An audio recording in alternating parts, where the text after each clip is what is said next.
Yen Emperor, congratulations on becoming such a great existence as Universe Master. You must look after me well in the future. Yen Emperor looked at the 5-meter-tall monster before him, covered in pitch-black scales with a pair of horns growing from its head and an utterly black body.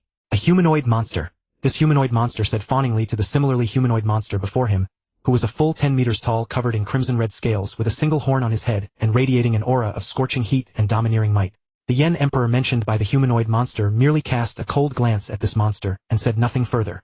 Black Demon Venerable saw that Yen Emperor showed no reaction and thought to himself, Yen Emperor is notoriously greedy, selfish, and utterly faithless. He only remembers the times others wronged him, never the times they treated him well. I'd better not offend him. I'll flatter him a bit and leave quickly. A high-level Universe Venerable like me definitely means nothing to Yen Emperor. All the other Universe Venerables who had come to congratulate saw Yen Emperor expressionless and unmoved. Their hearts tightened. They offered a few flattering words and then left. In fact, these Universe Venerables had come to congratulate Yen Emperor out of personal motives. They simply saw that Yen Emperor had become a Universe Master and wanted to establish a connection and find a powerful backer. After all, a Universe Venerable with a Universe Master as a backer was far better off than one without, whether in secret arts or supreme treasures. In the original account, the Chenwu Kingdom Master had been so poor that he was destitute, still owing supreme treasure points to his race and others. Later the protagonist rose to prominence, took Chenwu under his wing, and Chenwu instantly became formidable. At that time, the protagonist directly granted the Chenwu Kingdom Master an ordinary supreme treasure. Under normal circumstances, a Universe Venerable like the Chenwu Kingdom Master, weak in strength and with his potential completely exhausted, could not possibly obtain a supreme treasure. Of course, calling the Chenwu Kingdom Master poor referred to the Universe Venerable level. After all, no matter how poor a Venerable was, it was impossible for him to be poorer than an ordinary Undying. It was not that Yen Emperor truly ignored these Universe Venerables. Rather, Yen Emperor, or Cao Benqi, was deeply vexed. What place was this? How could these monsters look stranger than one another? Wasn't I on an Ultra-S-rank mission in the island nation surrounded by 10 shadow-level ninjas? And didn't I self-detonate to take them all with me? How was he alive again? Had he transmigrated into a world of monsters? Suddenly Cao Benqi felt a flood of memories surging into his mind, and his head hurt as if it were splitting. It took him a long time to finally absorb these sudden memories. Damn it, I've actually transmigrated, and even I'm catching up with the trend. Moreover, I've transmigrated into the Swallowed Star world and become Yen Emperor. For a moment Cao Benqi had no idea how to describe his feelings. In his past life, Cao Benqi had been an Ultra-S rank water ability king in the dragon group of Huaxia. The fact that he could develop water and ability with relatively weak offensive power to the ability king level showed how extraordinary his aptitude was. After all, becoming an ability king required not only reaching S rank in realm, but also meeting the corresponding combat power requirements. The entire Huaxia had only 3 ability kings. In his previous life as a peak figure standing at the top of that world, Cao Benqi spent most of his time leisurely apart from carrying out missions, so he had read many works. He had also once fantasized about transmigrating to another world, using his ability to sweep through the world, command power, and embrace beautiful women. But fantasy was after all fantasy. Cao Benqi never expected that after death he would transmigrate, and that he would transmigrate into the Swallowed Star world. He loved most becoming a relatively important bit character, Yen Emperor. With the mental strength and brain development of an ability king, Cao Benqi could recite the nearly 5 million word novel Swallowed Star backward familiar to the point of saturation. But precisely because he knew it so well, the world Cao Benqi least wanted to transmigrate to was the Swallowed Star world. Its background was too vast and its waters were too deep. Was punching out 100,000 Jin with one punch impressive? Impressive. Of course it was impressive. That was Superman. Was punching a planet to bits with one punch impressive? Impressive. Of course it was impressive. That was God. What about punching the entire Milky Way galaxy to bits with one punch? Impressive. Punching countless galaxies to bits with one punch? Impressive. Impressive. Of course it was impressive. That was even more impressive than God. With Cao Benqi's ability king level, transmigrating to a martial arts world would make him a god. But in the Swallowed Star world, a single planetary level being could take him out. And a planetary level being could barely make a living in a low-tier universe kingdom. If he did poorly, he might even be captured and enslaved. Huyenbo had been hyped to the skies back then. Looking at the whole story, Undyings were as numerous as dogs and venerables walked everywhere. Only universe masters counted as regional powers in the Primordial Universe. Even they needed backing, or otherwise they might be besieged, sealed, or blown apart. The 8-Beast God was a natural universe master, an incarnation of laws, and had the backing of the Primordial Universe's #1 force, the ancestral god cult. Yet in the end he was killed by many powerful beings and his flesh and blood were divided up. Universe masters counted as important figures only in the early stage. In the later part of Swallowed Star, even the strongest beings fell beyond counting, let alone universe masters. Thus the world of Swallowed Star was too dangerous and its waters too deep. Consider the Gene world. In a single great war between two tribes, universe masters fell in unknown numbers. Even a true body was too weak, and would fall if its strength was insufficient.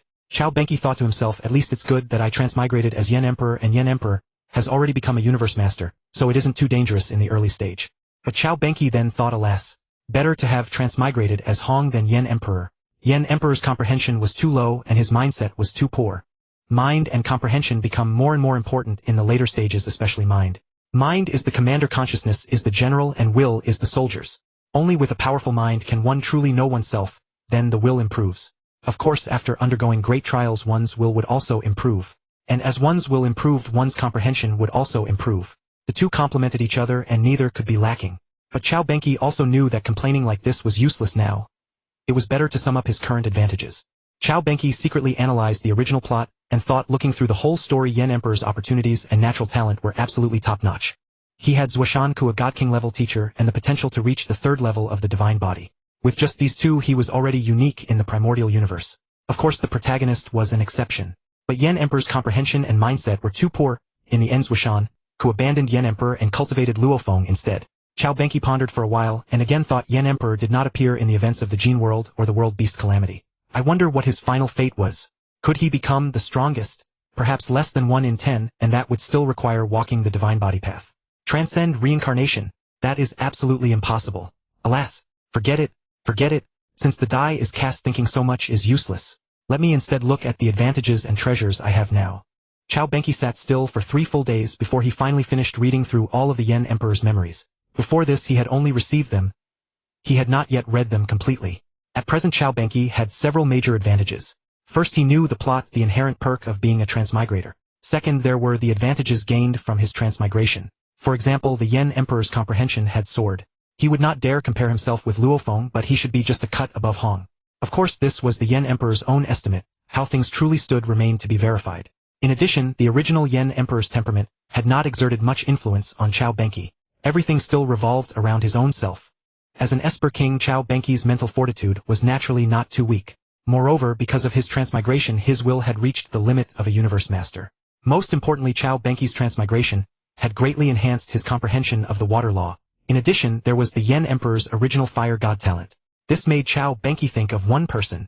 Third, he possessed 2 peak supreme treasures, Yen Shinji, an offensive supreme treasure, and Yuan Huan, a supreme treasure that guarded the soul. As for Jejia, he had not obtained it yet. Fourth, the Yen Emperor also possessed a clone named the Bloodthirsty Vine. Its body was colossal, measuring nearly 5 billion kilometers in length, even at the universe master level. It also had an innate talent called Devour, which allowed it to swallow chaotic energy streams, cosmic energy, and various other special materials to restore divine power. This talent was absolutely heaven-defying. It could automatically restore health. Fourth, and perhaps most important, was Zuoshanke's current attitude toward the Yen Emperor. There was no helping it. After all, he was a god king. He was simply that fearsome, and what could anyone do about it? However, based on his analysis of the Yen Emperor's memories, Zuoshanke's current attitude toward the Yen Emperor was not encouraging. There was nothing for it but to take one step at a time. Cao Benqi secretly thought, now that I have become a universe master, this is about as far as I can go. How can I become the strongest? Should I take the divine body route? But how? In the original story, Luofeng relied on the innate talent of his Yuhai clone. No other methods were mentioned. Then Cao Benqi reconsidered. No, there should still be a way. I just do not know it yet. It was impossible for everyone who walked the divine body route to possess a life-creating innate secret method, right? It seemed he could only pin his hopes on Zuoshanke. But if he could comprehend the waterfire Tao, realize the source of life, or obtain that person's inheritance, it should still help with the divine body route. Cao Benqi quietly analyzed the advantages in his favor, and before he knew it, he had already begun to regard himself as the Yen Emperor immersed in this world. Alas, in the end, the Yen Emperor's fortune was no match for the protagonists. If only the Yen Emperor had 4 clones like the protagonist. If only he had perfect genes. If only he had the Star Tower, a God King level supreme treasure. With a life-creating secret method added to the Yen Emperor's own conditions, stepping into the 3rd level of the divine body would be an absolute certainty. Alas, compared with the protagonist, this is infuriating. Cao Benqi thought, somewhat disheartened. Although the Yen Emperor possessed 2 supreme treasures, at best they were on the same level as Jejia. Compared with the Star Tower, it was truly like comparing heaven with a mud ball. Cao Benqi's resentment burned too deeply. He shouted inwardly, a God King weapon. Damn it, why is it not mine? Well then, let us not even talk about the Star Tower. Even if that thing allowed the Yen Emperor to try to bind it, he would probably die before it ever acknowledged him. Yet the gene issue made Cao Benqi even more resentful. The Yenshin race was said to be formidable, invincible in close combat, yet Zuoshanke had only given the Yen Emperor's true body a 10,000-fold gene, and his clone a mere 300-fold. Look at the protagonist. Except for the Mo Sha race clone, every one of his clones had perfect genes. Although a 10,000-fold gene was only a little short of perfect genes, there was simply no comparison. Once one reached the perfect gene level, the Primordial Universe would grant the strongest innate secret method. Moreover, by following the path of secret pattern diagrams derived from that strongest innate secret method, one could create secret methods above one's rank. Look at the Yen Emperor now. Under Zuoshanke's guidance, he had spent 100 million years, and only barely created a peak universe master secret method. Add his 10,000-fold gene, 2 supreme treasures, and the Bloodthirsty Vine clone, and his combat power was at most second-tier peak, on par with the Celestial Wolf Master. Out in the cosmic sea, if he ran into someone who countered the Yen Emperor, he would probably be finished off within a few moves. By contrast, before even becoming a universe master, Luo Feng's earthling true body already had perfect genes and the strongest secret method. Even if it was supportive, it was still an ultimate secret method. At the very least, it counted as peak third-tier combat power, right? As for the Golden Horned Beast clone, when it disguised itself as the Blood Cloud Palace Master, it could face a Galaxy Master with 5th-tier combat power without being defeated. It had at least peak 4th-tier combat power, perhaps even approaching the 5th tier. Of course, the Star Tower played a huge role in that, but supreme treasures were also part of one's strength. Comparing the two, there truly was no contest. At that thought, Cao Benqi could not help shaking his head. In truth, Cao Benqi sometimes rather envied the old Yen Emperor, who had been arrogant, conceited, and fearless. In the original story, the Yen Emperor had been disrespectful to Zuoshanke and looked down on Tipu. But how could he have known that Zuoshanke could kill him with ease? It was only because Zuoshanke still cherished some old ties that he did not punish him. But in the end, he still abandoned the Yen Emperor, did he not? Probably even to his death, the Yen Emperor never received Zuoshanke's true recognition. Right now, the Yen Emperor has not yet betrayed the human race, so there is still a chance to approach Luofeng and build a good relationship with him. Cao Benqi thought to himself. Betray the human race. He was not the arrogant maniac the old Yen Emperor had been. With his current strength, he could throw his weight around in the Primordial Universe, but if he went to the cosmic sea, he would be nothing more than a backyard sweeper. One should know that even the weakest experts from the Sanctuary Universe possessed 4th-tier combat power. Cao Benqi thought, now I must increase my own strength as quickly as possible and curry favor with that old fellow Zuoshanke, hoping he will not abandon the Yen Emperor too soon. At the very least, he should tell me the method for following the divine body route. Otherwise, by the time Luofeng obtains the inheritance, it will be too late. All kinds of thoughts raced through Cao Benqi's mind. One moment he was so excited that drool nearly ran from the corner of his mouth. The fellow was probably fantasizing again about snatching Luofeng's opportunities and making the mighty experts of the cosmic sea wet themselves just from hearing his name.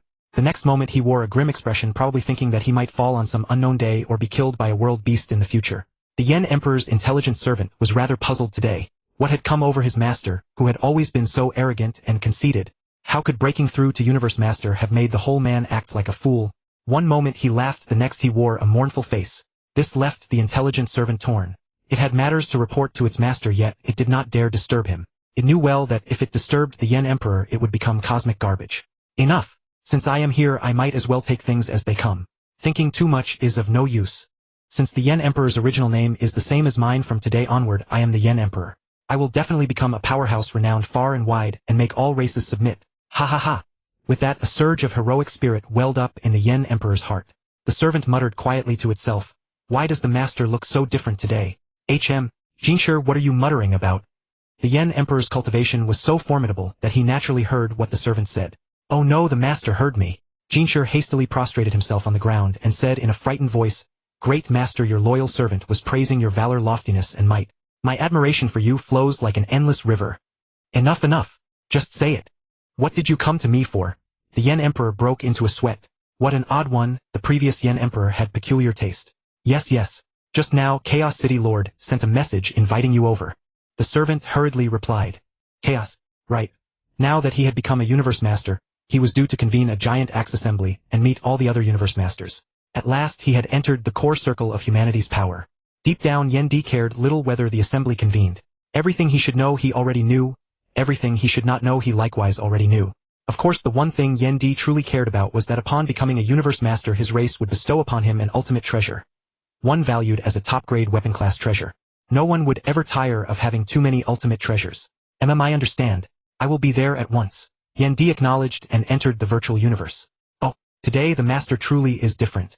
Yen D's reply took the intelligent servant by surprise, for in the past Yen D had been so arrogant he could hardly remember his own name. Why would he ever care about an intelligent servant? Yet an intelligent servant, though an artificial life, still possessed feelings and naturally longed for its master's attention. That single reply from Yen D stirred a peculiar sensation in Jinshi's heart. Meanwhile, upon entering the virtual universe, Yen D teleported directly to the summit of Thunder Island. Their city Lord Chaos was already waiting for him, while the other universe masters had not yet arrived. Yendi gave a slight nod to city Lord Chaos. Chaos, what did you summon me for? Even though he already knew, Yendi still feigned ignorance. City Lord Chaos said, Yendi, having become a universe master, you now naturally stand at the very apex of humanity. And since you are a universe master of our virtual universe company lineage, the virtual universe company lineage shall gather first. Oh, I see. Might I know which formidable figures belong to our virtual universe company? Yendi asked. No rush. They have not arrived yet. Our virtual universe company currently has 4 universe masters. With you, Yendi, there will be 5 in total. 5, said City Lord Chaos. 5? Yendi asked, murmuring inwardly, it seems Marquis you has not yet become a universe master. 5 in total. 2 are my junior brothers and the other is Dragonwalker, said City Lord Chaos. Just then a voice rang out. Ha ha ha, so this is Yendi. What a kingly bearing. Worthy of the leader of the Yen God clan. A man as imposing as a mountain striding as swiftly as the wind walked over. One glance revealed him to be Dragonwalker. You flatter me. Judging by that stride you must be Dragonwalker. You truly live up to your name. There is indeed the style of a Dragon King, Yendi replied. Yendi had a somewhat favorable impression of Dragonwalker. Moreover, Dragonwalker ought to possess peak 4th order combat power. This Yendi is not as arrogant as the rumors make him out to be. It seems rumors cannot be entirely trusted, Dragonwalker inwardly remarked. After all, as a genius, having a bit of pride is only natural, so long as one does not lose himself. At that moment an icy aura and a dark aura swept toward Yendi simultaneously. It is Ice Sealing Lord and Lord of Darkness. I cannot let them think little of me. Yendi immediately steadied himself. Since the two of you are here, show yourselves. Why probe me? Not bad, Ice Sealing Lord's icy voice sounded. Head junior brother, you are far too harsh. Not merely not bad. I would say he is remarkably good, said another voice, sly and seductive. In truth, Yendi had been greatly startled a moment ago. Fortunately, knowing it was the two of them, he avoided losing composure and face. Enough, you two. Stop causing trouble. City Lord Chaos quickly stepped in to smooth things over. Yendi, on the left is my junior brother Ice Sealing Lord and on the right is Lord of Darkness. Yendi promptly said, I have met Ice Sealing Lord and Lord of Darkness. Ice Sealing Lord acknowledged. Knowing that it was merely his nature, Yendi said nothing more. Still, he felt little goodwill toward Ice Sealing Lord. In the original story, after all, Ice Sealing Lord had once hunted Yendi down, and this fellow was at peak 4th order, on the same level as Dragonwalker. Lord of Darkness, meanwhile, merely smiled from the side and said nothing. In fact, Yendi was more wary of Lord of Darkness. Not only was this man at 5th order power, but his very presence felt like that of a venomous serpent. All right, let us first go see Origin Ancestor, said Chaos. At the mention of Origin Ancestor, everyone fell silent. They must have all been reminded of him. Yendi could only steel himself and ask who is Origin Ancestor. It was then that City Lord Chaos and the others' faces full of fervor declared Origin Ancestor. What incomparable greatness! Geez, they are like zealots. In reality, although Yendi, who knew the plot, admired Origin Ancestor, he had never reached such near idolatrous reverence. After all, Origin Ancestor only had peak 10th order combat power, which was rather ordinary in the later stages. Of course, had Origin Ancestor obtained the inheritance, things would have been different. But in Yendi's eyes, Origin Ancestor had outsmarted himself. To try to seize the original universe for himself without knowing the full truth was far too hasty. Even so, Yendi still put on a show. So our human race once had such a magnificent existence. Truly beyond imagination. After viewing Origin Ancestor's statue Chaos, and the other side once more before teleporting to the Giant Axe Divine Hall. Upon arriving there, a group of universe masters hastily called out, Chaos is here. After all, apart from Giant Axe City, Lord Chaos held the highest status within humanity. Ha ha ha. Darkness, you old fellow, you've come too. Long time no see.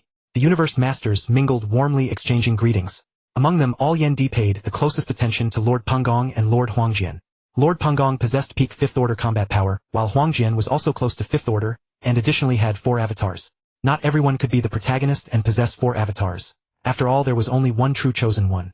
Wasn't that so? So this little one is Yendi. Not bad, not bad. Our human race has gained another universe master. Flourishing indeed. Our human race shall flourish. Lord Pengong said. You flatter me. The human race still depends on all of you to bear the main burden, Yendi replied. He was not the original Yendi, so naturally he was not arrogant enough to offend people for no reason. Moreover, he did not possess the strength to be that arrogant. The universe masters then continued to compliment one another. After all, since they were all family, fostering good relations was absolutely necessary. Just then a wild aura surged in. A burly man strode into the hall. Fully 5 meters tall, barefoot with disheveled hair. Giant X. Everyone hastily called out. Everyone take a seat. Giant X glanced at Yendi. Yendi, now that you have become a universe master, you must already know the other rules. Giant X asked. I do, Yendi quickly replied. Giant X was not like Origin Ancestor. This man had not been suppressed. Moreover, Zuoshanke had once remarked it seems Giant Axe has also touched that threshold. In other words, when Giant Axe crossed blows with the 6th and 3rd True Masters back then, he already possessed combat power approaching the 10th order. Very well. The race will now bestow upon you an ultimate treasure of top-grade weapon class value. Tell me, what do you desire? Giant Axe asked. Armor, Yendi said. He currently had Yen God Strike for offense and Origin Soul to guard his soul. What he lacked was armor along with Domain Type and Palace Type treasures. Unfortunately, Domain Type and Palace Type treasures were far too valuable. At best, he could only obtain high-grade ones which Yendi disdained. Therefore, he could only choose armor. Good. I have here a suit of blazing flame armor which resonates with you quite well. I grant it to you, said Giant Axe. Then at last, everyone raised their cups and proclaimed, may you Yendi enjoy eternal life and endless treasures. Cheers. Afterward, the gathering dispersed. Yendi withdrew his consciousness from the virtual universe and returned to the Yen God's secret realm. Inside the Yen mystic realm within Yendi's temple, 1,000 emotions welled up in his heart. During his time in the Dragon Group, he had never cared for power or position. When not on missions, he loved nothing more than reading novels online and letting his mind wander. Little did he expect that he would now be sitting together with characters from those novels, and even become a high-ranking leader of the human race. Of course, Yendi would never betray the human race. After all, he was no longer the Yendi of the past. He was now an entirely new Yendi. Just wait and see. One day I will make the entire universe see tremble at the mention of my name. One day I too will transcend reincarnation and reign supreme over the origin continent. Of course, Yendi was only thinking this in his heart. He would never say it out loud. Even if he wanted to, he probably could not, for the primordial will, that almighty being, was still looming over him. A message from that old fellow Zuoshanke. That man was incredibly wasteful. Even a communication token was at the level of an ordinary ultimate treasure. Yendi hastily picked up the communication token and asked, Master, what is it this time? Come to my place. Before Yendi could even ask, the old fellow had already hung up. Cough cough. It's the communication token. Damn it, this old bastard. In truth, Yendi really had no desire to have anything to do with Zuoshanke. As impressive as the old man was, there were still 3 god kings waiting for him on the origin continent. What if the old fellow did to him what he had done to Luofeng, planting some kind of special aura on his body? The last thing Yendi wanted was to be hunted down by the 3 god kings the moment he set foot on the origin continent. Wouldn't that be suicide? What? You're asking whether Yendi can transcend reincarnation? What do you think? But he had no choice but to go. He was still waiting for the old fellow to tell him how to walk the divine body path. So he could only obediently go looking for him. After roughly 2 days of teleportation, Yendi finally reached Zuoshanke's dwelling. A vast expanse of nothingness. Disciple, why not come in? A voice sounded beside Yendi's ear. Whoosh! A brilliant, exquisite bridge suffused with golden light appeared. The entire bridge seemed forged from translucent crystal. Yendi flew straight over, landed on it, and walked toward the far end. As soon as he did, he felt space churning violently around him. Yendi immediately checked his cosmic coordinates, and was astonished to discover that every step he took on the bridge carried him across more than 10 million light-years. From one end of the bridge to the other, his cosmic coordinates had shifted by over 1 billion light-years. At the far end of the bridge lay an exquisite pool in which all manner of fish were swimming. This isn't right. Yendi turned to look back. The bridge he had just crossed seemed only 100 meters long, yet he had traversed more than 1 billion light-years. Was the pool before him truly only a few hundred meters in diameter? But by Yendi's perception, this was no pool, and those were no fish at all. It was simply a domain-type ultimate treasure of immense power. Walking along the pool, he saw flower beds and lawns on both sides. No. When Yendi looked closer, what he had taken for grass was actually a grove of ancient trees, and even the ornamental stones nearby were in truth chunks of metal as large as stars. Impressive. His control over space is utterly astonishing. Yendi secretly thought that old fellow Zuoshanke is filthy rich. He's practically a tycoon. If I were strong enough, I would definitely rob this old fellow. But it was only wishful thinking. That old man Zuoshanke possessed combat power above the 10th tier and the cultivation realm of a god king. Even with 10 times his courage, Yendi would not dare, let alone anything else. Setting the god king grade Jinwang Palace there alone would leave no one in the universe able to shake it. Although countless thoughts flashed through Yendi's mind, he still stepped forward, bowed to the old man seated before him, and said, Master, your disciple has arrived. Zuoshanke glanced at Yendi and said, Not bad. You've finally broken through to Universe Master, so my efforts in nurturing you were not in vain. Yendi quickly replied, Your disciple is ashamed. With your guidance and resources, Master, I only managed to break through now. I have truly failed to live up to your expectations. The first half of that was true. After all, compared with the biological son of a certain great god, he was still far behind. In reality, Yendi himself knew that the Yen Divine Clan was merely one of Zuoshanke's failed experiments. One need only look at the Star Tower to see that. Zuoshanke was somewhat taken aback. Had Yendi actually learned humility today? Could it be an act? Ha ha ha. It's good that you understand. The resources I gave you would have been enough to turn anyone into a universe master. Yes, master is right. It's just that your disciple was not promising enough. Yan Di spoke with an outwardly respectful tone. Naturally he knew Zuoshanke was trying to provoke him, but he would not show it so easily. Zuoshanke thought it seems this child really has changed. He had no suspicion. After all, the Yen Divine clan was a race he himself had guided through evolution.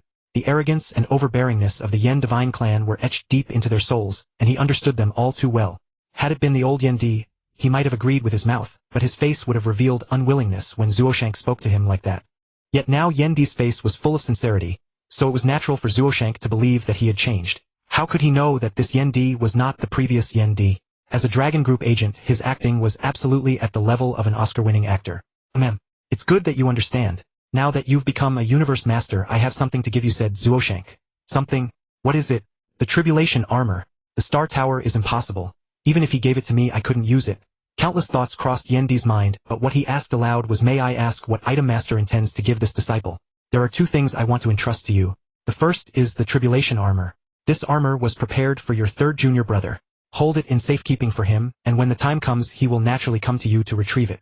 The second is a secret art. I created it, but I have not named it. Pick any name you wish. After a universe master has reached the 10,000-fold gene level cultivating, it can elevate his genes to the perfect level. This secret art is quite precious.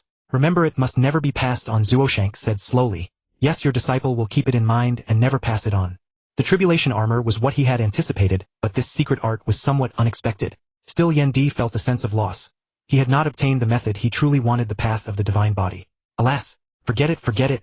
Receiving this secret art is already a tremendous fortune for me. In the end, I am not the biological son of the great god. Not the protagonist destined by heaven. Yan Di thought helplessly to himself. Master, if there is nothing else, your disciple will take his leave. Seeing Zuoshanke close his eyes and say nothing, Yan Di assumed he was being dismissed and prepared to go. But just as Yan Di was about to leave, he heard Zuoshanke say, disciple, I will give you a chance. If you kill a universe master within 100 epochs, I will forge a suit of armor that perfectly suits you. Yan Di's heart trembled. Your disciple will surely accomplish it. Go now. Zuoshanke issued his dismissal, and Yan Di withdrew at once. 2 days later, Yan Di returned to his own palace, the Yen God Palace, while thinking about his meeting with Zuoshanke. Kill a universe master. 100 epochs. The same conditions as Luo Feng. Not quite. Luo Feng is a universe venerable, while I am a universe master. That is where I have the advantage. But Luo Feng has the divine king-level supreme treasure, the Stellar Tower, and there is no time limit. All in all, we are roughly evenly matched. But can this secret art actually be cultivated? Yan Di could not help thinking that Luo Feng was formidable because he cultivated the 9 Tribulations Secret Art.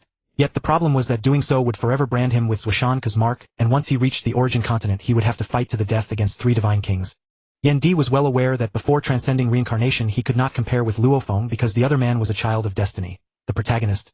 Only after transcending reincarnation could he contend with Luo Feng, for although Luo Feng would still be formidable, by then he would no longer be the destined protagonist. Yan Di now knew that keeping a low profile was the way of kings. He had to avoid changing the plot as much as possible, use his advantage of knowing the plot to reap enough benefits first, and only after transcending reincarnation would the origin continent become his stage. But now, should he cultivate this secret art or not? Yan Di was truly torn. He knew he was not the protagonist. Even after reaching the origin continent he could only accumulate strength slowly. He could not possibly become powerful overnight. Yet, if he did not cultivate it, the opportunity was right here. How could Yan Di give it up? After a full day of deliberation, he finally made up his mind. Cultivate it. Damn it, as the saying goes, the bold get their fill while the timid starve. In truth, Yan Di had reached this decision after layers of careful analysis. First, to become the strongest, one's gene level had to first reach perfection. That is to say, the Universe C should contain treasures capable of perfecting one's genes, so a secret art able to perfect genes would not be too precious in the origin continent. If not common goods, then at least nothing particularly rare. Second, Zuoshanke had also said that this art had not even been named yet, and was only somewhat valuable and not to be passed on. That showed it was quite ordinary in Zuoshanke's eyes. Moreover, when Zuoshanke said it was somewhat valuable, he probably meant in the Universe C, not in the origin continent. After all, no matter how trashy something in the origin continent was, once it drifted to the Universe C it would probably be considered a supreme treasure. Had one not seen how some wood and metal fragments used by the natives of the origin continent after drifting into the Universe C were called exotic objects and possessed power second only to ultimate supreme treasures. Moreover, under the suppression of the source will, the exotic objects that reached the Universe C were likely the most inferior and worthless of their kind. The final and most important point was that this secret art could be passed on to others. Being transmittable meant the art did not violate the source laws, so it could never compare with the 9 Tribulations Secret Art. After all, only one person could cultivate the 9 Tribulations Secret Art, and only once in a lifetime. All of this explained one thing: Yen Di's safety margin in cultivating this art was still very high. If he still ended up with some special aura or brand after all this, then he would have nothing to say. After all, even if a girl lay there and let you have your way with her, there was still some risk. Wouldn't you be afraid your little brother might break? Of course that was a joke. After all, the little brother has no bones. If it did have bones, then you would truly be in danger. Every undertaking carries some risk, and Yen Di was not about to abandon such a tremendous opportunity because of a bit of risk. Because once his gene level reached perfection, the Origin Universe would bestow the strongest innate secret art upon him, and based on that innate secret art, he could walk the path of secret pattern diagrams. Even though the secret pattern diagram path was not of much use to Yen Di now, he could still borrow insights from it. And even if he did not, the strongest innate secret art would definitely be useful. After all, the strongest innate secret art was already at the offensive level of a 4th stage universe master. Yen Di was not one to delay. Since he had resolved to cultivate it, he would never look back. He took out the secret art Zuoshanke had given him. It was most peculiar. Just like in a novel, this secret art was stored within an object resembling a jade cylinder. Yen Di could sense that the object's hardness was comparable to that of a high-grade supreme treasure. That old fellow's Zuoshanke is far too extravagant. He cursed inwardly, then immersed his entire mind into the secret art.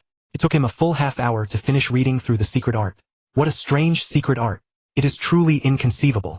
Amazingly, after a universe master reached 10,000 times the base gene level, this art could make his genes reach a perfect tier, and it could also be passed on to others. In terms of value for an entire race, it is worth an ultimate supreme treasure. Yen Di sighed. That old fellow's Zuoshanke is so wealthy. I really wanted to spoil him. Yen Di only entertained the thought. He did not have the strength for that now. I should give this secret art a name. But what name would be fitting? Yen Di pondered for a moment, then thought of the 9 Tribulations Secret Art. Then it shall be called the 10 Tribulations Secret Art. Haha, one more tribulation than your art, Luofeng. From now on you shall be the guardian secret art of my Yen God clan.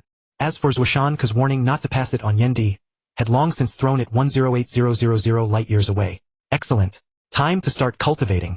Yen Di composed his mind, gathered his essence, energy, and spirit, and devoted his full effort to cultivating the 10 Tribulations Secret Art. First attempt, failure. Second attempt, failure. Third attempt, failure again. 96th attempt, he finally succeeded in taking the first step. Damn it, I finally succeeded. Ha ha ha. I really am a genius. Yen Di laughed narcissistically. Excellent. Keep up the hard work. After successfully entering the initial stage, Yen Di felt that his genes, which had not transformed for many years, were stirring restlessly and slowly increasing. 10005 times. 10020 times. 10030 times. After an unknown period of time, Yen Di felt that his gene level had reached 10080 times, yet it simply could not be perfected. Yen Di roared, break for me. Break. Break. Boom. A mighty will descended and directly carried Yen Di's will to an unknown place. Yen Di looked around. There were countless fragments of images all around. Could this be the legendary source of the universe? He murmured to himself. Yen Di strained to remember those images, but he could not remember any of them. After an unknown length of time, his will returned. Frozen Universe. The strongest innate secret art. A support type. Yen Di sensed the information of the innate secret art bestowed upon him by the original universe. This innate secret art was named Frozen Universe. It was a support type art whose function was to suppress and bind enemies. Its offensive power, however, was quite ordinary. But it could self-destruct. Self-destruction would wound oneself by 1,000 and injure the enemy by 800. Somewhat not worth the cost. But for Yen Di, who had a Bloodthirsty Vine clone, such concerns meant nothing. Overall, this innate secret art was extremely suitable for Yen Di. After reading the information about the innate secret art, Yen Di's eyes lit up. Heaven is truly helping me. My talent for comprehending the laws of fire was already extremely high, and after my transmigration my talent for the laws of water also became very high. Now with Frozen Universe it is like adding wings to a tiger. I am even more suited to walk the path of water and fire. Since I already have the secret art, let me see how powerful the Tribulation Armor is. After the Tribulation Armor acknowledged him as its master, Yen Di found that he could only unleash a portion of its might. At the 2nd stage level. Even by burning divine power he could not unleash 3rd level might.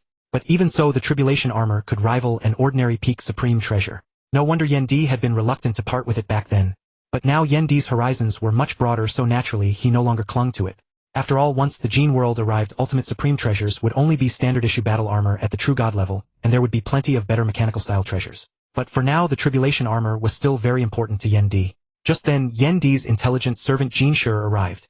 Prostrating himself outside the hall, Jean Sure said cautiously, "My great master, your loyal servant has come to pay respects to you. Come in." Yen Di knew that Jean Sure would not disturb him without a reason. Seeing Jean Sure enter, Yen Di asked, "Speak." What is it? Reporting to my great master, a package has been delivered for you. The one who delivered it is a venerable, and he said that this package is extremely important, and can only be opened by you personally. Jin Shi replied, bring it here. Accepting the world ring, Jin Shi handed over. Yan Di said, Jin Shi, you may go now. After Jin Shi left, Yan Di took out a box 10 meters long, 3 meters high, and 5 meters wide from the world ring. Such a powerful seal. Even a top-tier universe overlord may not be able to undo it. Yan Di opened the box and saw a magnificent crimson battle armor lying inside. The blazing flame armor. Unfortunately, it is not of much use to me now. With the tribulation armor, he naturally had no need for the blazing flame armor. Putting it away, Yan Di thought, now on offense I have the Yen God Halberd, on defense the tribulation armor and the primordial soul. For support I have Frozen Universe, which can temporarily substitute for a domain-type supreme treasure. What I lack is a palace-type supreme treasure, and a stronger offensive secret art. At present Yan Di had not even created an ultimate-level offensive secret art. He thought to himself, it seems I need to go into seclusion for a while. What he did not know was that this one sitting would last for 300,000 long years. Phew, I never expected that a single session of meditation would last 300,000 years. Time truly flies, doesn't it? Still, the gains were considerable, but I still couldn't take that final step. Emperor Yen sighed. In truth, 300,000 years wasn't long at all in the devouring world. It was normal for others to sleep for 30 million epochs in one go. Moreover, the previous Emperor Yen had taken 10 million epochs just to break through to Universe Master. But after all, the current Emperor Yen was a transmigrator. In his previous life, he had lived only a few decades. To him, 300,000 years was indeed a bit long. During these 300,000 years, Emperor Yen had reaped considerable rewards. The main body of the Yen God clan created mystic arts, while the Bloodthirsty Vine clone researched how to tread the divine body path. Unfortunately, Emperor Yen was utterly ignorant of how to walk the divine body path. He lacked any talent for life creation and the like. Thus, after 300,000 years, he had gained nothing in terms of the method to walk the divine body path. But then again, if the divine body path were so easy to traverse, it wouldn't be called the divine body path. It seems I still need to collect more life samples, hair, skin, and things of that sort from true god-level beings. Emperor Yen thought to himself. But hair and skin from true gods aren't so easy to collect. I'll have to take it slowly. The road ahead is still very long. However, the creation of mystic arts was quite fruitful, and my willpower gave me a huge surprise as well. Emperor Yan's breakthrough to Universe Master had greatly enhanced his comprehension. Later, Cao Benqi transmigrated and merged with the original Emperor Yan's comprehension. This caused Emperor Yan's comprehension to increase by 1,000-fold or even 10,000-fold compared to before. Yet even so, 300,000 years was still too short. At first, Emperor Yen could only create peak-level Universe Master mystic arts. In the 70,000th year, he created an ultimate-level Universe Master mystic art, Kindling Flame. This move, Kindling Flame, could be considered an ordinary ultimate-level Universe Master attack mystic art. Later, in the 180,000th year, Emperor Yen created another ultimate-level Universe Master mystic art. This mystic art was named Scorching. This move had already become the pinnacle among ultimate-level mystic arts, extremely close to the strongest mystic art. However, in the following 120,000 years, Emperor Yen failed to create the strongest mystic art. Whenever Emperor Yen felt he was about to create the strongest mystic art, he always sensed a membrane blocking him. Later he realized that he lacked experience and slaughter. Therefore he fell short by that one step and could not create the strongest mystic art. Having understood the crux of the problem, Emperor Yen decided to stop seclusion and venture into the Universe Sea. This decision was also carefully considered by Emperor Yen. Currently his treasures could already be considered top-tier among Universe Masters. Whether it was the Primordial Soul or the Yen God Halberd, both were peak-grade supreme treasures. Even though the Kulpa armor could only exert a portion of its might, it could rival a peak supreme treasure. What he lacked were domain-type and palace-type supreme treasures. However, with the innate secret art Frozen Universe, it was enough to rival a top-tier domain-type supreme treasure. The only thing he truly lacked was a palace-type supreme treasure. Unfortunately, even with his previous accumulation and the flame armor, it was still not enough to exchange for a top-tier palace-type supreme treasure. Even so, Emperor Yan's combat power had absolutely reached the peak of the 3rd rank, even approaching the 4th rank. Slightly stronger than in the original story. After all, in the original story, Emperor Yen didn't have a strongest innate secret art. Now, with combat power approaching the 4th rank, he could at least venture into the outer reaches of the 3 forbidden lands in the Universe Sea. Combat power approaching the 4th rank was considered mid-lower tier in the Universe Sea. Among Universe Masters, of course. During his seclusion, Emperor Yen had also discovered a strange matter: his will. Emperor Yen had transmigrated and merged his soul with this Emperor Yen, causing his will to grow to the limit of a Universe Master. At that time he didn't pay much attention because transmigrators generally see a huge increase in mental strength and comprehension after soul transmigration. After all, this was the privilege countless Chidian grandmasters bestowed upon their illegitimate sons. What are you going to do about it? But during these 300,000 years of seclusion, Emperor Yen discovered that his will was still slowly increasing. It was slow, but it was indeed increasing. Over 300,000 years Emperor Yan's will barely reached the level of the strongest. This discovery made the fellow shout wildly, "Golden Finger! This is absolutely the golden finger for transmigrators. Once I live a few reincarnations my will alone will grow to the God King realm. Then what the hell are world beasts worth? They can eat shit." Of course this was just Emperor Yan's wishful thinking. By the time he lived a few reincarnations the world beasts would probably have followed Luofeng and become God Kings. Besides, who knew when his will would stop growing? Will is extremely important. Throughout the entire story, why did Luofeng become the strongest in the Universe C at the Universe Master level? In this his will and the Divine Eye Secret Art absolutely accounted for a significant portion. Everything is perfectly prepared. I'll arrange matters for the clan, then head to the Universe C to Rome. After all, since he had taken over everything belonging to Emperor Yan, his care for the Yan God clan could not be neglected. Jin Shi. Emperor Yan transmitted to Jin Shi. "Great Master, your loyal servant has arrived." With a flash of light Jin Shi was already prostrating in Emperor Yan's great hall. As Emperor Yan's intelligent servant Jin Shi had already reached the immortal king rank and could teleport. "Go summon Bar and Feng Di for me." Bar was naturally Emperor Yan's son, and the most outstanding among his many sons. He had reached the level of invincible king on par with Jin Yan. His real name was Cao Ba, known as the Overlord. Feng Di was Emperor Yan's clan younger brother, and the strongest of the Yan God clan, except Emperor Yan, having reached the level of Universe Overlord. His real name was Cao Feng, known as the Windstorm Venerable. When Emperor Yan was absent he would handle the affairs of the Yan God clan. The clan also had more than 10 Universe Venerables. After all, the Yan God clan was different from the Earth lineage, their history was longer and their accumulation far deeper. Moreover, the bloodline of the Yan God clan was one of the pinnacle bloodlines of humanity. That is, adult members of the Yan God clan could reach the Domain Lord realm on par with the Mankastar people. "Yes, my great master." Jin Shi withdrew. Moments later 2 figures flashed inside and shouted simultaneously, "Greetings, Father Patriarch." They looked at Emperor Yan with fanatical expressions. Naturally they knew that Emperor Yan had become a Universe Master, which made them even prouder. Has anything major happened in the clan lately?" Emperor Yan asked. "Reporting to the Patriarch, everything is peaceful. Since you became a Universe Master, envoys from all races have come to befriend our Yan God clan, bringing large numbers of gifts. Our Yan God clan is developing rapidly." Cao Feng answered with pride. Not bad. Put the clan first. This is a high-grade supreme treasure battle armor named Emperor Armor. I bestow it upon you." Emperor Yan was about to leave the original universe, so he certainly needed to strengthen the clan's power. "Thank you, Patriarch. With this battle armor my strength will be even closer to a top-tier Universe Overlord." Cao Feng took the battle armor and quickly thanked him. Cao Feng cultivated the Beast God Path and was already close to the 7th level. If he reached the 7th level, he would naturally possess top-tier Universe Overlord strength. "Bar, how has your cultivation been lately?" Emperor Yan asked. "Your son has reached the limit of Invincible King, and is the invincible among the invincible. In a few days I plan to challenge a Universe Venerable, and kill one to test my strength," Cao Ba said with a wildly arrogant expression, as if Universe Venerables were nothing in his eyes. Emperor Yan frowned and thought to himself, "The Yan God clan is prouder than the next." As Emperor Yan's son Cao Ba is arrogant beyond measure. Excessive arrogance becomes conceit, which bodes ill for cultivation. In truth, Emperor Yan was also helpless. The Yan God clan's arrogance was innate, buried in their bones, and Emperor Yan had no good way to change it. "It seems I can only change it slowly." No wonder Zuoshanke gave up on the Yan God clan. With such a mentality. Alas! Many thoughts surged through Emperor Yan's mind, but he said aloud, "It's good to challenge a Universe Venerable, but you must know yourself and not challenge blindly." Emperor Yan in fact didn't think highly of Cao Ba's challenge to a Universe Venerable. After all, Cao Ba was not a special life form.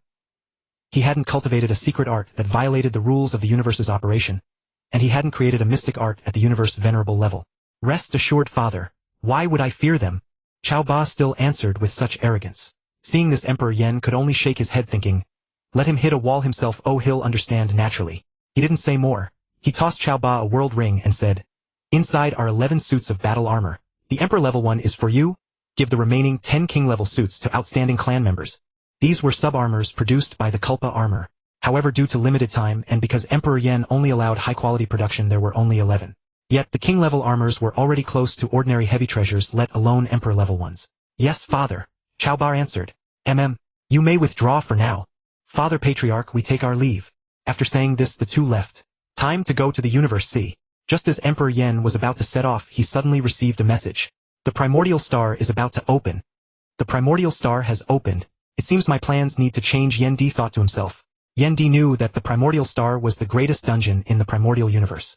Every time the Primordial Star opened, countless powerhouses would fall, and even Universe Masters could perish. Yet it was also accompanied by innumerable opportunities and supreme treasures. Limitless fortunes. Each time the Primordial Star opened, it would eventually produce a supreme treasure worth a peak-level domain-type supreme treasure, roughly equal to the origin soul in value. Theoretically, under the suppression of the source will, the Primordial Universe could not give rise to an ultimate supreme treasure. Thus treasures like the origin soul were already the absolute pinnacle. Pity there is only one, and it definitely won't be my turn, Yen Di said. He was still self-aware, for his current combat power was only close to the 4th tier, whereas the strongest existences could unleash peak 6th tier combat power in the Primordial Universe. Moreover, that final supreme treasure was divided into pieces, making it extremely difficult to obtain. Although a supreme treasure of peak domain type value was not of much use to the strongest beings, it was a different matter for the strongest who had clans to protect. For the sake of their clans, they would surely make a move for that treasure at the very end. One only had to recall how the Tsihuan Alliance had thrown the entire Primordial Universe into chaos over the Luaha Sword, a top-tier domain-type supreme treasure. Let alone the value of a peak-level domain-type supreme treasure. Even if I cannot obtain that final treasure, obtaining a top-tier palace-type supreme treasure is still possible, Yen Di thought to himself.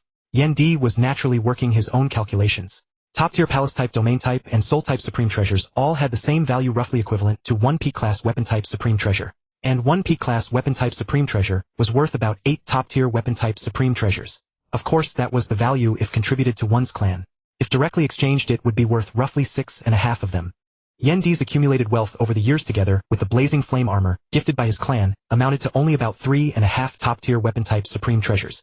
He was still short by roughly 3. Yen Di thought it would naturally be wonderful to obtain a top-tier palace-type supreme treasure. If not, I can only slowly accumulate wealth and exchange for one later.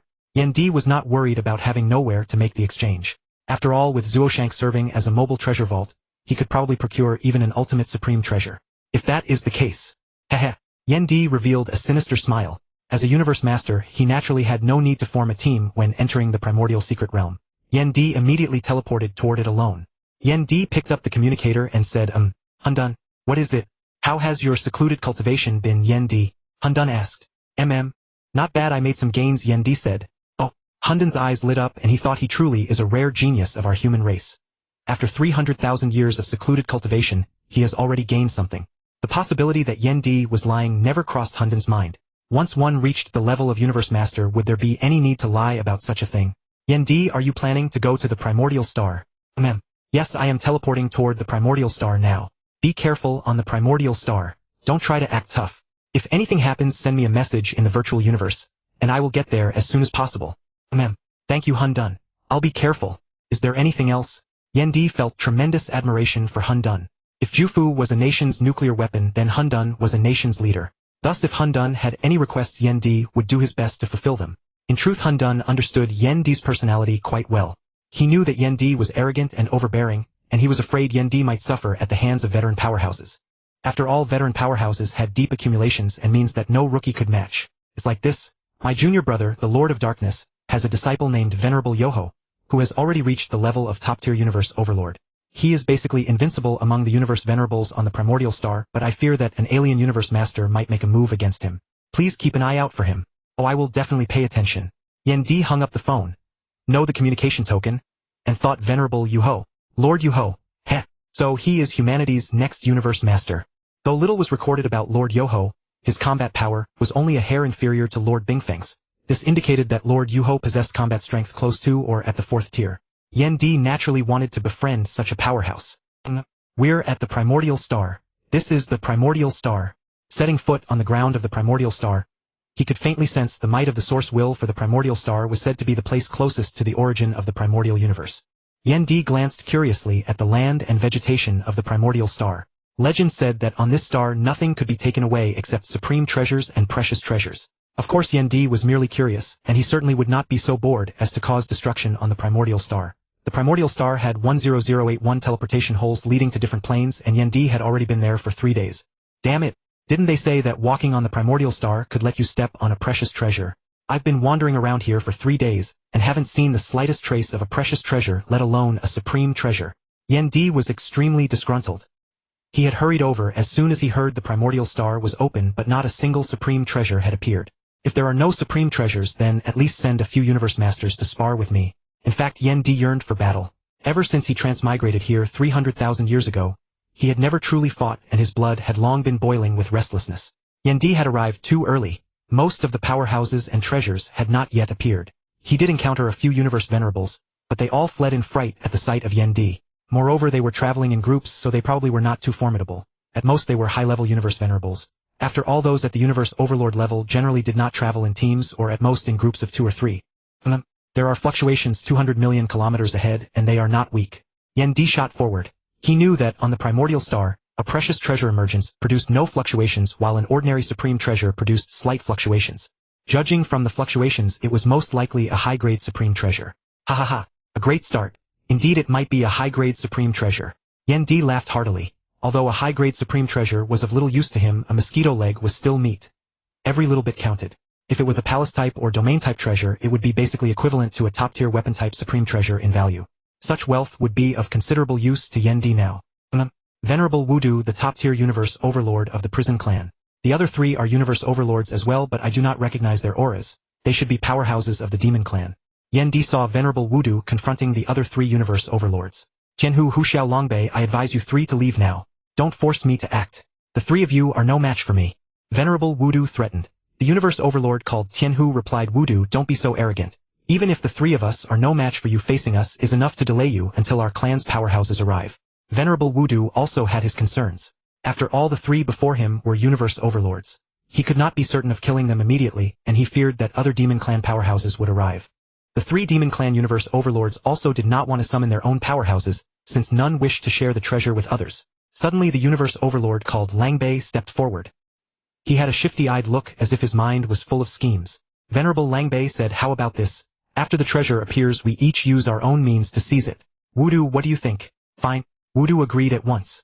After all, his strength surpassed his opponents, and he was very confident in himself. At that moment, the strongest one, Venerable Huxiao, grew anxious and sent a voice transmission. Longbei Yu.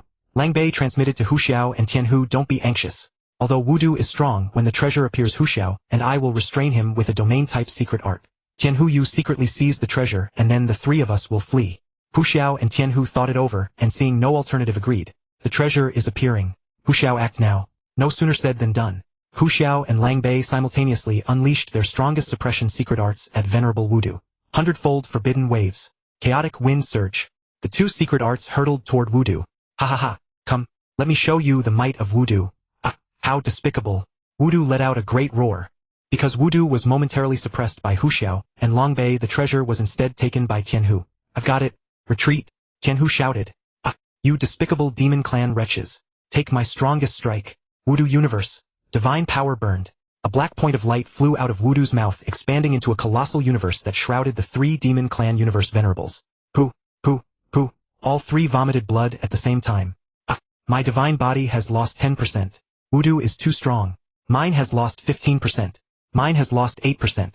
Ha ha ha, now watch where you can run. Venerable Wudu said with a savage grin. Just then, a sudden pressure descended upon the 4 great universe venerables. All 4 changed color at once. Is this mastery over time and space? Could it be a universe master? Wudu Venerable cried out. I know not which universe master honors us with your presence. Please show yourself. I am willing to hand over all my treasures. Great universe master, I beg you to spare my life. Wudu Venerable had no choice but to cry out. He had no clone. If he died, he would truly die. Even though the dead could be resurrected after death, he would not only lose all his treasures, but the price of resurrection would be absolutely enormous. It was better to hand over the treasures and escape with his life. Oh, Wudu, you are a top-tier universe overlord said, to rival a universe master. Won't you try to see if you can escape? You must be joking. Wudu Venerable roared inwardly, escape. What a damn joke. If I could escape, I would have run away long ago. No need for your empty words. Even though it was said that top-tier universe overlords could rival universe masters, that was true only depending on who it was. Some universe venerables could unleash second or third-tier combat power such as the World Tree. Even figures like Luofeng and Bishue, while at the universe venerable level, could create 5th or 6th-tier secret arts. But Wudu Venerable could barely compare to a universe master. If a universe master possessed first-tier combat power, Wudu could barely match that first-tier level. Although Wudu Venerable was the least impressive of the top-tier universe overlords, he had lived for an extremely long time and was exceptionally experienced. He understood the classification of universe master's combat power very clearly. Just now, judging from that pressure alone, he had determined that this universe master was by no means an ordinary one. That was why he did not flee. He knew his chances of escape were slim and that fleeing might cost him his life. As for the 3 demon clan universe overlords, Yen Emperor's deliberate suppression left them unable to speak a single word. Yen Emperor held no fondness for the demon clan whatsoever, so, he had never even considered letting them go. Hehe Wudu, you are still as slippery as ever, Yen Emperor said as he appeared. Yen Emperor, how could you possibly? Wudu looked as if he had seen a ghost, stunned into speechlessness. Wudu and Yen Emperor were acquaintances of a sort. Neither friends nor enemies. But Wudu had never expected that Yen Emperor would actually become a universe master. What? Wudu, do you no longer recognize this emperor? Yen Emperor asked mockingly. And no, that is not it. I cannot believe that you have become a universe master. Wudu said. After all knowledge of Yen Emperor's ascension to universe master was confined to the upper echelons of the human race, very few among other races knew of it. Moreover, Wudu had already been a top-tier universe overlord when Yen Emperor was probably just born. Now Yen Emperor had become a universe master, while Wudu remained a top-tier universe overlord. This was truly hard for Wudu to believe. Ha ha ha, what is there to find so hard to believe? How could someone like you ever fathom this emperor's might? Yen Emperor laughed uproariously, his face wild with arrogance and overbearing dominance. Wudu said fawningly, yes, please spare my life. Humph, leave behind all your treasures and scram. Yes. Wudu left behind all his treasures and fled in haste. As for whether news of Yen Emperor becoming a universe master would spread, Yen Emperor did not care in the least. Yen Emperor had come to Primordial Star for two purposes: first, to amass wealth. Second, to make his name resound throughout the Primordial Universe. Making his name resound throughout the Primordial Universe was the first step in his ambition to dominate the devouring world. As for how to amass wealth, one word: rob. Whether you were a universe venerable or a universe master, if Yen Emperor could beat you, he robbed you. The demon clan's 3 universe overlords were killed with a wave of Yen Emperor's hand. Yen Emperor cared nothing for accusations of the strong bullying the weak. Because Yen Emperor understood. Weakness itself is a crime. After stowing the trio's supreme treasures, Yen Emperor swept his divine sense across them along with Wudu's supreme treasures. Damn it! So little. The combined treasures of the 4 are worth only 1/3 of a top-tier weapon-type supreme treasure. This bead is very strange. This should be a treasure that just came out of the ground. Yen Emperor was truly a snake trying to swallow an elephant, insatiably greedy. These were already no small number of supreme treasures. Not everyone had the protagonist's halo, and not everyone had a God King-tier supreme treasure waiting for him to claim it. Picking up the bead and binding it, Yen Emperor suddenly discovered no information. Could it be? A certain possibility flashed through his mind, and he immediately grew excited. Ha ha ha! Opportunity, fortune. I never imagined that I, Yen Emperor, would possess such a destiny. Indeed, this was a fragment of a supreme treasure at the level of a top-tier domain-class treasure. Every treasure unearthed from Primordial Star carried information. If one had no information, there was only one possibility. It was a part of some larger treasure. This was because supreme treasures of the top-tier domain class never appeared as a single whole. They were divided into pieces. The most precious supreme treasure could not have emerged now.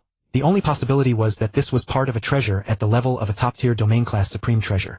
Alas, what a pity! This is not the main part of that supreme treasure. After his burst of laughter, Yen Emperor realized he had allowed himself to become far too excited. At most, this bead was worth 1/4 of a top-tier weapon-type supreme treasure. While Yen Emperor was quietly making a fortune on Primordial Star, the demon clan was thrown into chaos. The deaths of 3 universe overlords were enough to make the demon clan take notice. After all, aside from Langbei, Venerable Tianhu and Huxiao had no clones and would need to be resurrected.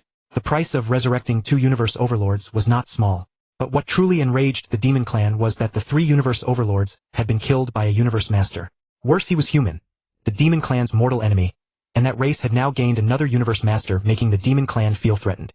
A single universe master could already greatly augment a race's strength. Humph! This Yen Emperor disregards his status and the rules, actually attacking universe venerables. That has gone too far. It seems he must be taught a serious lesson. Lord Tianlang said indignantly. After all, every race had unspoken rules. Unless there was an all-out war between races, if universe masters from various races struck at will, the world would truly descend into chaos. Right? We should teach him a good lesson. What the rules are and make this rookie understand his place. The universe masters below all chimed in one after another. They were clearly dissatisfied with Yen Emperor's actions. Enough! Silence! Said Dream Ancestor from above. Once Dream Ancestor spoke, the universe masters below ceased their discussion and turned to look at Dream Ancestor. Kwangsher, you will make the move, said Dream Ancestor. A huge, bizarre, lion-shaped demon clan member below immediately rose to his feet and said, Yes, Kwangsher will teach that clueless Yen Emperor a lesson, and let him know the might of our demon clan. Not only should you teach him a lesson, but you should also kill a few genius universe venerables of the human race. That little whelp Yen Emperor killed universe venerables of our demon clan. If you kill several of their human universe venerables, the humans will have no right to complain. Kwangsher will certainly make the might of our demon clan known. With those words Lord Quangsha turned and strode away. Lord Quangsha had 4th-tier combat power. More than enough to test Yen Emperor's capabilities. As for killing Yen Emperor in the Primordial Universe, the Dream Demon Ancestor had not considered it. She did not believe the human race would allow Yen Emperor to fall so easily. And as for Yen Emperor killing Lord Quangfeng, the Dream Demon Ancestor had never considered it. How powerful could a brat who had just become a universe master be? But what was the actual outcome? Don't ask me.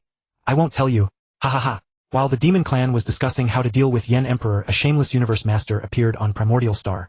His name was Yen Emperor, the most unprincipled universe master in history. Encounter a rare treasure. Rob it. What's that? You say I am a great universe master, and cannot lower my status to fight universe venerables over rare treasures. Screw that. Don't you know that members of the Yenshin clan, across dozens of galaxies, are opening their mouths waiting to be fed? The pressure on me as their clan leader is enormous. What?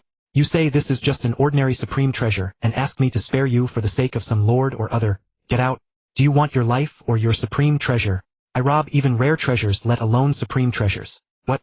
You say you are a Demon Clan universe venerable, saying your Demon Clan has 2 supreme powerhouses and doesn't fear our human race. Kill? I specialize in killing Demon Clan. Leave behind both your life and your supreme treasures.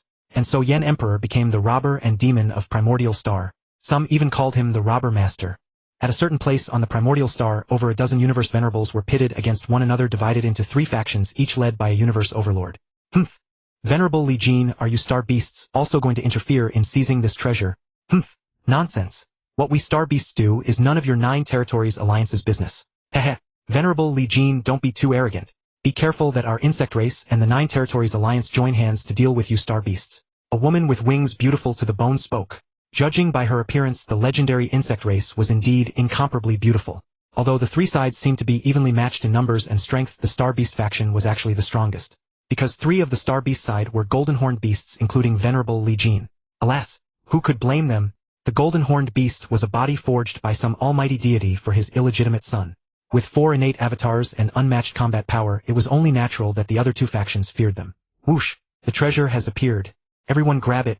The powerhouses of the 3 factions each used their own methods, fiercely attacking one another. Ha ha ha! Arriving early is no match for arriving on time. It seems this Yen Emperor is quite lucky, yeah. The Yen Emperor laughed heartily. Ah! It's the Robber Lord. Everyone run.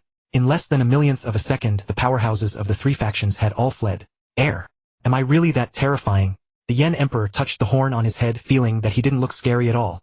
By the aesthetic standards of the Yen God clan, he was an absolute handsome man. Of course the Yen Emperor had not actually chased them, otherwise they could never have escaped. After all, he was not foolish enough to make enemies everywhere. The reason he hunted down the powerhouses of the monster race was, first, he did not like them. Second, the monster race was the mortal enemy of the human race. And third, he needed a whetstone. The treasure has appeared. Why is it another bead? The Yen Emperor felt an extraordinary affinity with this bead. Counting this one, he now had 3 in total.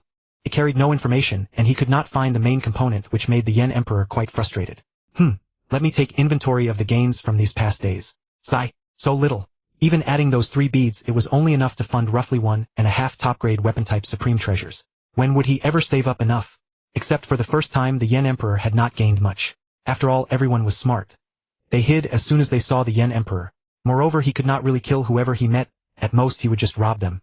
Sigh. 100 years have passed since I came to the Primordial Star. How time flies, the Yen Emperor lamented. Meanwhile, the Mad Lion Lord was extremely frustrated. He had been following behind the Yen Emperor for 100 years without finding even a single hair of him. The Primordial Star had 10081 teleportation gates leading to 10081 different planes. The Yen Emperor robbed and killed wherever he went, so he naturally had no pattern. Moreover, whether he succeeded or failed, he would leave that plane. Because the Yen Emperor had discovered that once he was spotted on a plane, everyone would flee until no one remained. This frustrated the Yen Emperor, so he teleported randomly, which also made the Mad Lion Lord eat dust behind him for 100 years. Yen Emperor, you bastard. I've had enough. Don't you ever let me catch you, or I'll tear you into 8 pieces. The Mad Lion Lord howled feebly, but unfortunately the Yen Emperor knew nothing about it. Sigh. Life is always boring and idle. Think of me, the Yen Emperor, with unmatched combat power, yet no one will fight me. Truly lonely. Solitary. The fellow said with a smug, self-absorbed face. But the Yen Emperor really wanted to find someone to fight, yet there was no suitable opponent. If the Yen Emperor knew that the Mad Lion Lord was looking for him, he would probably immediately engage him in a battle of 3 million rounds and beat him until even his own mother would not recognize him. It's Brother Foam. Could he be in danger? The Yen Emperor picked up the communication token and asked, Brother Foam, what's the matter? Big brother, come over quickly. A supreme treasure has appeared here with violent fluctuations. It might be a top-grade supreme treasure. I can't hold the situation by myself. Alright. Tell me the coordinates quickly and I'll teleport over right away. Cao Feng told the Yen Emperor the location, and the Yen Emperor immediately flew toward the teleportation point. The Yen Emperor knew that Cao Feng had come to the Primordial Star. With strength approaching that of a top universe overlord, Cao Feng led several senior universe venerables of the Yen God clan to adventure on the Primordial Star. The Yen Emperor never expected Cao Feng to give him such a pleasant surprise. That was a top-grade supreme treasure. Even if it was not on the level of a domain-type supreme treasure in value, it would still make powerhouses act. This time the Yen Emperor was extremely excited. My blood is boiling. Let this Emperor thoroughly enjoy a bout of battle. Ha ha ha, this Emperor is coming. The Yen Emperor roared wildly, as if pumped full of adrenaline. He craved battle too much. Like a young man who after 5 years of military service craves a woman. The Yen Emperor flew toward the teleportation point at top speed. Oh, arrived. This is it. Teleport. So this is the plane. Ah, such a powerful fluctuation. It's definitely a top-grade supreme treasure. The entire plane can feel this fluctuation. The Yen Emperor quickly flew toward the source of the fluctuation. He was not afraid of the treasure being seized by others. After all, the treasures of the Primordial Star would not emerge before their time. Even the strongest could not take them. The Yen Emperor was worried about the safety of Cao Feng, and the others afraid that another universe master might have arrived earlier and made a move against them. The cost of resurrecting several senior universe venerables and above was definitely not small. The Yen Emperor's current savings were still insufficient to compare with established powerhouses. Oh, arrived right ahead. Not good, he controls time and space. Another universe master has also arrived. The Yen Emperor muttered to himself. Ha ha ha, Gale Venerable, still so arrogant, aren't you? Banfu Lord, the universe master of our monster race alliance, is here. Cao Feng's face changed drastically. Not good. It's Banfu Lord. This is dangerous now. Why hasn't Big Brother come yet? For universe venerables like them, Banfu Lord was a terrifying existence. Although Banfu Lord's physical attack methods were poor, his soul attacks were extremely powerful. Against soul attacks, no matter how many avatars one had, it was useless. If you died for real. Heh. Little ones of the human race, you are too weak. You'd better retreat. If you persist in seizing the supreme treasure, I will really make a move. Banfu Lord's appearance was that of a four-legged beast from the waist down with an upper body similar to a human's. At this moment Banfu Lord's face looked kind and amiable, as if his words were the truth, making Gale Venerable and the others involuntarily believe him. Looking at Banfu Lord's kindly face, Gale Venerable and the others felt an overwhelming warmth, as if they were about to fall into an eternal sleep. Just then a furious roar sounded. Roar! Banfu Lord, you bastard! How dare you enslave this Emperor's clansmen? The Yen Emperor was truly enraged.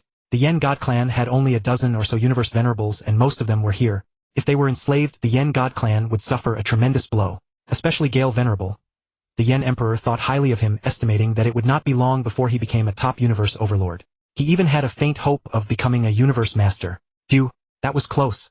Big Brother, thank you for saving us. Gale Venerable broke out in a cold sweat. Damn it, if they had been enslaved, there would be no way to revive them. This Banfu Lord was too uncanny. Such a powerful will. With a single roar, he pulled them out of the illusion. This Yen Emperor is not simple. Banfu Lord thought to himself.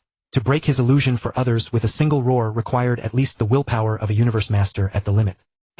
Although his will was powerful, a powerful will was of little use against soul attacks. This little fellow, the Yen Emperor, deserved to suffer a bit. Since Mad Lion could not find him, I will make my move myself. Though Banfu Lord was shocked by the strength of the Yen Emperor's will, he still did not believe that the Yen Emperor could withstand his soul attack. In fact, Banfu Lord's understanding was somewhat limited. When willpower reached a certain level, it could effectively resist soul attacks or even become immune to them. So he asked, little fellow, are you the Yen Emperor? Quite fiery, aren't you? In midair, the Yen Emperor stood there. A divine body over 1,000,000 kilometers tall, clad in black war armor, with a red horn growing from his head, and a red halberd in his hand. He stood imposing and awe-inspiring in midair, casting a contemptuous glance at Banfu Lord and said, Yes, it is this Emperor. Banfu Lord trash like you dares to lay a hand on my clansmen. Are you courting death? Do you want this Emperor to send you on your way? This was a blatant slap in the face. The Yen Emperor utterly disregarded Banfu Lord. Worth paying attention to. Does the Flame Emperor need to pay attention to the Lord of Banff? Of course not. What is a soul attack in the face of the primordial soul? Soul attacks below the 4th rank are ineffective. Those at the 4th rank or higher are weakened to 100,000th of their original power, unless they exceed the limit of the primordial soul. The Lord of Banff's soul attack at best approaches the 4th rank, utterly ineffective against the Flame Emperor. As for physical attacks, the Flame Emperor is near the 4th rank. And should he use Universe Freeze, he can even imprison Universe Masters below the 5th rank. As for the physical attacks of the Lord of Banff, they are nothing but a joke. When Lord Enyong learned that Luofeng was battling the Lord of Banff, He sneered that Luofeng's strength was merely around the second rank. Clearly the Lord of Banff's physical combat power could never exceed the second rank. In terms of divine body, when the Flame Emperor's genes reached the perfect level, his true form already stood millions of kilometers tall. Because the Flame Emperor's resources were limited, the Bloodvine gene level remained at 300 times without improvement, or else his divine power condensation would have been even greater. Yet even so, a divine body spanning 5 billion kilometers combined with the innate ability to autonomously restore divine power makes the Bloodvine avatar a true mobile blood bank. As for the Lord of Banff, his true form divine body was a mere 100,000 kilometers with a gene level of only 1,000-fold. Compared to the Flame Emperor, he was utterly insignificant. Now that the Lord of Banff's soul attacks were useless against the Flame Emperor, his physical attacks did not exceed the second rank, and his divine body was far inferior. Was there any need for the Flame Emperor to fear him? Was there any need to regard him with respect? In my eyes you are nothing more than a mobile treasure trove, the Flame Emperor said contemptuously. Fine. The Lord of Banff was enraged. Very well, very well. You? How dare the Flame Emperor be this arrogant? Then let us see who the mobile treasure trove truly is. Faced with the Flame Emperor's repeated contempt and provocation, the Lord of Banff was truly furious. You little brat, how can you be so arrogant? Do you think you are Chaos City Lord or something? Enough nonsense. If you want to fight, then fight. I am still waiting to claim the Supreme Treasure. The Supreme Treasure had not yet appeared, and the Flame Emperor had no intention of sharing it. He secretly sent a transmission to Wildwind Venerable and the others. I am about to clash with the Lord of Banff. Withdraw to a greater distance. Yes, eldest brother, be careful. Wildwind and the others retreated billions of kilometers away. Good, good. The Flame Emperor is arrogant enough. Take my strongest strike, Soul Vortex. 2 terrifying beams of light shot from the Lord of Banff's eyes, as if he were a deity or demon. These illusory rays seemed to drain the surrounding energy, causing the space around them to warp. The Flame Emperor did not dodge, allowing the 2 beams to strike him. His refusal to evade was obviously not out of arrogance or foolishness. Rather, soul attacks were not so easily avoided. If they were, those who cultivated the path of the soul would be unable to survive. Moreover, the Flame Emperor wished to test the might of the primordial soul, as he had never fought a universe master before. Slow to speak, swift to act. The 2 dreadful beams pierced into the Flame Emperor's body. Seeing the Flame Emperor struck by his ultimate technique, the Lord of Banff exulted. Let you be arrogant. A mere newcomer to universe master status, yet so insolent. Taste the power of Soul Vortex. After the 2 beams entered the Flame Emperor's body, he felt as if they were burning his very soul. The life imprints within every cell were being destroyed by the 2 beams, yet the primordial soul dissolved into countless pearls, shielding the life imprints within. No matter how the beams ravaged, they could not harm him. In a short moment the 2 beams faded away entirely, though it felt like an eternity. Less than a tenth of a second had passed in the outside world. The Flame Emperor opened his eyes and heard the Lord of Banff boasting. He said, Banff, you are truly trash. With this level of attack you think you can harm my soul? The Lord of Banff's eyes widened as though he had seen a ghost. He cried out, Impossible! Impossible! How can my strongest attack have no effect on you at all? The Flame Emperor paid no heed to his shock or disbelief, raising his flame god Halberd. Lord of Banff, in this world nothing is impossible. Since your attack has passed, take my strike. Inherited flame. Tiny specks of flame ignited upon the flame god Halberd, so faint that a gust of wind might extinguish them. Yet if a powerful being were to probe deeper, the latent might contained within was enough to annihilate an entire great galaxy. The Lord of Banff hastily produced a black great spear from his world ring, intent on blocking the Flame Emperor's inherited flame. But the flame drifted toward him leisurely, and no matter what he did, he could not stop it. Whoosh! In an instant, that tiny spark struck the Lord of Banff. Sizzle! A blaze containing world-destroying might erupted from the Lord of Banff's body, and even the space around him seemed to twist from the burning heat. Ah! Ah! It hurts! Ah! The Lord of Banff's anguished screams came from the towering flames. What a miserable wail it was! He screamed so terribly that anyone hearing it would be grieved, anyone seeing it would weep. One might even think the Lord of Banff had been violated, suffering a legendary calamity upon his rear. Those world-destroying flames burned for several long seconds before extinguishing. The Lord of Banff was no longer the spirited, confident figure of before, and now he looked frail, his entire body scorched black. Panting heavily, he said, Flame Emperor, you are so ruthless. One strike actually cost me 8% of my divine body. The Lord of Banff stared at the Flame Emperor with terror in his eyes. Humph! Banff, weren't you just now acting so arrogant? Didn't you want to teach me a lesson? You must think yourself formidable. Then take another strike from me. The Flame Emperor raised his flame god, Halberd, high, burning 1% of his divine power. Flame Emperor, stop. I surrender. I surrender. I will no longer compete for the treasure. I am leaving now. The Lord of Banff begged the Flame Emperor. Surrender. Withdraw. Too late. I not only want the supreme treasure, I also want your life and every treasure on your body. The inherited flame never dies. Blaze forth strongest inherited flame. Burn. The flame emperor roared. The fire at the tip of the flame god Halberd blazed ever more fiercely, radiating awe-inspiring might. Go forth, inherited flame. Bearing the will of this emperor, burn away every obstacle before me. That terrifying blaze shot toward the Lord of Banff at faster than light speed. The Lord of Banff frantically swung the spear in his hands. Ah, block it for me. Unfortunately, wishes often go unfulfilled. A battle is not decided by who shouts louder. The Lord of Banff watched helplessly as the flame struck him, powerless to do anything to prevent it. Once more towering flames erupted from the Lord of Banff's body. The might of the blaze warped the surrounding space to an extreme degree, as though it were on the verge of shattering. Ah! The Lord of Banff's screams echoed once more. If his earlier cry was like a man violated, this time it was like a man violated by a whole legion of savages. The Flame Emperor's previous inherited flame had been a casual gesture, its power merely on the ordinary third-rank level. But this time, burning divine power and striking with full force, it had reached the pinnacle of the third rank. As for Scorching Burn, there was no need to use it against the Lord of Banff, let alone his strongest innate secret technique, Universe Freeze. In the distance, the Flame God Clan's Universe Venerables witnessed the Lord of Banff being suppressed by the Flame Emperor, and shouted excitedly, "Patriarch! So fierce!" Meanwhile, the Universe Venerables of the Demon Clan were so frightened seeing the Lord of Banff dominated that they all began to flee. Chao Feng, hold off the Universe Venerables of the Demon Race. The Yen Emperor sent a telepathic message to the Universe Venerables of the Yen Divine Race. Humph! If I let these walking treasure troves run away, wouldn't my title as the Bandit Lord be undeserved? The divine flame burned for nearly 10 seconds before dying out.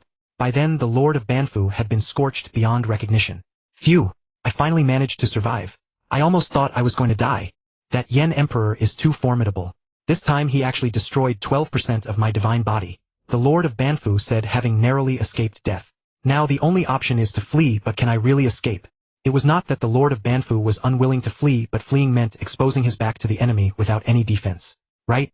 Mad Lion! Mad Lion! I am the Lord of Banfu. I am under attack by the Yen Emperor.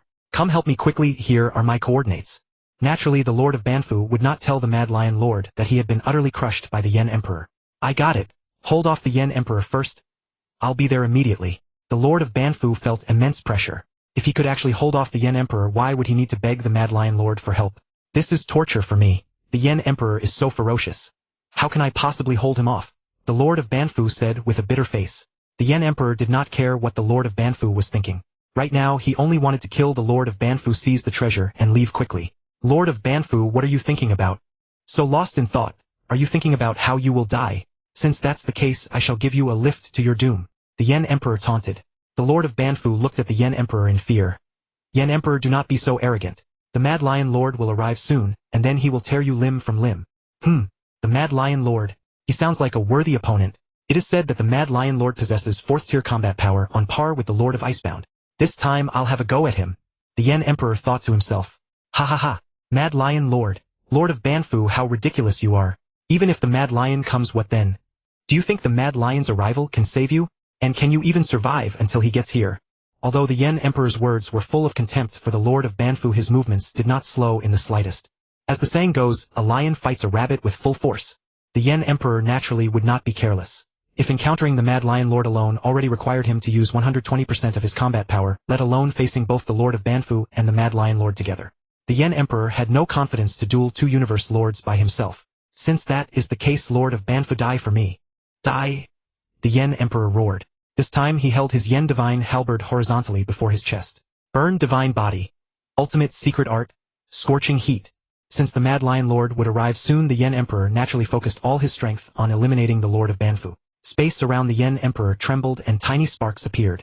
The sparks radiated dazzling light, as if they were about to illuminate the entire Primordial Star. Go! My strongest attack! One by one, the sparks flew toward the Lord of Banfu. Ah! Block them for me! The Lord of Banfu roared furiously, trying his utmost to block the Yen Emperor's attack. But there were too many sparks. He could only block a few, and the rest struck his body. Every time a spark struck the Lord of Banfu, he let out a miserable scream. The sparks hitting his body made a sizzling sound. The sizzling sound continued, and the Lord of Banfu's divine body was rapidly decreasing. Ah! My divine body! 3%. 5%. It's still dropping. Ah! In total I've lost 15% of my divine body. This Yen Emperor is too terrifying. How could he not be terrifying? The power of that technique was close to 4th tier. Oh! Still not dead. Then let's try again. Ember fire. Ah, my divine body is below 50%. Again, scorching heat. Ah, Yen Emperor, you are despicable. Die Lord of Banfu, burn your divine body. Scorching heat. Ah, ah. In the end, the Lord of Banfu's divine body was completely exhausted, and this avatar was killed by the Yen Emperor. He collected the Lord of Banfu's supreme treasure. This Lord of Banfu is just too poor. He only has 2 top-level treasures. The rest are merely high-level treasures.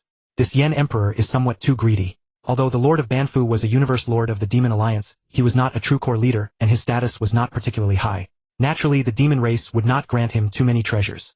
Secondly, the Lord of Banfu had avatars, so it was impossible for him to keep all his supreme treasures on his person. Since the Lord of Banfu is already dead, you all have no reason to live either. With a series of agonized screams, the Yen Emperor killed the Demon Race Universe Venerables who had been confronting Xiaofeng and the others. Patriarch's divine might. The Universe Venerables of the Yen Divine Race looked at the Yen Emperor with worshipful faces. With such a fierce and powerful leader, the Yen Divine Race would surely shake the universe in the future. Xiaofeng, you all did very well this time, not acting rashly. I'll record a major merit for you. Each of you may go to the clan and receive a treasure worth an ordinary weapon type supreme treasure. You all leave this plane first. There will be another great battle soon. As one of the major clans among the human race, the Yen Divine Race naturally had its own management system. Yes, Patriarch. May the Patriarch be invincible in divine might. The Universe Venerables of the Yen Divine Race naturally would not believe that the Yen Emperor would be defeated. In their eyes, he was their god, unbeatable. Heh. The time I spent battling the Lord of Banfu plus the time spent traveling, and this treasure has still not emerged. Truly something to look forward to. The Yen Emperor used his Bloodthirsty Vine avatar to replenish the divine body he had lost in the battle with the Lord of Banfu. He sat in meditation waiting with full concentration for the arrival of the Mad Lion Lord and the emergence of the supreme treasure. On the Primordial Star, the Yen Emperor leisurely awaited the emergence of the supreme treasure, but the Primordial Universe was in an uproar. The Lord of Banfu's true body has fallen, and killed by that little brat Yen Emperor. Truly unbelievable. A universe lord of a small race marveled at the Yen Emperor's formidable combat power. It's only the Lord of Banfu. What is there to brag about in killing an avatar of the Lord of Banfu? If it were me, killing 10 Lord of Banfus would be no problem.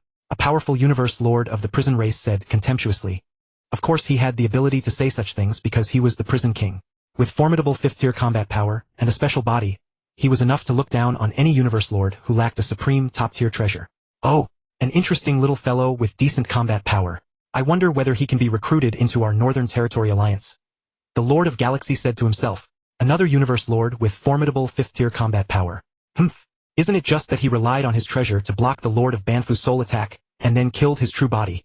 This was a capricious and cunning universe lord known as the Lord of Heavenly Wolf. His own combat power was only at the 2nd tier, yet he was extremely jealous of others. Having just received the news from the Lord of Banfu, he believed that the Yen Emperor must have defeated the Lord of Banfu by relying on supreme treasures. Ha! Our human race is destined to prosper. Our human race is destined to prosper. Ancestor Yuan, have you seen this? Our human race has produced another strong one who can shoulder the heavy burden. As soon as he heard the news, the City Lord of Chaos burst into laughter. The City Lord of Chaos was a respectable strong one, devoting himself entirely to the human race, guarding the Primordial Universe, and being utterly selfless. Altogether, Chaos had sacrificed too much for the human race. Oh, haha, my disciple, killing an avatar of a universe lord is still not enough for me to forge a battle suit for you. That was the reaction of Zuoshanke upon hearing the news. Although the Yen Emperor had not reached his standards, Zuoshanke was still quite pleased. In fact, the Yen Divine Race had been destined to be one of Zuoshanke's failed experiments from the very beginning. After all, no matter how powerful the divine body, if one lacked sufficient comprehension and mental state, one could not become a true strong one, nor could one acknowledge the Star Tower as its master.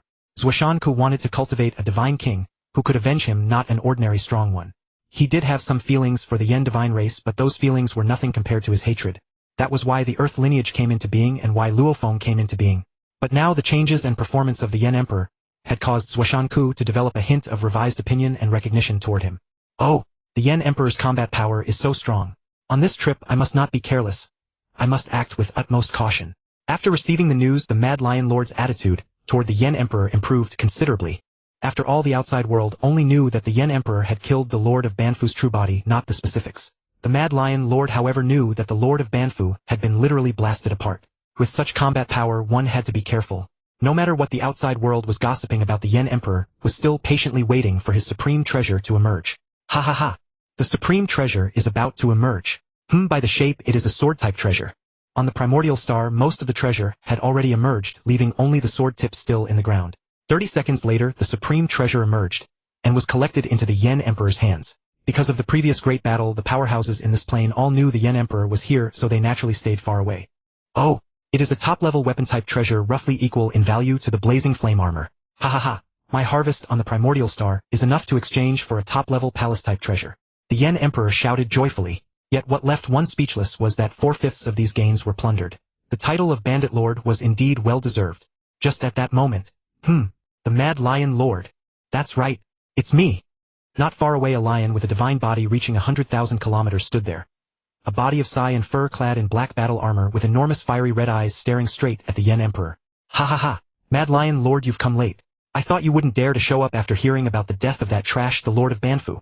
Yen Di remained as domineering and unrestrained as ever, even before the Mad Lion Lord, a veteran powerhouse rumored to be comparable to the established Icebound Lord.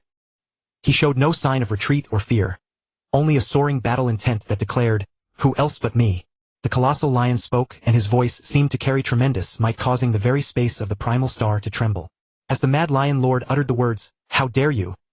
The space trembled even harder, and wave after wave of shockwaves surged toward Yen Di. Yen Di gave a cold snort. Mad Lion Lord, such petty tricks are not worth showing off. The shockwaves dispersed before they even drew near him. This young Yen Di's will is indeed strong. It seems Banfu Lord was not lying. My lion's roar actually has no effect on him whatsoever. The Mad Lion Lord thought to himself. The lion's roar was a move akin to an innate skill carrying traces of soul attack and will attack. Although the lion's roar was of little use after the Mad Lion Lord became a Universe Master, the fact that a newly ascended Universe Master could handle it so easily, even dispersing those shockwaves from afar, showed that Yen Di's will was definitely extraordinary. This gave the Mad Lion Lord a measure of shock and surprise. After all, among the life forms of the primal universe, apart from the Earth lineage's unique mental talent, the will of other races was usually on par with their cultivation level.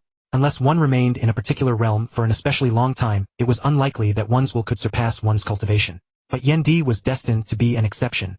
While the Mad Lion Lord was stunned, Yen Di was also greatly surprised. There is some real mastery in this will attack. Quite rare in the primal universe. Unfortunately, a will attack of this level is of no use against me because my will has barely reached the true god level. Will attack arts were extremely precious even on the origin continent. This was evident from the fact that a mighty being like Yuan, a powerhouse beyond the God King level, had left behind a will secret art known as the Liuan art. The further one advanced, the more important the will became. Yen Di held no hope of obtaining the Liuan art. He did not think he had the talent of some great deity's biological son. When other people bonded with the Liuan art, their souls ached so terribly that they wished for death, yet the god's own son found it comfortable instead. Comparing one person to another is enough to drive one mad. After all, across countless tens of thousands of cycles of reincarnation on the origin continent, endless geniuses had failed to obtain Yuan's inheritance. Naturally, Yen Di held no hope. What he truly coveted were the divine eye art and the life gene blueprint of the gene world. At most, he could only covet the gene world's core inheritance. Unfortunately, obtaining the core inheritance required obtaining the Liuan art first, and Yen Di had no chance of that. Though 10,000 thoughts gathered in Yen Di's mind, only an instant passed in the outside world. Yen Di immediately mocked, Mad Lion Lord, is this all you are capable of? If this is all you have, then I, the Emperor, will make my move. Such a crude method of provoking an opponent was lowly, but sometimes it had astonishing effects. As the saying goes, fools turn up every year, but this year there are especially many. Little one, being too arrogant is not good either. Since you are so arrogant, what do you think of my letting you strike first? The Mad Lion Lord said magnanimously. Oh, letting me strike first? Is he truly so confident, so arrogant? Yen Di could not quite make sense of the Mad Lion Lord's attitude. He refused to believe that the Mad Lion Lord was really a fool or an arrogant maniac. The Mad Lion Lord was a universe master of the demon race. True elite of the demon race. The demon race was born hypocritical and cunning. It was impossible for him to be so impulsive. He must have a trump card I have not thought of. Could it be a supreme treasure, armor, or palace? But no universe master of the primal universe has a supreme treasure. Could it be that the two demon powerhouses lent their supreme treasures to the Mad Lion Lord just to deal with me? Is there really such a need? For a moment Yen Di could not gauge the Mad Lion Lord's intention either. No matter how arrogant and overbearing Yen Di was, he would not dare give a free first move to someone whose strength was close to his own. When experts crossed blows, victory and defeat could not allow the slightest error. Am right? I should ask Chaos City Lord for information about the Mad Lion Lord. Since Yen Di had only recently become a universe master, and had never journeyed into the universe sea, he had relied on being a transmigrator, and had not yet taken the time to read the intelligence collected by his race. He was indeed somewhat unprepared for this suddenly appearing Mad Lion Lord. It seems I will need to catch up on relevant knowledge in the future. In the virtual universe Yendi connected to Chaos City Lord. Chaos, I need the Mad Lion Lord's profile. Haha. I have had it prepared for a long time. Take it. Be careful in your battle with the Mad Lion Lord. I have already sent people to the Primal Star. Should anything unexpected happen, I will also arrive in time. Already prepared. That is right. Yendi knew that Chaos City Lord must have heard that he had killed Banfu Lord's avatar, and was dueling the Mad Lion Lord, and so had prepared everything in advance. Although Chaos City Lord's preparation of intelligence and arrangement of experts for his secret protection were mostly for the greater good of the race, Yendi was still extremely grateful to Chaos City Lord. As for why Chaos City Lord did not stop the duel between Yendi and the Mad Lion Lord, first, strong experts needed to be tempered. Second, Yendi had been the one to strike first and kill a universe venerable of the demon race, so the human race could not claim to be entirely in the right. But if Yendi was truly in mortal danger, Chaos City Lord would naturally not stand by. After reading the Mad Lion Lord's detailed dossier, Yendi thought to himself, so the Mad Lion Lord is extremely skilled in movement technique. That is why he dared to boast about letting me strike first. Heh, skilled in movement technique. Mad Lion Lord, you are in for a tragedy. Yendi snickered secretly. Heaven was truly helping him. Seeing Yendi standing there motionless, the Mad Lion Lord sneered. Yendi, so you are a coward after all. I let you strike first, yet you are too frightened to act. You hardly live up to the name Yendi. Ha ha ha. Hearing the Mad Lion Lord's laughter, Yendi thought, the demon race really is born hypocritical and cunning. He even tried to shake my will. Yendi raised his Yen Divine Halberd high and said, Mad Lion Lord, since you seek death, take my strongest strike. Divine power burn. Countless tiny sparks blazed to life around Yendi, radiating boundless might. It was his most powerful offensive secret art. Scorching Blaze. Since you are so skilled in movement, I will deal with you using Scorching Blaze. Fortunately, this secret art has an extremely broad attack range. Go! My strongest attack. Countless tiny sparks flew toward the Mad Lion Lord at extreme speed. Each spark carried peak third order might, and together their power approached fourth order. A broad range attack. Nothing to speak of. Watch my fourth order peak movement technique. Myriad Thunderflash. The instant Myriad Thunderflash was used, the entire plane of this Primal Star seemed to be covered with the Mad Lion Lord's figures. Of the countless sparks, only a handful struck him, and they were nothing but a minor nuisance. Ha ha ha. Yendi, is this your strongest attack? It has almost no effect on me. The Mad Lion Lord laughed loudly. Seeing this, Yendi's heart sank. It seemed he had truly met his match this time. The damage his techniques dealt to the Mad Lion Lord was far too low. If one insisted on quantifying it, it was roughly 1 in a million, nearly no different from being useless. In the Universe C and the Primal Universe, because there was no systematic inheritance, most secret arts were offensive while auxiliary secret arts were extremely rare. Yendi had not expected that the Mad Lion Lord's movement technique would be not only remarkable, but also at a shocking fourth order level. With the secret art alone, the Mad Lion Lord could match the Icebound Lord. There was truly no question about it. Yendi, since I have already let you make one move, it is my turn to strike. The Mad Lion Lord looked at the silent Yendi and thought, a brat is a brat. He falls apart at the first setback. The road to becoming a powerhouse is still long. Talent is not equal to strength. Let me teach you a proper lesson. Deep down, the Mad Lion Lord was extremely envious of Yendi's talent. After all, to possess such combat power merely 300,000 years after becoming a universe master, his talent was certainly not ordinary. The Mad Lion Lord raised both claws, which crackled with azure lightning. Those claws were also a peak treasure. Endless destructive thunder flickered around the Mad Lion Lord as he roared, thunder annihilation of the 9 heavens. Countless thunderbolts, each tens of kilometers in diameter, struck toward Yendi, as if to completely annihilate him. Burning divine power and fully activating the tribulation armor, Yendi held the Yen Divine Halberd across his chest, and defended with all his might. Boom, boom, boom. The thunder slammed into Yendi's divine body with a huge crash, as if the world were facing its end. Not until a full several seconds had passed did the thunder stop attacking. What? My divine body has lost 2%. When I faced Banfu Lord, he could not do me the slightest harm, but this Mad Lion Lord. Watching the Mad Lion Lord, whose entire body was wreathed in thunder like a demon god descending to the world, Yendi's heart could not help sinking. Although the depleted divine body and the previously burned divine body were instantly restored by the Bloodthirsty Vine avatar, Yendi's situation remained grim. In some corner of this plane of the Primordial Star, a jealous voice spoke. That little Yendi has suffered a loss this time. Another voice said, he's just a little brat. No matter how monstrous he is, can he defeat the Mad Lion? It seems it's our turn to act. Yendi is on the losing side. Be careful in a while. A cold voice spoke. Ha ha ha. This little Yendi is indeed gifted. He's just lacking some experience. Another hearty voice said. The demon race and the human race had both sent experts to bolster their presence. And rightly so. Neither race would allow its own universe lord to fall over a battle fought for face. After all, both Yendi and Mad Lion Lord were pillars of their respective races, and neither race would let them perish so easily. Since no all-out race war had been ignited, most conflicts were fought simply for face. Mad Lion Lord looked at the grim-faced Yendi and taunted, "Little brat, now you know how formidable I am, don't you? As long as you apologize to our demon race and compensate me with a top-tier treasure weapon, this matter is over. Otherwise you'll be in for a world of pain." Mad Lion Lord stared at Yendi with a mocking smile. Although he also wanted to eliminate this threat to the demon race, now was not the time. He could only resort to this kind of humiliating attack.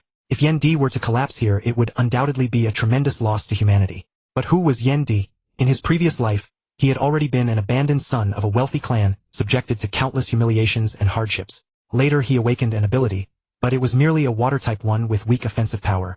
Relying on this inherently inadequate water ability, Yendi nonetheless became the ability king famed across Earth. How many trials had he endured along the way? How could this insignificant hardship possibly defeat him? Besides, Yendi had not yet gone all out. Ha! Ha ha ha! Ha ha ha ha!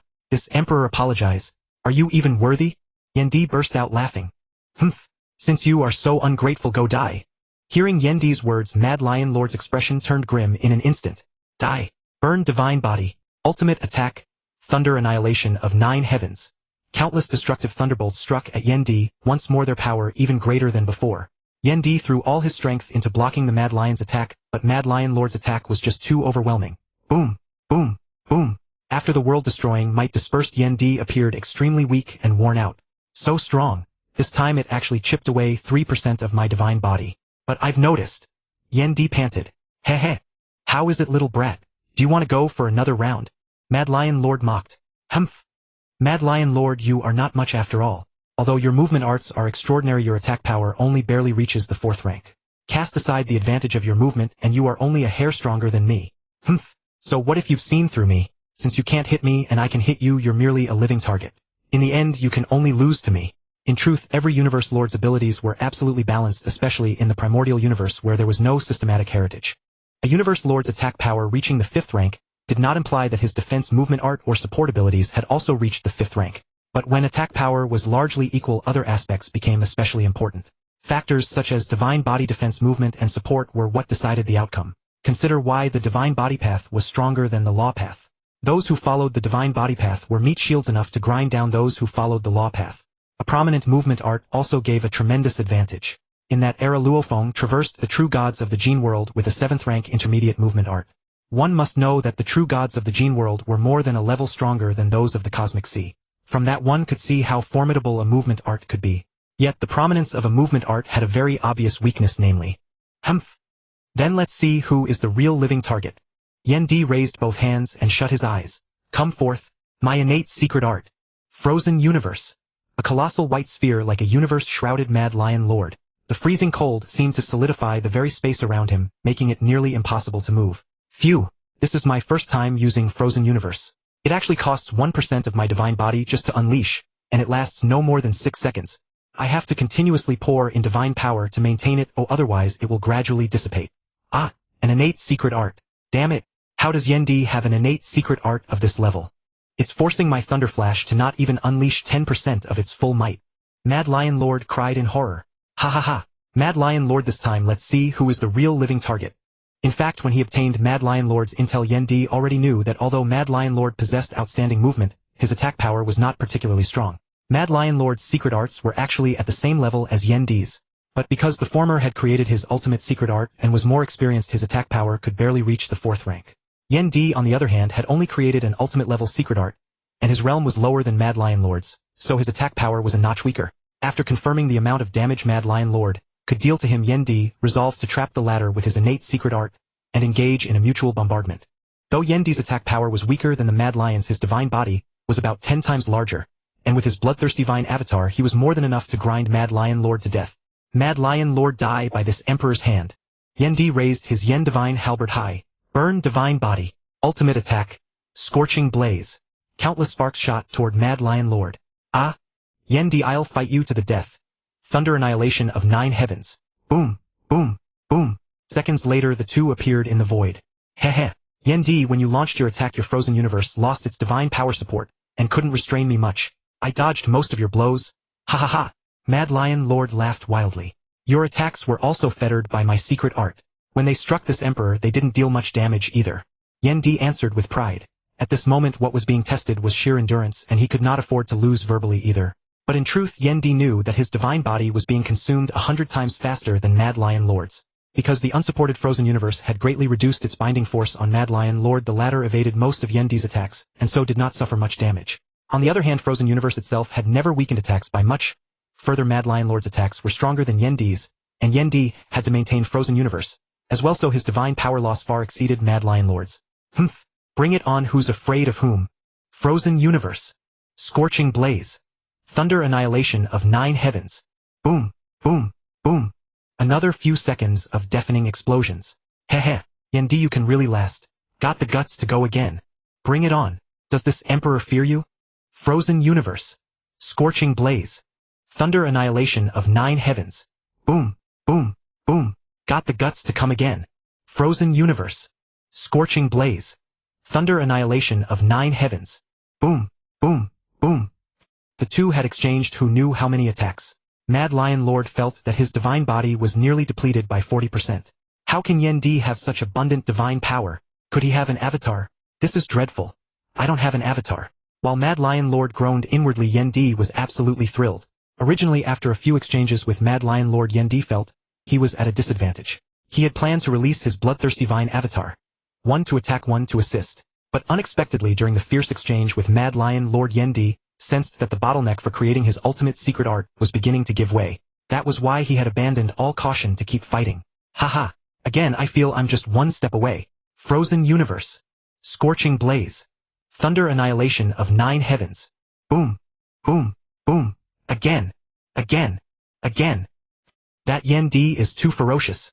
A demon race universe lord watching on the sidelines felt a chill run up his spine at Yen Di's desperate fighting so much that he could hardly believe it. Very ferocious. Another voice said unwillingly. That frozen. Are you certain that Yen Di is not a descendant of the legendary special life form, the bloodthirsty berserker? A somewhat depressed voice asked. Probably not, right? The cold voice hesitated before replying. No matter what the outside world thought, the battle between Yen Di and the Mad Lion had reached a white-hot stage. Again, I feel I'm just one step away. Boom, boom, boom. Ah, my divine body is left with only 40%. Again, Mad Lion. Again. Ah, Mad Lion Lord, why the hell are you running? Just as Yen Di was getting excited by the fight, Mad Lion Lord turned and fled. Seeing the Mad Lion Lord flee, the Flame Emperor cursed angrily. Damn it. Running away at a time like this. I was just getting into the thrill of the kill. Of course, the Flame Emperor was not truly enjoying the fight. Given the divine power he had already lost, if not for the Bloodvine clone, he would have died nearly 10 times over. Rather, the Flame Emperor sensed that after another dozen or so clashes with the Mad Lion Lord, he would be able to break through his bottleneck and create his own ultimate forbidden art. Yet, at this critical moment, the Mad Lion Lord actually fled. How could the Flame Emperor not be furious? In truth, the Mad Lion Lord was even more enraged than the Flame Emperor. Who did the Mad Lion think he was? Among the demons, apart from Dream Demon Ancestor and Shock Demon Ancestor, and the few 5th stage universe masters of the demon race, he held the highest status, far surpassing the Wolf Chief Lord by 2 whole levels. Even in the Cosmic Sea, the mighty figures knew of the Mad Lion's renown. Yet who would have thought he would suffer such a miserable fate today? Initially, he had received orders from Dream Demon Ancestor to teach the Flame Emperor a lesson, and he had merely regarded the Flame Emperor as a trivial junior. Later, when the Flame Emperor destroyed the true body of the Banff Lord, the Mad Lion Lord finally took him seriously. Even later, when the Flame Emperor used Frozen Universe to restrain his movement arts, the Mad Lion Lord was still the one holding the upper hand. Yet who would have imagined that after they had exchanged countless blows, the Mad Lion Lord would discover that the Flame Emperor's divine body did not seem to be diminishing, while his own divine body was continuously dwindling. That alone he could tolerate. After all, the other had a clone while he did not. But then the Mad Lion Lord realized that the Flame Emperor's attack power was steadily rising until it finally matched his own and barely reached the 4th stage. Only then did the Mad Lion Lord understand that the Flame Emperor had been using him to temper himself. Having realized this, the Mad Lion Lord would be a true fool not to flee. Was losing face not better than losing his life? Watching the fleeing Mad Lion Lord, a sinister smile curled at the corner of the Flame Emperor's mouth. Mad Lion Lord, do you think this Emperor will let you escape? Since you insist on running, then die obediently. Boom. A crimson-red monster appeared in the void, covered with countless tentacles, each one tens of millions of kilometers long. To avoid revealing the true colossal size of the Bloodvine clone's divine body, the Flame Emperor had shrunk it to 100 million kilometers. This creature was precisely the plant-type lifeform, the Bloodvine clone. Frozen Universe. It enveloped the Mad Lion Lord. Flame Emperor, this trick again. Ah, this is... The Bloodvine clone cast Frozen Universe, continuously pouring out divine power, rendering the Mad Lion Lord unable to move within the frozen domain. To his horror, the Mad Lion Lord found himself immobilized. And it was precisely at this moment that the Flame Emperor launched his attack. Scorching Burn. The Flame Emperor coldly uttered the command, and countless tiny sparks, each bearing the power to annihilate heaven and earth, shot toward the Mad Lion Lord. No. Flame Emperor, stop. Stop. Frozen Universe. Explode for me. Boom.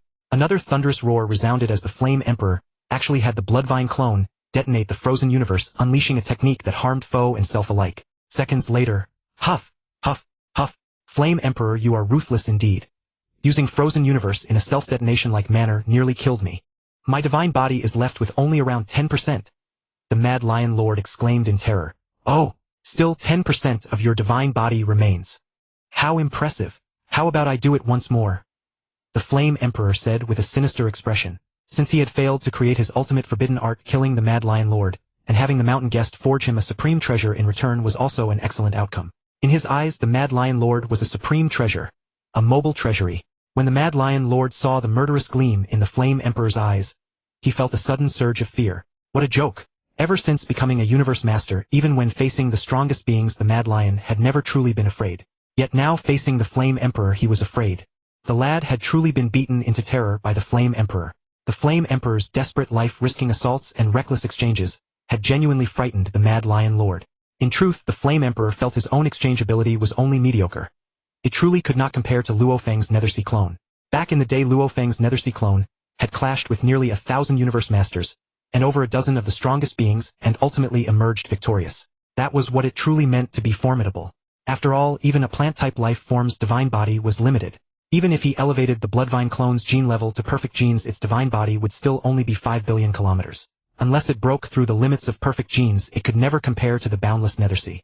Hearing that the Flame Emperor intended to do it again, the Mad Lion Lord shouted, "Annihilation Master, haven't you watched enough?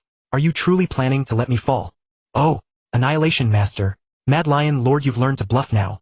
The Flame Emperor cared not whether the Annihilation Master had come. Even if the demon race sent someone, would the human race not send support as well?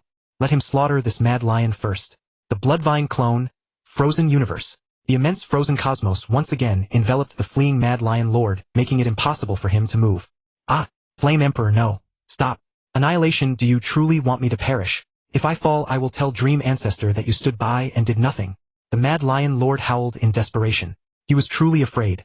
His divine body was nearly spent, one more assault, and he feared he could not hold on. Ha ha ha.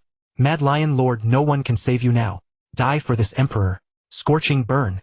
The Flame Emperor once again burned his divine power, preparing to end his enemy with his most powerful attack, Scorching Burn. At that moment, a figure appeared and spoke. Why must you show no mercy? Stop now, little one. It really is the Annihilation Master. That one is not easy to deal with. The Flame Emperor thought to himself that the demon race had actually sent the Annihilation Master. This one's true body was a 5th stage universe master, and he even had clones. It was not something he could handle, but the one who had come was merely an avatar, not his main combat clone, barely approaching the 5th stage. Humph. You tell this Emperor to stop, and this Emperor must stop. Would that not make me lose all face? Ignoring the Annihilation Master's obstruction, the Flame Emperor unleashed Scorching Burn, then detonated the Frozen Universe. Ah! The Mad Lion Lord screamed in agony, seeming as if he truly were about to perish. Seeing that the Flame Emperor had once again attacked the Mad Lion Lord, despite his intervention, the Annihilation Master was enraged on the spot. Little brat, you are far too arrogant. Die for me. Annihilation of heaven and earth. In his fury, the Annihilation Master actually unleashed his strongest attack, aimed straight at the Flame Emperor. Humph! Annihilation Master, are you bullying my human race as if we have no one? A cold voice sounded. Stop right there. Void-splitting frost slash. The Ice Sealer Lord also unleashed his strongest attack, intercepting the Annihilation Master's strike. Boom, boom, boom. The two forbidden arts collided in the void, and it seemed as if nearly 100,000 kilometers of space around the Primordial Star were about to be destroyed. The overwhelming might was 100, even 1,000 times greater than the clashes between the Mad Lion Lord and the Flame Emperor. Ha ha ha. Annihilation Master, I think we should just call it even. Let it end here. A hearty voice declared. The Flame Emperor looked over and saw that it was the Dragon Traveler Lord. With both Dragon Traveler and Ice Sealer having arrived, the Flame Emperor felt reassured. The two of them were the strongest universe masters, openly serving under the virtual universe, second only to Chaos City Lord. After all, the Dark Lord was their hidden force. Dragon Traveler, Ice Sealer, thank you both. The Flame Emperor said gratefully. There was no need for many words. The Flame Emperor owed them a favor, and he would surely repay it in the future. No need. Ice Sealer Lord remained as cold as ever. The Flame Emperor knew this was simply Ice Sealer's temperament, so he naturally did not take it to heart. Ha ha ha. Flame Emperor, truly impressive. You have won honor for the human race. Dragon Traveler Lord laughed heartily. You flatter me, Dragon Traveler. After all this effort, I still didn't manage to butcher this mad lion. The Flame Emperor shook his head. Didn't kill me. My divine body is under 1%. I nearly died. The Mad Lion Lord shouted upon hearing the Flame Emperor's words. Enough, Mad Lion. Shut your mouth first. The Annihilation Master looked at the Flame Emperor, Ice Sealer Lord, and Dragon Traveler Lord, then said, This matter. Shouldn't your race give our demon race an explanation? I think we should just let it go, Dragon Traveler Lord said. Let it go? No, absolutely not. Your human race must compensate our demon race with a top-tier palace-type supreme treasure. The Sky Wolf Lord standing nearby shouted loudly. The Flame Emperor deeply despised the Sky Wolf Lord. He clearly possessed only second-stage strength yet acted impossibly arrogant, and in the end he was defeated in a single move by Luo Feng. Then let's fight. The Flame Emperor declared with soaring battle intent. Let's fight. Ice Sealer Lord also stepped forward. Dragon travels the world. The seemingly hardy and honest Dragon Traveler Lord actually made the first move. This instantly caught the demon race off guard. Stop. Stop. Dragon Traveler Lord, halt. Let us talk this over properly. The Annihilation Master shouted loudly. What a joke. Fight? How can we fight? In truth, the Lord of Annihilation was equally exasperated. He had originally planned to wait until the Mad Lion Lord crippled Emperor Yen. Then he himself would engage the Lord of Ice Seal, while the Mad Lion Lord dealt with the Dragon Travel Lord. Though the Heavenly Wolf Lord was a useless fool, handling a half-crippled Emperor Yen would pose no difficulty. That would have compelled humanity to offer reparations. But to his utter astonishment, the Mad Lion Lord had been crippled by Emperor Yen instead. And Emperor Yen even possessed an avatar. With an avatar, Emperor Yen could rank as a 4th-tier combatant. Thus the human side possessed 3 4th-tier combatants. The demon race, in contrast, could field only the Lord of Annihilation, whose strength approached the 5th tier. He too had an avatar, but it was roaming the cosmic sea and had not yet returned. A single Lord of Ice Seal was enough to hold back the Lord of Annihilation. Could they truly expect the Heavenly Wolf Lord, that good-for-nothing, and the half-crippled Mad Lion Lord to face Emperor Yen and the Dragon Travel Lord? Preposterous. Nearly all of humanity's senior universe lords had received guidance from the origin ancestor. Even the weakest among them approached the 4th tier, let alone a battle-hardened veteran like the Dragon Travel Lord. A miscalculation indeed. A clean retreat will be no easy matter. I only hope the humans will not press their advantage too far, the Lord of Annihilation thought privately. This time Emperor Yan's combat power had proven unimaginably formidable, catching the demon race squarely off guard. Humph! Stop! Lord of Annihilation, what exactly do you take us humans for? The Dragon Travel Lord said frostily. Yet in the end he halted. Now was not the moment to openly break with the demon race. Phew! Seeing that the Dragon Travel Lord had ultimately held back, the Lord of Annihilation breathed a sigh of relief. Given the demon race's current predicament, even if he sent out a distress call, the Mad Lion Lord might fall before any reinforcements could arrive. The Mad Lion Lord was thoroughly ruined. Only 1% of his divine body remained, and he could no longer withstand even a single blow from Emperor Yen. Dragon Travel, let us speak calmly. There is no need to resort to force and spoil our harmony. Spoil our harmony. Humph. A moment ago I said the matter was closed. Who was it that demanded compensation from us? It was only right. Silence. The Heavenly Wolf Lord did not even manage to finish his sentence before the Lord of Annihilation lashed out at him. This fool of a Heavenly Wolf. Could he not see the writing on the wall?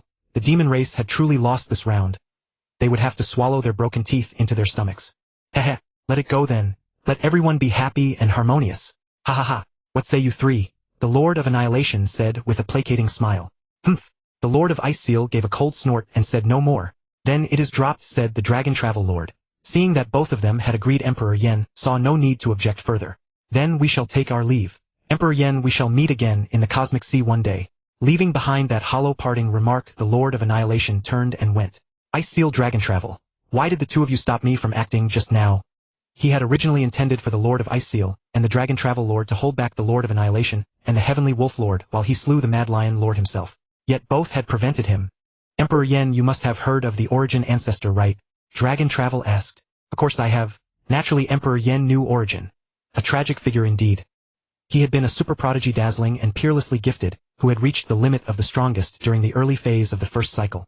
One must understand that Origin had achieved the limit of the strongest without any guidance from inherited legacies. Yet precisely because he was too brilliant, he incurred the wrath of the Source Will and was crushed. But what did that have to do with the Origin Ancestor? If the origin ancestor were still here, and you came under attack from the demon race, he would assuredly charge into the demon's lair and demand justice for you, said the dragon travel lord, his face brimming with veneration. This Emperor Yen could naturally believe. Even the mightiest beings of the primordial universe were at most 8th tier, whereas Origin had stood at the 10th tier limit. The gulf between them was simply too vast. Yet now it is not possible, said the dragon travel lord. Why, Emperor Yen knew well that even without a supreme treasure, giant axe stood at the 8th tier pinnacle. Even when pitted against two demon race overlords, giant axe would not necessarily be at a disadvantage. Because of the primordial universe. The primordial universe. Yes. For reasons unknown, ever since the origin ancestor was suppressed, the primordial universe has been targeting our human race. Targeting? Emperor Yen asked in bewilderment. Would the primordial universe actually defy the supreme laws to oppress humankind? More precisely, it is targeting the creator of Giant Axe, the dragon travel lord said. What? The primordial universe is targeting the creator of Giant Axe. This was tremendous news. Ever since the primordial universe suppressed Origin, it also suppressed the human race's supreme treasure. Although it cannot suppress Giant Axe itself, it opposes him at every turn, leaving him unable to obtain a supreme treasure or raise his strength. So that was the reason. It was no wonder that Origin had been so powerful, and no wonder that the human race, which lacked even a single supreme treasure, had still been suppressed by the primordial universe. As for preventing Giant Axe from obtaining a supreme treasure, that was simplicity itself. In theory, neither the strongest nor supreme treasures ought to exist at all. Yet the supreme laws left a thread of vitality, and thus the strongest were born. But once one became the strongest, one would be oppressed by the primordial will. Although the primordial universe could not truly stop a supreme treasure from appearing where it appeared was entirely under the primordial universe's control. If the primordial will did not wish Giant Axe to obtain it, then no matter how hard Giant Axe tried, it was all in vain. So the human race is in a very adverse position, and it is unwise to make more enemies. Emperor Yen said, yes, that is exactly right. Our human race is now drifting through a roiling storm-tossed era. The origin ancestor is suppressed and Giant Axe is not yet strong. The dragon travel lord shook his head as he spoke. It seems Giant Axe was not yet as strong as Origin had been. That made sense. Power could never remain constant. It was only natural that Giant Axe would gradually grow more powerful afterward. Emperor Yen reflected silently. Emperor Yen, you performed excellently this time, but the alien races have taken notice of you. You must stay vigilant. The dragon travel lord cautioned. I will. In the primordial universe, I fear no one apart from the strongest. Emperor Yen said confidently. Then we'll be going. After the dragon travel lord and the lord of Ice Seal took their leave, Emperor Yen sank into deep contemplation over the battle, distilling its lessons. What? That little Emperor Yen is actually this fearsome. Damn it. Could the human race truly be about to produce another Chaos City Lord? Upon hearing that Emperor Yen had nearly slaughtered the Mad Lion, Lord the Dream Demon Ancestor exploded in fury. Emperor Yan's combat prowess was far beyond anyone's imagination. Who could have expected that a mere youngster who had held the rank of Universe Lord for only 300,000 years could unleash 4th tier might? It was absolutely incredible. A single Chaos City Lord was worth several Universe Lords, and now another Emperor Yen had emerged. How could the Dream Demon Ancestor not be enraged? Who knew how many demon race experts would fall to Emperor Yen in the future? The Universe Lords below did not utter a single word. Clearly Emperor Yan's outbreak had terrified them. No one dared to underestimate him any longer. Mengcha, a majestic voice suddenly rang out. Xinjiao, you've come too. Have you learned of the matter with Emperor Yen? I have. To eliminate Emperor Yen within the primordial universe is now all but impossible. Only in the cosmic sea, if we take action ourselves, can he be removed. I know. But I am loath to swallow this. How could she be willing? The demon race had lost immense face this time. Oh, my good disciple actually possesses such ability. It seems my plans must be revised somewhat. Mountain-sitting guest said to himself. Emperor Yen, well done. Our human race is on the rise, said a burly man barefoot and disheveled like a wild man. The demon race has lost face this time. The other apex races chuckled in secret, but regardless of the outside world, Emperor Yen had fallen into a peculiar state of being. In the battle against the Mad Lion Lord, Emperor Yen had come a hair's breadth away from creating a supreme secret art. Even now he was but a hair's breadth away, yet that final step eluded him. This isn't right. The law of fire should be savage and explosive. This is far too gentle. 30 years later. No good. Still no good. Why do I always sense that something is off? 100 years later, the divine body Emperor Yen had expended in his clash with the Mad Lion Lord was finally restored through the innate devouring ability of his Bloodthirsty Vine avatar. From this alone one could see how horrendously heavy his losses had been. Had it not been for the Bloodthirsty Vine avatar, such an immense divine body avatar, Emperor Yen would have perished long ago, and more than once. 5,000 years later, almost, just a thread away now, I can already see the shape of the supreme secret art. 10,000 years later, I've finally done it. I have finally created the supreme secret art. Emperor Yen laughed heartily. Having endured the Great War against the Lord of Banfu and the savage exchange with the Mad Lion Lord, and after 10,000 years of enlightenment, Emperor Yen had finally created the supreme secret art. This art shall be named Blazing Annihilation / Few, 300,000 years of accumulation, 2 life and death battles, and 10,000 years of enlightenment. I have finally created the supreme secret art. At this moment Yen Di felt as though he had tasted sweetness after all the bitterness. 300 millennia of struggle had finally borne fruit. In this terrifying world, Yen Di can finally be considered a true powerhouse. His heart roared with excitement and howled with joy. What was a supreme secret art? Supreme meant an extreme, a pinnacle. Remember that even the weakest universe masters of the 2 great holy lands had created supreme secret arts. This showed that doing so was a milestone, a threshold. Yen Di was a transmigrator after all, so his standards were naturally incomparably high. He had long since set his sights on the Gene world and even the origin continent beyond it. 5th rank secret arts were known as supreme fusion secret arts. In other words, only by creating a supreme secret art could one possibly create a fusion secret art. Now Yen Di had taken the first step toward becoming a true powerhouse. The wealth I've accumulated is enough to trade for a top-grade palace-type supreme treasure. That means I finally have the capital to brave the universe sea. Yen Di thought to himself, now the time is ripe to venture into the universe sea. The only regret this time is that I didn't kill Mad Lion Lord, and have Zuoshanke forge a suit of battle armor for me. There were fewer than 70 epochs before the time limit Zuoshanke had set. He wondered whether he could still make it in time. Just as Yen Di was preparing to leave Primordial Star, settle his clan, and set off for the universe sea, a message arrived from Chaos City Lord. What's wrong, Chaos? Yen Di said, picking up the communicator. Hurry, Yen Di. Venerable Yuho may have come under attack by a universe master. Here are the coordinates. Go there at once. I'll send powerhouses to reinforce you shortly. Understood. I'll head over immediately. Yen Di hung up the communicator and rushed toward the teleportation point on Primordial Star. On a certain plane of Primordial Star, many universe venerables were searching for treasures. Slaughter, war cries, and plunder unfolded across this plane. The weak were falling and the strong were rising. Zhuhua, Tianjian, Shimang, the 3 of you move faster. A supreme treasure is appearing up ahead. Don't let other clans snatch it away. Yoho, it's not that I'm too slow. It's that you're too fast, Venerable Zhuhua complained. These 4 were exactly an elite squad of human race universe venerables led by Yoho, a top-tier universe overlord with 3 universe overlords under his command. Fine, I'll fly slower, but if someone else takes the supreme treasure later, don't blame me. Come on. The fluctuations are this intense, so the supreme treasure's rank definitely isn't low. How could it appear that quickly? Look, there are monster race universe venerables. Let's hurry. Don't let them get ahead of us. Venerable Tianjian said urgently. Alright, full speed ahead. Venerable Yuho let out a great shout and flew at full speed toward the source of the fluctuations. Liesher, look. Human race universe venerables, a monster race universe overlord said. I see them.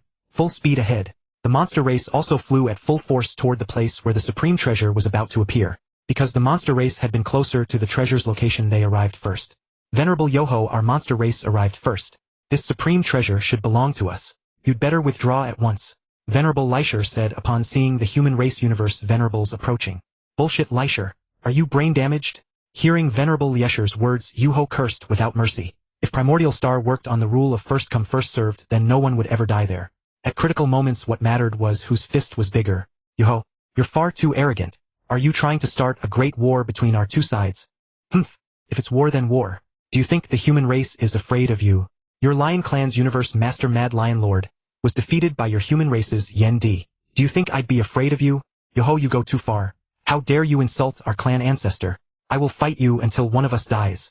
Venerable Liesher roared in fury. The Lion Clan's ability to become a major race among the monster race was naturally due in no small part to Mad Lion Lord's efforts as its clan ancestor. It went without saying that Mad Lion Lord was a god in the eyes of the Lion Clan, so naturally they could not tolerate anyone insulting him. Come on, Liesher. Do you think I, Yoho, am afraid of you? Yuho naturally wasn't afraid of Venerable Liesher. The 2 were evenly matched. Both were top-tier universe overlords. So neither had any reason to fear the other. Yoho, Liesher, the supreme treasure hasn't even emerged yet, and you're already eager to fight. Isn't that a bit too hasty? Suddenly a woman appeared with a pair of wings on her back, and a beauty so haunting it seemed carved into her very bones. She spoke in a mellifluous voice. Venerable Shinming, the insect race actually sent people too. This time neither Yuho nor Liesher made a move. Don't be fooled by the insect race sending only one top-tier universe overlord. The individual strength of the insect race far surpassed others at the same rank. Yuho and Liesher naturally wouldn't let anyone else reap the benefits. Now the insect race, the monster race, and the human race stood in a 3-way standoff, and for a while no one moved. It's been so long. Why hasn't the supreme treasure emerged yet? Something's wrong. This supreme treasure must be extraordinary. I need to report to my clan at once. Venerable Yuho noticed that the Supreme Treasure's fluctuations were growing stronger and stronger, yet it still hadn't appeared. He realized they might have encountered a Supreme Treasure of extraordinary rank, so he quickly reported it to his clan. It wasn't that Yuho didn't want to keep it all for himself. If he didn't report to his clan while other races did, and a universe master from another race arrived first, Yuho would not only fail to obtain the Supreme Treasure, he might even lose his life. Venerable Xinming also sensed the extraordinary nature of this Supreme Treasure, and feeling she might not be able to take it alone, quickly reported it to her clan. You found a Supreme Treasure and didn't notify me. Are you trying to keep it all for yourselves? A domineering voice rang out. By this time, anyone who rushed over was at least a top-tier universe overlord. Everyone turned to look. It was him, Venerable Minji, the top-tier universe overlord of the prison race. Another powerhouse had arrived. Now there were 4 factions present and the atmosphere grew even tenser, but still no one made a move. Yuho and the others knew that with fluctuations this intense, other factions had also arrived, but they hadn't revealed themselves because their strength was insufficient. If anyone attacked before the Supreme Treasure appeared, they would only end up making a wedding gown for others. Everyone was waiting for the very instant the Supreme Treasure emerged. Just then yet another group of powerhouses arrived, the machine race. One top-tier universe overlord led 5 universe overlords. In an instant the machine race became the strongest force present. The machine race's arrival made the atmosphere even more tense, yet no one dared to strike first for fear of drawing a siege from the other races and becoming a common enemy. Damn it, this is getting troublesome. Why hasn't our clan's universe master arrived yet? Venerable Yuho thought to himself. In truth, the other races were in similar circumstances. Once they realized that the Supreme Treasure about to emerge was extraordinary, they had practically all reported it to their clans. Now the race was to see whose universe master would arrive first and seize the advantage. Eliesher, you did well this time. I'll credit you with a meritorious deed later. Thank you for your praise, clan ancestor. This is what Leisher ought to do. Venerable Leisher replied respectfully. Oh no, it was the monster race's universe master who arrived first. And it was Yen Di's sworn enemy, Mad Lion Lord. Seeing that the monster race's universe master had arrived first, the universe venerables of the other races could only retreat in helpless resignation. Generally, in this kind of situation, a universe master wouldn't attack universe venerables of other races. After all, doing so would incur the wrath of everyone. Let's go, Venerable Yuho ordered helplessly. Just then Mad Lion Lord blocked the human race powerhouses and said the other races may leave. The humans must stay. Ever since he had nearly been killed by Yen Di, Mad Lion Lord had hated Yen Di with extreme intensity and naturally hated humans even more. This time, even if it meant violating the rules, he was determined to leave these humans behind. Mad Lion Lord, as a universe master, would you disregard the rules and attack us? Venerable Chimang shouted. The universe venerables of the other races watched the human race universe venerables with mockery, their eyes full of gloating delight. Venerable Leisher in particular almost howled. You humans have been arrogant long enough. Let's see if you can still be arrogant now. I wasted so many words with you precisely to buy time for our clan's universe master to arrive first. Damn, that Leisher is so treacherous. He had reported to his clan long ago. The universe venerables of the other races cursed inwardly. Hearing Chimang's shout, Mad Lion Lord said, rules. I am the rules. The bigger fist is the rules. Today I'll make you understand what the rules are. Mad Lion Lord flew into a rage at Venerable Chimang's words. Rules my ass. Who knows how many monster race venerables Yen Di killed on Primordial Star? I myself was almost killed by Yen Di, and that guy is still perfectly fine, isn't he? Yen Di had taught poor Mad Lion Lord a truth even more deeply. The bigger fist was the rule. Just as Mad Lion Lord was about to kill Yuho and the others, a voice rang out, oh, Mad Lion, the bigger fist is the rule. I wonder whose fist is bigger. Hearing this voice, Mad Lion Lord could hardly remain steady and stammered, Yen Di, why? Why are you here? Why am I here? Am I not allowed to be here? Or do you have a problem with my coming? Emperor Yen asked, puzzled. Hey! No objection. No objection. How could I possibly have any objection? Mad Lion Lord said aloud, but in his heart, he had already cursed Emperor Yen countless times. Not a damn objection. I get nothing but bad luck when I see you, you madman. I'd rather die than lay eyes on you again.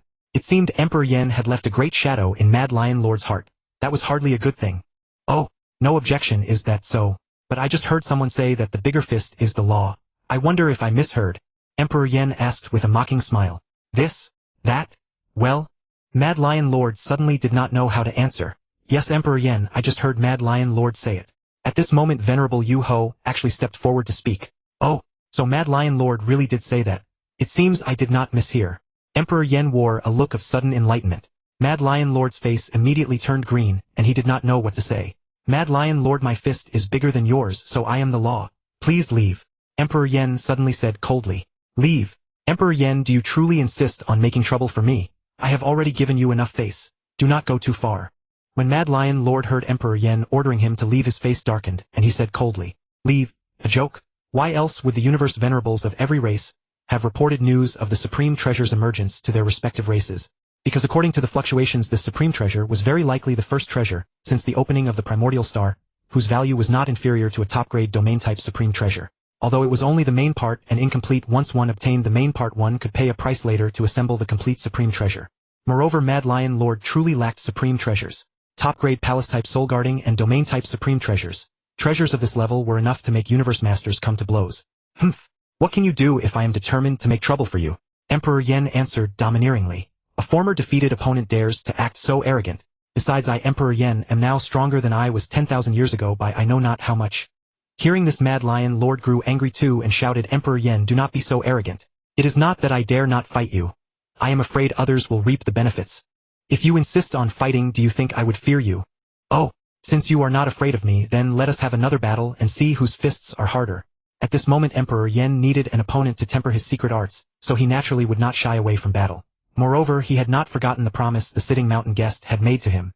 Emperor Yen, do you truly want to fight me? Last time I only suffered because of your frozen universe. Did you think I would still be unprepared this time?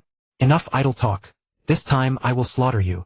Ah, Emperor Yen, you have pushed me too far. This time I will wash away my humiliation. Humph, you talk too much. The Bloodthirsty Vine avatar appeared out of nowhere in the void, and its colossal divine body instantly blotted out the sky of the Primordial Star. Frozen universe. Suppress. Good heavens. Emperor Yen truly intended to kill Mad Lion Lord. The moment he struck, both of his avatars came out together. Seeing that two universe masters were about to wage war, the universe venerables of every race hid far away, terrified that the shockwaves of the battle would reach them. Ah! Emperor Yen, this move again. It is useless against me now. Break for me. Divine Thunder Needle. Mad Lion Lord roared.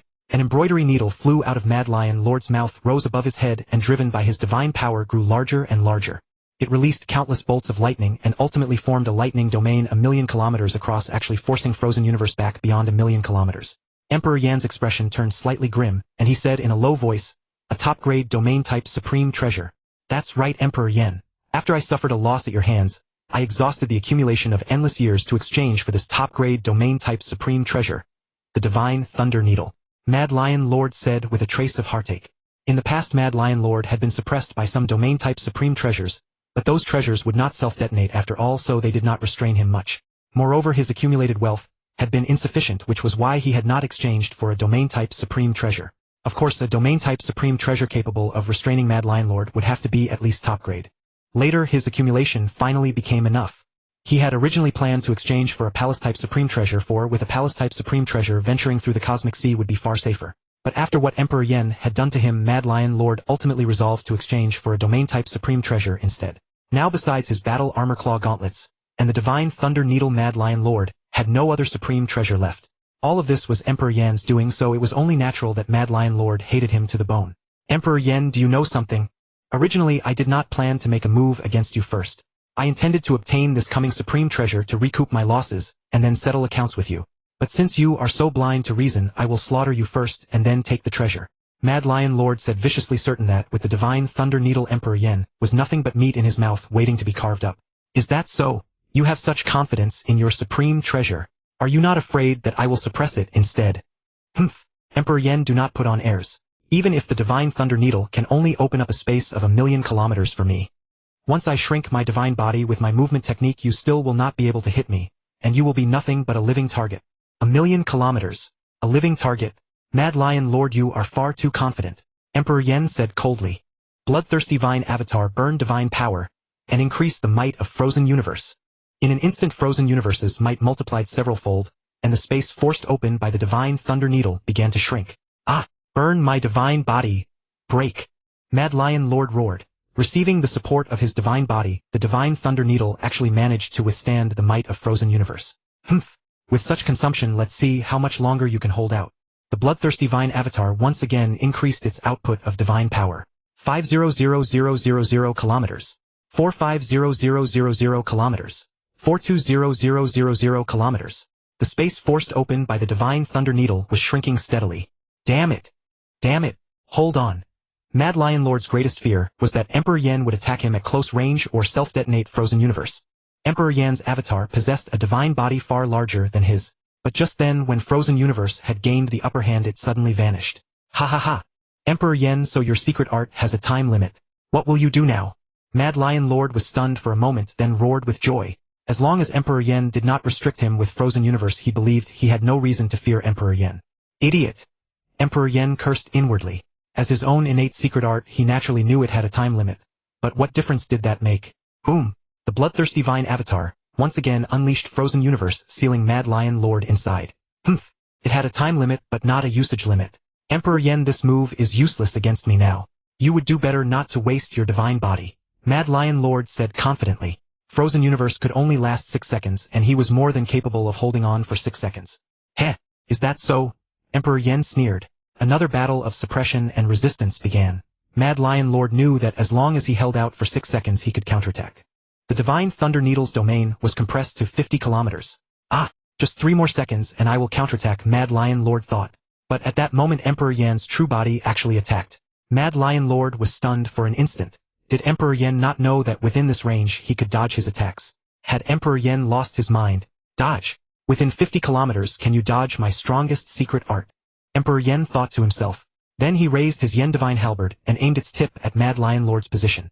Burning his divine body, endless might converged on the tip of the Yen Divine Halberd, growing greater and greater until it became a fireball 100,000 kilometers in diameter.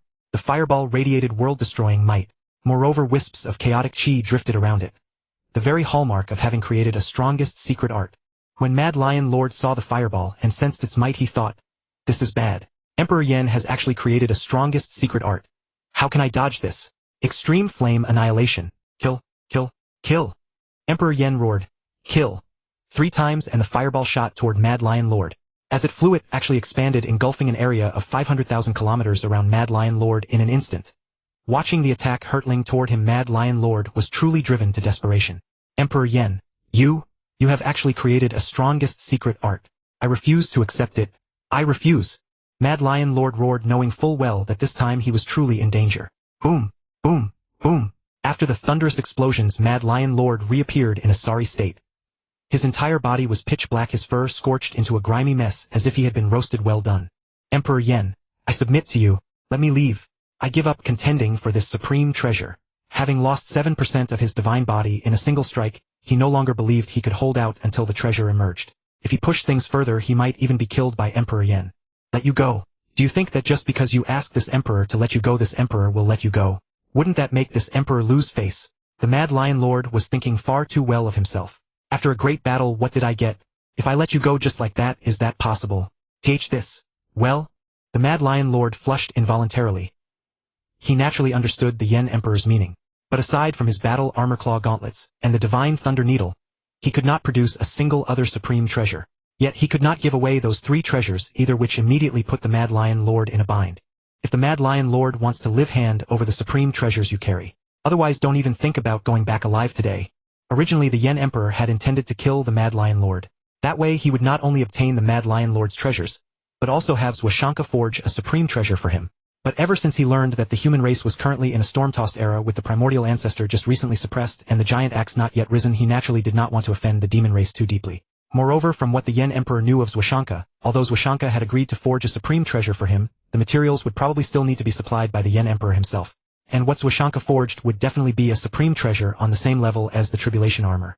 Given the Yen Emperor's current resources, it was still insufficient, and the Yen Emperor also lacked materials like the Golden Horn Realm Stone.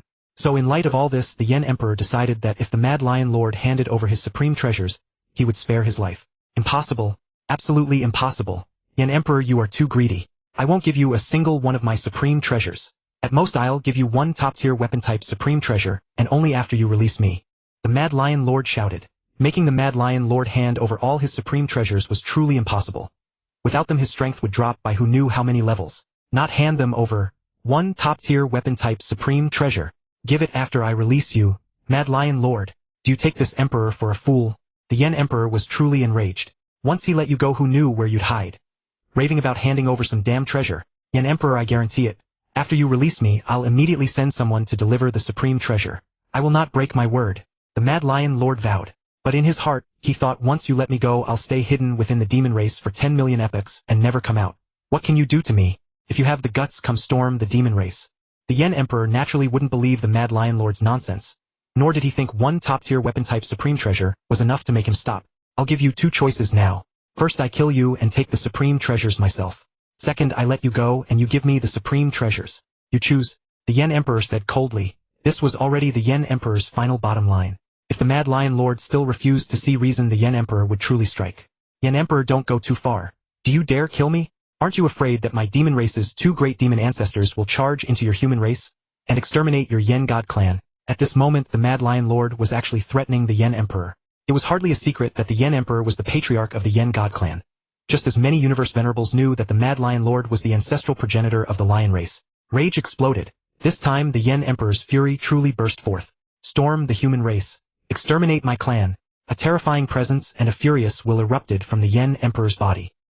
Such a powerful will, at least at the level of the strongest. Whose will is this? And there are faint battle fluctuations coming from afar. At that moment, more than several 100 billion kilometers from the Yen Emperor, and the others, an extremely strange-looking universe master was rushing over. It was actually Prison Blood Lord of the Prison Clan. I just got word from that little fellow Ming Yi that a supreme treasure had appeared. Who would have thought the fight would be this intense? The ripples of the treasure's birth haven't even subsided, and they've already started battling. At the thought of the supreme treasure, Prison Blood Lord couldn't help but speed up. As for the Yen Emperor, provoked by the Mad Lion Lord, his will soared once again, and truly reached the realm of the strongest. But this still could not extinguish the Yen Emperor's wrath.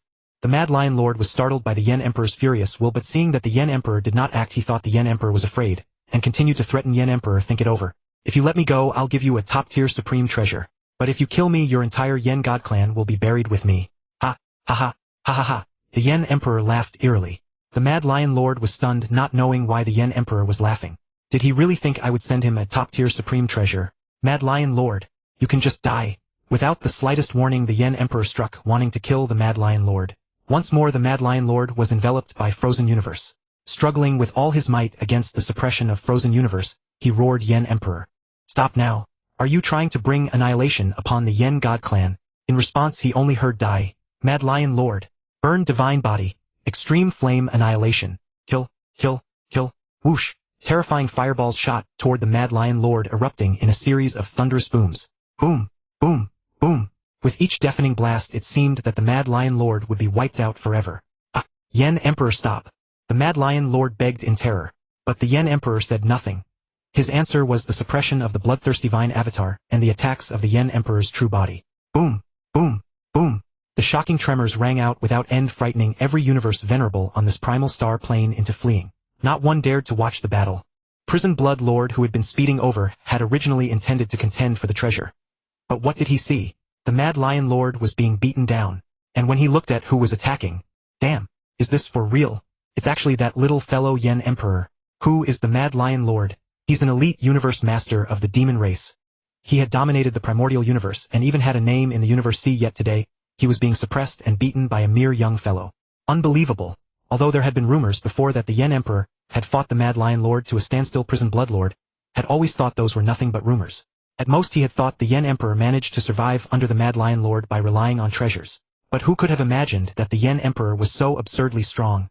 Yet what happened in the next moment nearly made Prison Blood Lord's mind give way. What did he see? The Mad Lion Lord had actually fallen. What? No, that can't be. Prison Blood Lord could not believe his own eyes. The Mad Lion Lord, who had dominated the Primordial Universe for countless epochs, had actually fallen. And killed by that little fellow, the Yen Emperor, no less. In that moment, Prison Blood Lord knew that a storm was rising in the Primordial Universe. The Yen Emperor picked up the supreme treasures the Mad Lion Lord had dropped. There were only 3 in total: a peak-level battle armor, a peak-level claw gauntlet, and the top-tier domain-type supreme treasure Divine Thunder Needle. Not a bad haul. The Mad Lion Lord truly lives up to his reputation as a veteran powerhouse. Far more lucrative than Lord Banfu. The Yen Emperor said to himself. Someone there. Prison Blood Lord. Have you also come here to fight me for the supreme treasure? The Yen Emperor said, looking at Prison Blood Lord in the distance. And no, I was just passing through. If there's nothing else, I'll be going now. Prison Blood Lord hastily said. Fight over a supreme treasure? Not a chance.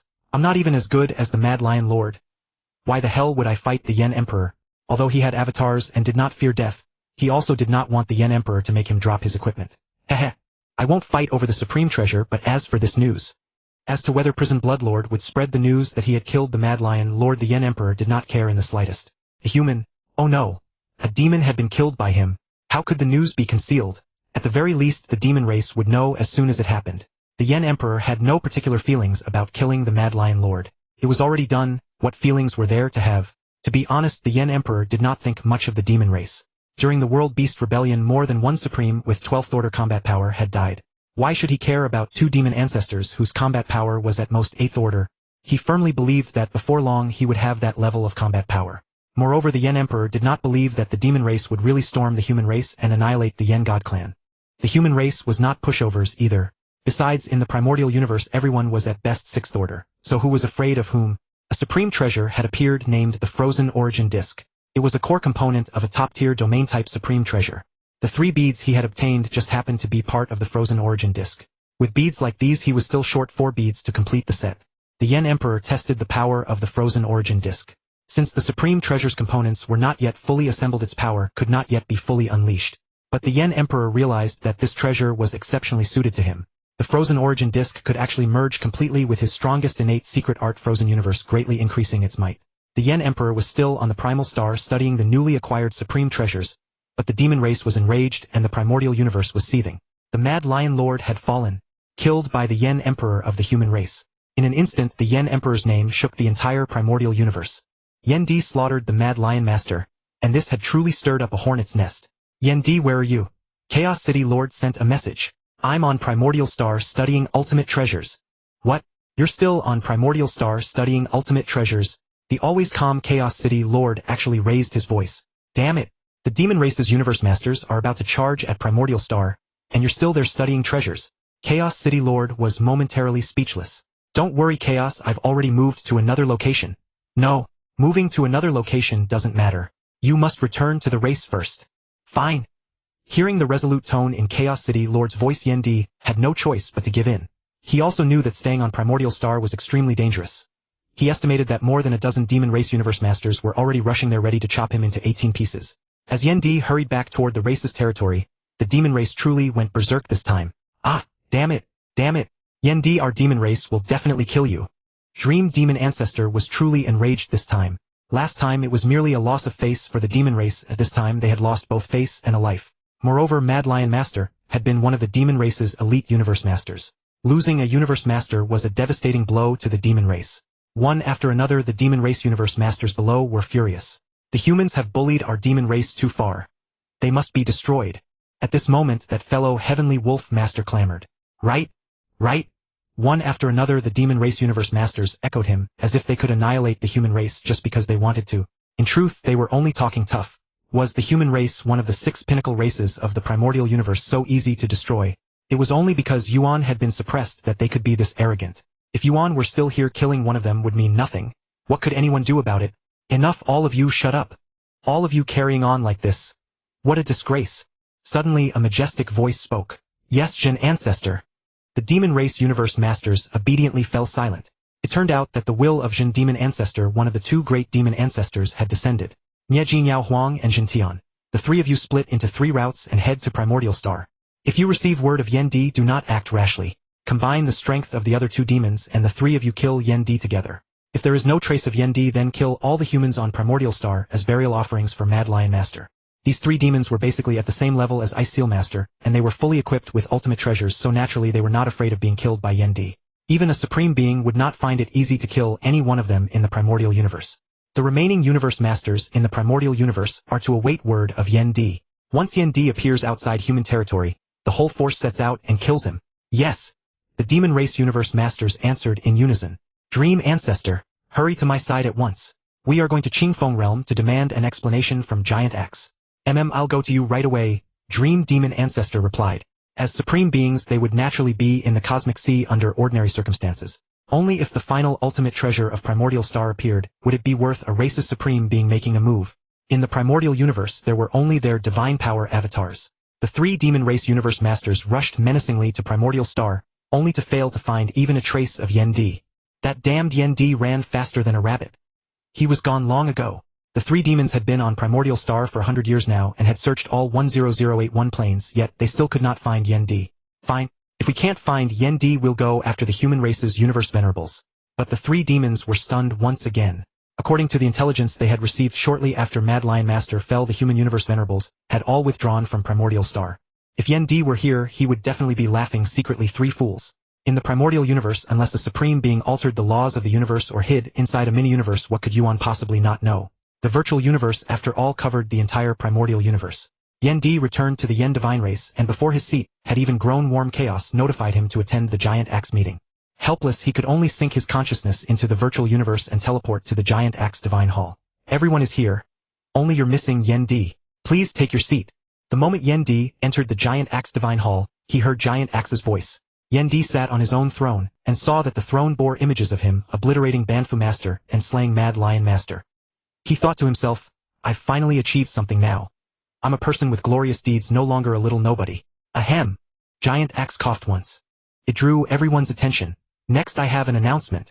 Giant Axe dragged out his words. The others did not know what it was, but seeing Giant Axe's calm expression, they knew it was probably not bad news.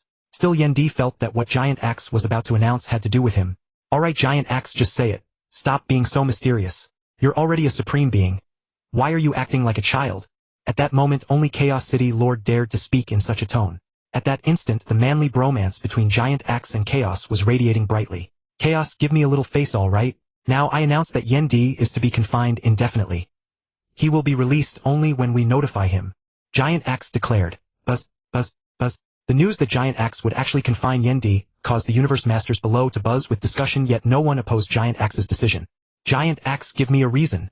Yen Di looked at Giant Axe calmly. He knew Giant Axe would not make such a decision casually. Because our human race is not yet strong enough. With those words, Giant Axe left the virtual universe. Because our human race is not yet strong enough.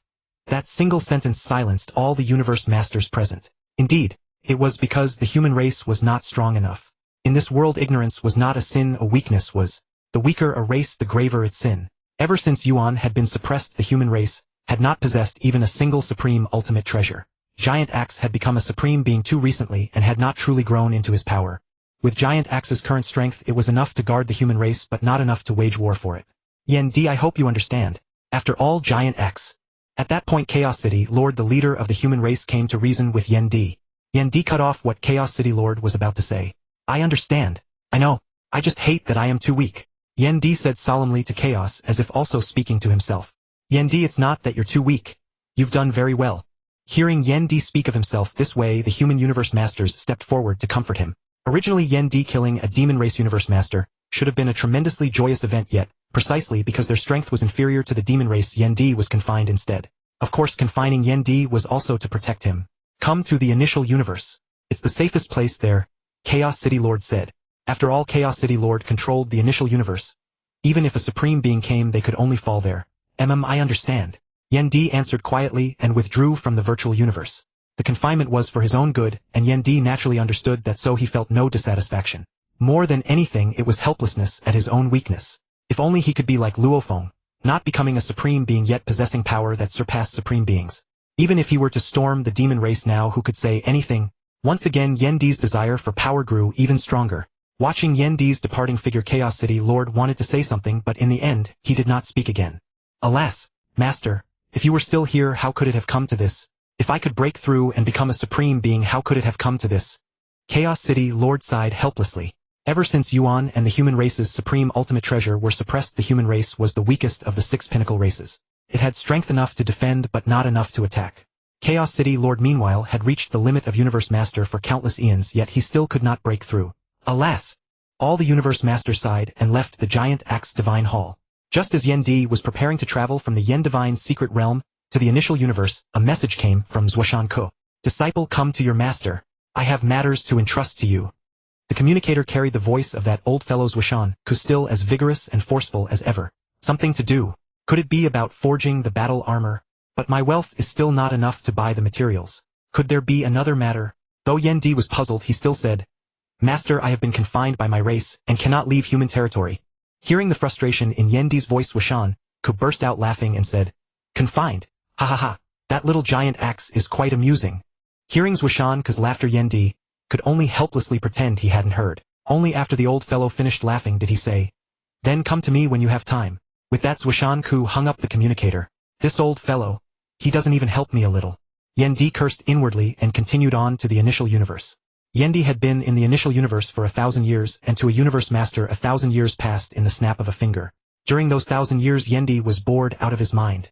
Chaos had originally asked Yendi to deal with some matters concerning the human race, but as it turned out however ferocious Yendi was in battle he was utterly hopeless at administration. At a loss Chaos could only let Yendi remain idle, occasionally giving pointers to the human immortals in the initial universe. During that 1,000-year span a mysterious expert appeared in a certain pavilion of the initial universe. His temper was strange. If he took a liking to someone he would guide them. If not you could kneel until death and he would not even bother to look at you. At first no one thought much of it. But once an invincible king-tier powerhouse named Tianxing, who had been stuck at the immortal realm for countless tens of millions of epochs could not break through. Yet when that mysterious expert passed by King Tianxing and pointed at his forehead, the immortal king attained enlightenment in 10 years, and became a universe venerable overnight. From then on all the powerful immortals hoped the mysterious man would guide them, but he simply ignored them. Since his breakthrough to universe venerable King Tianxing had wanted to become Yendi's disciple. When Yendi refused the man refused to leave. In the end Yendi did not chase him away, and simply regarded it as taking in a servant.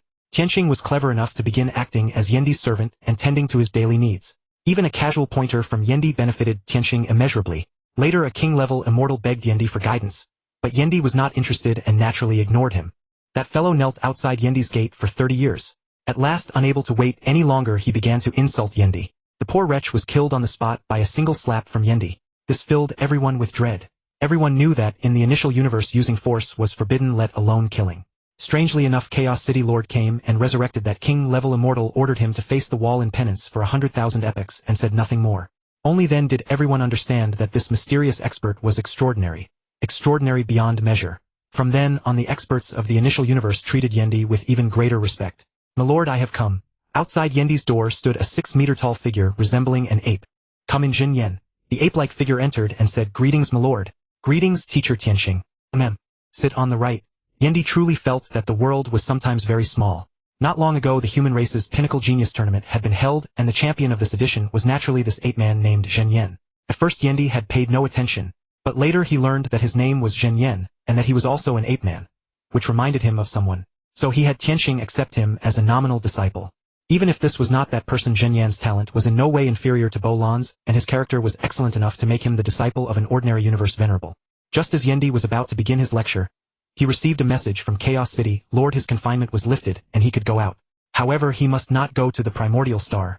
If he did, he would be hunted down by the demon race's universe masters. But the two great demon ancestors would not make a move. "Tianxing Zhen Yen, I must go," Yendi said. "Go. May I ask where my lord intends to go?" Tianxing Venerable asked respectfully, while little Zhen Yen looked at him nervously as well. It seemed that Yendi still carried some weight in their hearts. "Ha ha ha. I am going to the place I should go. Tianxing Zhen Yen, our bond has ended. I am leaving. Remember my name, Yendi." Yendi's voice echoed through the initial universe, but his figure was no longer there. "Yendi, my lord, I will remember." Tianxing Venerable and Zhen Yen said that silently in their hearts. Leaving the Primordial Universe, Yendi teleported at great speed toward Zuoshanke's lair. I wonder what kind of compromise Giant Axe made to make the demon race back off. Yendi did not know, nor did he want to know. Right now he only wanted to grow stronger and then take back everything. Ignorance is not a sin, a weakness is a sin. The weaker one is the deeper one's sin. Yendi silently recited, "Damn it, damn it." Giant Axe actually broke through on the battlefield and suppressed the two of us demon ancestors. To force our demon race to compromise with their human race. How infuriating. At this moment Demon Ancestor Zhen was furious as well, and was throwing a tantrum in the Demon God Hall. Demon Ancestor Zhen had already created a Tier 7 secret art, and was aided by a supreme treasure. Although his supreme treasure was not entirely of the offensive kind, with it, he could barely exert Tier 8 combat power. With Demon Ancestor Meng's nearly Tier 7 combat power added in at this time, Demon Ancestor Meng had not yet obtained a supreme treasure. They were enough to suppress Giant Axe, and even make him fall. But who could have known that under their suppression Giant Axe would create the 14th Axe? A secret art with peak Tier 8 combat power. Although Giant Axe had just broken through, and could not fully unleash the might of the 14th Axe, it was still enough to rout the two great demon ancestors, and send them fleeing in chaos. The demon race had no choice but to agree to stop making trouble for Yendi. However, to preserve their pride, they also insisted that Yendi be barred from setting foot on the Primordial Star during this opening. If he set foot there, he would be besieged by the universe masters of their demon race. Giant Axe accepted this condition on Yendi's behalf, and thus the matter was concluded. What made this all possible was strength. Might makes right. After more than 2 days of teleportation, Yendi finally arrived at Zuoshanke's territory. Looking at Zuoshanke's supreme treasures and precious materials, Yendi truly wanted to fleece the wealthy tycoon. But his strength was too weak, so he could only entertain the thought. "Disciple, come to me." Yendi walked up to Zuoshanke, bowed, and said, "Disciple greets teacher." Zuoshanke opened his eyes and glanced at Yendi. You did well this time. You did not disappoint me. Yendi hurriedly replied, teacher flatters me. No flattery. You truly did well, Zuoshanke said with a smile. Suddenly he took out a colossal stone. Over 1,000 kilometers in diameter, the stone was entirely transparent and emanated a breathtaking chill. One look was enough to tell it was extraordinary. Disciple, do you know what this object is called? Zuoshanke asked. Yendi took a careful look and said, disciple does not know, but it feels extremely extraordinary to me. This object is called the Ice Heart Stone. It is an auxiliary material for refining supreme treasures, and of course it is also a primary material for treasures at the level of tribulation armor, Zuoshanke said slowly. Ice Heart Stone. Could it be? Teacher, are you going to? Yendi asked excitedly. Yes, I have decided to forge a suit of battle armor for you, Zuoshanke said calmly. But teacher, disciple's finances are not enough to buy the materials for refining a treasure. Yendi said helplessly. The task I originally gave you was to kill a universe master within 100 epochs, yet you finished it in less than 50 epochs. As a reward, this Ice Heart Stone will be given to you for free. You only need to provide the wealth for the auxiliary materials. Then may I ask how much wealth the auxiliary materials require?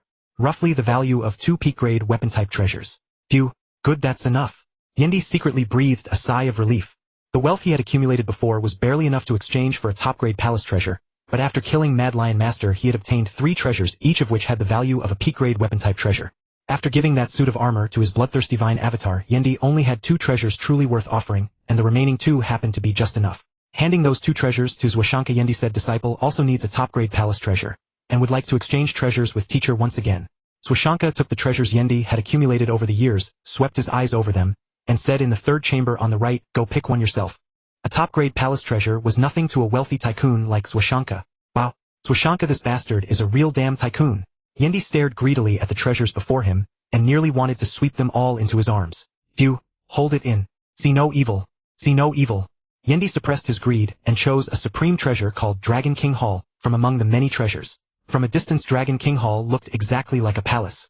Moreover, it was extremely sturdy, almost comparable to a peak-grade treasure. For that reason alone, it was perfectly suited for adventure, so Yendi selected it. Yendi left the treasure vault and asked Zuoshanke, how long will teacher need to forge the battle armor? The time for forging, the time for inscribing runes, plus the time for exchanging materials with other experts. It should take about 100,000 years. You may leave now. Once the armor is complete, I will naturally notify you. Zuoshanke waved his hand. Yes, disciple will take his leave now. With that, Yendi departed. Primordial Star. Demon race. I'm coming, Yendi said to himself. Heedless of the demon race's pursuit, Yendi actually stepped onto the Primordial Star. And that stay lasted 100,000 years. Phew, 100,000 years have passed. I wonder whether Master Zuoshanke has finished forging the armor for me. Alas, the harvest of supreme treasures in these 100,000 years has been far too meager. The Yen Emperor said, inwardly unable to help recalling how he had ignored the obstruction of many human powerhouses, and stepped straight into the Primordial Star. During those 100,000 years, the Yen Emperor truly lived like a rat crossing the street with every demon baying for his blood. At first the demon race threatened and demanded that the Yen Emperor not enter the Primordial Star again. In truth, the demand had been raised mostly to salvage a little face.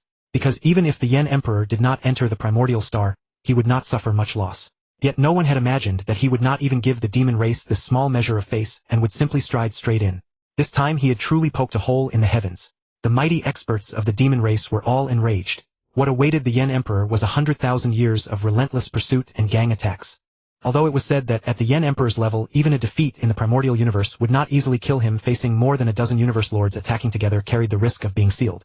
During these 100,000 years, the Yen Emperor had fought over 1,000 battles, and had essentially crossed hands with every Universe Lord of the demon race. Seeing many different combat styles and unique ways of applying the laws had also brought about a tremendous improvement in the Yen Emperor himself. Even against a Universe Lord as powerful as Lord Changzhou, who could match the level of Chaos City, the Yen Emperor had crossed hands with him. Naturally, the Yen Emperor lost. He was beaten so badly that his divine body was nearly exhausted, and he almost fell on the Primordial Star. As for the weak ones, the Yen Emperor had also traded blows with garbage like Lord Tianlong, but he regretted not being able to slaughter that heavenly wolf. At the most dangerous moment, the Yen Emperor faced 12 Universe Lords of the demon race, and in that battle he was almost sealed. In the end, the Universe Lords of the human race stepped in and saved him from disaster. The greatest support that allowed the Yen Emperor to survive those 100,000 years was his Bloodthirsty Vine clone. With a divine body stretching 5 billion kilometers long, it was truly a mobile blood bank. Moreover, the innate ability Devour was like adding wings to a tiger. It made the Yen Emperor's endurance absolutely surpass Luofeng's. Although the Nether Sea clone was enormous, the boundless Nether Sea was difficult to move. The Bloodthirsty Vine clone, however, could be carried on his person, which was extremely convenient. The Yen Emperor was still quite satisfied with his Bloodthirsty Vine clone. Thinking back, the world tree had been called the #1 special plant-type lifeform. Even as a universe venerable, it had a divine body over 1 billion kilometers long, and could even control time and space. But the Yen Emperor's Bloodthirsty Vine clone was not inferior either, ranking among the top 3 special plant-type lifeforms. With the powerful backing of the Bloodthirsty Vine clone, the Yen Emperor barely managed to survive on the Primordial Star for 100,000 years. Those 100,000 years of battle also established the Yen Emperor's combat style. The Yen God clan had always excelled at close combat, and with the Bloodthirsty Vine clone as a mobile blood bank, it was natural for him to take the melee path. He was just like a warrior in an online game: high attack, strong defense, and thick health. Those 100,000 years of combat had elevated the Yen Emperor's battle power enormously. Although he had not created a new secret art, his use of secret arts had truly reached the level of an old hand. The present Yen Emperor was absolutely no weaker than an old generation powerhouse like Lord Icebound. During those 100,000 years, the Yen Emperor paid a great price and finally assembled the complete set of the Ice-Sealed Disc. The completed Ice-Sealed Disc did not disappoint him.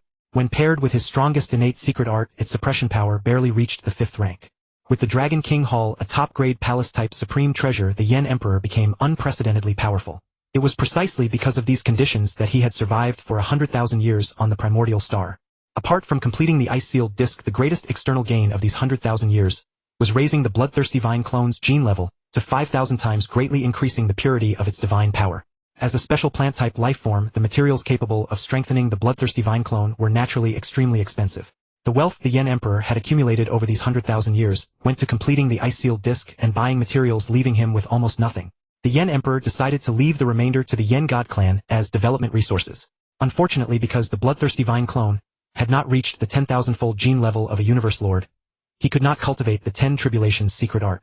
But the Yen Emperor believed that if he were given a little more time, he would definitely be able to raise the Bloodthirsty Vine clone's genes. Let me first return to the clan and take a look. Then I will go and visit Master Zuoshanke, the Yen Emperor thought. He left the Primordial Star and teleported at full speed to the Yen God's secret realm. Not long after the Yen Emperor left, the Universe Lords of the demon race received the news. All of them breathed a sigh of relief. That plague god had finally left. Damn it. The mighty experts of the demon race were nearly in tears. Damn it, that Yen Emperor was too stubborn and hard to deal with. Fight him. Those who were weaker could not beat the Yen Emperor, while those who were stronger could not kill him. Outlast him. The Yen Emperor's divine body was terrifyingly large, and even 4 or 5 Universe Lords could not outlast him. Then gang up on him. But whenever they did, the human race's mighty experts would come to his aid. For these 100,000 years, the Universe Lords of the demon race had also suffered greatly. Pay attention to him. They could do nothing to the Yen Emperor. Ignore him. They would lose face. The demon race now deeply regretted having raised that condition. The two sides had been locked in this standoff for 100,000 years, and now the Yen Emperor had finally left. The demon race truly felt as though a weight had been lifted. After returning to the Yen God clan, the Yen Emperor summoned Chaofeng and asked about the state of the clan. The Yen God clan was currently developing steadily and rising at a rapid pace. Chaofeng's strength was only a hair's breadth away from that of a top-tier universe overlord. It was believed that before long, he would create the strongest universe overlord secret art and become a top-tier universe overlord. Moreover, the Yen Emperor's son Chaoba had also broken through to become a universe venerable. His strength was quite good. After long quiet accumulation, he had burst forth, and he now possessed combat power at the mid-stage universe venerable level. The Yen Emperor had originally thought poorly of Chaoba's arrogant personality, but Chaoba had gone to challenge a universe venerable and broken through during the battle. This left the Yen Emperor with nothing more to say. Since the young man had already broken through, what could he say? Perhaps Chaoba is arrogant, but he is not as conceited as the Yen Emperor once was. The Yen Emperor thought quietly. After giving Chaofeng some resources for the clan's development, he went into seclusion in the Yen God Hall, waiting for news from Zuoshanke. 300 years after the Yen Emperor returned to the Yen God's secret realm, news arrived from the Primordial Star. The Naki Hall had actually appeared. The greatest treasure of the Primordial Star, the Naki treasure, had emerged. What a pity! This treasure is not fated to be mine. The Yen Emperor shook his head and said, it would be untrue to say he was not tempted by the Naki treasure, but the Yen Emperor had his own path to walk, and naturally would not scatter too much effort for it. Besides, although the Naki treasure had appeared, the Naki Mirror Stone had not yet emerged. Even if the Naki Mirror Stone appeared, the Naki treasure was still far from opening. The Yen Emperor did not pay much attention to the emergence of the Naki treasure, but in the 500th year of his seclusion, a great celebratory event occurred for the human race. Oh! Has that little fellow Yuho also broken through? It seems he is the 19th Universe Lord of the human race, the Yen Emperor thought. In the original story, Luofeng was the 19th Universe Lord of the human race, but now that the Yen Emperor was here, Luofeng became the 20th. The rise of a new universe lord was naturally a great joy for the human race, especially since the Yen Emperor himself belonged to the virtual universe lineage. This time the Yen Emperor also went to congratulate Lord Yuho and lend his support. Damn it! The human race has produced another universe lord. First the Yen Emperor, then Giant Axe broke through in power, and now Lord Yuho has broken through as well. It seems our demon race can no longer suppress the human race, the Dream Demon race said furiously. Enough Mengcha! The human race has risen again. We must set the right attitude. Xinjiao, I understand, but I simply cannot swallow this anger, said the Tremor Demon race helplessly. The two were both among the 6 great races, and since Yuan had been suppressed, the demon race had always kept the human race under its thumb. Now that the human race's strength had greatly increased, and the demon race could no longer suppress it, the demon race naturally felt highly displeased. The Yen Emperor then resumed his seclusion, absorbing the combat experience of the past 100,000 years, while also waiting for word from Zuoshanke. In the 1300th year of the Yen Emperor's seclusion, Zuoshanke finally sent word. Master, what is the reason for your message?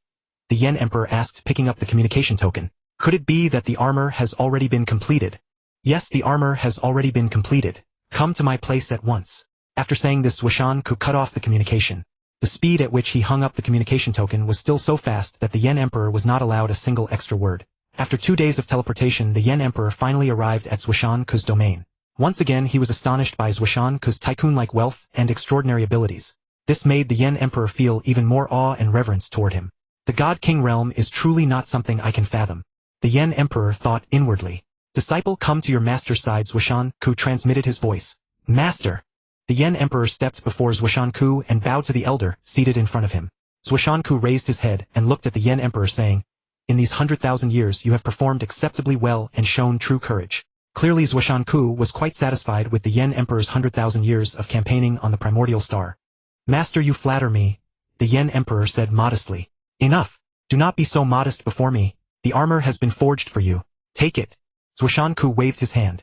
A pure white resplendent suit of armor flew toward the Yen Emperor. When the Yen Emperor caught it, an icy cold breath spread from his hand. Ice breath armor. It is actually this powerful. After the armor acknowledged him as its master, the Yen Emperor could not help but cry out in shock. The Flame Emperor was truly astonished this time. He never expected that the mountain-sitting traveler would bestow upon him such an immense surprise. He nearly wanted to embrace the old man and shower him with kisses. Ice breath armor was the name of the battle armor that the mountain-sitting traveler had forged specifically for the Flame Emperor. Since it was made exclusively for him, the Flame Emperor naturally had no trouble binding it as his own. Moreover, ice breath armor could only be bound by members of the Flame God clan, who had reached the rank of Universe Venerable. Even if others obtained it, they would be unable to claim it. Of course, those who cultivated the 9 Tribulations Secret Art could also bind it, but they could only unleash a fraction of its power. Much like how the Flame Emperor had acquired the Tribulation armor. What truly made the Flame Emperor exclaim in awe was the sheer might of ice breath armor. It was incredibly powerful. As everyone knew, above peak supreme treasures lay the supreme treasures. Yet domain-type, palace-type, and soul-type treasures were each a tier above ordinary weapon-type treasures. Thus arose the so-called peak supreme treasures of the highest quality, such as the Tribulation armor, the Flame God, Halberd, the Primordial Soul, and other such priceless treasures. There were also treasures whose might was said to be second only to supreme treasures, such as the Mad Demon Celestial armor of the 5 Chaos Master. But in truth, there existed yet another class of treasures between these two levels, such as exotic artifacts, and the full-set supreme treasure Huan Yu Spire of the true god Lei Hao. In certain aspects, the power of these treasures could barely approach that of supreme treasures. If one insisted on a name for them, they could only be called pseudo-supreme treasures. And ice breath armor belonged precisely to this tier of treasure. First of all, ice breath armor could weaken divine power attacks to 100,000th of their original force and weaken soul attacks to 1/10. This defensive attribute placed it on the same level as the Tribulation armor. The Tribulation armor possessed 3 tiers of might, and each tier could grant its user a different level of world master power. Yet ice breath armor actually possessed 4 tiers of might. Activating the first tier allowed the user to completely ignore divine power attacks below the 3rd order. Activating the second tier allowed the user to ignore attacks below the 4th order. And activating the third tier allowed the user to ignore attacks below the 5th order. Of course, the divine power consumed to activate different tiers also differed. If this were all it could do, ice breath armor would still not be worthy of being called a pseudo-supreme treasure. But it possessed a 4th tier of might, the explosive mode. Once the explosive mode was activated, it could actually ignore attacks below the 6th order. With such power, any universe master lacking a supreme treasure would truly be invincible. Of course, the divine power required by the explosive mode was also terrifyingly vast. Even with the Flame Emperor's own divine power reserves, he could only sustain the explosive mode for 10 minutes. One could only imagine just how fearsome the divine power consumption of the explosive mode truly was. The Flame Emperor caressed the ice breath armor in his hands, as though stroking his beloved, the expression on his face so utterly. Ahem. Ahem. Unable to bear watching the Flame Emperor lost in infatuation, the mountain-sitting traveler coughed twice, thinking to himself, "This child truly has never seen the world. Back in my day. Ah, teacher, please forgive my rudeness." Hearing the mountain-sitting traveler's cough, the Flame Emperor quickly snapped back to his senses, realizing he had been rather discourteous. "My disciple, are you satisfied with the battle armor your teacher forged for you?" "Satisfied? More than satisfied. This disciple is exceedingly satisfied." "Ha ha ha. Good. I am pleased to hear you are satisfied. I had originally intended to forge you a treasure on the level of the tribulation armor, but a mutation occurred during the process, unexpectedly elevating the armor's might to a higher tier. Consider it a stroke of good fortune for you." The mountain-sitting traveler laughed heartily. "Oh no, master, surely it is your peerless skill that allowed you to forge such an extraordinary treasure." Seizing the perfect moment, the Flame Emperor lavished flattery upon the old fellow. "Heh heh." The mountain-sitting traveler merely shook his head without replying. "My disciple, do you intend to venture into the cosmic sea and make a name for yourself?" Although the Flame Emperor did not know why the mountain-sitting traveler asked such a question, he still answered truthfully. This disciple feels that his strength has reached a considerable level and plans to venture into the cosmic sea. "Oh, that is excellent. A true powerhouse is always forged through endless crises and mountains of corpses and seas of blood." After saying this, the mountain-sitting traveler fell silent as though lost in thought. The Flame Emperor could not quite discern the old fellow's attitude, yet sensed that the mountain-sitting traveler seemed to have something to say to him. For the moment he dared not make a sound to disturb him. Silence. Stillness. The mountain-sitting traveler sat there with his eyes closed, pondering something unknown, while the Flame Emperor stood waiting for his instructions. This wait lasted 3 full months. Suddenly the mountain-sitting traveler opened his eyes and asked, "Do you trust your teacher?" This disciple naturally trusts his teacher. The Flame Emperor answered without a moment's hesitation. At this time the heritage of the Duandong River and the world of Jin had yet to arrive. Among those who possessed the heritage of ancient civilization, there were only the 2 Holy Lands and the mountain-sitting traveler. The 2 Holy Lands had nothing to do with the Flame Emperor, so naturally they would not help him. The only one who could help the Flame Emperor was the mountain-sitting traveler. For the Flame Emperor harbored grand ambitions, and only the mountain-sitting traveler could help him realize them. Therefore the Flame Emperor would go to any lengths to please the mountain-sitting traveler and maintain a good relationship with him. Good.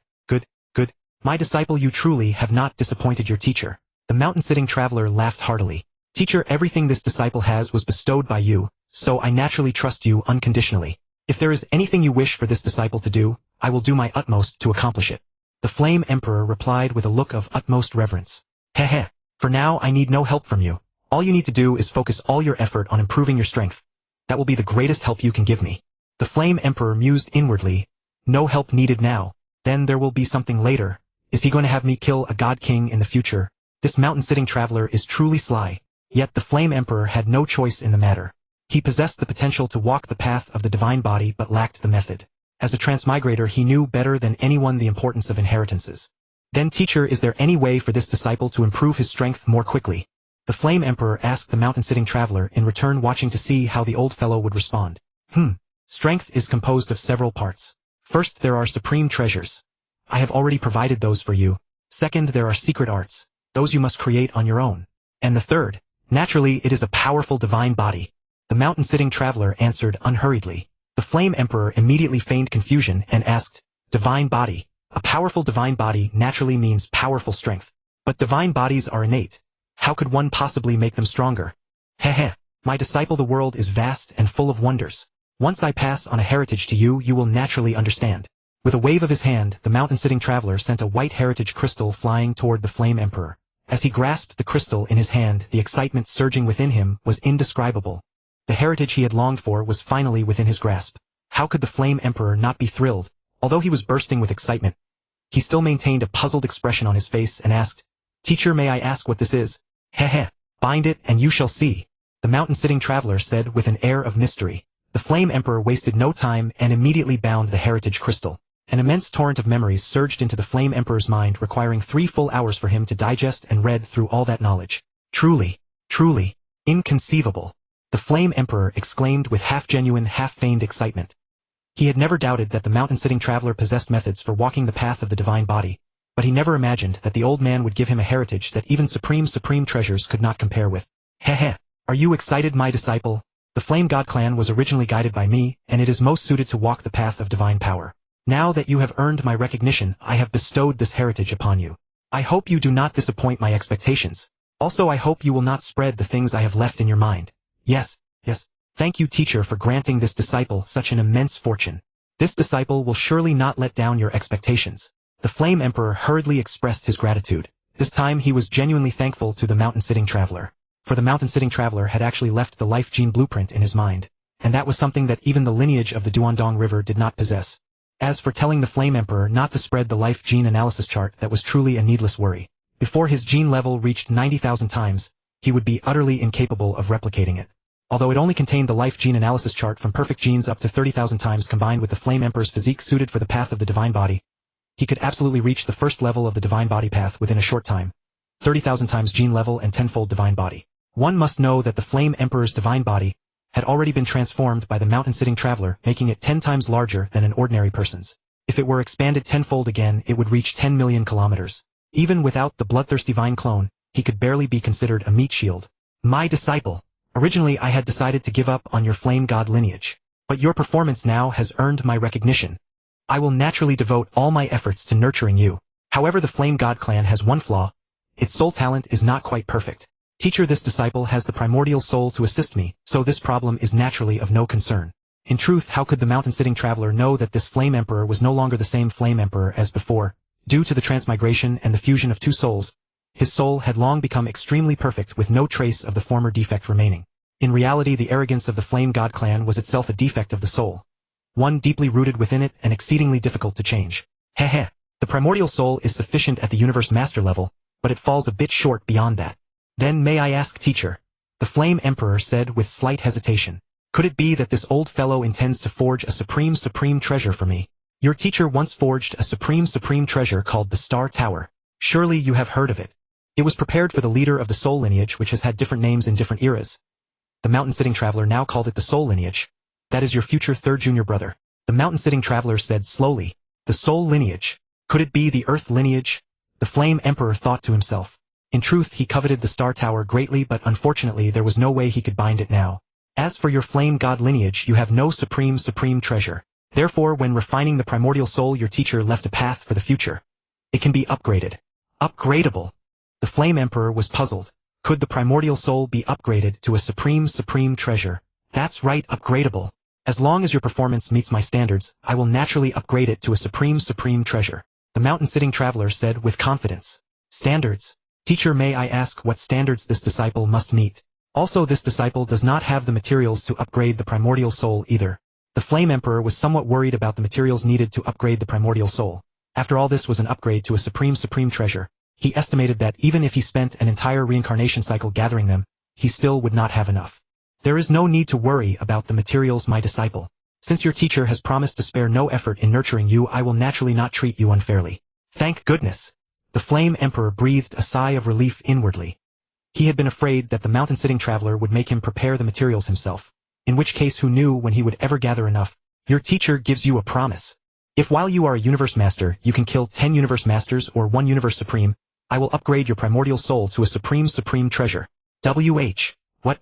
If one had to describe Yendi's shock in a single phrase, it would be, Yendi and his little friends were dumbfounded. What the hell? Yendi roared inwardly. That meant killing 10 universe masters. Kill 10 universe masters. What kind of cosmic joke was that? Did they think they were universe venerables to be killed as one pleased?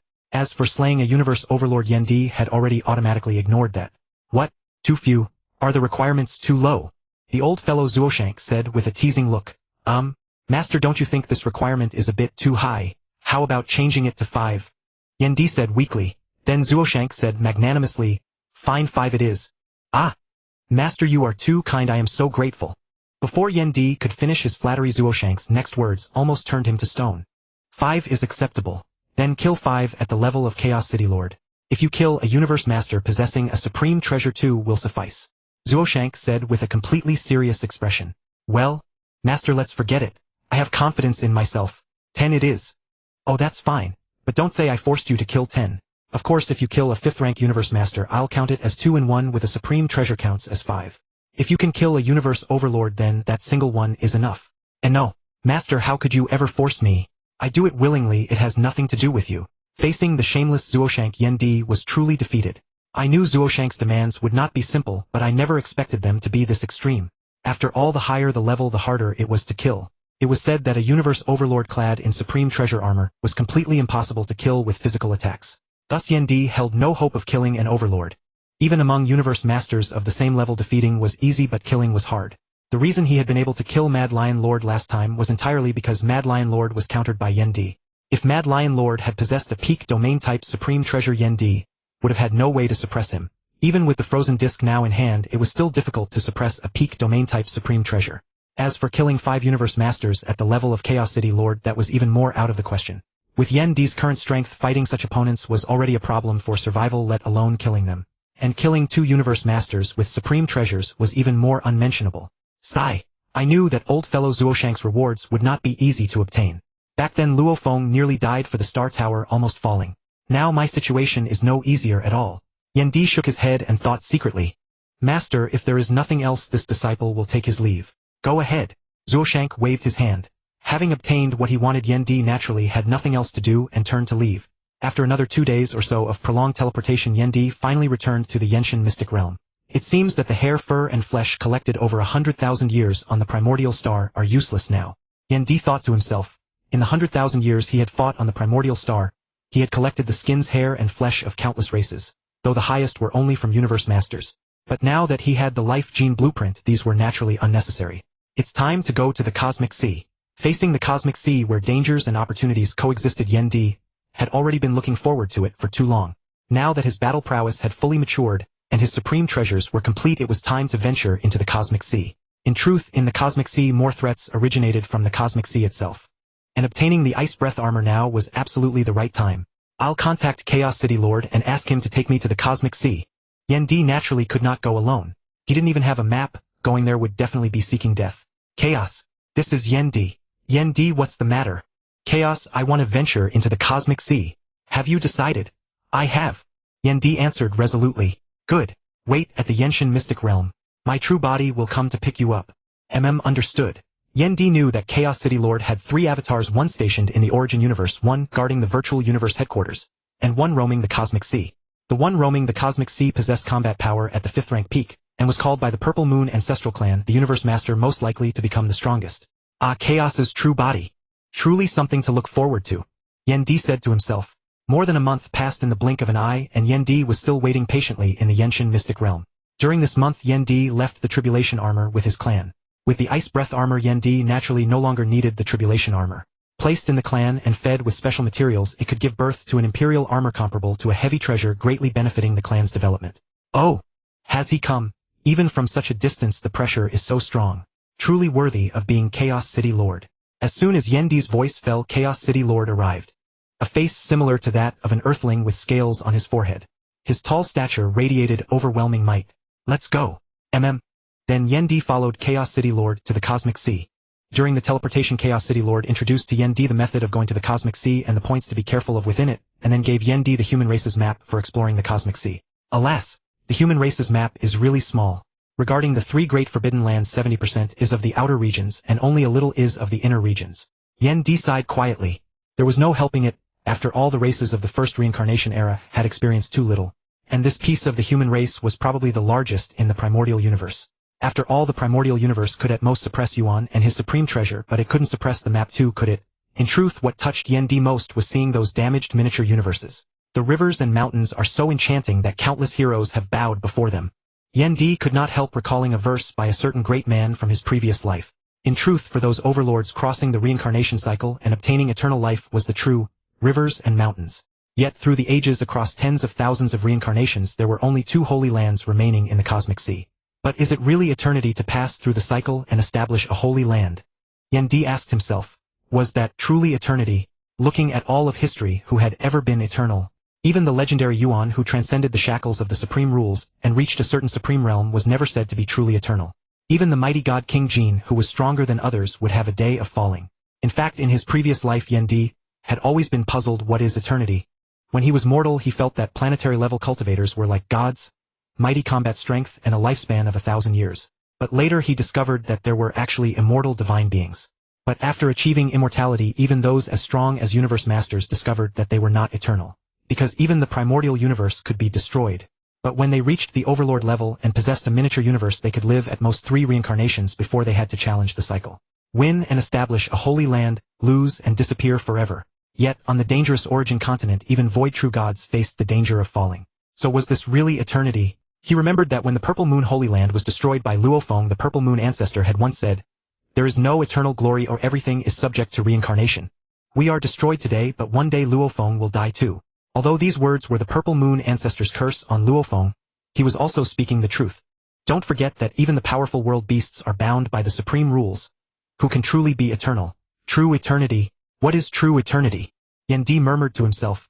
At first Chaos City Lord looked at the silent Yendi and thought he was stunned by so many universes. But later he discovered that Yendi had actually entered a state of enlightenment. Chaos naturally would not disturb Yendi's enlightenment. He truly is a rare genius of the human race. Chaos City Lord sighed in his heart. This wait lasted a month. Yendi felt that he was about to see something, about to grasp something.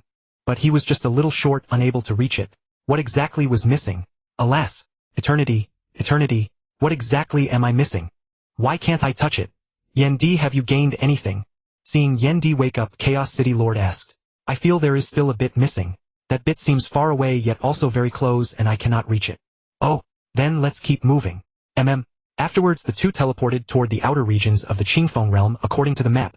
After roughly 10 days of travel, he finally arrived at the human race's gathering place in the Qingfeng realm. Yen Emperor's bloodthirsty vine incarnation adrift in the boundless universe sea could actually devour the chaotic airflow that even the mightiest beings were said to be unable to refine, as if it were the very origin of the universe. This deepened Yen Emperor's realization of the bloodthirsty vine incarnation's heaven-defying nature. Phew! Finally arrived. The Qingfeng realm is truly colossal. Yen Emperor marveled as he took in the scene before him. Even an ordinary boulder here was measured in light years. Larger than the solar system. While mountains rising tens of thousands, even hundreds of thousands of light years stood everywhere. If a single mountain here were moved into the Milky Way, it would be enough to fill the entire galaxy. Look, the universe masters of our Red Alliance are up there. They teleported to the Red Alliance's gathering point where people were already waiting for them. Qingdong Master, Shujin Master, Anjua Master, and Ice-Sealed Master of the human race, along with Zhima Master of the alien race, and that obstinate old Flint Master. With Yen Emperor and Chaos there were 8 universe masters in all. Yen Emperor, Chaos, you're here. One by one, the universe masters came up to greet them. Ha ha ha. Fine work, Yen Emperor. Killing that Mad Lion Master has brought great honor to our human race, said Qingdong Master. Indeed, after slaying Mad Lion Master, Yen Emperor fought for 100,000 years on the Primordial Star. Truly a credit to our race, Shujin Master echoed. You flatter me. How can I compare with such senior predecessors? No flattery at all. You truly possess the strength.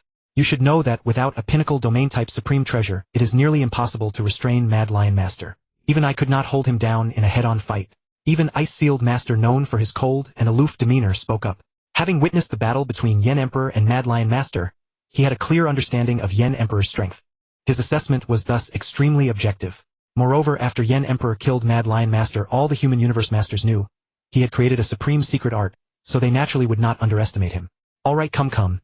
Time is precious, let's skip the pleasantries, said City Master Chaos. Very well then, as per tradition. The universe masters raised their cups and said, We wish you eternal life and endless treasures, Yen Emperor. May all of you enjoy eternal life and endless treasures. After drinking, that stubborn old Flint Master rose to his feet, looking as though he intended to lecture Yen Emperor. This old fossil actually wants to lecture me. Yen Emperor thought to himself. Unlike Luofeng, Yen Emperor had already proven his strength before entering the universe sea. By no means inferior to the likes of Ice-Sealed Master. Although Flint Master had also created a supreme secret art due to his treasures and divine body, his strength was a full tier below Yen Emperor's. In terms of divine body, Yen Emperor's true body was not particularly vast, but through the guidance and refinement of Zuoshanke it was exceptionally suited for close combat. Meaning the explosive power and defense of his divine body far surpassed those of an ordinary universe master. As for supreme treasures, Flint Master simply could not compare with Yen Emperor. Primordial Soul, Ice Breath Armor, Yen Divine Halberd. Which of these was not terrifyingly mighty? Yen Emperor, although life is eternal, the universe sea is fraught with perils. One may fall at any moment. Moreover, the powerhouses of the First Reckoning era are utterly deranged. You had best be more cautious. Do not die and lose those precious treasures of yours. Flint Master said leisurely, as though his experience were vast and profound. Oh, am I being told I lack experience? That treasures are all bestowed by the clan. This Flint Master is truly incorrigible. Presuming on his seniority, Yen Emperor thought inwardly. In the universe sea, might makes right. As long as one is powerful, what are dangers but a fart? Conversely, what use is rich experience without strength? Yen Emperor retorted aloud. If you claim that I lack experience, then is it not you who lack strength? Yen Emperor you. Flint Master was furious. This Yen Emperor actually dared to embarrass him in public. What you? I am merely speaking the truth. Yen Emperor said arrogantly, gazing up at the sky. Enough disperse. Go attend to your own affairs. City Master Chaos declared. At Chaos's word, they all departed to brave the ice-sealed realm. Yen Emperor, these are the dossiers of the various factions' powerhouses in the Universe Sea. Read them, then go and make your mark. I suggest you first roam the outer region to accumulate experience, then venture into the inner region. With that, City Master Chaos left as well. Given his strength, roaming the inner region held little difficulty for him. Phew, there really are so many powerhouses in the Universe Sea. Yen Emperor sighed after reviewing the materials Chaos had given him. Heh, that is what makes it interesting. I will certainly make my name resound across the Universe Sea, Yen Emperor shouted. Time to head for the outer waters of the Qingfeng realm. The wing space is hidden in one of the caves in the outer region. I'll just have to search slowly. The outer region of the Qingfeng realm was divided into the airspace and the waters. The airspace had long been thoroughly explored by powerhouses and held little value, so outer region usually referred to the waters. The waters spanned hundreds of millions of light years, laden with countless perils. Especially the beings born within them, the waterflow spirits. Each waterflow spirit possessed the power of a universe master within the waters, so even universe masters dared not casually provoke them. Sigh. Where in the world is the wing space? I have searched for 3 years without finding it, Yen Emperor complained. The waters were simply too vast, and the original account had never specified where that cave actually was. It only said that approaching the cave would allow one to sense a fluctuation. But 3 years of searching had yielded not the slightest tremor. In those 3 years Yen Emperor found nothing at all, not a single supreme treasure. In fact, in 3 years he had not even laid eyes on another powerhouse. Yen Emperor rode within his Golden Dragon King Palace, which he had shrunk to 1,000 kilometers in length. From afar it resembled a divine golden dragon.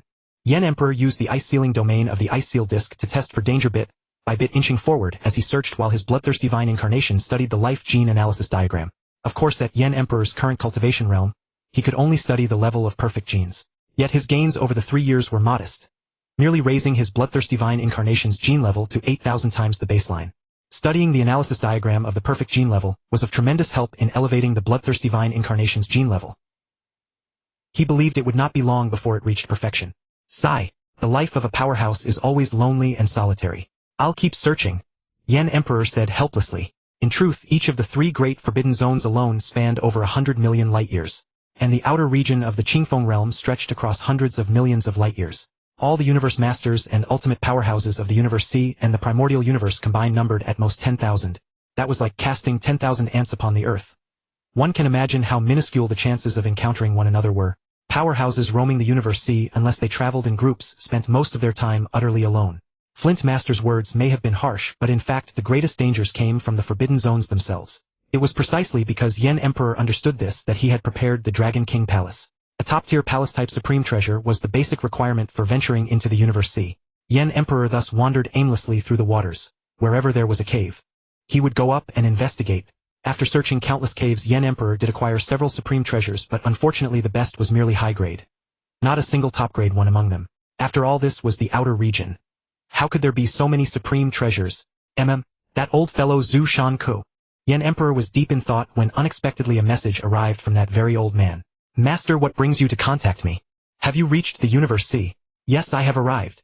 Your disciple is currently roaming the outer region of the Qingfeng realm. Oh, take every precaution and stay safe. You may seek me out if something arises, though I hope you never have to. Understood, Master. Oh, has he truly begun to value me? Yen Emperor mused.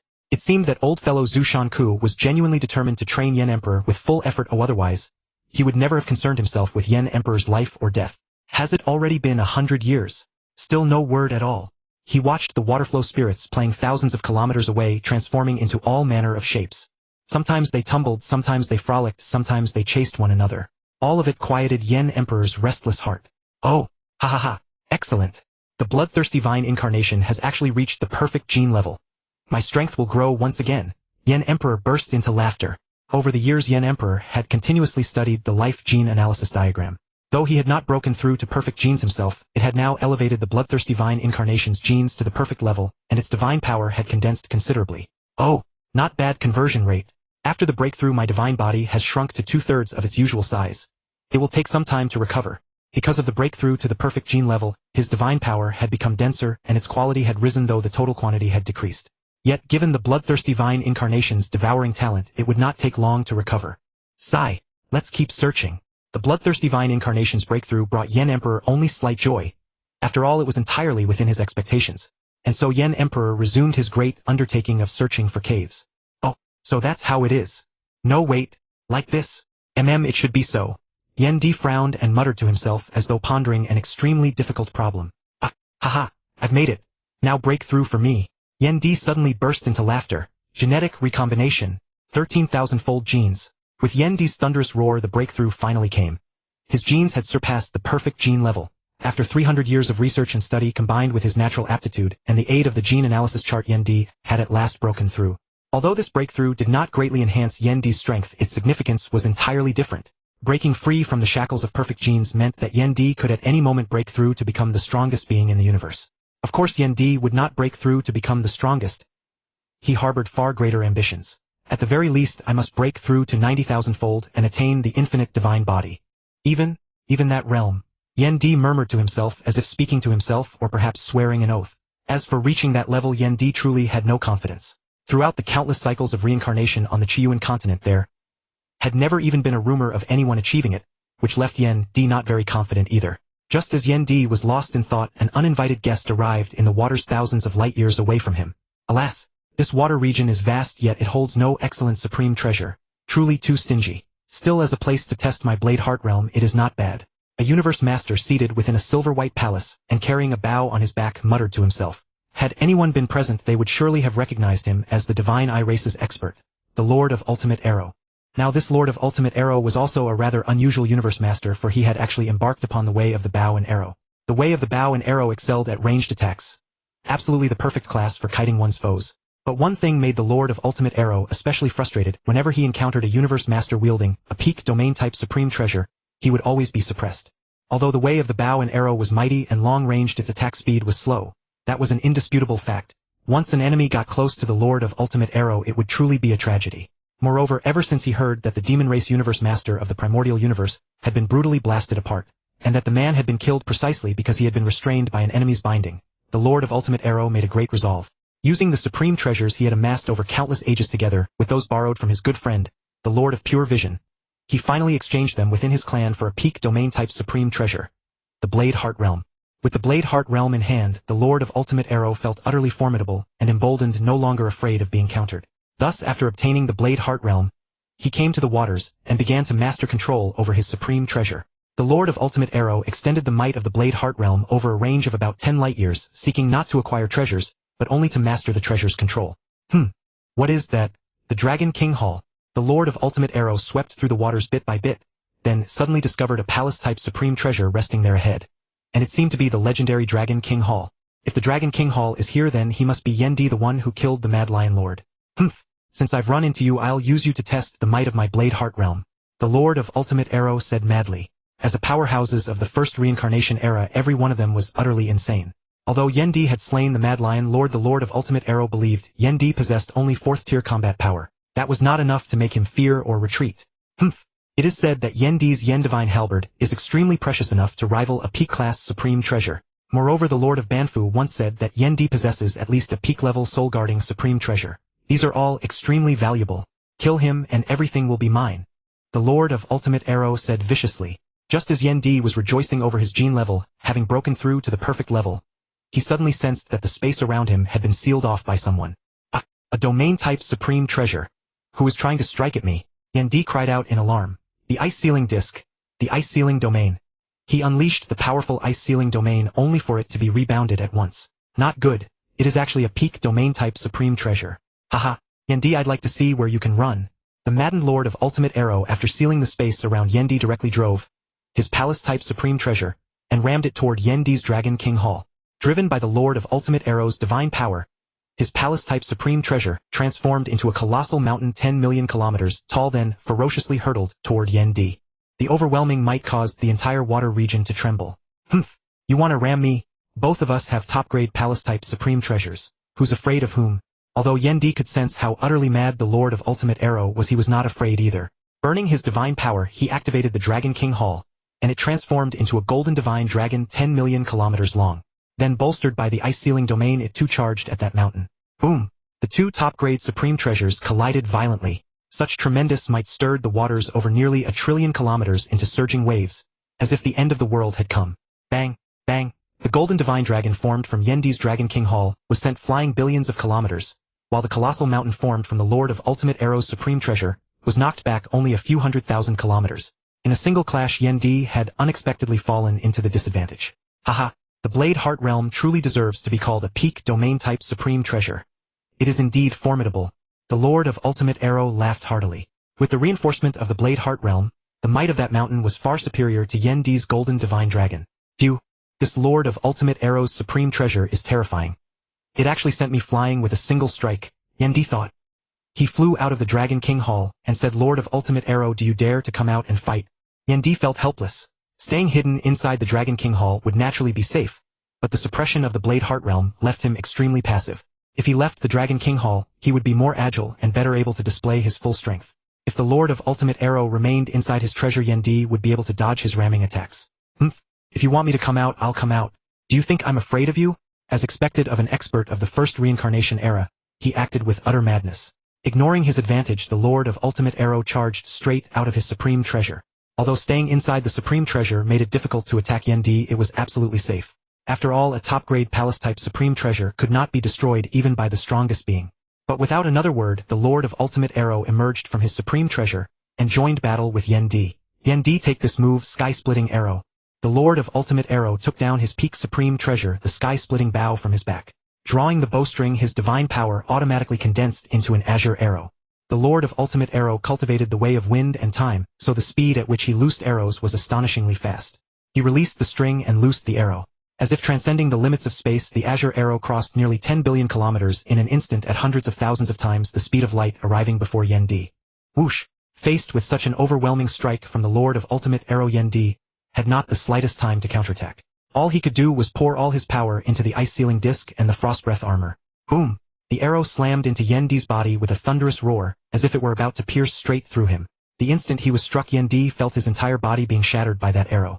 The overwhelming force blasted him flying hundreds of thousands of kilometers. Phew, how terrifying. That arrow must have been the Lord of Ultimate Arrow's strongest attack. Its original power was only at the peak of the 4th tier, but with the reinforcement of the Blade Heart Realm, it barely reached the 5th tier. Even though I pushed the Frostbreath armor's power to the 3rd level, I still lost a portion of my divine body. Yendi, how was that? The power isn't bad, is it? Not bad. It's merely so. It just made my divine body suffer some loss, Yendi said unconcernedly. Yet in his heart he was exceedingly relieved. If not for the protection of the Frostbreath armor, that quasi-ultimate supreme treasure, Yendi would truly have been in grave danger this time. What? Impossible. Could your armor be an ultimate supreme treasure? The Lord of Ultimate Arrow shouted in disbelief. Nothing is impossible. Lord of Ultimate Arrow, die, Yendi bellowed. Pouring all his power into the ice-sealing disc, the ice-sealing domain formed a spear hundreds of thousands of kilometers long and shot it at the Lord of Ultimate Arrow. Whoosh! Is that all the power you have? Behold my Blade Heart Realm. Endless Blade Domain. The Lord of Ultimate Arrow said contemptuously. The Lord of Ultimate Arrow poured all his power into the Blade Heart Realm, and the Endless Blade Domain transformed into a blade chi 1,000,000 kilometers long that slashed toward Yendi. With a single stroke, the mighty blade chi shattered the spear formed by the ice-sealing domain and continued its deadly charge toward Yendi. Extreme Flame Annihilation. Yendi roared. Seizing the Yen Divine Halberd in an instant, it transformed into a colossal crimson halberd over 10 million kilometers long. The Yen Divine Halberd turned fiery red all over, then crimson energy gathered at its tip, finally forming a sphere 800,000 kilometers in diameter. Yendi swung the Yen Divine Halberd, and the enormous sphere hurtled toward that terrifying blade chi. Boom! Boom! Boom! After several seconds, the dreadful explosions finally ceased. But Yendi had actually ended up at a disadvantage. Damn it! This blade core world is suppressing me too much. Yen Emperor cursed. There was nothing he could do. A peak-tier blade core world simply overpowered a top-tier glacial disc. Ha ha ha! Yen Emperor, now you know the price of defiance. The Lord of the Ultimate Arrow laughed wildly. He drew the bowstring once more, pulling the heaven-breaking divine bow into a full moon. Divine power automatically condensed into a golden arrow. Go! My fastest attack! Meteor Arrow. Whoosh! The meteor arrow shot toward Yen Emperor at nearly 1,000,000 times the speed of light. If the heaven-breaking arrow was about raw power, then the meteor arrow was about pure speed. Ice breath armor, hold strong. After all, there was no secret art of defense. Only a mighty divine body, durable armor, and weapon blocks. Boom! In an instant, the meteor arrow struck Yen Emperor. The immense impact from such tremendous speed blasted him hundreds of thousands of kilometers away. Cough! Cough! How powerful! That arrow was too fast. Even after blocking with the Yen Divine Halberd and defending with Ice Breath armor, I still couldn't fully stop it. Yen Emperor coughed. Good. Very good. Lord of the Ultimate Arrow, your attack is over. Now it's my turn. Yen Emperor roared. Roar! A sudden mighty bellow came from above the boundless waters, and the Bloodthirsty Vine clone appeared out of thin air beside Yen Emperor. Its colossal body radiated a fearsome aura. Frozen Universe. Frozen Universe. The Bloodthirsty Vine clone unleashed Yen Emperor's innate secret art, driving the glacial disc at full power. The Frozen Universe unleashed at full strength by the Bloodthirsty Vine clone, trapped the Lord of the Ultimate Arrow within it like an eggshell, suppressing him. With the glacial disc's enhancement, the Frozen Universe barely reached the 5th rank in might. Lord of the Ultimate Arrow, how will you handle this now? There was no helping it. In raw combat ability, Yen Emperor was no worse than the Lord of the Ultimate Arrow. But the Lord specialized in long-range attacks while Yen Emperor focused on close combat. A perfect counter. If Yen Emperor did not suppress the Lord of the Ultimate Arrow first, the combination of Yen Emperor's attack speed and the distance between them made it highly likely that the Lord would evade. But after trapping the Lord of the Ultimate Arrow with Frozen Universe, things were different. He was now a sitting duck. Ultimate Blaze Kill. Lord of the Ultimate Arrow, become the first stepping stone to my conquest of the Universe Sea. Yen Emperor roared. His divine body was fully unleashed. 1,000,000 kilometers tall, clad in snow-white ice breath armor, with a red horn tens of thousands of kilometers long growing from his head. The Yen Divine Halberd had now transformed into a weapon, 1,000,000 kilometers long and 50,000 kilometers thick, gripped in Yen Emperor's hand. Terrifying divine power coalesced at the halberd tip into a sphere 1,000,000 kilometers in diameter. Threads of chaotic chi emanated from it. The mark of a supreme secret art. He swung the halberd and the fiery red sphere flew toward the Lord of the Ultimate Arrow. The fiery red sphere continued to grow on its way, eventually reaching 10,000,000 kilometers in diameter, and descended upon the Lord of the Ultimate Arrow to swallow him. Boom! Like an atomic bomb exploding, the fiery red sphere detonated. Chaotic chi sent up by divine power surged outward in all directions, and the boundless waters boiled once more as if the end of the world had come. Boom! A second explosion rang out. Yen Emperor had once again resorted to a self-destructive tactic. He self-detonated the Frozen Universe. The two explosions were less than 100,000th of a second apart. Facing an enemy who countered him so thoroughly, Yen Emperor had also turned mad. Dozens of seconds passed before the chaotic chi there dispersed. The Lord of the Ultimate Arrow knelt on one knee, panting heavily. Huff! Huff! That Yen Emperor's attacks are horrifying. The stacking of those two attacks is barely enough to reach the 5th rank, and it's even a hair stronger than my attacks empowered by the Blade Core World. The Lord of the Ultimate Arrow said in terror. Thankfully I broke free from Yen Emperor's suppression at the last moment and wasn't at the center of the explosion. Even so, just the shockwave cost me 1% of my divine body. If I had been at the center of the attack, I would have shed a layer of skin even if I didn't die. Even empowered by the glacial disc, Frozen Universe struggled to suppress the Lord of the Ultimate Arrow. At the critical last moment, the Lord of the Ultimate Arrow had used the Blade Core World to break free from Yen Emperor's suppression and fled. Ha ha ha! Lord of the Ultimate Arrow, how did you like my attack? Watching the Lord of the Ultimate Arrow panting like a dying dog, Yen Emperor laughed loudly, his tone full of mockery. Seeing Yen Emperor so arrogant, how could the Lord of the Ultimate Arrow swallow that insult? He flew into a rage and shouted, Yen Emperor, don't be so insolent. I was merely careless a moment ago. Now I will deal with you with everything I have. Oh, is that so? Then come on. Yen Emperor refused to show any weakness and attacked again without delay. Frozen Universe. Frozen Domain. Suppression. The Bloodthirsty Vine clone once again used the strongest innate secret art, driving the supreme treasure with full force to engulf the Lord of the Ultimate Arrow. Meanwhile, Yen Emperor himself was once more preparing a new round of attacks. Humph. That same old trick again. That move no longer works on me. The Lord of the Ultimate Arrow said contemptuously. Supreme Movement Art. Spirit Wind Steps. Whoosh. Whoosh, whoosh. He activated the Spirit Wind Steps and instantly appeared 100 billion kilometers away. Yen Emperor's suppression had actually failed. Damn it! Yen Emperor stopped his attack and roared. At such a distance, he had no way to be sure of hitting the Lord of the Ultimate Arrow. This was the flaw of taking the path of close combat. This was the depth of a true powerhouse, the accumulation of 3 reincarnation eras. As a mighty figure from the first reincarnation era, although he had not created a supreme fusion secret art, he had more than one supreme secret art. Moreover, as a master of the bow, how could he not know movement techniques? Humph! Little one, I won't be careless this time. The Lord of the Ultimate Arrow gave a cold snort. Swift arrow. Whoosh! It was another supreme secret art shooting straight at Yen Emperor. If the heaven-breaking arrow was power and the meteor arrow was speed, then the swift arrow was made for ranged combat. Perfect for kiting with one's movement arts. Boom! Unsurprisingly, Yen Emperor, who was not skilled in footwork, was hit once more. Damn it! Lord of the Ultimate Arrow, footwork only makes you agile. It doesn't increase your speed. I will catch up to you, Yen Emperor roared. After all, as universe lords, their speeds were equal. None could break through the limit of maximum speed. Oh! Is that so? Yen Emperor, having turned into a streak of light and charged at the Lord of the Ultimate Arrow, was actually suppressed by the Blade Core world, and could hardly move forward. Arg! Damn it! Frozen universe! Glacial disc! Break for me! With the Bloodthirsty Vine clone's full assistance, Yen Emperor strained against the suppression of the Blade Core world, trying to approach the Lord of the Ultimate Arrow. Humph! Wanna get close to me? Dream on! The Lord of the Ultimate Arrow snorted. Whoosh! With a single teleport, he opened up the distance from Yen Emperor again. He drew the bowstring to a full moon. Divine power condensed into an arrow, and the swift arrow shot toward Yen Emperor once more. Bang! Yen Emperor was sent flying hundreds of thousands of kilometers away. Damn it! That old monster Lord of the Ultimate Arrow is too hard to deal with. He counters me completely. I can't attack him effectively, but he can attack me. What should I do now?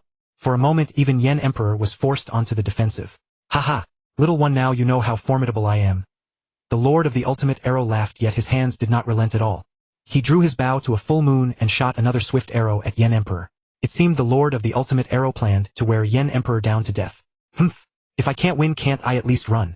But the humiliation of today I will one day wash clean with your blood. Yen Emperor chose to ignore the Lord of the Ultimate Arrow's attacks, turned around and fled. There was no other way. Yen Emperor could only flee for now. Trying to run? Don't even think about it. The Lord of the Ultimate Arrow let out a shout and drove the Blade Core world with all his might, enveloping Yen Emperor. Humph! Even a peak domain-type supreme treasure wants to suppress me from such a distance. Ridiculous! Because the Lord of the Ultimate Arrow was too far away, the might of the Blade Core world had naturally diminished greatly. Yen Emperor escaped the Lord's suppression without much trouble and ran away. Humph! Running away just like that? The famous name of Yen Emperor amounts to this. The Lord of the Ultimate Arrow said coldly. It seemed Yen Emperor was very weak, easily beaten off after just a few moves. Although I failed to kill Yen Emperor, I gathered information about him. I'd better report it to my race. Before long, the Divine I race, the races allied with it, and even the entire Universe C knew the basic information about Yen Emperor. But none of them knew that the Lord of the Ultimate Arrow possessed a peak domain-type supreme treasure. Oh! Yen Emperor couldn't withstand the Lord of the Ultimate Arrow. It seems he's not much after all. Not worth worrying about, said Lord Jaya of the Skeleton race, a powerhouse who barely reached the 5th rank. Mediocre. Utterly mediocre. To lose to someone of the Lord of the Ultimate Arrow's level, Yen Emperor's reputation is a bit overblown, said an alien universe lord of the Red Alliance, adding insult to injury. Humph! Lord Wuhuan of the Divine I race snorted coldly, paying no attention to Yen Emperor. Lord Wuhuan was extremely arrogant. He looked down even on a 5th rank galaxy lord, let alone Yen Emperor. Oh! Yen Emperor, a little one. He's not bad, I suppose. Lord Qingshan, a top-tier 5th rank expert of the Eastern Emperor Sacred Land, remarked casually. Humans. Combat power barely at the 4th rank. Defeated by the Lord of the Ultimate Arrow. A little one. Not worth worrying about. A 6th rank universe lord of the Purple Moon Sacred Land said contemptuously. In short, everyone in the Universe C now knew of Yen Emperor as a newcomer, and opinions were divided. Still, most thought he could at most barely reach the 4th rank. A decent newcomer, but far from a true powerhouse. Their attitude toward Yen Emperor was basically indifference. At most they knew there was such a person as Yen Emperor. But except for the Divine I race and a few others, no one knew that the Lord of the Ultimate Arrow possessed a peak domain-type supreme treasure. With a peak supreme treasure in hand, the Lord of the Ultimate Arrow's actual strength had grown to an unfathomable degree. Regardless of how the powerhouses of the Cosmic Sea discussed this matter, Emperor Yen was at that moment reflecting on the course of the battle within the Dragon King Hall. First, I was somewhat careless at the beginning. I even let the Lord of the Ultimate Arrow open such a distance between us which made it impossible for me to launch an effective attack later. Emperor Yen walked the path of close combat. Once he was too far away from an opponent, he would be at a disadvantage. Secondly, I trusted the information given to me by my clan too much, never imagining that the Lord of the Ultimate Arrow already possessed the peak domain-type supreme treasure Blade Core realm. In fact, Emperor Yen had known from the original story that the Lord of the Ultimate Arrow had a peak domain-type supreme treasure, but the intelligence from his clan said otherwise. This made Emperor Yen believe that the Lord of the Ultimate Arrow had not yet obtained Blade Core realm, so he had been careless from the very start. After all, if both domain-type treasures were at the same top level, Emperor Yen could still suppress the other. Besides, my methods are far too singular. As a newly risen powerhouse, Emperor Yan's techniques were indeed too monotonous. His strongest secret arts were only the Supreme Flame Annihilation and Frozen Universe. One for close-range offense and one for suppression. This combination would normally have worked very well, but when he met an enemy who could counter him, and then found himself suppressed, it became a tragedy. To be honest, the battle against the Lord of the Ultimate Arrow left Emperor Yen feeling extremely stifled. He was completely kited by the latter. Of course, with the Bloodthirsty Vine clone an ultra-colossal divine body, serving as his backing and with the protection of the frost breath armor. Emperor Yen dared to exchange blows with any universe master, who lacked an ultimate supreme treasure, and he was able to grind the vast majority of such foes to death. This was also the advantage of the Yen God clan, the prominence of their divine bodies. But running into the Lord of the Ultimate Arrow was too suffocating. He himself could not strike his opponent while his opponent could slowly grind him down. That left Emperor Yen with no choice but to retreat. Oh, of course, the Lord of the Ultimate Arrow was also unable to severely wound him. Alas, I still lack a powerful supreme treasure. If I had a peak domain type supreme treasure, I could suppress the Lord of the Ultimate Arrow and then fight him at close quarters. Emperor Yen could not help sighing. If Emperor Yen could close the distance with the Lord of the Ultimate Arrow, then with his offensive power and formidable divine body, he would definitely be able to grind the Lord of the Ultimate Arrow down to death. Wings, Golden Nation. Emperor Yen suddenly thought of Luo Feng's wing treasure, the Golden Nation. It was after all a mechanical stream treasure of the eternal true god level. The wings were divided into 6 pairs. 3 pairs were in the Purple Moon Sacred Land, 1 pair was held by Chaos City Lord, another by Venerable Tianyang, and the strongest pair was inside the wing space Emperor Yen was searching for. Originally Emperor Yen had no designs on the wing treasure, for it carried too much significance. Especially the last pair was in fact a sliver of hope left to the original universe by the supreme rules. But now things were different. Emperor Yen had discovered that he had taken the Cosmic Sea too lightly. That was understandable, though his knowledge of the Cosmic Sea mostly came from the memories of his past life. The memories of his past life were not wrong, but one must not forget that in that past life he had viewed the Cosmic Sea, and indeed the entire swallowed star world, from a god's eye perspective, the protagonist's perspective. One must understand that the protagonist was governed by the law of immortality. The protagonist was blessed with immense fortune. Thus he could always turn danger into safety, and even turn misfortune into blessing. But Emperor Yen was not the protagonist of the swallowed star world. Looking at the entire story, when Luofeng first entered the Cosmic Sea, his strength was quite ordinary. However, with the Star Tower, Luofeng possessed an indestructible fortress among God King weapons who could shake it in the slightest. Moreover, the Golden Nation possessed power second only to an ultimate supreme treasure, along with that special ability to control time and space. Thus, even though Luofeng's own combat power was weak, he was still able to drag the Lord of 5 Chaos and the Lord of the Ultimate Arrow into a death ground in the universe boat, where they perished one after another. In the early stage of entering the Cosmic Sea, the protagonist's mighty fortune was displayed without doubt. With those 2 huge advantages, what could even the strongest being do? But Emperor Yen was different. He had neither the boundless Star Tower nor the wing treasure. All he could rely on was fighting with his own hands to prove himself. My original plan was to find the wing space first, then find a way to obtain a palace-type ultimate supreme treasure. Afterward, I would acquire Jifanzi's inheritance token, and then obtain Jifanzi's inheritance. But as it looks now, the plan needs to change. Emperor Yen thought to himself. The entire water region was several hundred million light-years across. Finding the wing space would be extraordinarily difficult. But with a wing treasure, the mutual attraction between wing treasures would make it much easier. Alas, even if I find the wing space, I can't enter without a palace-type ultimate supreme treasure. Emperor Yen sighed in thought. The attacks in the wing space truly were too fierce. Even a peak domain-type supreme treasure could be torn apart. Once he decided, Emperor Yen would not delay. Since heaven had not granted him supreme treasures, he would go fight for them himself. The 3 pairs in the Purple Moon Sacred Land were basically hopeless, and the final pair was even less worth mentioning. Even if he knew where the wing space was, Emperor Yen could not enter it. The most promising pairs were the one held by Chaos City Lord, and the one held by Venerable Tianyang. The divine power avatar that Emperor Yen had left in the Yen God's secret realm sent a wisp of consciousness into the virtual universe. Emperor Yen immediately appeared in the Yen God Hall atop Thunder Mountain. He opened the search function. Of course, his authority in the Red Alliance was effectively the highest, inferior only to Chaos City Lord and the Axe Creator. He typed in Mechanical Race Universe Venerable Tianyang. Nothing. Try again. Nothing. How could there be nothing? That's unscientific. Emperor Yen shouted. Emperor Yen was truly frustrated. Venerable Tianyang was a universe overlord of the mechanical race and should have lived for a very long time. Yet Emperor Yen could detect no information about Venerable Tianyang in the virtual universe. Could it be that Venerable Tianyang has not even been born yet?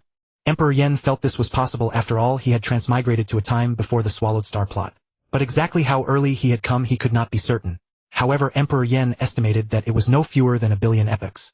After all, the concept of time in the Swallowed Star world was too terrifying and too vague. The original text did not provide any specific time as a reference. It seems Venerable Tianyang's pair is hopeless. I can only get Chaos City Lord's pair first. The wing treasure possessed a great advantage. Once one had a pair, one could sense the other wings. But how am I supposed to broach the subject with Chaos City Lord? For once Emperor Yen was at a loss. He could hardly go straight to Chaos City Lord and ask for it. After all, the wings were Chaos City Lord's personal possession, and Emperor Yen had no way to make such a request to him. Moreover, if Emperor Yen asked Chaos City Lord for the wing treasure, how would he explain knowing that Chaos City Lord had it? Besides, Chaos City Lord might not have obtained the wing treasure by now. Alas, how am I supposed to ask? It seems I must think of another way and wait for the right moment. Emperor Yen sighed and thought helplessly. Now in battle, my supreme treasures and my enormous divine body are enough to keep me undefeated, but too many factors often decide victory or defeat. Indeed, in a fair environment, Emperor Yan's advantage was huge. After all, the frost breath armor and the Bloodthirsty Vine clone truly gave him thick vitality and high defense. But in the cosmic sea, things were different. Some deadly zones could damage even top-tier palace-type supreme treasures, and even peak-level palace-type supreme treasures could be destroyed. Under such circumstances, even an enormous divine body was of little use. What Emperor Yen lacked now was a supreme treasure to save his life in deadly zones. The Dragon King Hall was ultimately inadequate. The Frost Seal Disc had also become somewhat outdated. That was why Emperor Yen had begun to set his sights on the wing treasure. If he possessed the wing treasure, his battle with the Lord of the Ultimate Arrow would never have ended in such a helpless retreat. The Golden Nation combined with the Frost Seal Disc and Frozen Universe would be enough to solidly suppress the Lord of the Ultimate Arrow. Alas, I won't think about it. I won't think about it. Those supreme treasures may be fine, but they're not mine. I'd rather spend more time comprehending the water law. Although I walk the path of water and fire, I haven't even created a secret art based on the water law. How ridiculous. Emperor Yen shook his head. Before his transmigration, the realm of the Water Element Ability King made his talent for comprehending the water law extremely high. He was very suited to walking the path of water and fire, but unfortunately, he had no time in the past and had neglected the water law. Now Emperor Yen was roaming the endless water region, which was truly the ideal time and place to comprehend the water law. So Emperor Yen traveled aboard the Dragon King Hall. He drifted aimlessly searching for the whereabouts of the wing space. For the sake of the wing space, Emperor Yen truly entered every cave he saw. He was almost becoming a cave dweller. The Bloodthirsty Vine clone was still devoting all its effort to studying the divine body path. Although it had broken through the shackles of perfect genes, it was still far from the 90000-fold level. Meanwhile, Emperor Yan's main body comprehended the water law while searching for the wing space. One day, looking at the endless water, he suddenly gained some understanding. Water is supremely kind and supremely gentle. Water benefits all things and contends with nothing. Water can carry a boat, but it can also capsize it. Water is ever-changing. Sometimes calm, sometimes surging violently. Water in dispersion becomes vapor, water in condensation becomes ice. Water. Gazing at the endless water, Emperor Yen recalled those statements about water from his previous life. Whether they were profound principles, common sayings, or scientific truths, they all seemed to help Emperor Yen. And so he slowly contemplated the water realm. He unceasingly deepened his enlightenment about water, constantly confirming the water law. Thus, before he knew it, countless ages had passed. Water has no form, no countenance, no joy, no anger. It follows its will. Motion within stillness, stillness gestating motion. Yen Di murmured to himself. His true body flew out of the Dragon King Palace, eyes tightly shut. His divine body stretched 1,000,000 kilometers, his armor was white as jade, and in his hand, he held the Yen Divine Halberd. Yen Di stood there like a war god soaring into the heavens. He laid the Yen Divine Halberd across his chest and stood silent. His entire body radiated a tranquil, serene aura. Suddenly endless waves of water surged behind him, mirror smooth and gentle as a maiden. When the water coalesced into a domain over 10,000,000 kilometers in diameter, Yen Di suddenly opened his eyes. He swung the halberd, a simple motion, but the water behind him roared forward like a flood, bursting mountains collapsing and seas erupting. It swept across billions of kilometers ahead. The enormous might made the entire expanse of water boil and churn like an erupting volcano. Phew, I finally created it. I'll name this move Tsunami. Yen Di let out a long breath. After countless ages of enlightenment, Yen Di had finally created this secret art at the 4th rank limit, Tsunami. This move was a wide-range attack. If Yen Di fought the Lord of the Ultimate Arrow now, he would not suffer such a heavy loss again. Heh, it must be time and fate. I never expected that the Tsunami secret art I created in this endless water domain could actually resonate with the water domain and reach 5th rank might. This was something Yen Di had never anticipated. The move seemed to share a subtle bond with the water domain. When used in the water domain, its power was elevated by an entire tier. Oh, 1,000,000 years have already passed. Time truly shows no mercy. My gene level has long reached 30,000 times, but without a subsequent gene analysis chart, I can only remain at the 35,000-fold level. Because Yen Di had been constantly comprehending the water law, he had not noticed the passage of time. Before he knew it, 1,000,000 years had passed and his divine body had reached the 30,000-fold level. Unfortunately, the life gene analysis chart left by Zuoshanke was no longer of much use and subsequent progress was extremely slow. Ha ha ha. My Bloodthirsty Vine clone has a divine body of 50 billion kilometers. Even ordinary supremes are not this big. Besides the Lord of 9 Serenities, who could I fear when it comes to divine body size? My true body has also reached 10 million kilometers, which is somewhat larger than most special lifeforms. Yan Di laughed heartily. The Lord of Nine Serenity's divine body was a full 10 light-years in size. Truly beyond comparison. But he could not move around freely. The Bloodthirsty Vine clone, however, could move, was easy to carry, and was extremely convenient.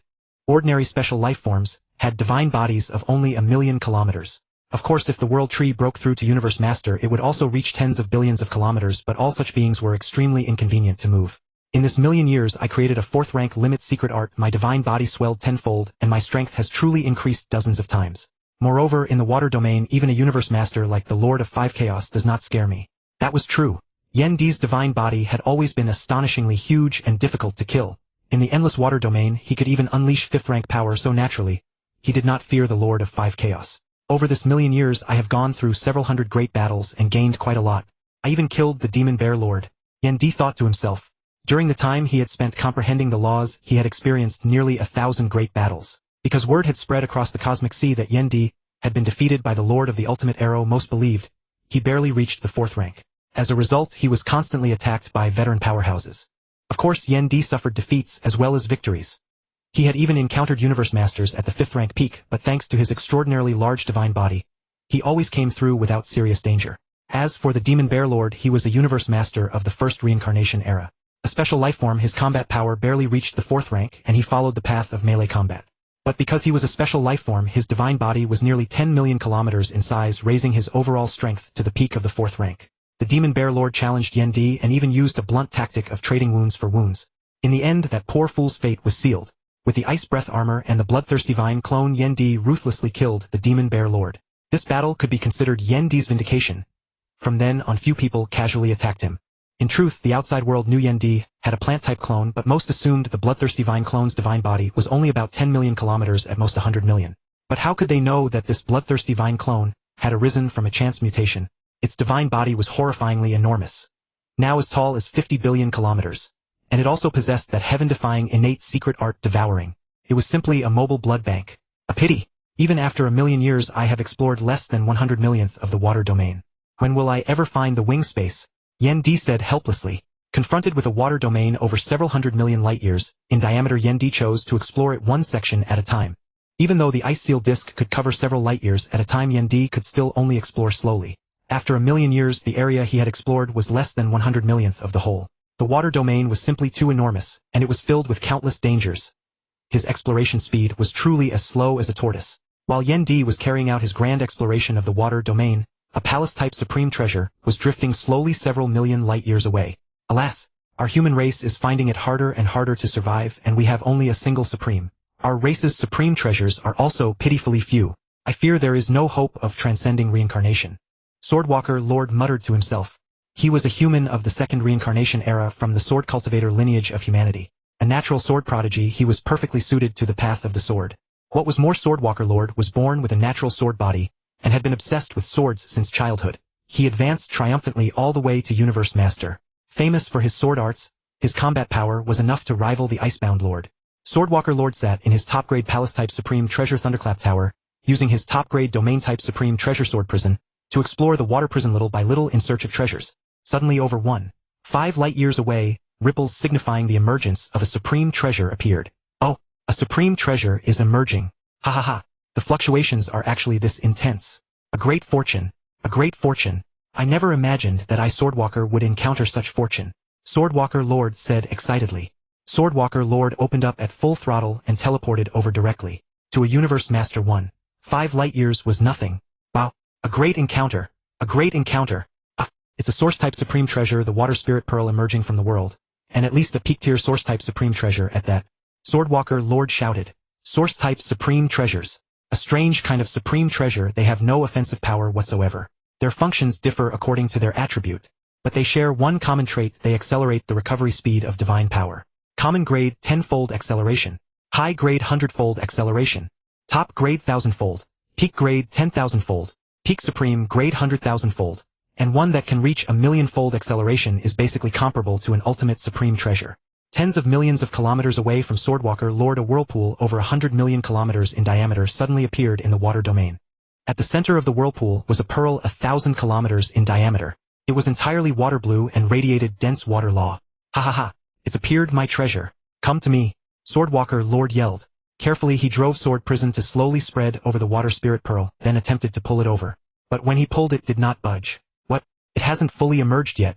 Protected by the will of the entire water domain, even a supreme cannot take the water spirit pearl. Swordwalker Lord exclaimed in astonishment. The water spirit pearl had been nurtured by the endless water domain over countless ages. Now it was only a thread away from perfection. Unless it reached perfection it could not emerge, for it was bound by the endless water domain. Yet to Swordwalker Lord that binding had become the water domain's protection of the water spirit pearl. What should I do? Even a supreme would find it difficult to take it by force. But the longer I wait the greater the danger. Swordwalker Lord said anxiously. Once other universe masters discovered it, a great battle would be inevitable.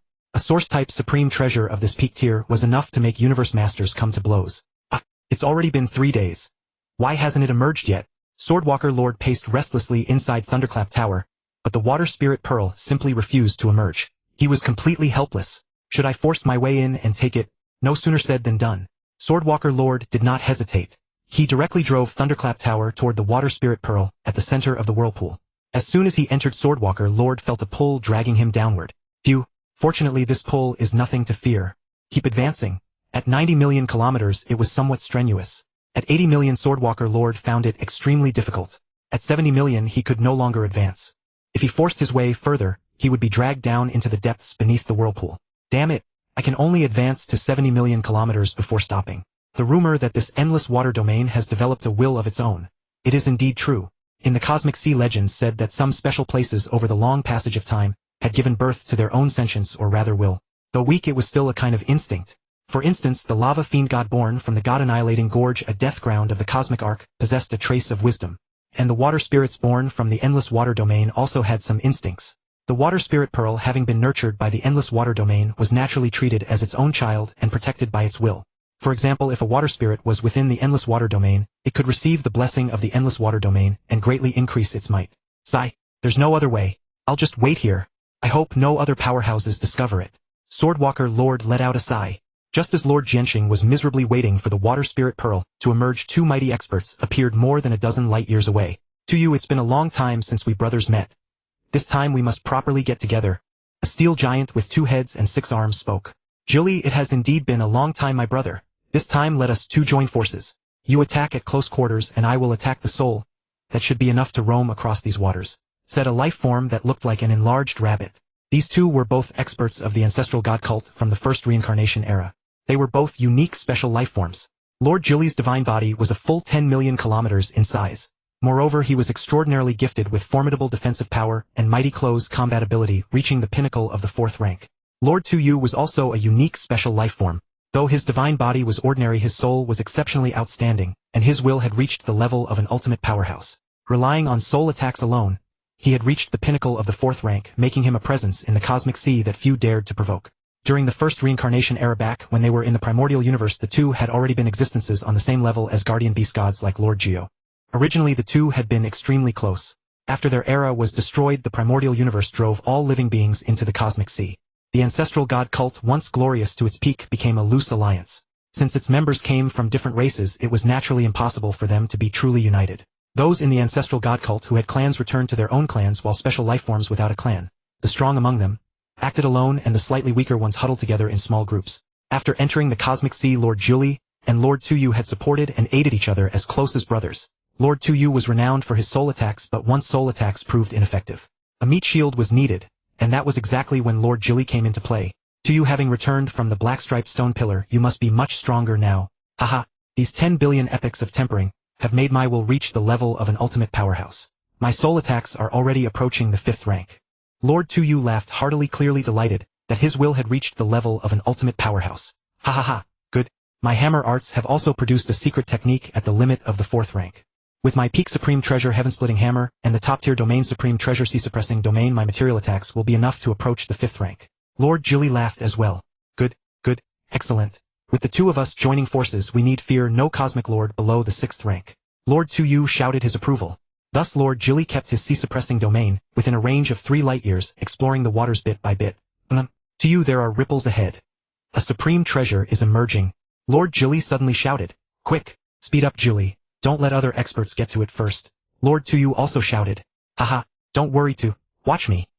Pioneer full speed ahead. Lord Jilly drove his top-tier Palace Supreme Treasure the Pioneer at full power, and sped toward the Water Spirit Pearl. Though they were anxious, they did not dare teleport, for the dangers of the endless waters were too many. Not good. Damn it. Other experts have discovered it after all.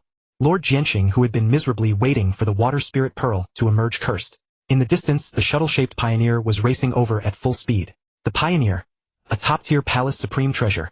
It's Lord Jilly. I wonder if Lord Tuyu has come too. If it's only Lord Jilly, I'm not afraid. But if both Lord Jilly and Lord Tuyu are here, then I'm in danger. Either Lord Jilly or Lord Tuyu alone was enough to fight Lord Jianxing. With both of them, Lord Jianxing naturally could not cope. Ha ha ha. Jianxing, you can't monopolize a treasure like this when it appears. I think you'd better leave now. Lord Jilly laughed. Humph. Jilly, you're far too arrogant. Do you think a single person like you can make me retreat without a fight? That is far too underestimating of me. Lord Jianxing said darkly. The two both had peak 4th rank combat power. Naturally, neither feared the other. Oh, then what if you add me? A rabbit-like figure flew out of the Pioneer. It was Lord Tuyu. Lord Tuyu, you're here too. Lord Jianxing's expression turned somewhat grim.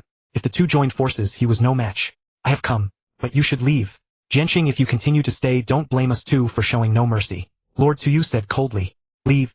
Tuyu Jilly, what is emerging this time is a peak-level Origin Supreme Treasure, the Water Spirit Pearl. It has not fully emerged yet and cannot be taken out. If you force me away, aren't you afraid? I will spread word of the Water Spirit Pearl's emergence and attract other experts. Lord Jianxing threatened. Humph. Then try it and see whether my heaven-splitting hammer can smash you into pulp.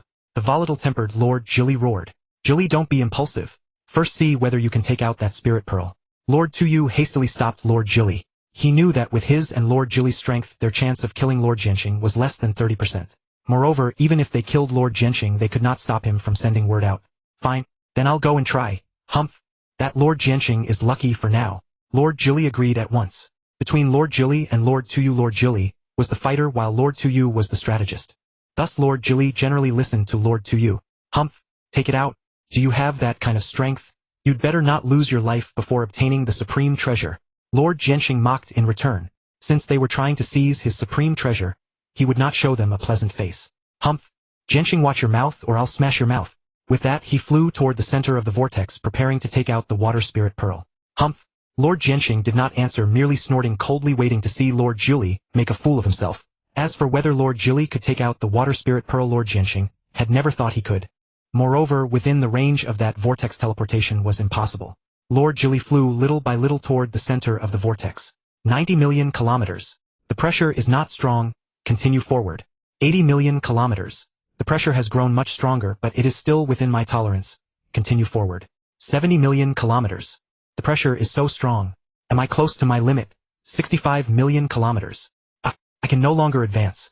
If I go any farther, the vortex's gravitational pull will drag me into the waters.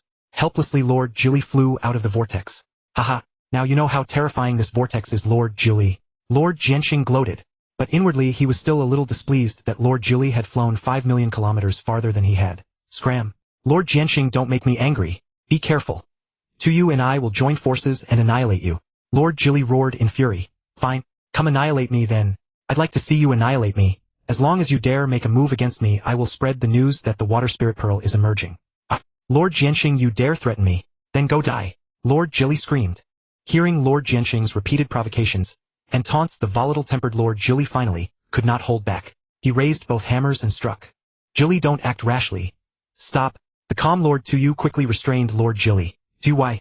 If we kill this Lord Jianxing, our gains will definitely be far greater than obtaining the Water Spirit Pearl. Lord Jilly asked, confused. Despite his seemingly dull appearance, he had been thinking of killing Lord Jianxing and seizing his supreme treasure. Jilly, you are too impulsive. The chance of killing Lord Jianxing is too slim. If we fail to kill him and instead attract other experts, we may end up with nothing. Lord Tuyu explained. Lord Jianxing, let us three not act for now. When the treasure emerges, we will each use our own means. What do you think? Humph. Tuyu, your plan is far too advantageous. How could I alone contend with the two of you? First, you must give me a top-tier weapon-type supreme treasure as compensation for my discovery of this treasure. Otherwise, I will spread the news. Lord Jianxing refused to be outdone. Ha ha ha. Lord Jianxing, you are too greedy. If you do not agree to my terms, then I will immediately act with Jilly. Killing you would bring a very rich harvest. Lord Tuyu also refused to yield. Kill me. Can you? Though I cannot defeat you, escaping is no problem at all. Lord Jianxing, think carefully. Even if you escape, what then? You will forever suffer our mad pursuit, and even if other experts arrive, that does not mean we cannot obtain the water spirit pearl. I simply do not wish to add unnecessary complications. I hope you know when to back down. Humph. Lord Jianqing snorted coldly, and said no more, which counted as accepting Lord Tuyu's proposal. Lord Jianqing himself understood how terrifying it would be to be hunted by those madmen of the first reincarnation era. The first reincarnation era experts who had no hope of transcendence would do anything when pushed to the brink. And so Lord Jianqing, Lord Tuyu, and Lord Jili reached a temporary truce.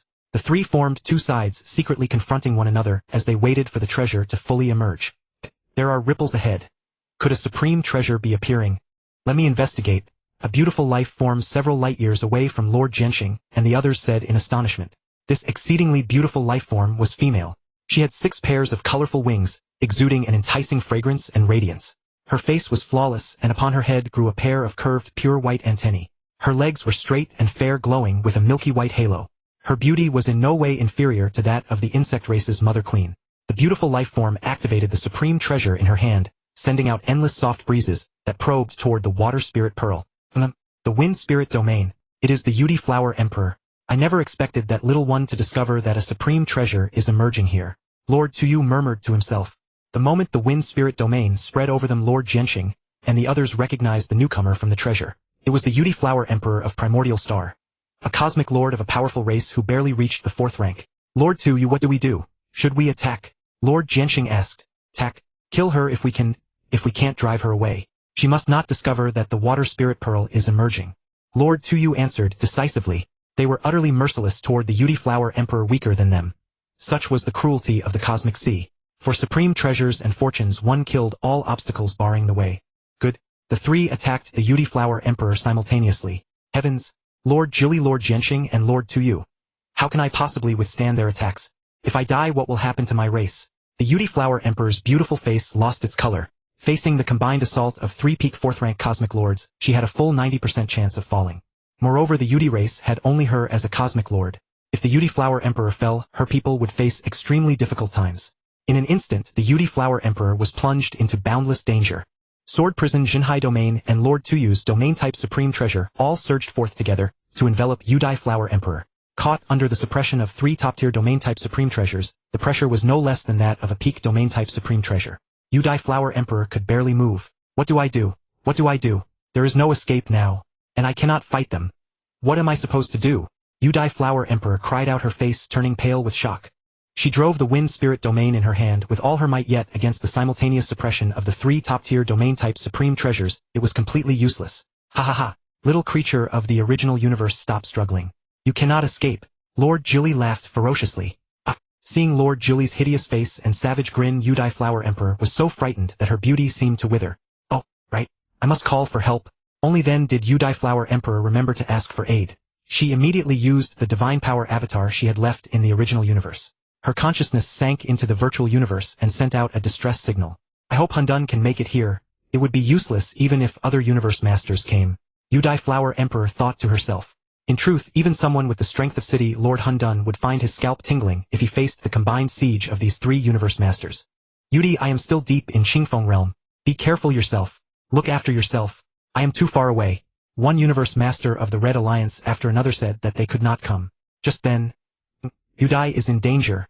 She is not far from me. I must go at once. The moment Emperor Yen learned that Yudi Flower Emperor was in danger, he instantly teleported over. During the million years Emperor Yen had fought across the endless waters, he had befriended several universe masters of other races. Yudi Flower Emperor was one of them, and she was also a foreign race universe master of the Red Alliance. Over that million years, Emperor Yen had reached out and saved her twice. This had made their relationship extremely close, closer than that of siblings. Yudi Flower Emperor, you cannot escape. Just obediently die. Lord Jili was the first to fly before Yudi Flower Emperor. He raised the heaven-breaking hammer in his hand and smashed it down toward her. Boom! Yudi Flower Emperor fought back, desperately shooting 2 beams of light from her eyes at Lord Jili. Yet she herself was sent flying 1,000,000 kilometers by that single hammer strike. What? Yudi Flower Emperor, you bitch! You dared to attack me with a soul attack! Lord Jili roared. In truth, at the critical moment just now, Yudi Flower Emperor had abandoned her defense. She had launched an all-out attack on Lord Jili instead. As a result, Lord Jili's soul was slightly damaged, while Yudi Flower Emperor's divine body suffered severe damage. What? Yudi Flower Emperor spat out a mouthful of blood. Damn it! My soul attack actually had little effect on Lord Jili. Yet his attack cost me 20% of my divine body in a single blow. Yudai Flower Emperor exclaimed in alarm. She specialized in soul attacks, her physical defense and divine body were not outstanding. Without even actively blocking Lord Jilly's attack, she had still lost 20% of her divine body. Yudai Flower Emperor, you little bitch, how dare you ambush me? Die! Lord Jilly roared. Yudai Flower Emperor's sneak attack had completely enraged him. Facing these three universe masters, Yudai Flower Emperor was like a poor lamb confronted by three ferocious wolves. Lord Jianqing and Lord Tuyu merely watched coldly as Lord Jilly charged at Yudai Flower Emperor, their faces utterly expressionless. Raging Thunder Vajra Hammer. Die! Lord Jilly bellowed. In his fury he unleashed his strongest attack. The Raging Thunder Vajra Hammer. Lord Jilly's divine body swelled to 10 million kilometers. His two hideous heads roared at Yudai Flower Emperor, and 6 enormous arms swung 6 colossal hammers nearly 500,000 kilometers in diameter, smashing them toward her. At that moment Lord Jilly was like a demon god from the nether domain, radiating overwhelming might as if he were about to burst the entire waters apart. Facing Lord Jilly's strongest attack, Yudai Flower Emperor fell into despair. Even if she defended with all her strength, she could not endure 10 such strikes. And 10 attacks would take Lord Jilly less than 3 minutes. Boom! The 6 giant divine hammers slammed violently into the shield Yudai Flower Emperor had raised. Her strongest defense. And now her strongest defense was swatted away like a ball, sending her flying several million kilometers. Wah! Yudai Flower Emperor spat out another mouthful of blood, her aura growing even weaker. Am I going to die? Is there truly no one to save me? Boom! Lord Jilly caught up to Yudai Flower Emperor as she was sent flying, and the 6 giant divine hammers came crashing down at her once more. Bang! Once again Yudai Flower Emperor was savagely smashed away by Lord Jilly. Can I not hold on any longer? I cannot survive more than a few more blows. It seems I really am going to fall this time. But if I fall, what will happen to my race? Even in this most desperate moment, what Yudai Flower Emperor could not let go of was still her people. Her race was her root, just as Emperor Yen would give everything for the Yen God clan. Ha ha ha! Have you given up, little bitch? Giving up is fine. It will be a quicker release. Seeing the dejected Yudai Flower Emperor, Lord Jilly mocked her. Even at a time like this, he still did not forget to break the enemy's will. This Lord Jilly was no pushover either. Raging Thunder Vajra Hammer. Roar, roar. Lord Jilly's 2 hideous heads howled as he charged to kill Yudai Flower Emperor. Yudai Flower Emperor watched the 6 divine hammers smash toward her again, and waves of despair rose in her heart. Was she truly about to fall? How dare you? A huge roar resounded, and then a colossal fireball hurtled toward Lord Jilly. Boom! The fireball collided with Lord Jilly, producing a thunderous explosion. The blast made nearly 100 million kilometers of these waters boil violently. It took over 10 seconds for the currents stirred up by the attack to settle back into the water domain. Who is it? Lord Jilly asked in a deep voice. From the attack just now, he immediately judged that the newcomer was extremely troublesome. This emperor, came the simple answer. Emperor Yen appeared in a suit of snow-white battle armor, holding the crimson Yen divine halberd. With his divine body towering 10 million kilometers, he stood there like Pangu splitting open heaven and earth. Emperor Yen. Lord Jilly growled. Seeing Emperor Yen appear, Lord Tuyu and Lord Jianqing's hearts sank, knowing that another powerful enemy had arrived. Emperor Yan's fearsome reputation was not built on empty words. It was forged by the Yen divine halberd in his hand. Brother Yen, you came to save me. You are truly amazing. Seeing Emperor Yen suddenly appear and rescue her, Yudai Flower Emperor was overjoyed. Yudi, if you were in danger, why did you not call for me directly? If I had not been so close this time, you really would have been in danger. I just did not want to trouble Brother Yen again. After all, you have already saved me twice. Yudai Flower Emperor stammered. Oh, you. Seeing Yudai Flower Emperor's beautiful delicate face now covered with wounds, Emperor Yen could not bear to blame her. Instead, what replaced his tenderness was anger. Emperor Yen turned around and stared coldly at Lord Jilly. Jilly, you deserve to die. Emperor Yen said in a stern voice. This time Emperor Yen was truly angry. It had been nearly 1.5 million years since he crossed over. In almost everything, Emperor Yen had gone smoothly, except for one matter that weighed on his heart. That was the fact that Emperor Yen had no woman, or rather no woman who met his aesthetic standards. If word got out that Emperor Yen, whose name shook the original universe, had no woman, it would definitely make all the mighty experts drop their jaws in shock. Yet that was exactly the truth. As the leader of the Yen God clan lineage, Emperor Yen was second to none in both looks and status. In fact, the previous Emperor Yen had kept 30,000 beauties. Otherwise, he would not have had an outstanding son like Cao Ba. But the problem was that Emperor Yen was a transmigrator and had been an earthling in his past life. Although he had already accepted his present identity, he truly could not bring himself to accept those beauties of the Yen God clan. Damn it, are those even women? The species gap was simply too vast. Even with Emperor Yan's current state of mind, it was hard to face. Ever since he first saw Yudai Flower Emperor, he had fallen for her. Liking was simply liking. Even if it meant crossing the boundary of race, Emperor Yen would not hesitate. Moreover, Yudi's appearance was basically similar to that of an Earth human. So in Emperor Yan's eyes, Yu Dai was his soulmate and his companion. Of course, this kind of companion was not entirely like husband and wife. It was more like a Tao companion from novels. Take Lord Yenju and Lord Liujiu. The two did not even share the same form of life. Yet their feelings for each other were exceptionally deep, surpassing husband and wife. Likewise Lord Tuyu and Lord Jili. Strictly speaking, as special life forms, they had no distinction of gender. Their relationship was also exceptionally close, as intimate as brothers. This could be seen from the fact that Lord Tuyu could directly sit inside Lord Jili's palace-type supreme treasure. Hearing Emperor Yen show him such contempt, Lord Jili grew angry as well. Emperor Yen, do not be so arrogant. Do you really think Lord Tuyu and I would fear you, right? As Lord Jili's sworn best friend through life and death, Lord Tuyu teleported in an instant and stood side by side with Lord Jili. Judging by their stance, the two intended to fight Emperor Yen together. Seeing this, Yudai Flower Emperor refused to be outdone. Ignoring her injuries, she stood side by side with Emperor Yen to face the enemy together. Ha ha ha. Good, good, good. Seeing Yudai Flower Emperor stand before him, Emperor Yen was immensely pleased. A heart made lonely by transmigration precisely needed the support of a companion. He needed someone who understood him, and he also needed a heart to guard. When Emperor Yen had first crossed over, he had been utterly lost inside. But later he resolved that he would protect the Yen God clan and protect humanity even at the cost of his life. And now one more had been added to that list, Yudai Flower Emperor. Yudi, step aside for now. I alone am more than enough to deal with the two of them. But there is no but about it. Besides, in your current state, can you be of any help to me? Very well, Yudai said helplessly. If Yudai had been at her peak, she could have helped Yen Emperor to some extent. But now her divine body had suffered severe damage, and her strength was less than 1/10 of its former glory. Staying here will only hold us back. Damn you! Yen Emperor, you are too arrogant. You actually think you can take on both of us alone? You are courting death. The Lord of Jili bellowed furiously. Hearing that Yen Emperor intended to fight two opponents at once, the violent-tempered Lord of Jili would have charged forward long ago, had the Lord of Tuyu not held him back. In truth, with his current attack power and divine body, Yen Emperor truly did not fear the two of them. Soul attacks were largely useless against him, and in close combat Yen Emperor had reached the fifth order within a water domain. Yen Emperor, are you certain you want to fight us? You should know that we are not the only ones here. As he spoke, he glanced at the Lord of Jianxing, who was watching the show. It seemed the Lord of Tuyu feared the Lord of Jianxing might seize the advantage. Lord of Jianxing, if I fight these two, will you help them? Yen Emperor asked. No, I won't. Fight your own battle, just pretend I'm not here. What a joke. The Lord of Jianxing could not wait for them to slaughter one another. Why would he step in to help? Once the three of them had fought to the death, he would swoop in from behind and reap the fisherman's spoils. You see, Tuyu, the Lord of Jianxing will not interfere with our battle. Yen Emperor, don't play dumb. Aren't you afraid the Lord of Jianxing will take advantage of us, or take the supreme treasure about to emerge for himself? Ha ha ha, this Emperor is not afraid. Killing the two of you is far more valuable than that water spirit pearl. Yen Emperor laughed heartily. Fine. Yen Emperor, you are arrogant enough. If you are not afraid, how could the two of us be afraid? Killing you is likewise far more valuable than that water spirit pearl. The Lord of Tuyu said coldly. The powerhouses of the first samsara era were all incomparably mad, and neither of them believed Yen Emperor could defeat them both.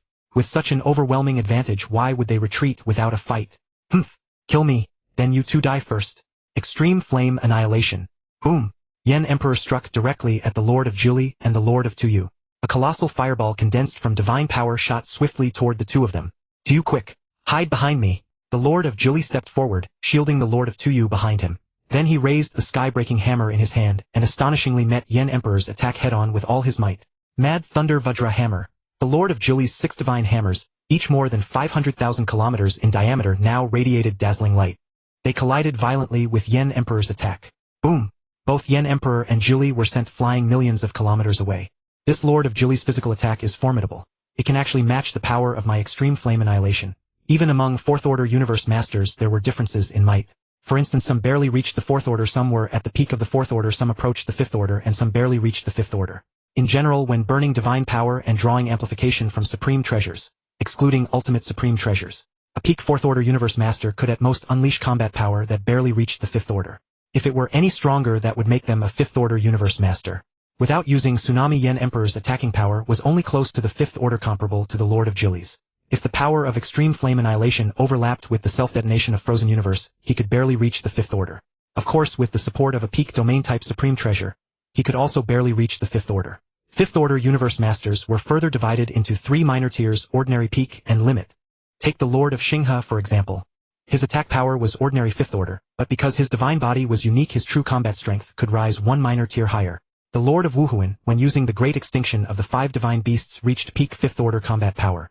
Another example is the Lord of Chonglu. Without an ultimate supreme treasure, his combat power was at the 5th order limit.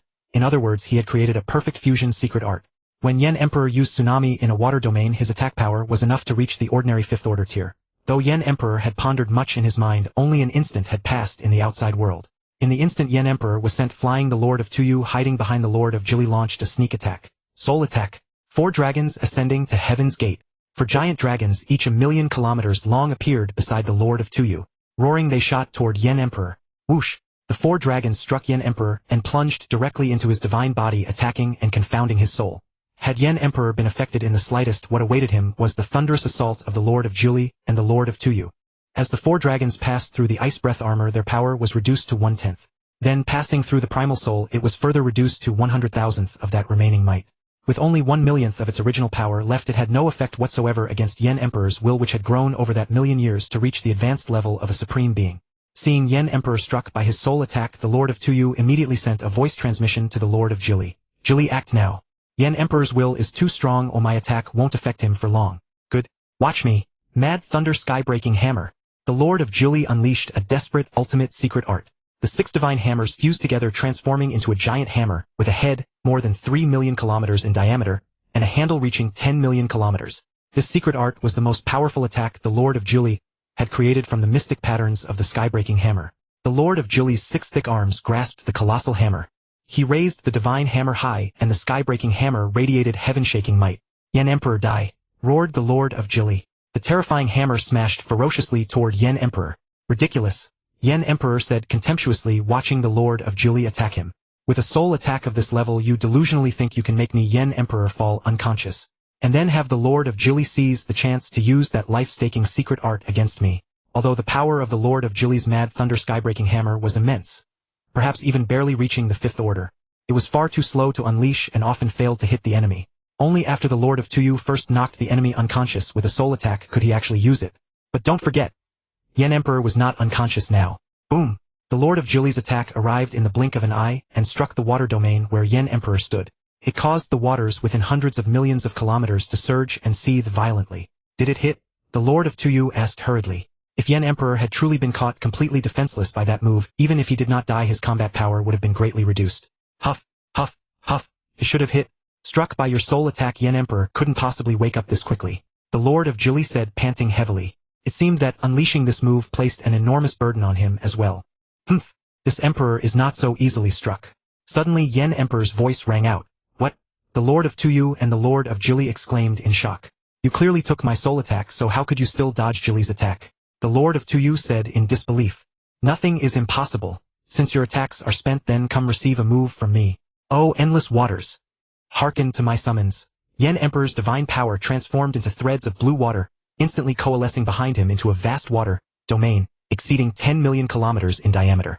The water domain lay as still as a dead pool, radiating a blue glow. Tsunami! Yen Emperor softly uttered the word tsunami, and swung the Yen divine halberd in his hand. The water domain rushed forth like a flood, bursting through a levee, rolling mightily toward the Lord of Jili and the Lord of Tuyu. At the same moment Yen Emperor unleashed tsunami, the waters of the endless domain seemed to answer some kind of summons. They joined Yen Emperor's attack, elevating its might to a higher level. Quick! Jili, block it! Seeing the towering flood bearing down on them with heaven-defying power, the Lord of Tuyu cried out in alarm. Arg! Block it! The Lord of Jili roared. Ignoring the backlash from the secret art, he raised his 6 divine hammers and fought with all his strength to block Yen Emperor's attack. Boom! Boom! Boom! Ideals are beautiful, but reality is harsh. Although the Lord of Jili strained every fiber to block Yen Emperor's attack, the two sides simply were not on the same level of might. The Lord of Jili was swept more than 10,000,000 kilometers away by the flood. Moreover, the flood's assault continued ceaselessly, battering the Lord of Tuyu and the Lord of Jili. Only after a full 10-odd seconds did it gradually subside. Jili, I lost 5% of my divine body. What about you? Even with the Lord of Tuyu hiding behind the Lord of Jili, 5% of his divine body had been blasted away. One could only imagine how devastating Yen Emperor's attack was. I lost 2/1,000ths of my divine body. Nothing serious. The Lord of Jili replied. What? Yen Emperor's attack actually made you lose 2/1,000ths of your divine body? You must know the Lord of Jili's divine body was fully 10,000,000 kilometers tall, 100 times that of an ordinary universe master. If such an attack landed on another universe master, it would cost 20% of their divine body. How could the Lord of Tuyu not be terrified? Think about it. How terrifying an attack it is to strip an ordinary universe master of 20% of their divine body in one blow. Tuyu, what should we do? The Lord of Jili asked. Let's flee. This time the two of us have truly been defeated. Spread the news that the water spirit pearl has emerged. Even if we cannot obtain it, we must not let that Yen Emperor have it so easily. The Lord of Tuyu said harshly. If any powerful expert learned that a peak-level origin supreme treasure had appeared, they would naturally be incomparably tempted. Fine.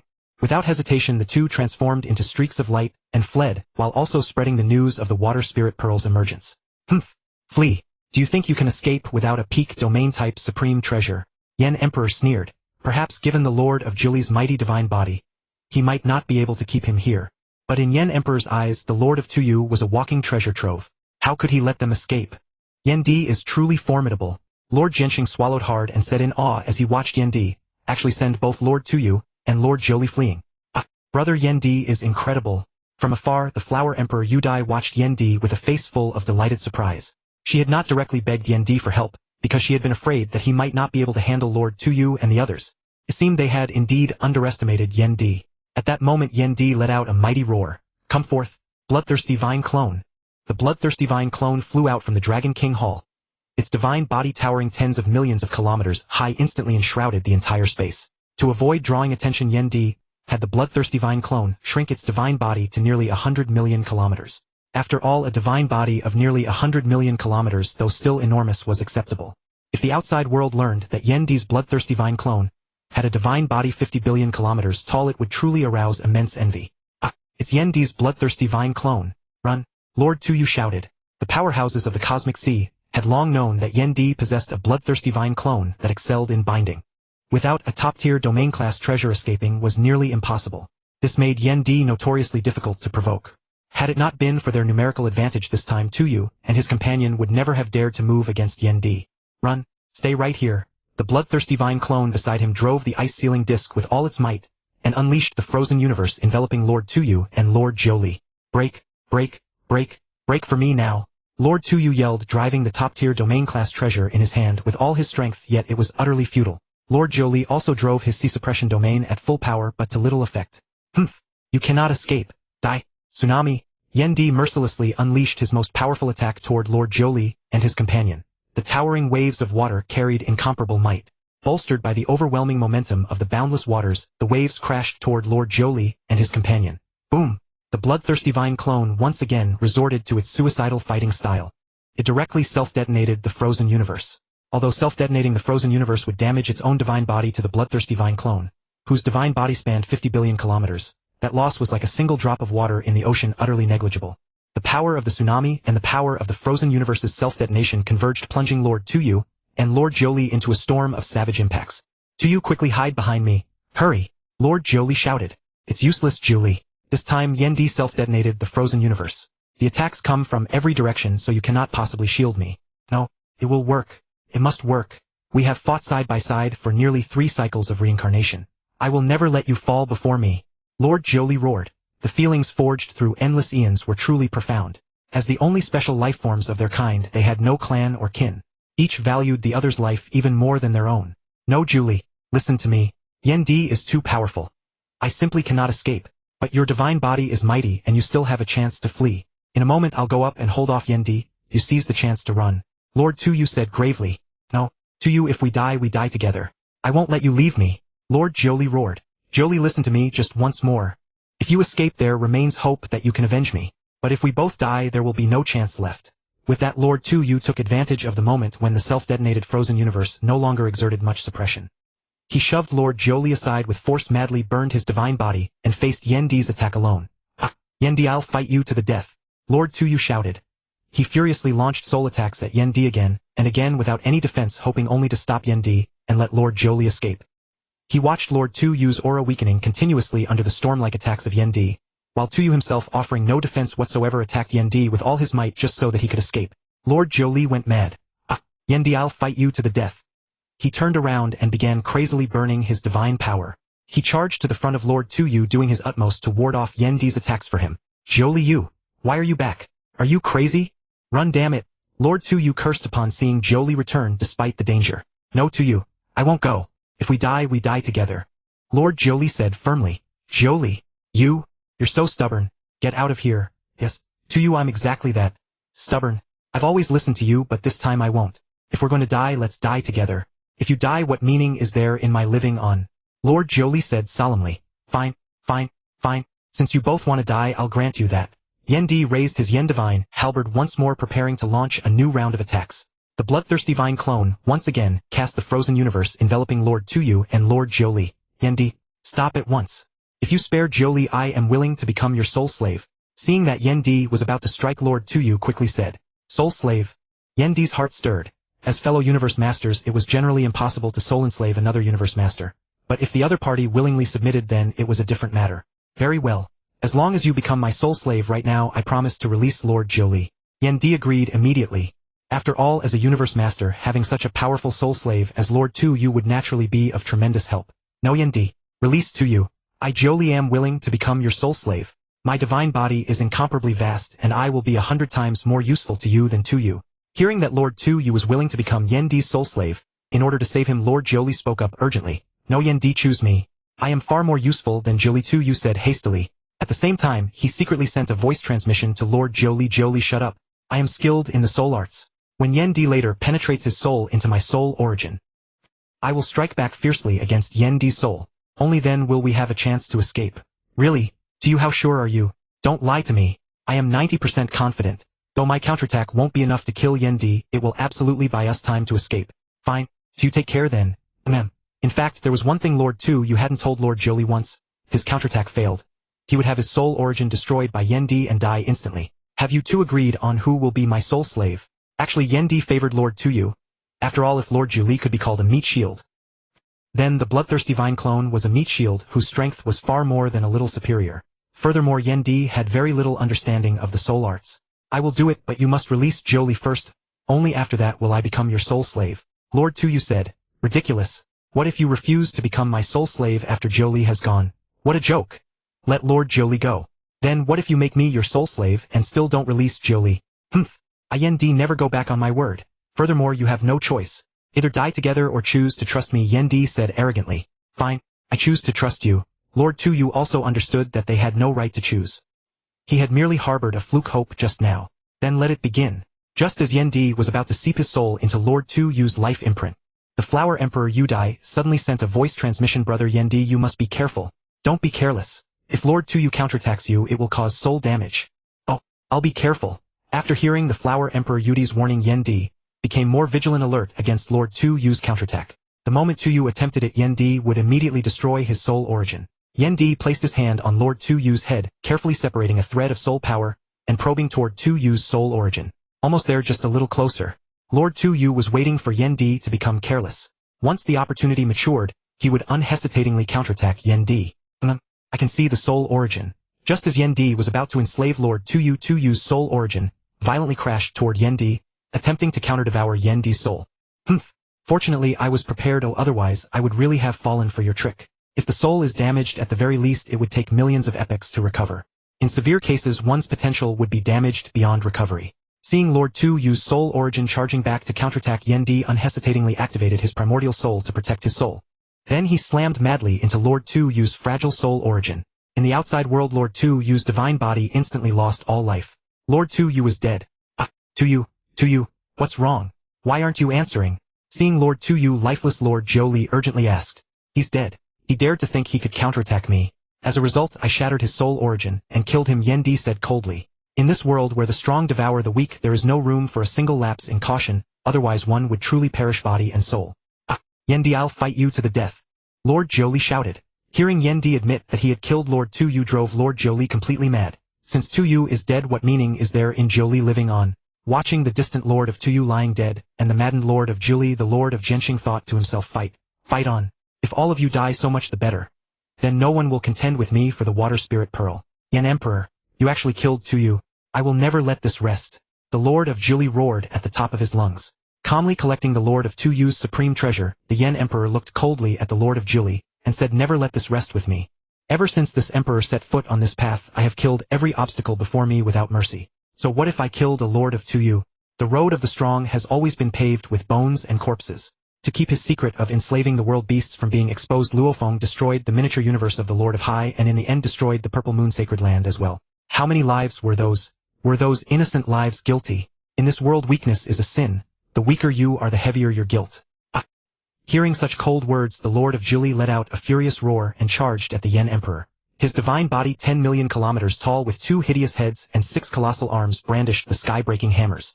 At this moment the Lord of Jili radiated a bitter, desperate aura. He would never rest until the Yen Emperor was dead. Good, you've come. Seeing the Lord of Jili charging, the Yen Emperor raised his Yen divine halberd and clashed with him. The Yen Emperor did not have his Bloodthirsty Vine avatar help. This Lord of Jili was precisely the perfect opponent for honing his halberd arts. Boom! 6 colossal divine hammers crashed down toward the Yen Emperor, kicking up towering waves hundreds of thousands of kilometers high across the waters. With the stance of an iron chain stretching across a river, the Yen Emperor blocked the Lord of Jili's attack. While blocking the Lord of Jili's attack, he used the momentum to retreat 1,000,000 kilometers. Then, with the momentum of a flood dragon surging out of the sea, he swept out with his Yen divine halberd. Endless torrents of water rushed toward the Lord of Jili. None other than the Yen Emperor's ultimate secret art tsunami. The towering waves rushed toward the Lord of Jili with boundless might. In his frenzy, the Lord of Jili actually made no defense at all, seizing the very moment when the Yen Emperor unleashed the tsunami. He too unleashed his strongest attack, Mad Thunder Skybreaking Hammer. The 6 giant hammers once again became a golden divine hammer, more than 10 million kilometers long, then smashed violently toward the surging waves that rushed at him. Boom! The giant hammer met the towering waves, releasing a colossal shockwave. The shockwave spread for more than 100 million kilometers across this stretch of water. The Lord of Jili was blasted away by the residual might of the waves, and slammed into a distant mountain, shaking it violently, and causing countless enormous boulders, some reaching millions of kilometers in size, to tumble down. The Yen Emperor too was pushed back millions of kilometers by that tremendous impact. Ha ha ha! Good, worthy of the Lord of Jili. Such great strength, such a fierce attack. This Emperor admires you. The Yen Emperor laughed heartily. The Lord of Jili's divine body was indeed formidable. When colliding with him, it was in no way inferior. Roar! Yen Emperor, go and die. In his madness, the Lord of Jili once again raised the skybreaking hammer and charged at the Yen Emperor. Boom! The two collided once more, for both of them followed the path of close-quarters combat. Moreover, both favored breaking all techniques with raw power. At this time, the Yen Emperor stopped using secret arts and engaged the Lord of Jili in direct physical combat. The two fought for a full 3 hours. Fortunately, both had enormous divine bodies, or their divine bodies would have been exhausted long ago and they would have died. Thrust. The Yen Emperor's comprehension of halberd arts had reached another level. That casual thrust alone unleashed the secret art tsunami. Without needing the slightest build-up, it was clear his application of secret arts had risen to yet another level. The Lord of Jili refused to be outdone, raising the great hammer in his hand and smashing down with all his might. Parry. A single simple motion blocked the Lord of Jili's attack, but the enormous impact transmitted through the Yen divine halberd and the ice breath armor still left the Yen Emperor with a wave of discomfort. Such terrifying concussive force. Even through layers of defenses, it still makes my divine body churn. This Lord of Jili is truly fearsome, the Yen Emperor secretly thought. The Lord of Jili was fighting purely to trade wound for wound. No defense at all, only direct attacks. So long has passed and still no winner has been decided. Those two are truly terrifying. I admit I am no match for them, the Lord of Zhenxing secretly thought. Having watched them fight to such an extent, he began to admire them. This Lord of Jili is too formidable. I wonder if brother Yen Emperor can defeat him. The wandering butterfly flower Emperor was sweating with anxiety for the Yen Emperor. The Lord of Jili was simply too thick-skinned and tough. After 3 hours of fierce battle, his divine body had lost less than half its strength. Good, keep coming. The Yen Emperor once again raised his Yen divine halberd without hesitation and charged into battle. If he had used his Bloodthirsty Vine avatar, he would have killed the Lord of Jili long ago. But he did not, precisely because he wanted to temper himself. At this moment, the Water Spirit Pearl has actually fully emerged. Just as he was prepared to fight the Lord of Jili for another 500 rounds, the Yen Emperor suddenly discovered that the Water Spirit Pearl had appeared. Moreover, the Lord of Zhenxing was the closest, so he rushed over without the least hesitation. Take your time fighting each other. I'll accept this Water Spirit Pearl instead. The Lord of Zhenxing was secretly pleased. What is this? The Blade Core Realm. Lord of Zhujian, show yourself, he shouted. The Lord of Zhenxing, who had been about to collect the Water Spirit Pearl, discovered that he was being suppressed by the Lord of Zhujian's peak-grade domain-type supreme treasure. He immediately knew that the Lord of Zhujian had come as well. Haha, it seems I Zhujian have not arrived too late. The Water Spirit Pearl has appeared just in time. Then I'll take it. The Lord of Zhujian laughed heartily. The moment he had received news of the Water Spirit Pearl's appearance, he rushed over without stopping. He happened to catch sight of it emerging right as he arrived. Zhujian, you villain! The Lord of Jianxing, helplessly watching the Lord of Jujin fly toward the water spirit pearl, could hardly move under the suppression of the blade core realm. Haha, the treasure is mine now, laughed the Lord of Jujin. Is that so? Jujin, it's been a long time. A deep voice reached the Lord of Jujin. Yen Emperor, aren't you busy fighting the Lord of Jili? Do you also intend to seize the water spirit pearl? The Lord of Jujin retorted. Because of the water spirit pearl's emergence, the Lord of Jianxing and the Lord of Jujin had not taken the opportunity to plot against the Yen Emperor. But if the Yen Emperor seized the water spirit pearl, he would face a joint siege from 3 universe masters. Jujin, if the water spirit pearl fell into someone else's hands, I might not interfere. But if it is you, Jujin, I can't allow it, the Yen Emperor said coldly. He had never forgotten the enmity between himself and the Lord of Jujin 1,000,000 years ago. Being forced to retreat was one of the greatest humiliations of the Yen Emperor's life. If he had encountered someone on the level of the Chaos City Lord, retreating would have been due to inferior strength. But the Lord of Jujin, who was on the same level as himself, had also forced him to retreat. This truly made the Yen Emperor unwilling to accept it. Yen Emperor, you are seeking death. Are you not afraid that the 3 of us will attack you together? Besiege me, then come. I, the Yen Emperor, have never been afraid of anyone.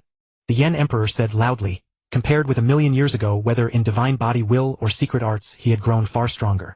Even if the Lord of Wuhuan came, he, the Yen Emperor, would still dare to fight. Without hesitation, the Yen Emperor had his Bloodthirsty Vine avatar unleash its innate secret art and activate the ice-sealing disc shrouding the Lord of Jili, the Lord of Jujin, and the Lord of Jianxing all at once. Yen Emperor, you good for nothing. I could break this move of yours 1,000,000 years ago, and 1,000,000 years later I still can. The Lord of Jujin shouted. Blade core realm, break it. Boom. Before the Lord of Jujin could break free from the Yen Emperor's suppression, the Bloodthirsty Vine avatar directly self-destructed the frozen universe. Yen Emperor, you are ruthless. But since you've self-destructed the frozen universe, do you think the ice-sealing disc alone can suppress me? The Lord of Jili cried out in shock. Clearly the self-destruction of the frozen universe had also dealt him no small damage. I never intended to suppress you. Jujin, go die, the Yen Emperor roared. Thrust. Through his battle with the Lord of Jili, he had long since mastered the tsunami move. Unleashing the secret art required no build-up at all. A single simple thrust brought it out. Yen Emperor, you still haven't learned your lesson. Your attacks can never hit me. This is, Yen Emperor, impossible.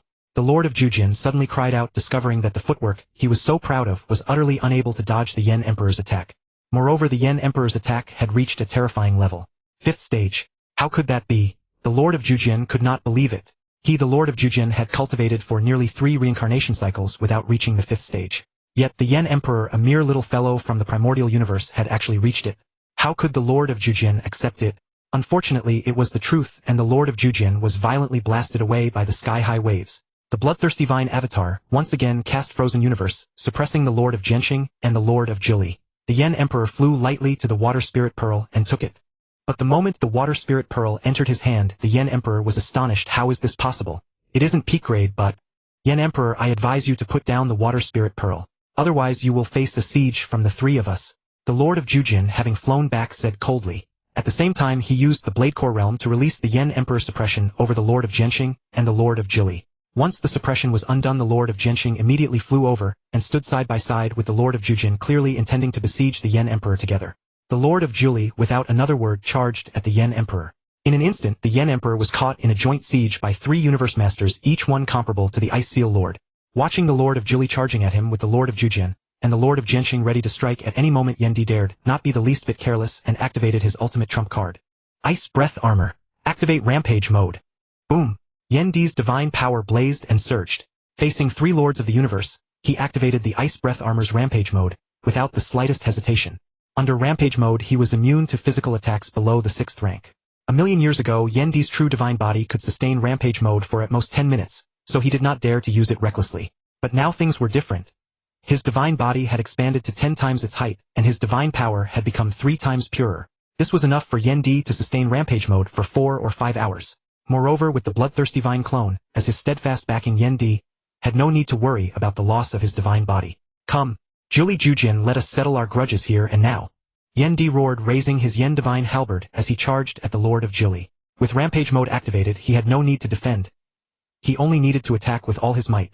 Jili, your divine body is enormous. Take the vanguard. Jianxing, you strike the middle. I'll command from the rear. Today we teach this arrogant Yen D a lesson. The Lord of Jujin directed the 3 of them. No problem, replied the Lord of Jianxing. Roar. The Lord of Jili simply raised his great hammer and smashed down violently. Mad Thunder Vajra Hammer. The Lord of Jili once again unleashed his most powerful attack. 6 colossal divine hammers carrying overwhelming might crushed down toward Yen Di. Yen Di offered no defense whatsoever and simply launched his strongest attack. Tsunami, boom! The two ultimate techniques clashed once again, and both the Lord of Jili and Yen Di were blasted flying. Now! Sword annihilates 9 heavens. Meteor arrow. The two secret arts whose power barely reached the 5th rank pursued him immediately. They slammed into Yen Di before he could react. His body was once again sent flying backward at over 100 times the speed of light, crashing violently into a distant cliff. In an instant, countless boulders over 10 million kilometers in diameter crashed into the endless waters, sending up towering waves.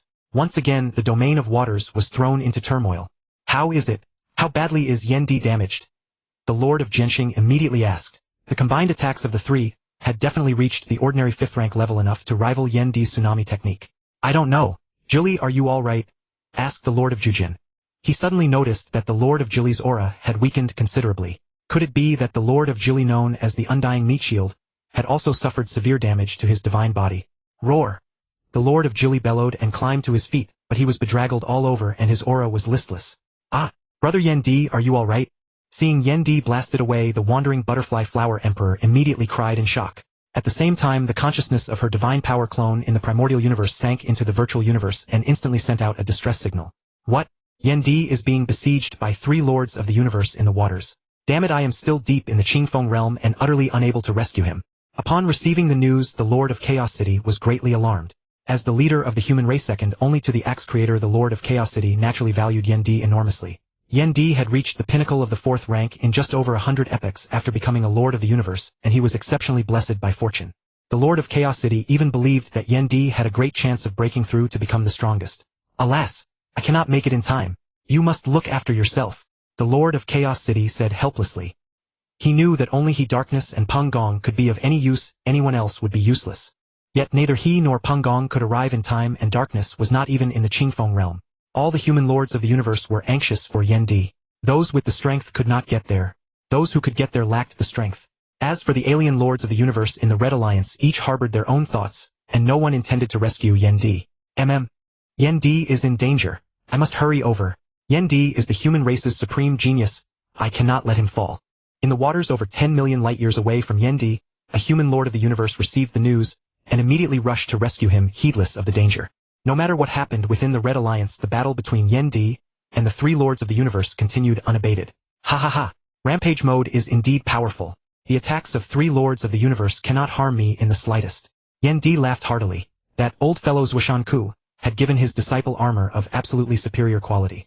Although Yen Di appeared to have been blasted far away by the 3 lords' attacks, in reality, he had suffered no damage at all. Heh! Are your attacks really this weak? Then it's my turn. Yen Di taunted. Boom! The Bloodthirsty Vine clone directly unleashed Frozen Universe, enveloping the 3 lords of the universe, including the Lord of Jujin. Combined with the suppression of the frozen disk, even though the Lord of Jujin possessed a peak domain-type treasure, he could not break free for a time. Tsunami! This time Yen Di unleashed Tsunami with all his strength. Burning his divine power, he quietly merged his aura with the overwhelming momentum of the endless waters. At this moment, the entire endless waters was eerily silent. Not a single sound. Suddenly Yen Di opened his eyes and swung his halberd. Whoosh! A colossal wave over 10 million kilometers wide formed from the towering waters, surged toward the Lord of Jili and the others. At the same time, Yen Di detonated Frozen Universe. The Lord of Jili and the others had no chance to dodge. They could only defend with all their might. Bang! The 3 lords, like tiny boats in the sea, were struck by the monstrous waves and sent flying tens of millions of kilometers away. Apart from the Lord of Jili, whose divine body was the strongest, both the Lord of Jianxing and the Lord of Jujin spat out blood. Clearly their divine bodies had suffered severe losses. This? Yen Di? How can he be this strong? The Lord of Jujin could not believe it. He remembered that 1,000,000 years ago Yen Di could only be bullied before him. Yet 1,000,000 years later Yen Di was powerful enough to suppress 3 experts of the same level. Jili, Jujin, and Jianxing. These 3 lords of the universe were all established powerhouses who dominated their respective domains. Each possessed unique means. Yet now a mere junior from the Primordial Universe had actually beaten them until they spat blood. Jujin, this won't do. That armor of Yen Di's is strange. If this continues, the 3 of us will be in danger, said the Lord of Jianxing anxiously.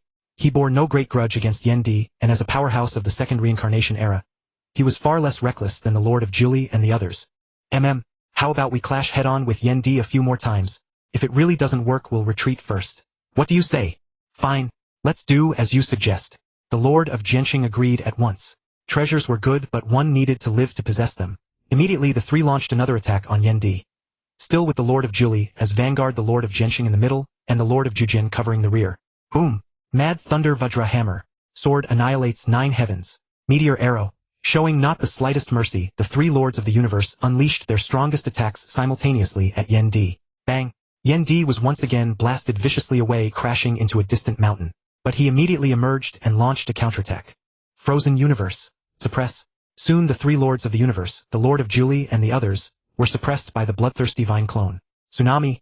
Yendi once again unleashed his strongest attack. The giant waves formed by the towering waters surged toward the Lord of Jujin and the others, while the Bloodthirsty Vine clone exploded Frozen Universe once more. Whoosh! Boom! The poor three lords of the universe were once again blasted away by the monstrous waves of tsunami like swatted flies. This time even the Lord of Juli hailed as the undying meat shield spat out a mouthful of blood, his aura growing even weaker. The previous 3 hours of battle had already severely damaged the Lord of Juli's divine body. Now facing two of Yendi's strongest attacks head-on, even the Lord of Juli with his colossal divine body could barely hold on. Yendi, however, was different. With the Bloodthirsty Vine clone supplying him divine power, he remained at his peak at all times. In fact, given the Bloodthirsty Vine clone's heaven-defying divine body, it could sustain rampage mode for days and nights without issue. Coupled with Yendi's will, which had reached the advanced level of the mighty, it was enough to keep Yendi at peak combat power at all times. Huff! Jujin, I can't hold on. I think we'd better leave now. Jujin. Damn it. Jujin, you bastard. You left first. Cursed the Lord of Jianqing. After clashing with Yendi twice, the Lord of Jujin realized he could do nothing to Yendi, so he had quietly slipped away. The Lord of Jujin had been farthest from Yendi to begin with, so naturally it was easiest for him to flee. Flee? Do you think you can escape? Yendi said coldly. Frozen Universe enveloped them once again as he prepared a new round of attacks. At that moment both the Lord of Jujin and the Lord of Jianqing produced palace-type treasures and hid inside. Then the Lord of Jujin slowly broke through Yendi's suppression with the Blade Core Realm and began to flee far away. Seeing the Lord of Jujin and the others trying to flee, Yendi pursued them without hesitation. Under the suppression of his secret art, even with the resistance of the Lord of Jujin's Blade Core Realm, they could not match Yendi's speed. Humph! Don't think there's nothing I can do just because you're hiding in palace-type treasures. If you push me too far, I'll seal you away. Just as Yendi was about to pursue, the Lord of Juli actually blocked his path, disregarding his injuries. Get out of my way! Yendi! Even if I can't avenge to you, I won't let you have your way. Jujin Jianqing, run fast. I'll hold Yendi off for you. At this moment the Lord of Juli's hatred for Yendi had actually driven him to help the Lord of Jianqing and the Lord of Jujin, to whom he had no particular connection. Lord of Juli, since you seek death, this emperor will grant your wish. Yendi was enraged as well. He had originally planned to kill the Lord of Jujin to avenge the arrow he had suffered, but who would have thought that the stubborn Lord of Juli would block his way? Roar! Yendi, ever since you killed Tuyu, I have never intended to live on. I only hate that I cannot kill you with my own hands to avenge Tuyu.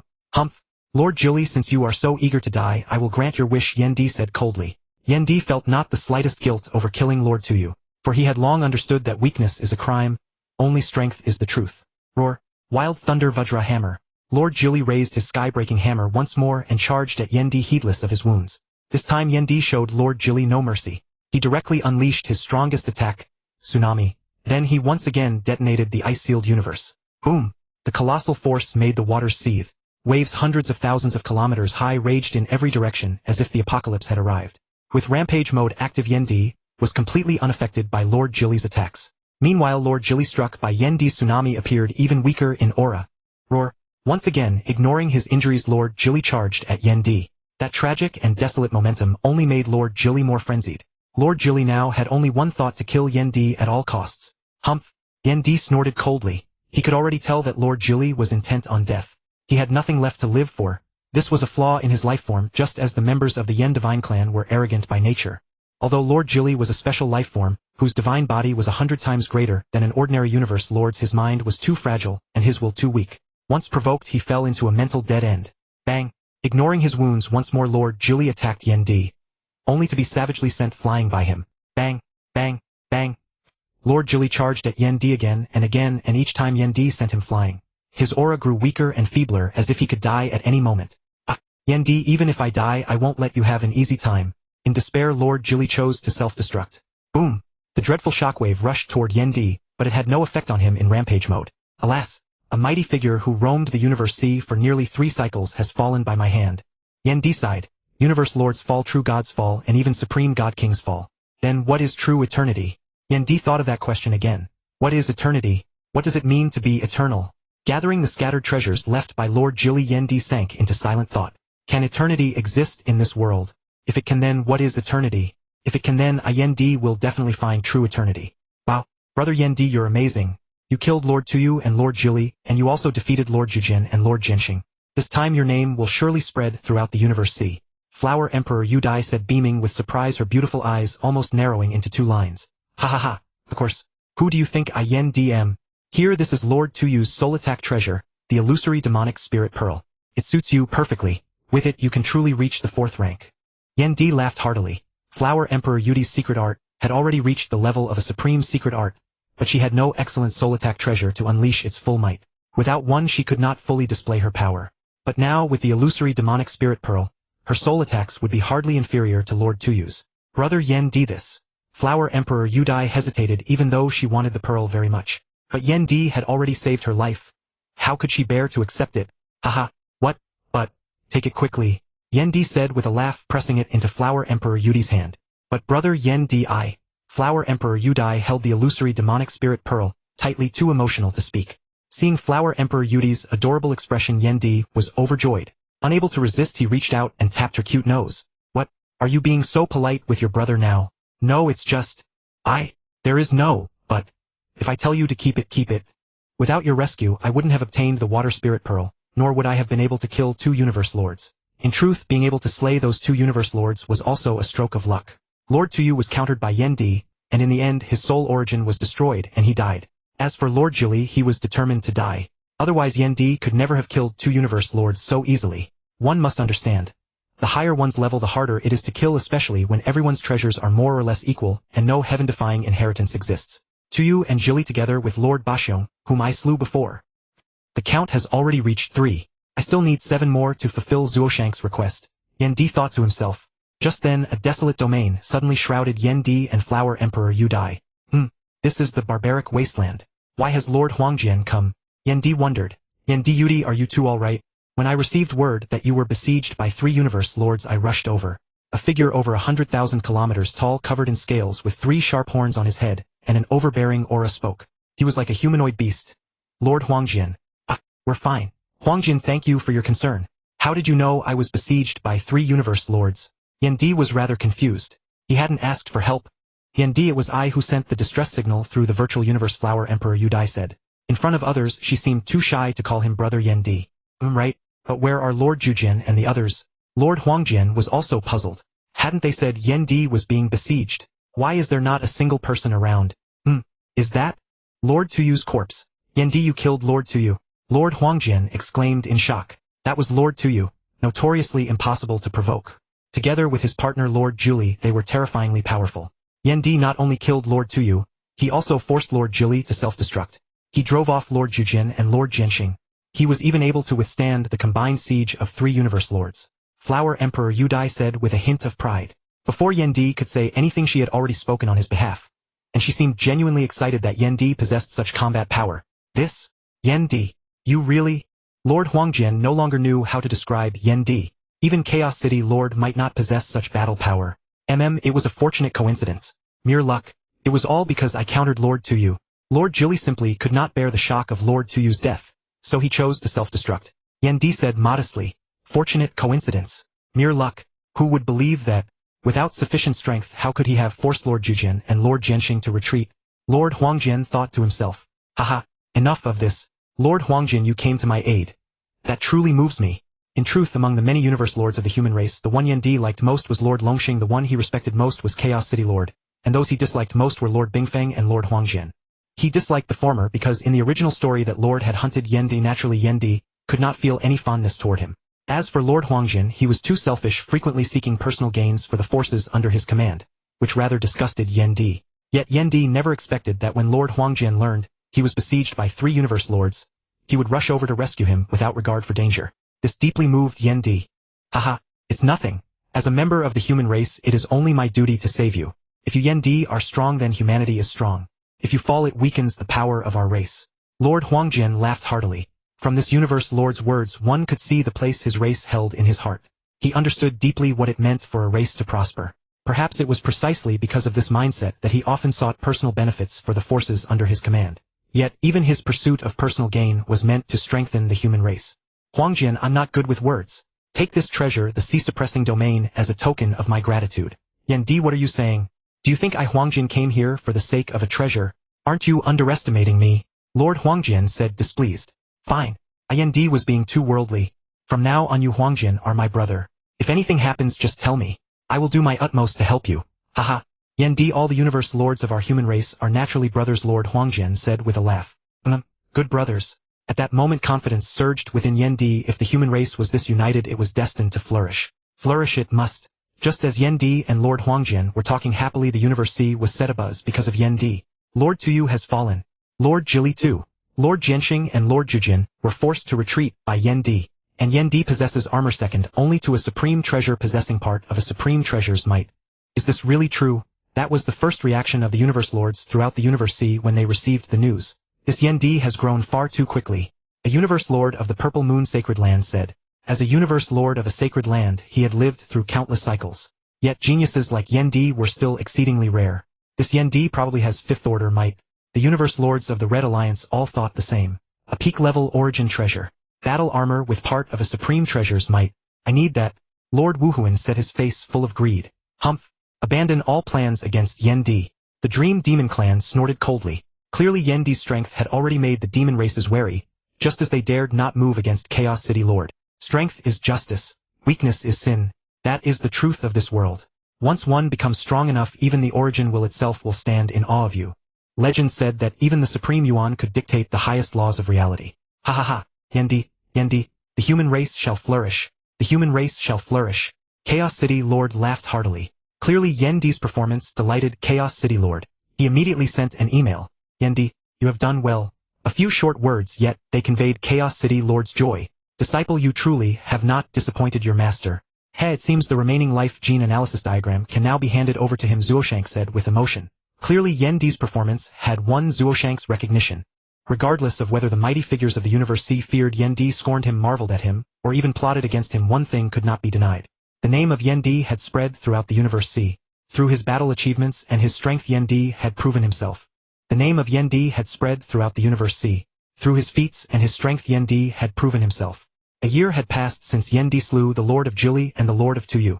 His reputation had spread throughout the cosmic sea, and it was widely believed that Yan Di possessed fifth-tier combat power. Furthermore, it was rumored that Yan Di's ice breath armor was a battle suit, possessing a portion of the might of an ultimate supreme treasure. It was even a notch stronger than the Wuhuan Master's mad demon god-slaying armor, causing some powerful universe masters to set their sights on Yan Di. But on the whole, Yan Di was still classified by the majority of weaker universe masters as one of those not to be provoked. Phew! Back in the Primordial Universe again. 1,000,000 years have passed in the blink of an eye. Not long after Yan Di made his name in the water domain battle, he received a summons from Zuoshanke, who said he had something to discuss with him. Though Yan Di was somewhat puzzled, he still hurried back. Just in time. I can ask Zuoshanke for the remaining life gene analysis charts. Otherwise, if I rely on my own groping, when will that ever happen? At his current gene level of over 30,000 times, Yan Di was still insufficient to create life. 1. He lacked the innate secret technique for creating life. 2. His understanding of the life gene was still insufficient. For Yan Di to create life, he would at least need to raise his gene level to 60,000 times or more. First, let's go back to the Yan God clan and take a look. Then I'll go to the clan to exchange treasures. Yan Di directly teleported back to the Yan God secret realm. Although he knew everything that had happened in the clan, he still wanted to return and see. Back at the Yan God hall, his intelligent servant was already waiting for him. My great master Yan Di, congratulations on your triumphant return. The golden lion prostrated on the ground and said, Very well, have Chao Feng Bar and all the universe venerables of the clan come to me. Yes, master. I will immediately send word to Lord Quangfeng and the others. A moment later, the more than a dozen universe venerables of the Yan God clan arrived at the Yan God hall. Greetings, clan leader. The dozen or so universe venerables knelt on one knee and saluted. No need for formalities. All of you sit. Yes. Clan leader. Whoosh, whoosh, whoosh. The dozen or so universe venerables took their seats according to strength. Chao Feng, have you broken through and become a top-tier universe overlord? Yan Di suddenly noticed that Chao Feng's aura was even more powerful and could not help but ask. Reporting to the clan leader, Chao Feng broke through to top-tier universe overlord a few years ago, so I haven't had time to report to the clan leader. Please forgive me, clan leader. Ha ha ha. Good, good. Cao Feng, you truly have not disappointed me. Yan Di was overjoyed. He had not misjudged Cao Feng. Most members of the Yan God clan were impulsive and arrogant, but Cao Feng could be considered an exception. He had a steady mind and was neither rash nor impatient. Although not as dazzling as Yan Di, he was making progress at all times and had tremendous potential. Clan leader, you flatter me. Cao Feng said modestly. Don't be modest. If it's good, it's good. How could I? Yan Di speak casually. Compared with the clan leader, Cao Feng is like a firefly compared to the bright moon. The whole Yan clan should strive to emulate the clan leader. Enough, no need to say more. Cao Feng stepped forward and receive your orders. Yan Di suddenly said solemnly. Cao Feng stepped forward, knelt on one knee at the center of the hall, and said, Cao Feng of the Yan God clan awaits the order. From today onward, Cao Feng, you will be the grand elder of my Yan God clan. When I am absent, you will act on my behalf and exercise the clan leader's authority. In fact, ever since Yan Di became a universe master, most matters of the Yan God clan had been handled by Cao Feng. Thus, within the Yan God clan, aside from Yan Di, Cao Feng had the highest strength and status. He truly deserved the position of Grand Elder. As for Cao Ba, although he was Yan Di's son, his strength was far too weak. In addition, his character disqualified him from assuming the Grand Elder position. Yes, Cao Feng accepts the order. Cao Feng did not refuse. He knew this was his responsibility. Although the Grand Elder position was honorable, it also represented a kind of responsibility. One should know that the identity of the Grand Elder of the Yan God clan, coupled with the strength of a top-tier universe overlord, made Cao Feng's status among all humanity second only to the universe masters. Good. These are 5 supreme treasures. Specifically a top-tier supreme treasure armor, and a top-tier supreme treasure weapon. As for high-tier ones, there is a soul-guarding supreme treasure, a domain supreme treasure, and a palace supreme treasure. With these supreme treasures, your strength will be greatly enhanced. Yan Di waved his hand, and the 5 supreme treasures flew toward Cao Feng. This, clan leader, such precious supreme treasures, how could Cao Feng? Cao Feng said in disbelief. The value of these 5 supreme treasures was almost equal to a peak-class weapon-type supreme treasure. If Cao Feng's current strength was comparable to a first-tier universe master, then, with these 5 supreme treasures, he could definitely withstand a second-tier universe master like the Tianlang master. There is no but. As the Grand Elder of my Yan God clan, how can your strength be too weak? Would you let outsiders look down on me, Yan Di? Besides, these supreme treasures are not given to you personally, but to the Grand Elder of the Yan God clan. In the future, whoever holds the office of Grand Elder of the Yan God clan shall possess these supreme treasures. Of course, this Grand Elder position could only be held by a top-tier universe overlord. If Cao Feng broke through to universe master, then the office would have to change hands. Yes, clan leader, Cao Feng will spare no effort to strengthen the Yan God clan. Cao Feng replied excitedly. Indeed, for the good of the clan and its glory, Cao Feng could not refuse. The group of universe venerables below looked at Cao Feng with envy, while also looking at Yan Di with anticipation. Yan Pujuan, step forward and receive your orders. A tall figure, a Yan God clan universe venerable radiating formidable power, knelt on one knee in the center of the hall and said, Yan Pujuan awaits the clan leader's order. By my decree, Yan Pujuan is hereby appointed the second elder of the Yan God clan, assisting Grand Elder Cao Feng in handling clan affairs.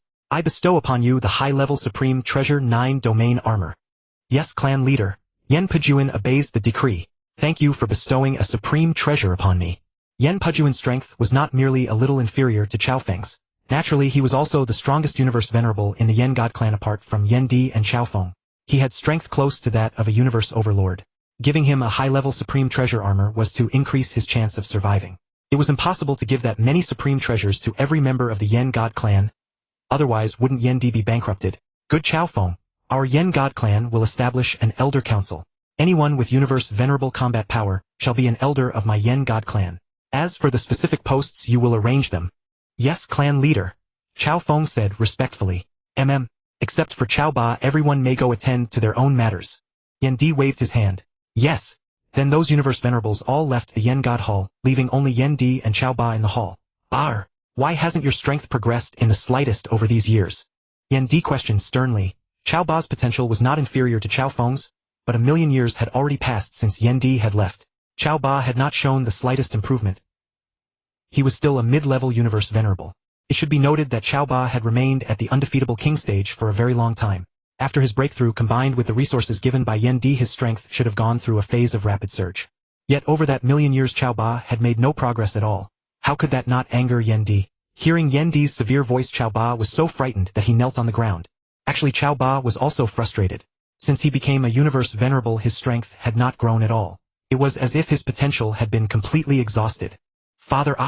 Facing Yan Di, Cao Ba did not know how to explain. After all, his lack of improvement was a fact. Stand up and use your strongest attack to hit me. Yes, father. Cao Ba stood up, took out his weapon, and prepared to attack with full concentration. Cao Ba also followed the close combat path, and his weapon was a long spear. Come! Roar! Cao Ba gave a furious roar and attacked Yan Di with all his strength. Thrust. It was a simple attack, yet it was Cao Ba's strongest attack. If all one's power could be concentrated on the tiny spear tip, what tremendous might that would be. Looking at the spear tip coming at him, Yan Di frowned. He simply extended 2 fingers and clamped them tightly around the spear tip. No matter how hard Cao Ba exerted himself, he could not escape Yan Di's control. This, father's divine might. Your son cannot compare to even 1/1000th of you. Cao Ba looked at the grim-faced Yan Di and said with his head lowered, Do you know what flaw there is in your Tao? Yan Di asked. Your son's strength is insufficient. Cao Ba answered. In his view, it was precisely because his strength was not as great as Yan Di's that he could not break free from Yan Di's control. Fool! Your father just used the same amount of strength as you. Yan Di scolded. This? Your son does not understand. Please teach me, father. Cao Ba asked, his face full of shame. Because your spear technique is too fierce and rigid, and you do not know how to combine hardness with softness. You must know that when you do not know the enemy's background, you should attack with only 3/10 of your strength, and keep 7/10 in reserve. Your son has learned the lesson. Cao Ba bowed his head and replied. Alas! Go! Yan Di said helplessly. Yes, father. Alas! This child. Yan Di shook his head and sighed. Just now Cao Ba had clearly not asked how to achieve the combination of hardness and softness yet. He had said he understood. It was obvious that he was merely humoring Yan Di. Alas! This nature of the Yen God clan. What worried Yan Di the most was the spiritual defect of the Yen God clan. One must know that the further one advances, the more important the mind and will become. If the spiritual defect is too great, one's strength will increase too slowly. This was exactly the situation of the Yen God clan now. Apart from Chao Feng, most of them had progressed slowly after breaking through to Universe Venerable. Some had not improved even after millions of years. Forget it. I won't worry about that. If they experience more, perhaps they will naturally understand. Yan Di could not force them to change, just as Chaos City Lord had taught Luo Feng. Only when they themselves come to understand can true change be made.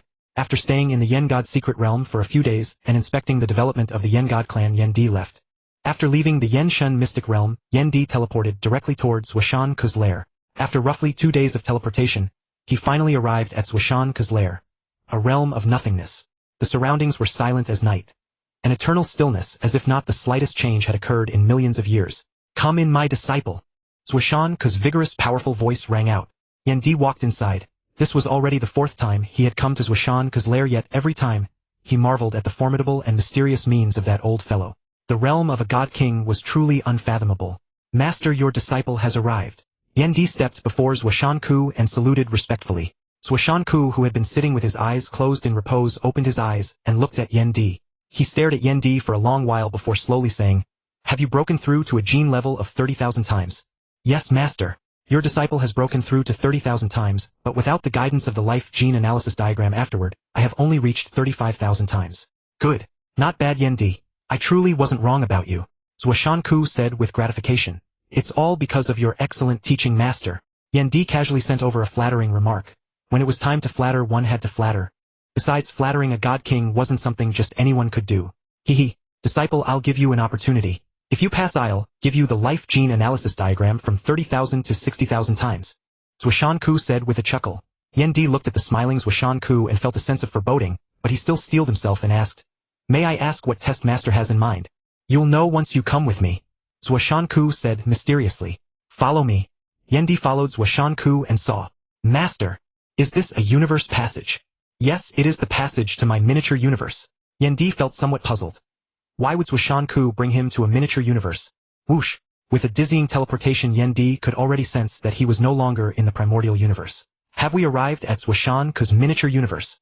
Disciple, look at that crystal pillar ahead. Yan Di looked toward the crystal pillar. It was a full 10 million kilometers in diameter, and its height exceeded 1 light year. It looked as if it pierced the clouds, towering and majestic. Its surface was covered with strange patterns, like mystic runes or perhaps some kind of inheritance. Master, what is this? Yan Di asked in confusion. Could it be a supreme treasure? This pillar is called the world-suppressing pillar. It was forged from a special material called Star Soul Crystal, and in value it is no less than a supreme treasure. Zuoshanke said slowly. Gulp. Yan Di swallowed hard, his eyes gleaming as he stared at the world-suppressing pillar. No less valuable than a supreme treasure. Yan Di now wanted to rob Zuoshanke. Damn it, that was way too extravagant. But its purpose is not for battle. It is meant to bear something. Master, what does it bear? The Shi Huang puzzle. An ancient game that can also be used to test one's comprehension. There are 10081 puzzles in total. Zuoshanke said slowly as if recalling something. Shi Huang puzzle? When Yan Di heard those 3 words he was stunned. What this pillar bore was actually the Shi Huang puzzle. One had to know that comprehending the Shi Huang puzzle had many benefits. Right? It is the Shi Huang puzzle. I'll give you an opportunity. If you can do it within 3 epochs, I will accelerate time for you 10,000-fold, which comes to 30,000 epochs. If you solve the Shi Huang puzzle up to the 4500th puzzle, I'll give you the life gene analysis diagram. If you solve up to the 6000th, I'll directly upgrade your primordial soul to a supreme treasure. After saying this, Zuoshanke looked at Yan Di, but Yan Di was somewhat dumbfounded. 3 epochs. The 4500th puzzle. The 6000th puzzle. Wasn't this exactly the same condition Duandongha used to select his inheritor? Could it be that the origin continent used this standard to choose disciples? For Universe Masters 1500 puzzles was the outer sect level 3000, the inner sect level 4500, the elite level, and 6000 meant direct inheritance. Moreover, Yan Di estimated that if one could solve the Shi Huang puzzle to the 6000th puzzle, perhaps creating a 6th-order mystic art would not be too difficult. Because to become Duandongha's inheritor, one had to create a 6th-order mystic art or solve the Shi Huang puzzle to the 6000th puzzle. In fact, solving the Shi Huang puzzle to the 6000th puzzle was still a notch harder than creating a 6th-order mystic art. Very well. This disciple will give it a try. Yan Di said, eager to try. This would also allow him to see the gap between himself and Luofeng in comprehension. Then let us begin. Yan Di teleported to the base of the world-suppressing pillar, sat down cross-legged, and began to comprehend the Shi Huang puzzle. This Shi Huang puzzle is truly difficult. Only by first comprehending the first 123 endgame patterns can one begin to solve the puzzles that follow. And one also has to figure out the rules of the Shi Huang puzzle. Of course, Yan Di knew what the rules of the Shi Huang puzzle were, but knowing them was one thing. He still had to truly understand them himself. It was like how most people knew that merging the 10 fundamental laws into one produced the chaos law, but how many could truly comprehend the chaos law? Few. This Shi Huang puzzle is extraordinarily difficult. I can't find even a thread of a clue. Yan Di let out a long breath. While Yan Di worked on the Shi Huang puzzle, his Bloodthirsty Vine avatar focused on comprehending the laws and deepening his mastery of mystic arts. This was a great opportunity to comprehend the laws. Not only was old Zuoshanke accelerating time for free, but solving the Shi Huang puzzle could also improve one's comprehension. In Zuoshanke's miniature universe, 7,000 epochs had already passed, and Yan Di was still diligently working on the Shi Huang puzzle. Haha! The 1500th puzzle is done. I finally reached the lowest level of the origin continent. Good. Keep pushing forward. Yan Di laughed heartily. Solving the Shi Huang puzzle had also improved his comprehension. His understanding of the laws had deepened.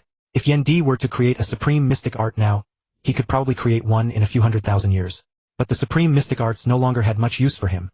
He needed to create a supreme fused mystic art as soon as possible. After 16,000 epochs, Yan Di had solved the Shi Huang puzzle up to the 3000th puzzle. Phew! Have I finally reached the second level? It seems the 6000th puzzle is hopeless, but the third level is still possible. Yan Di said to himself. Oh, unexpected. This disciple of mine has exceeded my expectations. Zuoshanke said in surprise. In truth, Zuoshanke had never thought Yan Di could solve the Shi Huang puzzle up to the 4500th puzzle, let alone the 6000th. But he had not expected Yan Di to have already reached the second level. The third level now seemed somewhat hopeful. Although ancient universe masters like Lord Chonglu could solve the Shi Huang puzzle to the second level, and even Venerable Bishue could reach the third level. But how many cycles of reincarnation had they lived through? Their power and experience were built up with time. Their potential was destined to be limited. But Yan Di was different. He had become a universe master only a bit over 100 epochs ago, and still had enormous room for improvement. Therefore, to become a generation's true powerhouse, both knowledge and time were essential. Only by using endless time to accumulate and learn could one become a powerhouse. Luofeng appeared to have cultivated to eternal true God in just one reincarnation, but one must not forget the 10,000-fold time acceleration within the inheritance space. Counting that 10,000-fold time acceleration, Luofeng could be said to have cultivated for a full 10,000 reincarnations. Time passed drop by drop. In the 29,000th epoch of Yan Di's comprehension of the Shi Huang puzzle, he finally solved it up to the 4500th puzzle. Phew! Have I finally reached the third level? There's only one epoch left. It seems the 6000th puzzle is hopeless. Although Yan Di had no hope whatsoever for the 6000th puzzle, he still did not give up. The more he comprehended the Shi Huang puzzle, the more his comprehension grew by a fraction. With Yan Di's current 30,000 epochs of insight into the laws, it was enough for him to create a supreme fused mystic art. Ha ha ha, this disciple of mine really hasn't disappointed me. He actually comprehended up to the 4500th puzzle. With such comprehension, even among the ancient civilizations, he would be considered a peerless genius. It seems my plan has a chance. Zuoshanke laughed heartily. 30,000 epochs passed and Yendi had only solved the Shi Huang puzzle to a little over 4700 puzzles. Still far from the 6000th. In the end, is my comprehension inferior to Luo Feng's? Yendi felt somewhat disappointed. His will was already at the level of a pinnacle powerhouse, and after the growth of these 30,000 epochs, it was nearly at the limit of pinnacle powerhouses. Yet even so, his comprehension was still a notch below Luo Feng's. Disciple, how do you feel? Zuoshanke asked. The Shi Huang puzzle is marvelously profound. These 30,000 epochs of contemplation have greatly increased your disciple's comprehension. Haha, good. Disciple, you have performed well. This life gene analysis diagram is yours. Zuoshanke laughed heartily, and handed an inheritance crystal to Yendi. Although Zuoshanke would have given Yendi the life gene analysis diagram, even if he had not solved up to the 4500th puzzle, it would not have been so straightforward. He would surely have made things difficult in every possible way, and only handed it over after making many demands. Accepting the inheritance crystal, Yendi directly immersed his consciousness into it. Just like last time, Zuoshanke used heaven-defying means to imprint the life gene analysis diagram into Yendi's mind, and then the inheritance crystal shattered. Phew! Yendi let out a long breath. The amount of knowledge in the life gene analysis diagram was simply too vast. It took him a full 3 days to absorb it all. Have you finished reading it, disciple? Zuoshanke asked. Master, your disciple has fully absorbed it all. Good, then let us return. Through the universe passage they teleported back to the primordial universe. Then Yendi took his leave of Zuoshanke and returned to the human domain. After leaving Zuoshanke's lair, Yendi spent about 2 days in transit and returned to the human territories.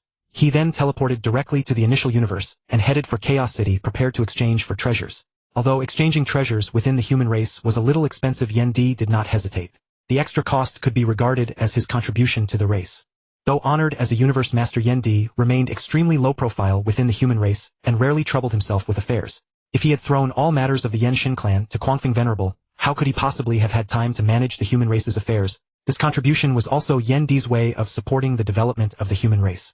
Yendi's financial reserves were no longer what they had once been. Having slain 3 top-tier 4th-order universe masters and accumulated wealth over the past million years, Yendi could no longer be considered poor. Even so, after he exchanged for a peak domain-type supreme treasure and a peak palace-type supreme treasure, not many accumulated supreme treasures remained.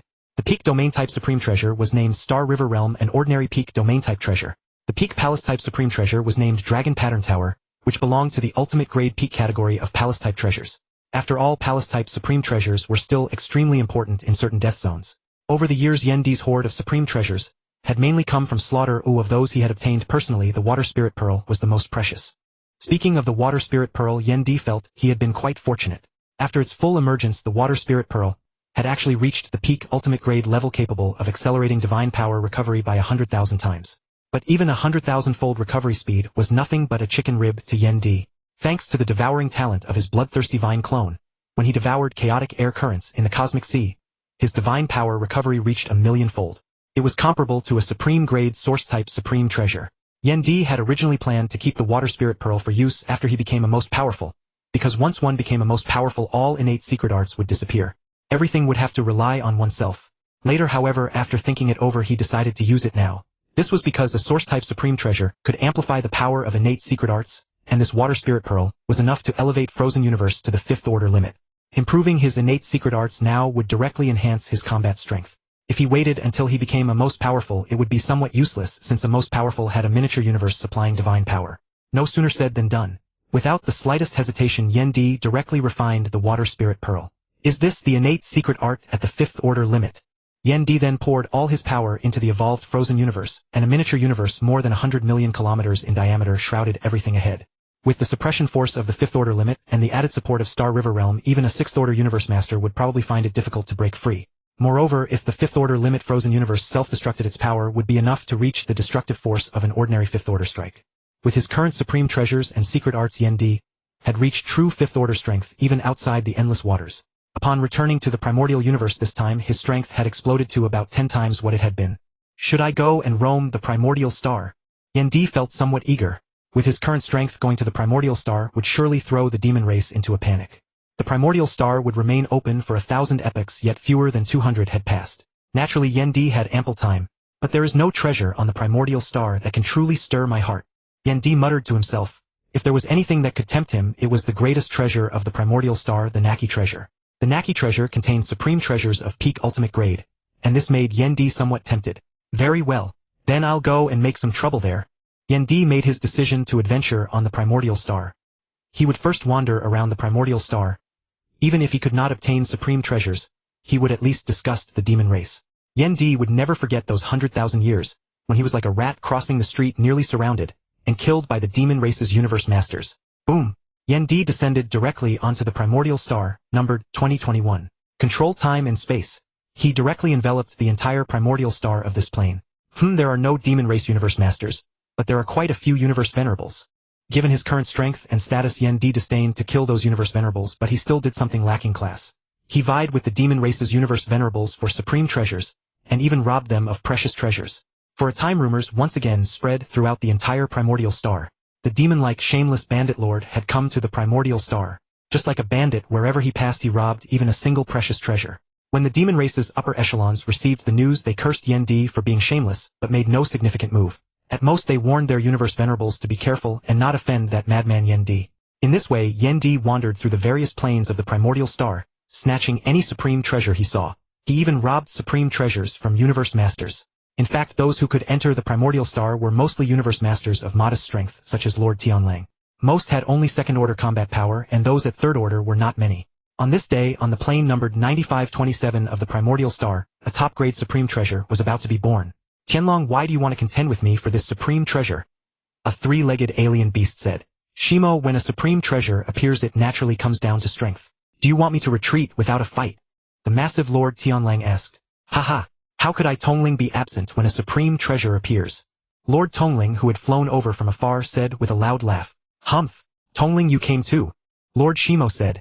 For a moment the three sides stood in a three-way standoff, none daring to make the first move. They all waited for the treasure to appear and the final contest to begin.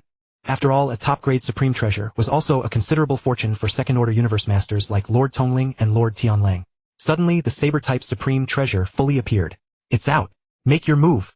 The three universe masters struck simultaneously, reaching toward the newly appeared treasure. At that moment a river like a galaxy suddenly appeared in the void, directly suppressing Lord Tianlang, and the others so tightly that they could barely move even a hair's breadth. Ah! Star River Realm! It is that demon Yen Di! Lord Tianlang cried out. A snow-white figure gripped the newly appeared supreme treasure in his hand, and turned around. It was none other than Yen Di. Ha ha ha! Tianlang Tongling Shimo, I'll take this supreme treasure. Busy as you are, no need to see me off. I'll be on my way. Yen Di laughed heartily. Looking at Lord Tianlang's sullen face made Yen Di immensely pleased. Although Lord Tianlang and the others were unhappy, they did not dare voice their discontent, and hastily said, Go slowly, Yen Di. Phew! That demon Yen Di is finally gone. That demon's strength grows greater and greater, far surpassing us. I heard that even several powerhouses of the first reincarnation era have fallen at his hands. Lord Tongling let out a long breath. That's right. Yen Di is even more demonic than I am. I think I might as well give him my title of Shimo. Lord Shimo said somewhat enviously. Humph! Back then he. Lord Tianlang gave a cold snort, but did not dare finish what he wanted to say. Lightning Blade. Yen Di looked at the treasure he had just robbed. It was an ordinary top-grade weapon-type supreme treasure of rather ordinary value. I have been on the Primordial Star for 10,000 years. It is time to leave. Yen Di had spent 10,000 years on the Primordial Star without obtaining the Naki Mirror Stone. Feeling that there was no need to continue, he left. After all, for Yen Di, finding the wing space was still the most important matter. After sending all the supreme treasures gained over those 10,000 years back to the Yen Shin clan, Yen Di departed from the Primordial Universe. In truth, the supreme treasures he had gained over those 10,000 years were not numerous, being worth about half a peak weapon-type supreme treasure. They were not even comparable to the set of supreme treasures he had given Chao Feng. Thus Yen Di casually tossed them to the Yen Shin clan. This time Yen Di passed straight through the membrane of the Primordial Universe by way of his divine kingdom and arrived at the Cosmic Sea. Gazing at that enormous miniature universe, he could not help recalling the question that had come to him in enlightenment when he first entered the Cosmic Sea. What exactly is eternity? Even the God King who stood at the summit of ancient civilization had a day when he fell. Then what could truly exist forever? Even the Jin Kingdom and the Wu Kingdom had fallen, as had the dazzlingly brilliant Shi Emperor who created the Shi Emperor board. So what exactly is eternity? How can one achieve eternity? No more thinking. No more thinking. Now is not the time to ponder this. Yen Di shook his head helplessly. The most important task for Yen Di now was still to improve his strength. Although Yen Di's current strength already counted as top tier among universe masters, he was still far from matching a most powerful. Even compared with those 6th order universe masters who wielded supreme grade treasures, Yen Di, could only run for his life when he encountered them. After several months of slow flight and teleportation, Yan Di once again arrived at the human outpost in the outer regions of Qingfeng realm. Huangjian, Qing Dong. You two are resting here too. Yan Di was surprised to see the human lords Huangjian and Qingdong at the outpost. Yan Di, you've come. Lords Huangjian and Qingdong stepped forward to greet him. Yan Di's current strength and potential were enough to earn the respect of a veteran powerhouse like Lord Qingdong. I just rushed over from the Primordial Universe. Where are you heading? Yan Di asked. Qingdong and I have been roaming the outer regions for tens of millions of epochs, but the harvest has been poor. We've decided to venture into the inner region with Qingdong. Yan Di, would you like to come? Right? Yan Di, why not team up with us? With you joining, our safety will be greatly assured. Faced with Lord Huangjian's invitation, Yan Di was somewhat reluctant, but in the end he refused. After all, the most important thing now was to find the wing space. I still have matters to attend to, so I cannot set out with you. Oh, then we shall take our leave. Farewell. After parting with Lord Huangjian and the others, Yan Di went to the endless waters and once again began his grand undertaking of searching mountain caverns. And that search continued for tens of millions of epochs, long enough to turn the seas into mulberry fields. Have 10 million epochs already passed?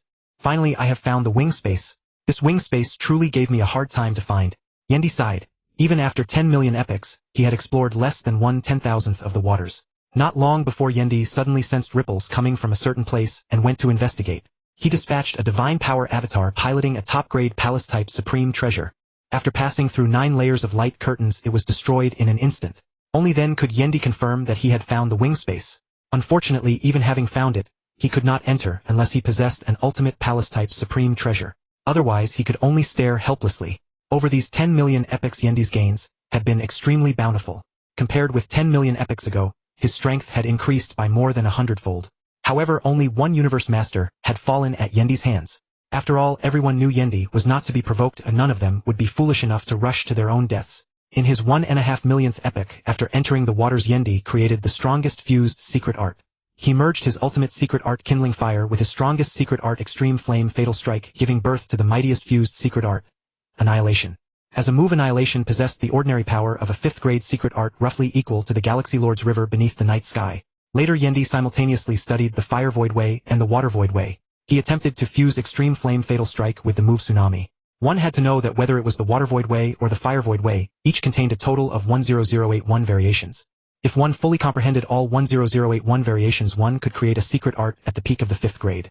Yan Di, however, was trying to fuse the 3 ways of Water, Fire, and Void. Once the fusion fully succeeded, in theory Yan Di would be able to create a 6th grade secret art. Unfortunately, his comprehension was insufficient.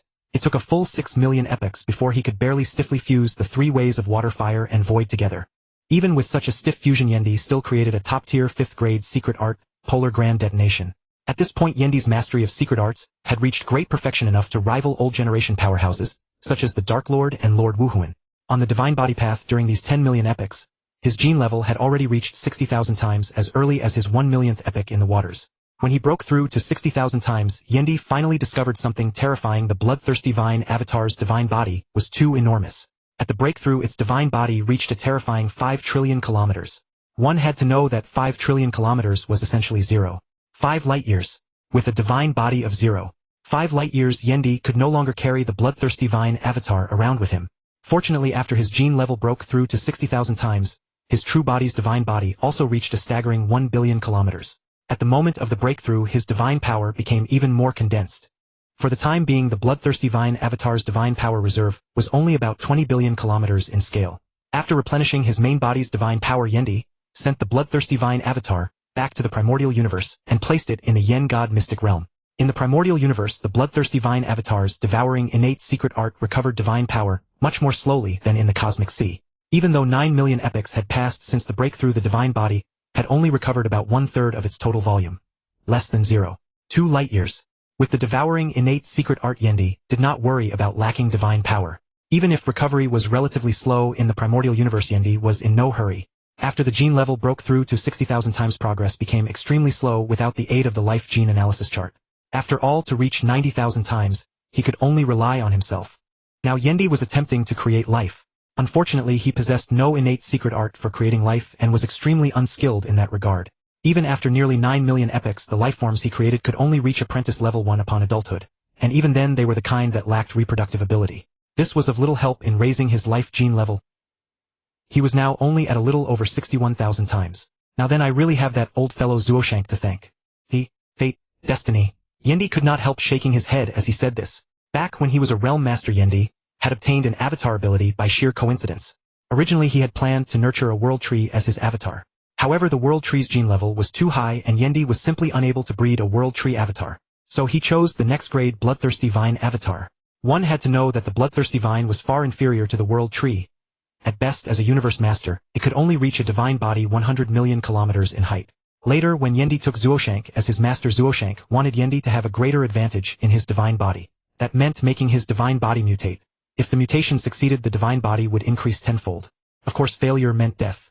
After passing through a life and death ordeal, Yendi's divine body indeed mutated successfully and increased tenfold. Unexpectedly, the Bloodthirsty Vine avatar had also mutated.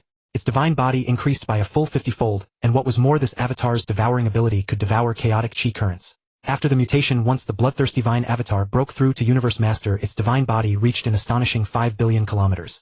And when Yendi's gene level reached 60,000 times, his divine body expanded 1,000-fold. The Bloodthirsty Vine avatar's divine body then reached a terrifying 5 trillion kilometers, 5 light years. That was why Yendi sighed, fate, destiny. Who would have thought that I, Yendi, would encounter such heaven-defying fortune? Now my secret art mastery is complete, my divine body is complete, and my will has reached a terrifying level. Apart from the strongest existences, who else is there for me, Yendi, to fear? Yendi muttered to himself. Indeed, with his current strength, Yendi could look down proudly upon all the universe masters of the cosmic sea.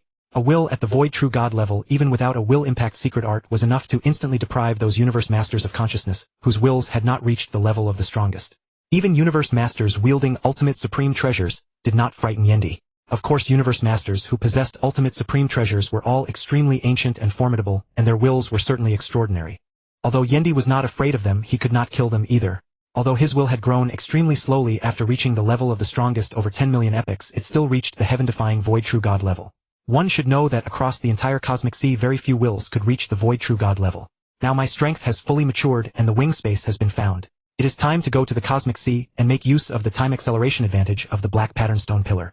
In fact, the black pattern stone pillar was not of much use in tempering Yendi's will, since Yendi's will grew slowly all by itself. But the black pattern stone pillar could accelerate time. What a tremendous advantage. Just think, with a will at the void true god level, Yendi was able to reach areas where time acceleration reached 100,000 times. 100,000-fold time acceleration meant 100,000-fold time to comprehend the laws. Yendi decided to use the advantage of his extraordinarily powerful will to maximize this benefit. Yudi, I'm going to the black pattern stone pillar on the cosmic vessel. Do you want to come? Yendi sent a direct transmission to Flower Empress Yudai. Flower Empress Yudai had been roaming through the endless waters for these 10 million epochs. After all, while within the endless waters, Yendi could come to her rescue at any moment. With 10 million epochs of adventures coupled with Yendi's help, Flower Empress Yudi's overall strength was no less than that of Lord Tuyu at the time. Such strength could be considered to have reached the standard of a cosmic sea powerhouse. Brother Yendi, where are you? I'll rush over right away. Flower Empress Yudai said urgently. I'm at? Yendi sent his coordinates to Flower Empress Yudi, then quietly waited for her in the dragon pattern tower. About 3 hours later, a supreme treasure resembling a palace flew toward Yendi. It was precisely Flower Empress Yudi's palace-type supreme treasure, the Myriad Treasures Palace. Brother Yendi, I'm here. A beautiful figure flew out of the Myriad Treasures Palace. 6 pairs of dazzling gorgeous wings went flap, flap, they flapped. She had a flawless perfect face, fair and straight legs, and a perfect figure. 2 snow-white adorable little antennae proclaimed her supreme authority as an empress. This beautiful figure flew swiftly toward the dragon pattern tower, then slipped inside without the slightest hesitation. Brother Yendi, Flower Empress Yudai stood gracefully before Yendi, her beautiful big eyes gazing at him. Yendi looked at Flower Empress Yudai standing before him, and his mind could not help drifting. She was like a beautiful spirit from the flowers, making anyone feel a surge of tenderness. You're here. Yendi said, dotingly tapping Flower Empress Yudi's nose. Brother Yendi, you mustn't keep tapping Yudi's nose. Yudai is an empress, you know. Yudai wrinkled her nose and said in a crisp voice, ha ha ha. Seeing Flower Empress Yudai like this, Yendi burst out laughing. She was simply too adorable in that state. Brother Yendi, what are you laughing at? Flower Empress Yudai blinked her beautiful big eyes and asked, puzzled. Nothing. Sit tight. We're setting off for the cosmic vessel. Swoosh. It took a full half-year of flying for the dragon pattern tower to leave the endless waters. The cosmic vessel was still extremely far away. At the very least, a few hundred more years of flight remained. In the 300th year of his journey toward the cosmic vessel, as he was passing through a secondary tier forbidden land called the Chaotic Star Sea, Yendi was ambushed by an enemy. A current of water like a vast ocean pressed down on Yendi's dragon pattern tower, making it difficult to move. Is this the water prison, a peak domain type supreme treasure? Has Lord Wuhuin come? Yendi muttered to himself. He flew straight out of the dragon pattern tower, shrank it to the size of a palm, and kept it in his hand. Then driving the galaxy realm with all his might, a river like a galaxy split apart the river formed by the water prison. Then Yendi said slowly, Lord Wuhuin, must this emperor personally invite you out? Boom! A human-like creature appeared with a phantom of a divine eye behind its back. Clearly this was Lord Wuhuin of the Divine Eye clan. Lord Wuhuin looked at Yendi from afar, and said in a deep voice, Yendi. For a moment the atmosphere between them grew even more tense, heralding the advent of a great battle. Lord Wuhuin, do you still intend to challenge me? Have you forgotten how you were defeated last time? Emperor Yen asked, slightly puzzled. 1,000,000 epochs ago Lord Wuhuin had come to the water domain to challenge him. He had attempted to seize Emperor Yan's ice breath armor, but the endeavor ended in disaster and Lord Wuhuin nearly lost his life at Emperor Yan's hands. Had Emperor Yen not known that this was not the time to offend the Divine Eye clan, Lord Wuhuin would have been slain then and there. Emperor Yen, how could I ever forget the humiliation of last time? This time I have spared no expense to invite 2 other powerhouses of my Divine Eye clan, all for the sake of killing you. To wash away my past shame. Lord Wuhuin declared venomously. 2 powerhouses? Emperor Yen asked with raised brows. For Lord Wuhuin to call them powerhouses, they must at least be 5th stage cosmic lords. Otherwise, given Lord Wuhuin's pride, he would never bestow such a title upon anyone. Indeed, 2 powerhouses. One is our clan's Lord Pure Eye, who excels in soul and illusion attacks. It is said that you possess an extremely precious soul-guarding supreme treasure, Emperor Yen. I wonder if it can withstand Lord Pure Eye's soul attacks. As Lord Wuhuin's voice faded, a powerhouse of the Divine Eye clan appeared in the void. It was none other than Lord Pure Eye. Even a casual glance from him could plunge a cosmic venerable into an illusion. Those with weaker willpower might even be enslaved by his soul. Moreover, Lord Pure Eye possessed a special soul-type supreme treasure called the Pure Light Mirror, whose value was not much inferior to that of the ice breath armor. Lord Pure Eye gazed coldly at Emperor Yen, as if looking at a dead man. Perhaps in his eyes, facing 3 top-tier 5th-stage cosmic lords simultaneously, Emperor Yen had absolutely no chance of survival. The other is Lord Aiying of my clan, who excels in telekinetic weapons and specializes in long-range attacks. Rumor has it that you were once countered by Lord Juqiao and forced to flee in battle. I wonder if you can withstand Lord Aiying's attacks. A powerhouse appeared in the void, his stature twice that of an ordinary cosmic lord of the Divine Eye clan, clad in crimson battle armor and bearing a great saber on his back. As Emperor Yen knew well, that saber was Lord Aiying's telekinetic weapon Dragonslayer. In value and might it was not inferior to the Yen Emperor Halberd, ranking as a pinnacle supreme treasure. As for Lord Wuhuin, needless to say, he wielded the peak 5th stage secret art 5 beast divine annihilation, and his supreme treasure, the Mad Demon Annihilation God armor, was not much inferior to the ice breath armor. He was unquestionably one of the most troublesome existences among 5th stage cosmic lords. Ha ha, ha ha ha. Lord Wuhuin, you have put considerable thought into dealing with me, Emperor Yen.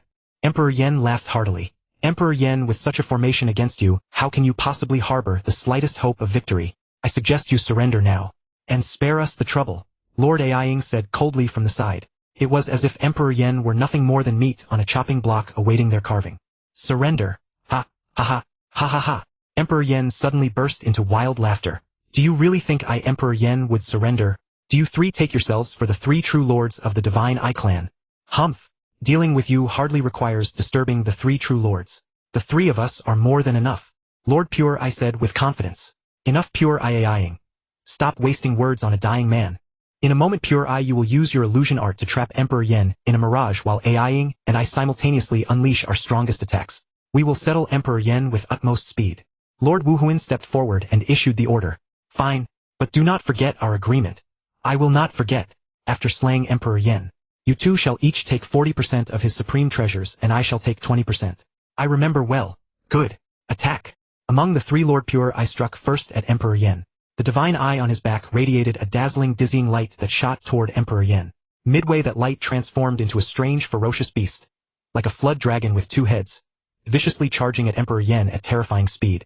An illusion attack. Even the 2nd true lord's illusion attacks may not frighten me, let alone yours, Lord Pure Eye. Emperor Yen said with disdain.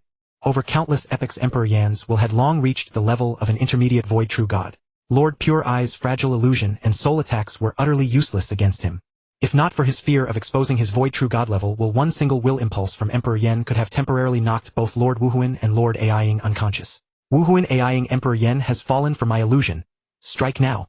Lord Pure Eye urged. 5 beast divine annihilation. Lord Wuhuan immediately unleashed his strongest attack, the five-beast divine annihilation. Though his words were light in his heart, he did not dare underestimate Emperor Yen in the slightest. From their battle a million epochs ago, he knew exactly how terrifying Emperor Yen could be. Demon Hunting Void Slash. Lord Aiying also unleashed his strongest attack, the Demon Hunting Void Slash. Its peak 5th stage might was in no way inferior to Lord Wuhuan's five-beast divine annihilation. Roar. Lord Wuhuan transformed into a colossal beast spanning 10 billion kilometers, roaring as it charged at Emperor Yen.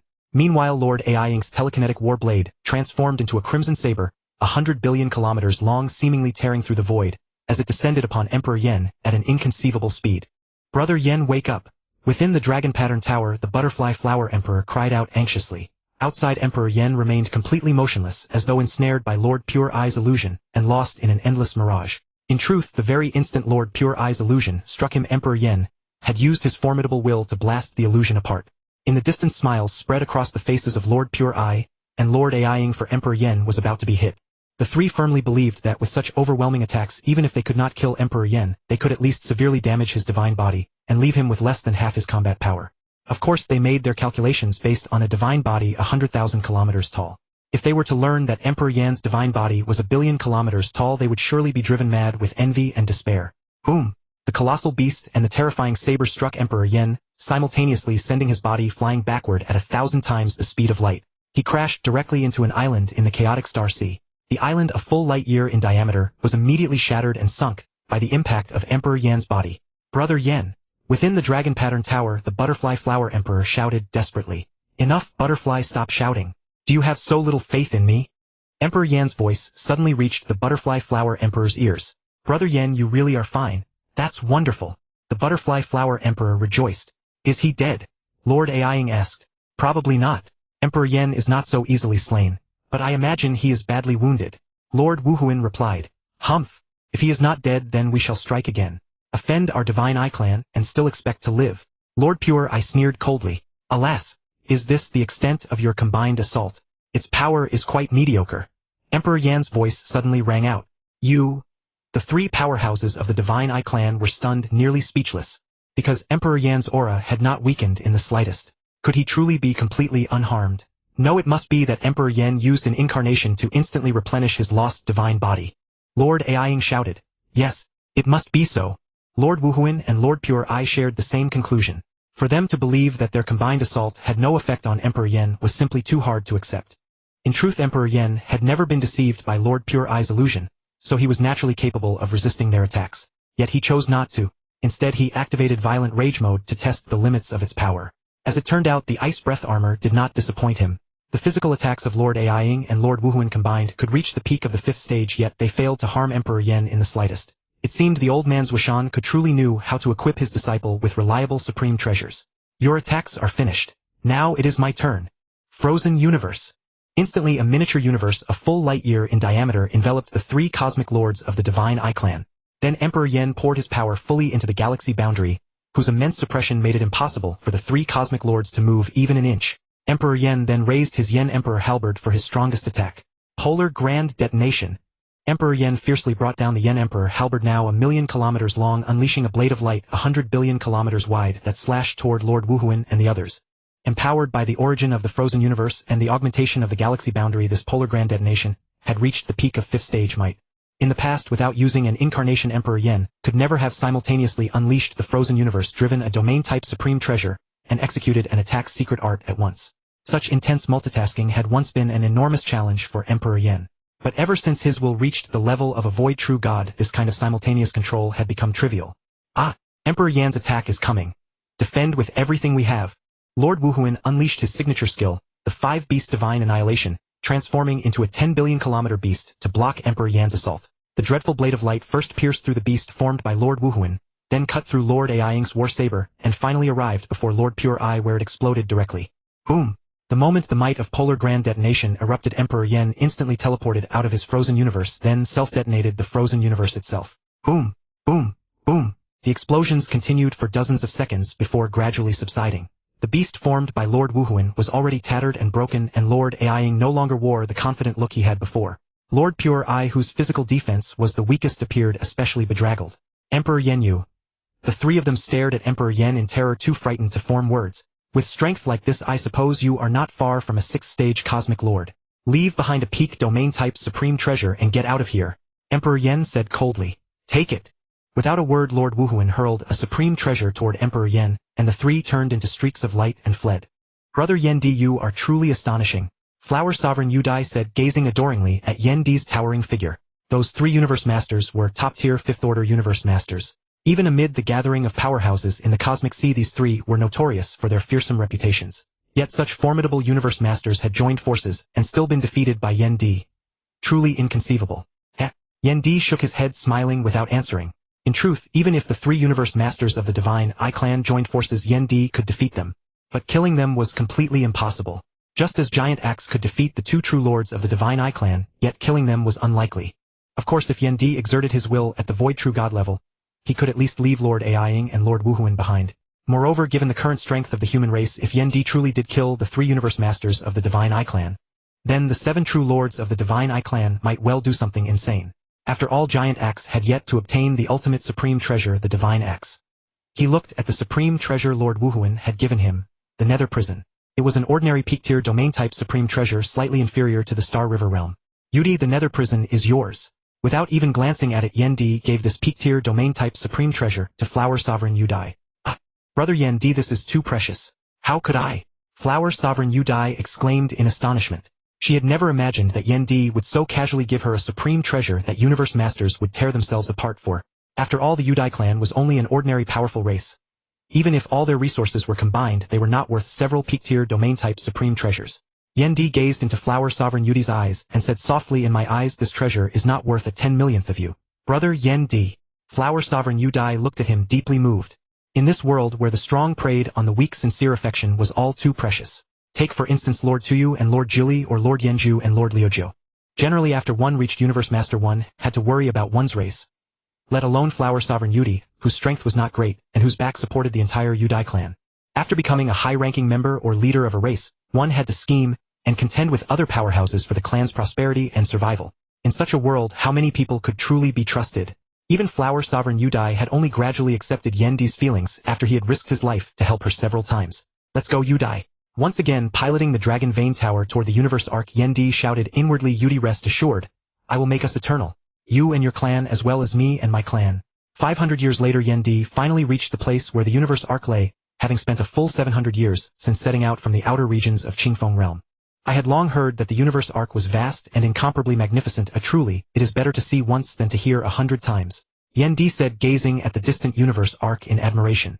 The Universe Arc was 100 million light-years long, enough to rival the miniature universe of the strongest, majestic, magnificent, and ruined. That was Yen Di's assessment of the Universe Arc. If even a supreme treasure as mighty as the Universe Arc had fallen into such ruin in the terrifying depths of the Cosmic Sea, one could only imagine how immense the horror and dangers were.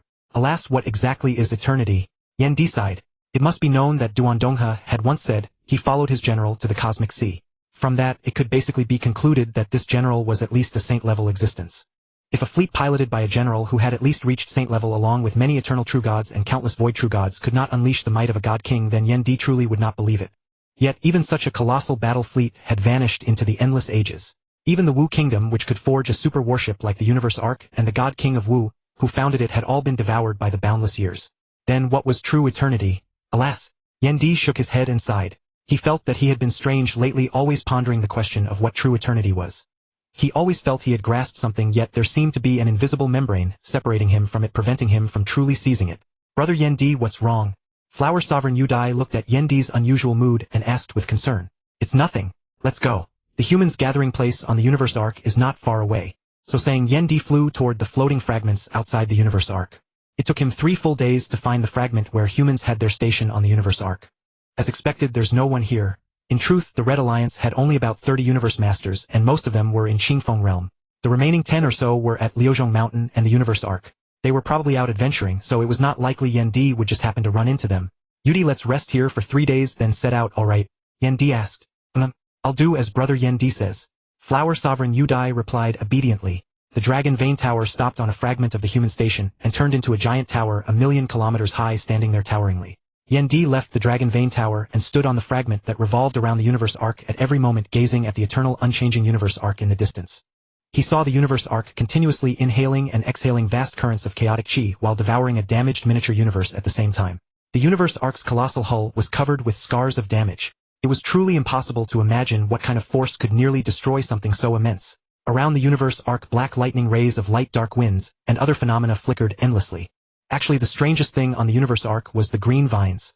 No one knew what living creature they were, yet they climbed over the arc's body and grew like ivy. Yendi stood there for 3 days. Brother Yendi, it's time. Let's set out.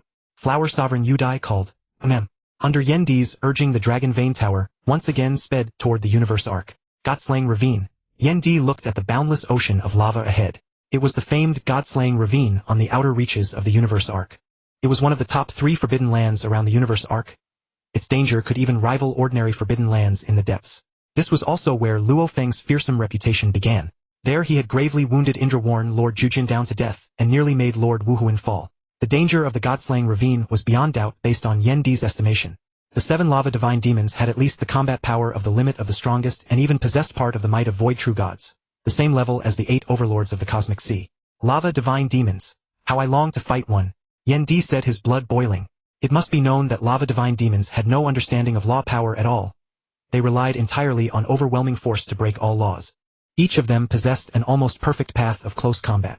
If Yendi could spar with them, it would be an immense help to his own close combat path. Unfortunately, Yendi could only think about it.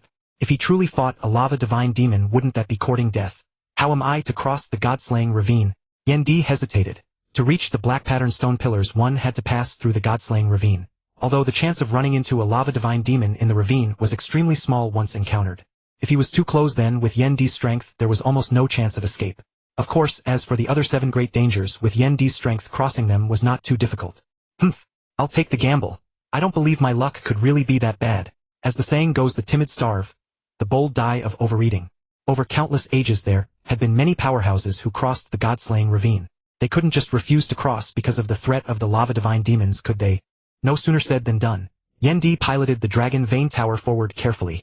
The Star River realm directly unfolded a domain nearly 10 light-years in diameter, keeping a close watch on the movements of the god-slaying ravine. If danger appeared, Yendi would flee at top speed. Phew, I didn't expect my luck to explode like this. I crossed the god-slaying ravine without encountering any danger. Yendi said, relieved. Yes, brother Yendi, we were truly lucky. Flower Sovereign Yudai also let out a long breath of relief.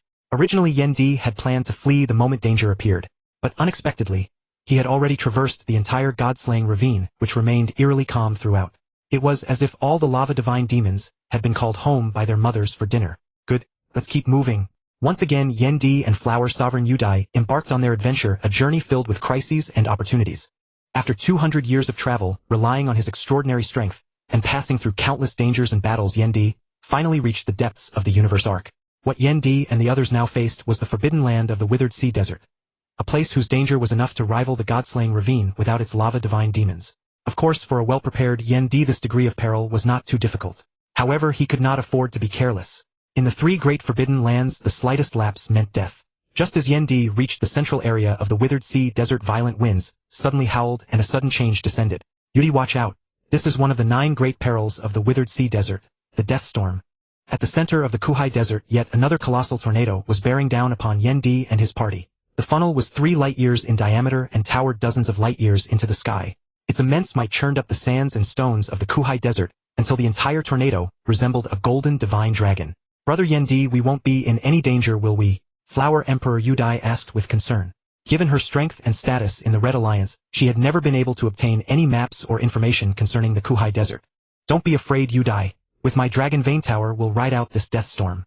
Yendi declared with confidence. The most terrifying thing about the death storm was its tremendous tearing force. Enough to easily shred a top-tier palace-class supreme treasure. Here it comes. Yudi, defend with everything you've got. Yendi bellowed. Given the death storm's speed, there was no chance of escape. They could only take it head-on.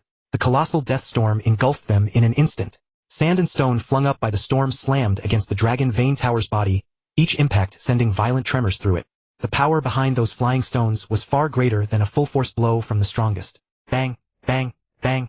The sand and stones hurled by the death storm continued to batter the Dragon Vein Tower without pause. The storm's tearing force nearly threw the Dragon Vein Tower off balance. Yendi struggled desperately to keep it stable. Once the tower lost its equilibrium and was dragged into the depths of the death storm, their situation would become truly desperate. Whoosh! At the far end of the endlessly churning death storm, a stone over 10 billion kilometers in diameter was wrenched upward by the storm's mighty power and came crashing toward the Dragon Vein Tower at 1,000 times the speed of light. Not good. Yudi, hurry. Swing to the right with me. Yendi cried in alarm. If that massive stone struck them, they would be in real peril. Flower Emperor Yudai and Yendi simultaneously pushed with all their might to shift the Dragon Vein Tower, yet trapped within the monstrous storm, they could hardly move it, even a hair's breadth. Boom! The colossal stone arrived in the blink of an eye, slamming viciously into the Dragon Vein Tower. In that instant, the tower broke beyond Yendi's control. Now at the mercy of the death storm's tearing force, it was flung wildly around, dragged off toward some unknown destination. Ah! Brother Yendi, what should we do?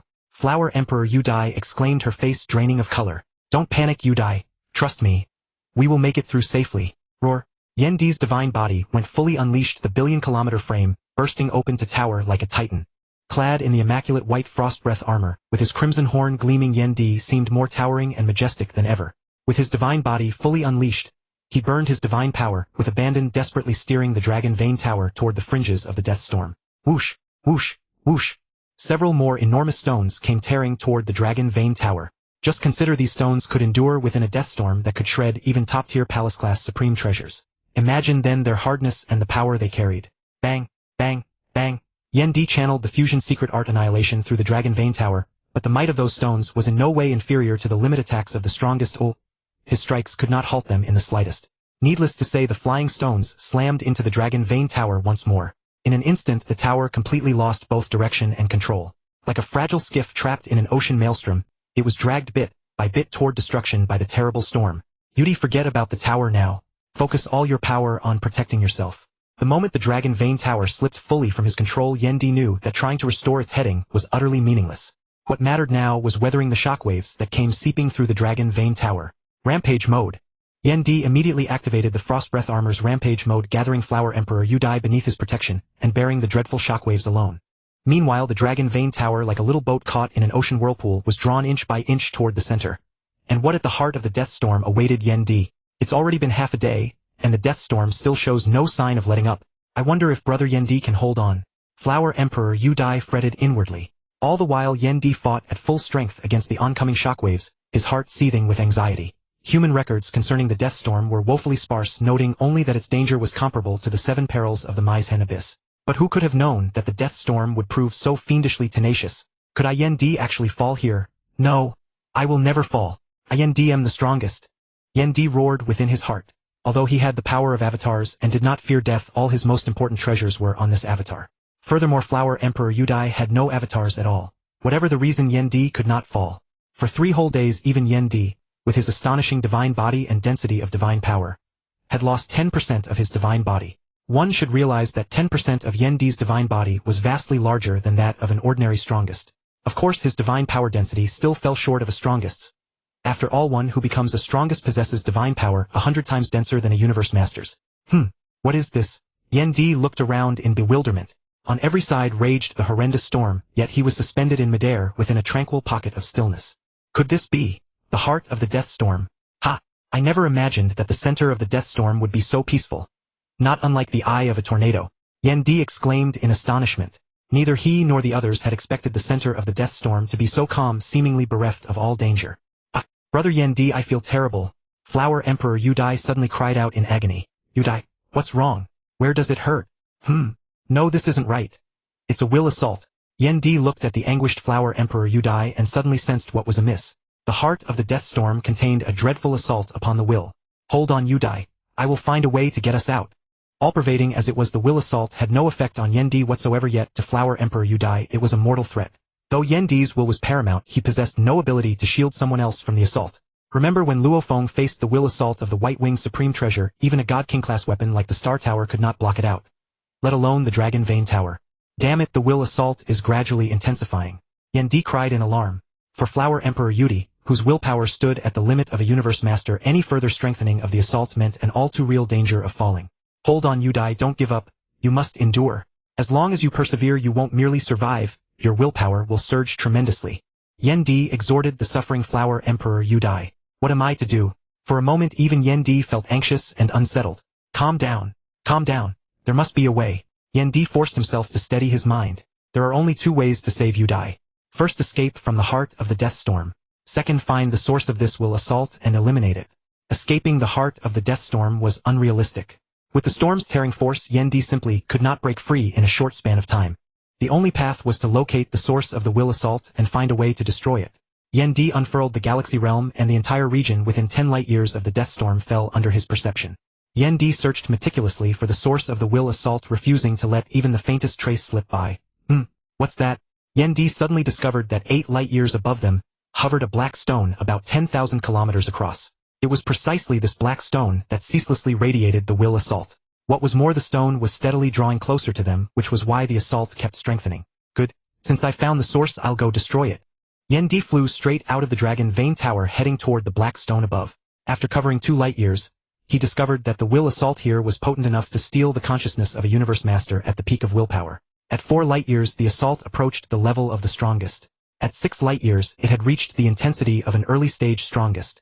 By the time Yendi drew fully near the black stone, he found that the will assault it radiated was enough to knock unconscious anyone whose will was below the intermediate level of the strongest.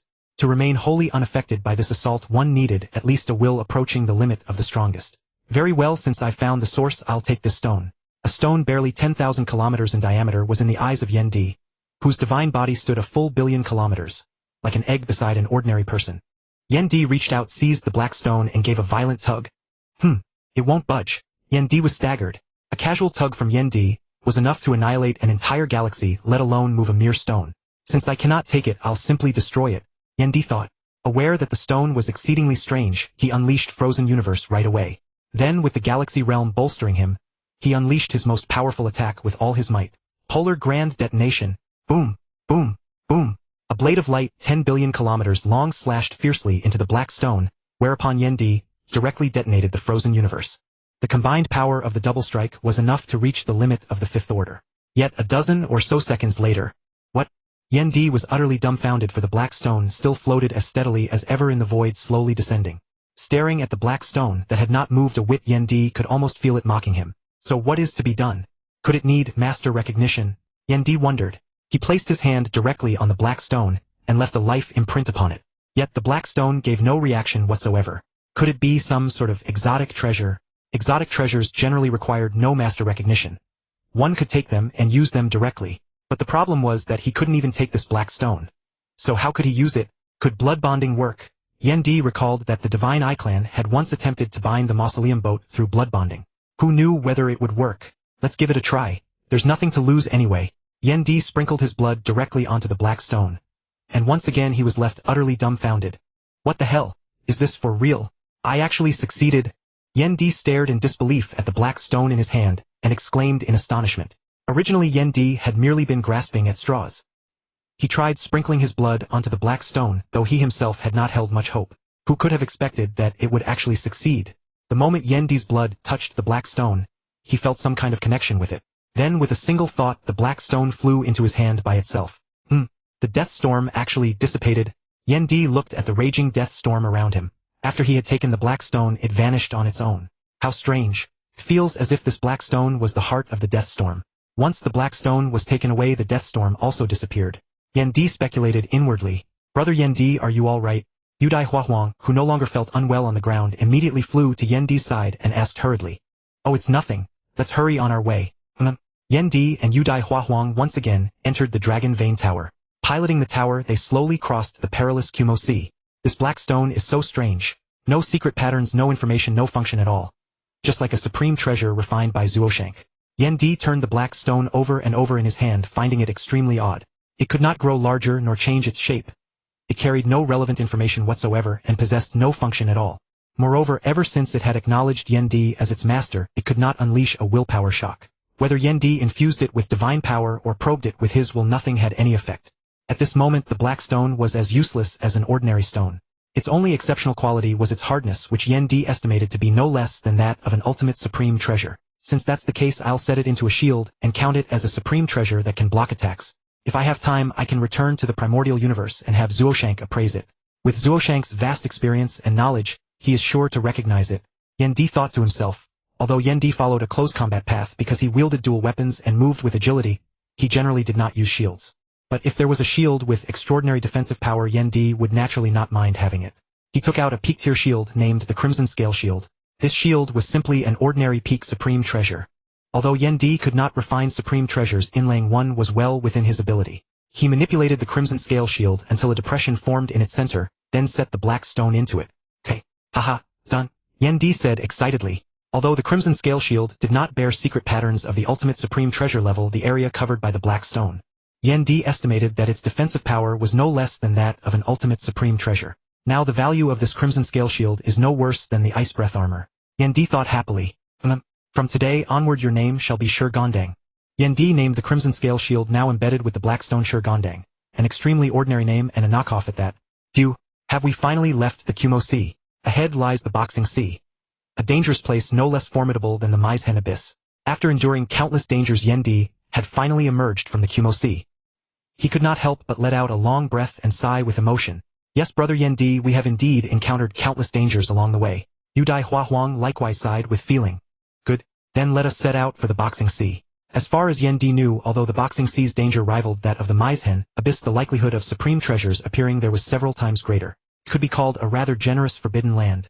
The Dragon Vane Tower was flying slowly above the Boxing Sea. In such forbidden lands one would never dare to teleport. That would be sheer suicide. Only by spreading the domain of a domain supreme treasure could one explore bit by bit and move forward inch by inch. Suddenly, several hundred billion kilometers away from Yen Di and the others, a strange beast appeared with 4 limbs and 2 heads. Its body was covered with black and white striped scales, and each of its savage heads bore a single horn. Is that the Dragon Vane Tower? Could it be that Yen Di has come? A flicker of wariness passed through the beast's eyes. At the same moment the beast noticed Yen Di. Yen Di also noticed it.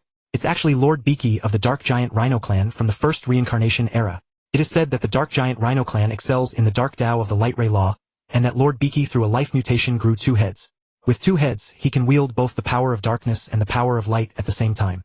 His strength is enough to rival the Galaxy Master. He is also a peak 5th Order Universe Master. Yen Di's mind flashed through all the information he had on Lord Benqi and the Dark Giant Rhino Clan.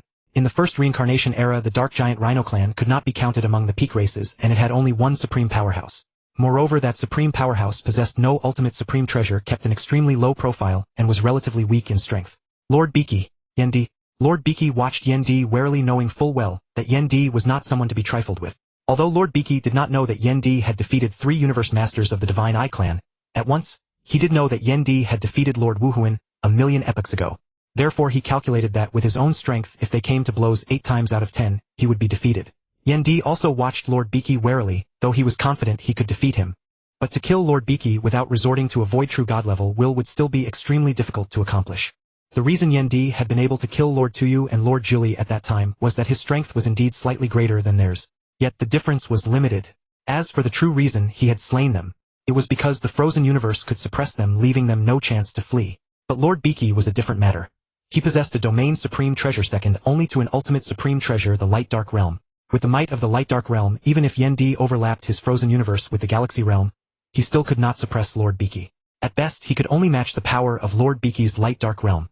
Thus both Yen Di and Lord Benqi had their own misgivings, and neither made a move. With both sides on guard, Yen Di also refrained from striking. But just at that moment, the surface of the Boxing Sea 3 light years away from Yen Di suddenly began to seethe, as if something were about to emerge.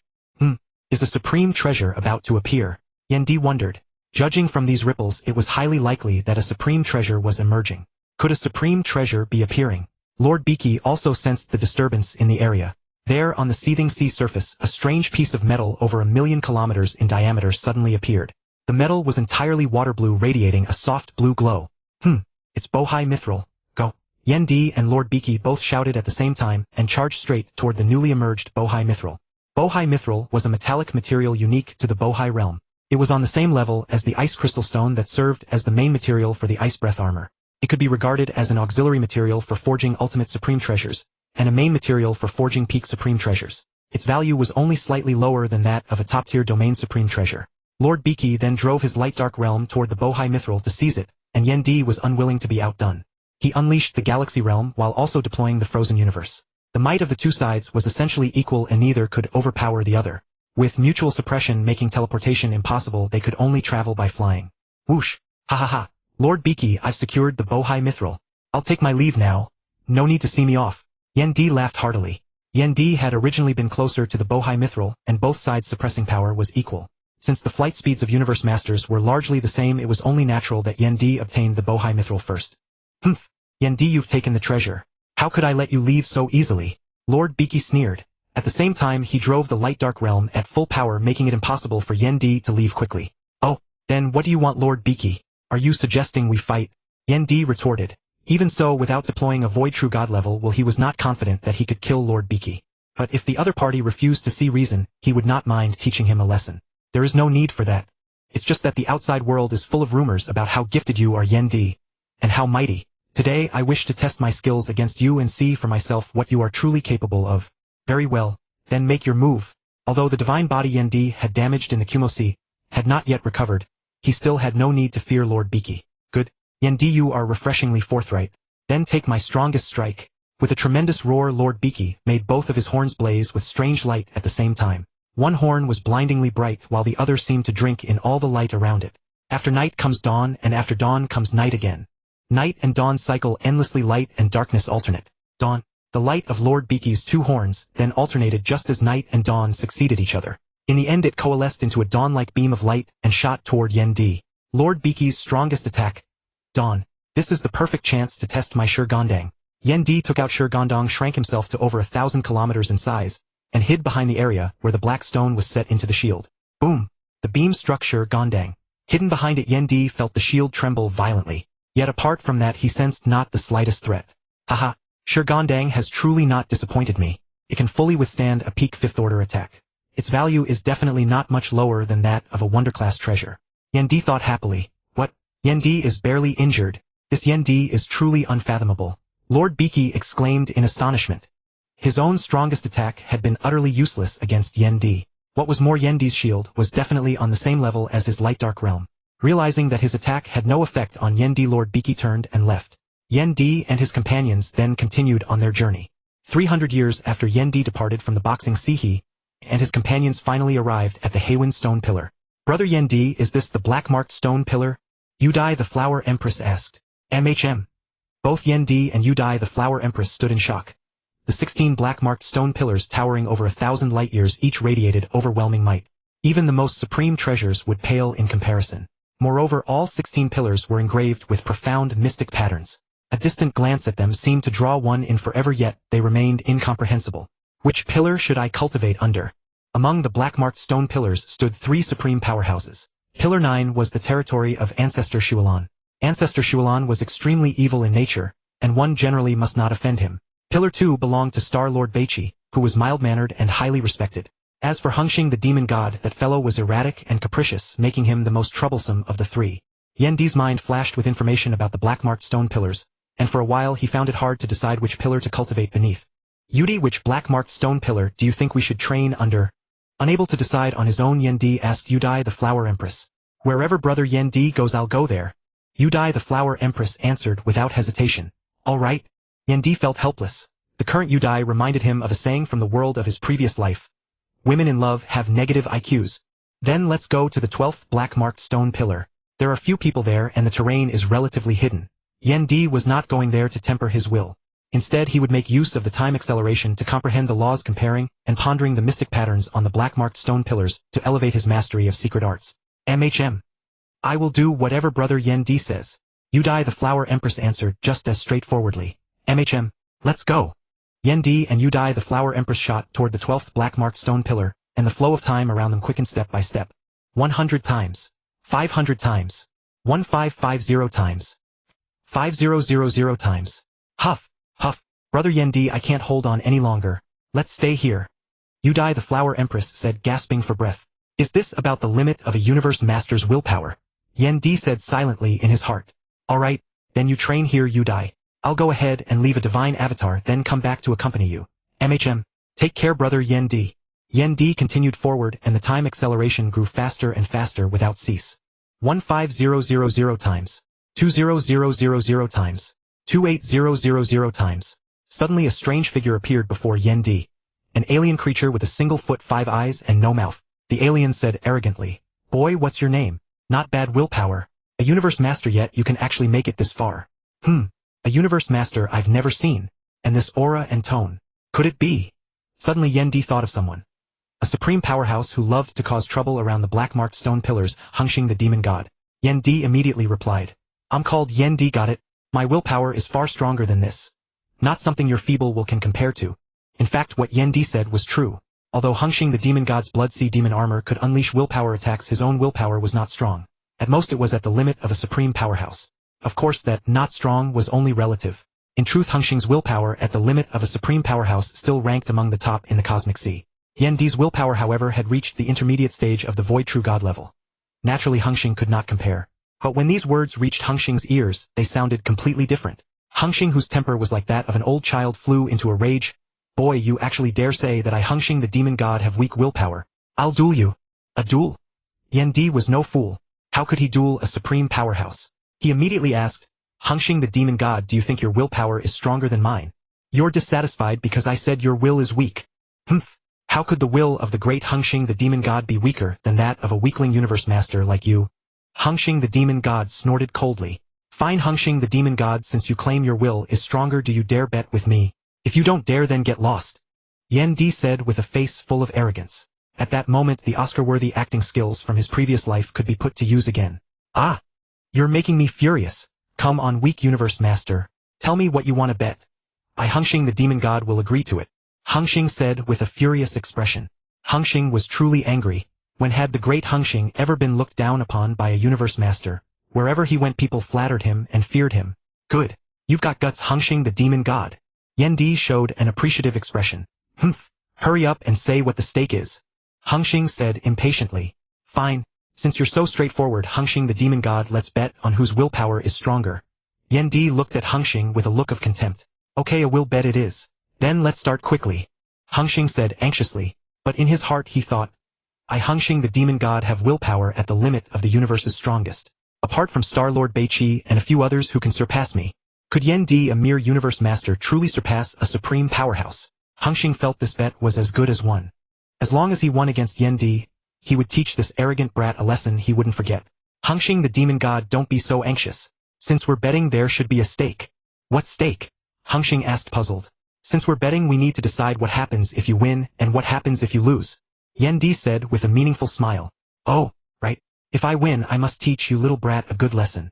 Hengxing said as if suddenly enlightened. If I lose, I'll naturally let you discipline me. But what if you lose? Yan Di wore the expression of a wolf tricking a lamb, as if his scheme had already succeeded. Me lose? How could I, the great Hengxing, lose to you, a weak universe master? Hengxing said confidently. That won't do. What if I win? You can't have it, so that you get to discipline me if you win and I get nothing if I win, right? Fine, fine. Then what do you suggest? Hengxing said impatiently. Hengxing the demon god, if I win, I want an item from you. Deal. Yan Di finally revealed his wolf's tail. The blood sea demon armor. That was void true god-level battle armor. Yan Di coveted it immensely. Boy, are you trying to get your hands on my supreme treasure? That won't do. If you dare covet my supreme treasure again, I'll kill you right now. Hengxing said with sudden realization. It seems this Hengxing isn't stupid after all. That's right. Having cultivated to the level of a supreme powerhouse, his brain is like a supercomputer. How could he be so easily fooled? Yan Di thought. Fine, if that's the case, let me change the terms. If I win, you will protect Yudai, the Flower Empress, at the black-marked stone pillars for 1 billion epochs. Yan Di had originally planned to leave a divine avatar ahead, and then return to accompany Yudai. Once Yudis will reach the level of a supreme powerhouse, her soul attack would also reach the 5th rank, and then they would roam together into the depths of the inner region of the universe boat. But if Hengxing protected Yudi, he could first go explore the dangerous regions himself. Fine, I accept this condition. For a supreme powerhouse, even 1 billion long epochs was no more than a short span of time. Good, then let's begin. At the command, the two simultaneously moved toward the black-marked stone pillars. 30000 times. Neither felt any pressure as they advanced at full speed. It seemed that the distance a universe master could hardly reach was merely an appetizer for Yan Di and Hengxing. 40000 times. Still neither felt pressure. They continued without any pause. 50000 times. Even so, Yan Di advanced at full speed with no pressure while Hengxing seemed to be running out of strength. Whoa! The pressure is huge. Look at Yan Di, that brat, he's totally unbothered. Am I, Hengxing, going to lose? No. How can I, the great Hengxing the demon god, lose to a weak universe master? Hengxing's heart was roaring. 58000 times. Yan Di still advanced without pressure while poor Hengxing collapsed and could not move forward any further. Damn it! I, the great Hengxing the demon god, actually lost to a weak universe master. Could that Yandi's willpower have already surpassed the limit of a supreme powerhouse? Hengxing was completely shocked. Yandi's will was so monstrously strong that it defied reason. 70000 times. Has it barely reached the void true god level? But it's still not my limit. Yandi murmured to himself. 1000000 times. It has already reached a new height, almost reaching the intermediate void true god level of willpower. Am I nearing my limit too? Meanwhile, watching Yandi's blurry figure from behind Hengxing was utterly stunned. They were not on the same level at all. 126000 times. Huff. Huff. Huff. Have I already reached the limit I can handle for now? It seems my will is still a notch behind Star Lord Beiqi. Yandi said breathlessly. Yandi began to head back. At the 1000000 times point, he left a divine avatar to comprehend the laws and study the mystic patterns on the black-marked stone pillars, elevating his mastery of secret arts. The reason Yandi left a divine avatar at his limit point was that the powerful willpower impact there made it impossible for him to calmly comprehend the laws. Looking at Yandi approaching him with a shocked face, Hengxing stammered, You brat? You've overturned the heavens. Ha ha ha. It's nothing, Hengxing the demon god. Don't forget our bet. Yandi laughed heartily. Humph, take this token. Within these billion epochs I'll stay at the black-marked stone pillars as much as possible unless something major happens. If something arises, send me a message and I'll rush over immediately. But I warn you, I'll make at most 3 moves, and if the opponent is stronger than me, I won't help. Hengxing the demon god tossed a token to Yandi and snorted. Haha, many thanks then. Yandi took his leave of Hengxing. 3 chances, huh? Enough. Then he flew toward Yudai the Flower Empress. Yandi flew back to the side of Flower Sovereign Yudi, handed her the transmission token given by Hengxing demon god, and said, Yudi, this token belongs to a being who is the strongest in the universe. Within a billion epochs, if you ever encounter danger, you can send a message through it and have that person come to rescue you. Brother Yandi, aren't you going to stay with me? Flower Sovereign Yudai opened her large beautiful eyes, and looked at Yandi with an air of delicate charm. Yudi, I will leave a divine power incarnation to guide you, while my true body goes to survey some of the dangerous places in the universe boat. Then once your strength reaches the 5th order, I will take you out to roam the universe. Alright? Yandi tapped Flower Sovereign Yudi's cute nose as he asked. Flower Sovereign Yudai wrinkled her own nose and said, No good. None of it is good if Brother Yandi is not with me. And when will my strength ever reach the 5th order, Brother Yandi? For a universe master, crossing from the 4th order to the 5th order was a considerable leap. One must know that Master Wuhuan spent more than a full reincarnation cycle to create the 5th order secret art, the great extinction of the 5 beast gods. One can well imagine how immense the difficulty was. But Flower Sovereign Yudai was somewhat different. Walking the Soul Dao, once her will reached the level of the strongest beings in the universe, her soul attack power would also soon reach the 5th order. Although Yandi's mind had not attained any of the 3 great mind realms, he had read many ancient scrolls and sagely texts in his past life, so his state of mind was naturally extremely lofty. With his guidance together with the tempering of the black patterned stone pillar, a billion epochs would be enough for Flower Sovereign Yudi's will to reach the level of the strongest. Moreover, in the death storm last time, Flower Sovereign Yudai had undergone a baptism of will, and had already touched the threshold of the strongest beings. Yudi, don't worry. With my guidance you can definitely reach the 5th order very soon. Really? Really? Then I believe Brother Yandi. At the black patterned stone pillar, Yandi kept Flower Sovereign Yudai company for 3,000 years. Then, after leaving behind a divine power incarnation, he continued to venture deeper into the universe boat. 800 years. Have I finally reached the legendary Yanbing domain? This is where Luofeng rose, the turning point and cradle of our human race's fortune. Yandi said, slightly excited. Above the Yanbing domain stretched an endless sea of crimson magma, while below lay black marshland.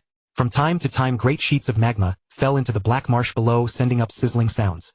If I remember correctly, this place should be guarded by powerhouses of the divine eye race. But I wonder if it is the legendary couple Master Ng Ai and Master Wuliang. What a fateful coincidence.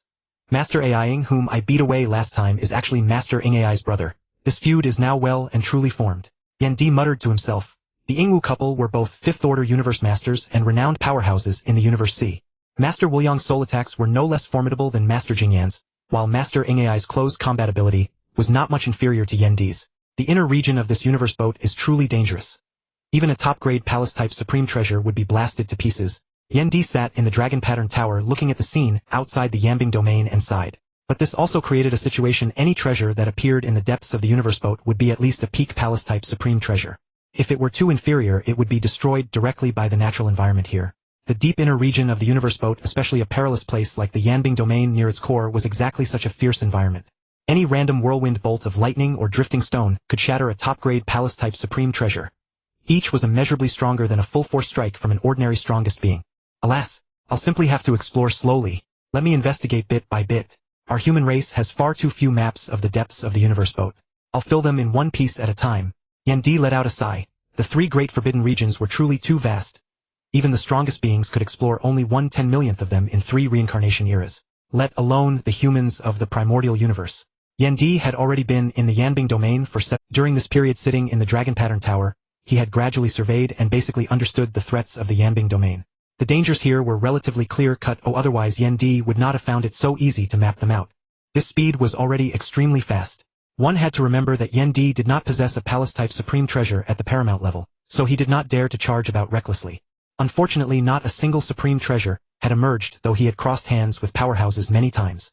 Alas, it seems there is little hope in waiting for a supreme treasure to appear. I might as well go explore other forbidden regions. Even if I cannot obtain a supreme treasure, I can enrich our race's internal maps and count it as a contribution to our human race. Yan Di sighed. Just when he was about to leave, something actually happened. Faint waves of fluctuations swept across the entire Yanbing domain. For the Yanbing domain, where space was condensed to an extreme degree to emit such violent fluctuations, it was highly likely that a supreme treasure was emerging. It is dozens of light years to the left. I must rush over at once. Yan Di sensed the source of the fluctuations and flew over at full speed. Ha ha ha. Wuliang, we just happened to arrive here to guard the Yanbing domain. And now a supreme treasure appears. What fantastic luck, said a powerful being who looked very much like a human with a phantom of a divine eye behind him. Ngai, our luck is truly excellent, said a strikingly beautiful woman of the divine eye race dressed in a black robe. These two were precisely the famous Ingwu pair in the Universe Sea. Whoosh! Master Ngai and Master Wuliang drove their palace-type supreme treasure at full speed toward the direction of the fluctuations. Could it be that a supreme treasure is appearing? A male universe master whose body was covered with emerald leaves muttered to himself. This man, covered all over in verdant leaves, was extremely handsome and had pointed ears. He looked like an elf draped in green leaves. This powerhouse was Master Chongqing of the second reincarnation era. As a member of the special life race known as the Green Willow Clan, his divine body was also extremely large. It was fully 3 million kilometers tall, and he was exceptionally skilled at close combat. His fist techniques were superb, and his gauntlets were a supreme treasure second only to a paramount supreme treasure. Whoosh! Master Chongqing likewise drove his palace-type supreme treasure with all his might, racing toward the place where the fluctuations were coming from. At this very moment, Yan Di was also rushing at full power toward that source. Master Ngai and Master Wuliang, the husband and wife pair, did the same, and the powerful Master Chongqing was going all out as well. Boom! To everyone's surprise, Master Chongqing arrived first. Master Chongqing looked at the endless black swamp, where black bubbles with a diameter of over 10,000 kilometers were rising. He thought to himself, this is very likely where a supreme treasure is about to emerge. Although the fluctuations continued to arrive and an enormous number of bubbles kept rising since no supreme treasure had emerged, Master Chongqing did not dare to act rashly. In a dangerous place like the Yanbing domain deep within the inner region of the universe boat, even the strongest being was useless so long as the treasure had not appeared. Helpless Master Chongqing could only wait warily, carefully dealing with any crisis that might strike at any moment. Boom! 2 more terrifying presences descended. They were none other than the 2 divine eye powerhouses who had just been stationed here, Master Ngai and Master Wuliang. Master Chongqing, you're quite early, Master Ngai said in a hostile tone. Oh, so it is Master Ngai. Then I suppose Master Wuliang must be here too, Master Chongqing said calmly. With his strength, he was not afraid even if he had to face the 2 of them together. Master Chongqing's terrible heavy punches were widely known. Of course I have come, said a voice full of enchantment. That voice seemed able to pull you up to paradise and yet also drag you down to the 9 nether hells.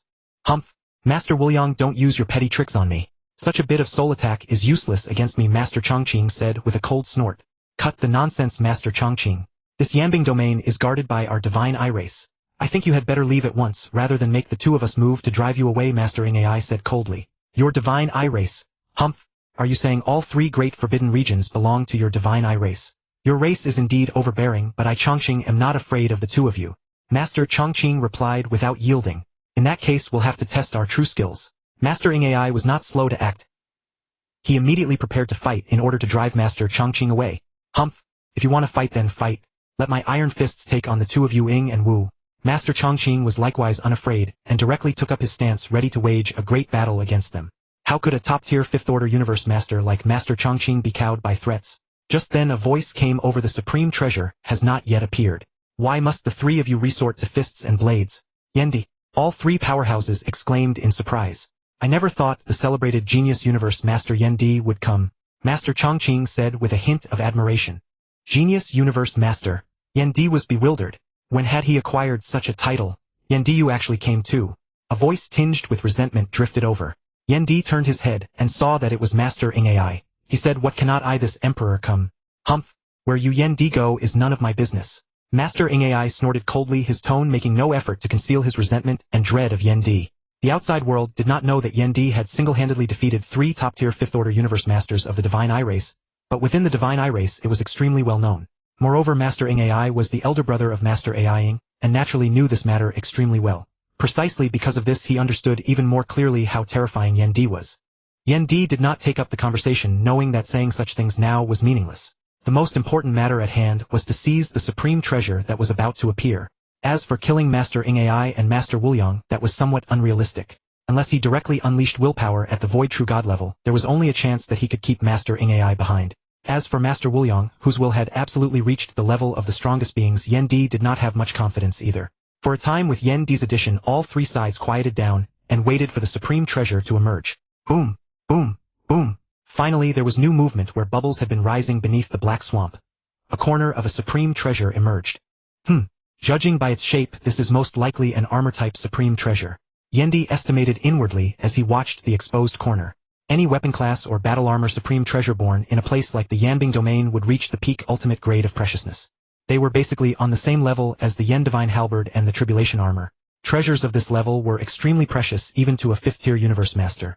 Among the supreme treasures on Yendi's person, only the Ice Breath armor and Shurgondang, whose grade could not be determined, were a cut above peak ultimate grade battle armor.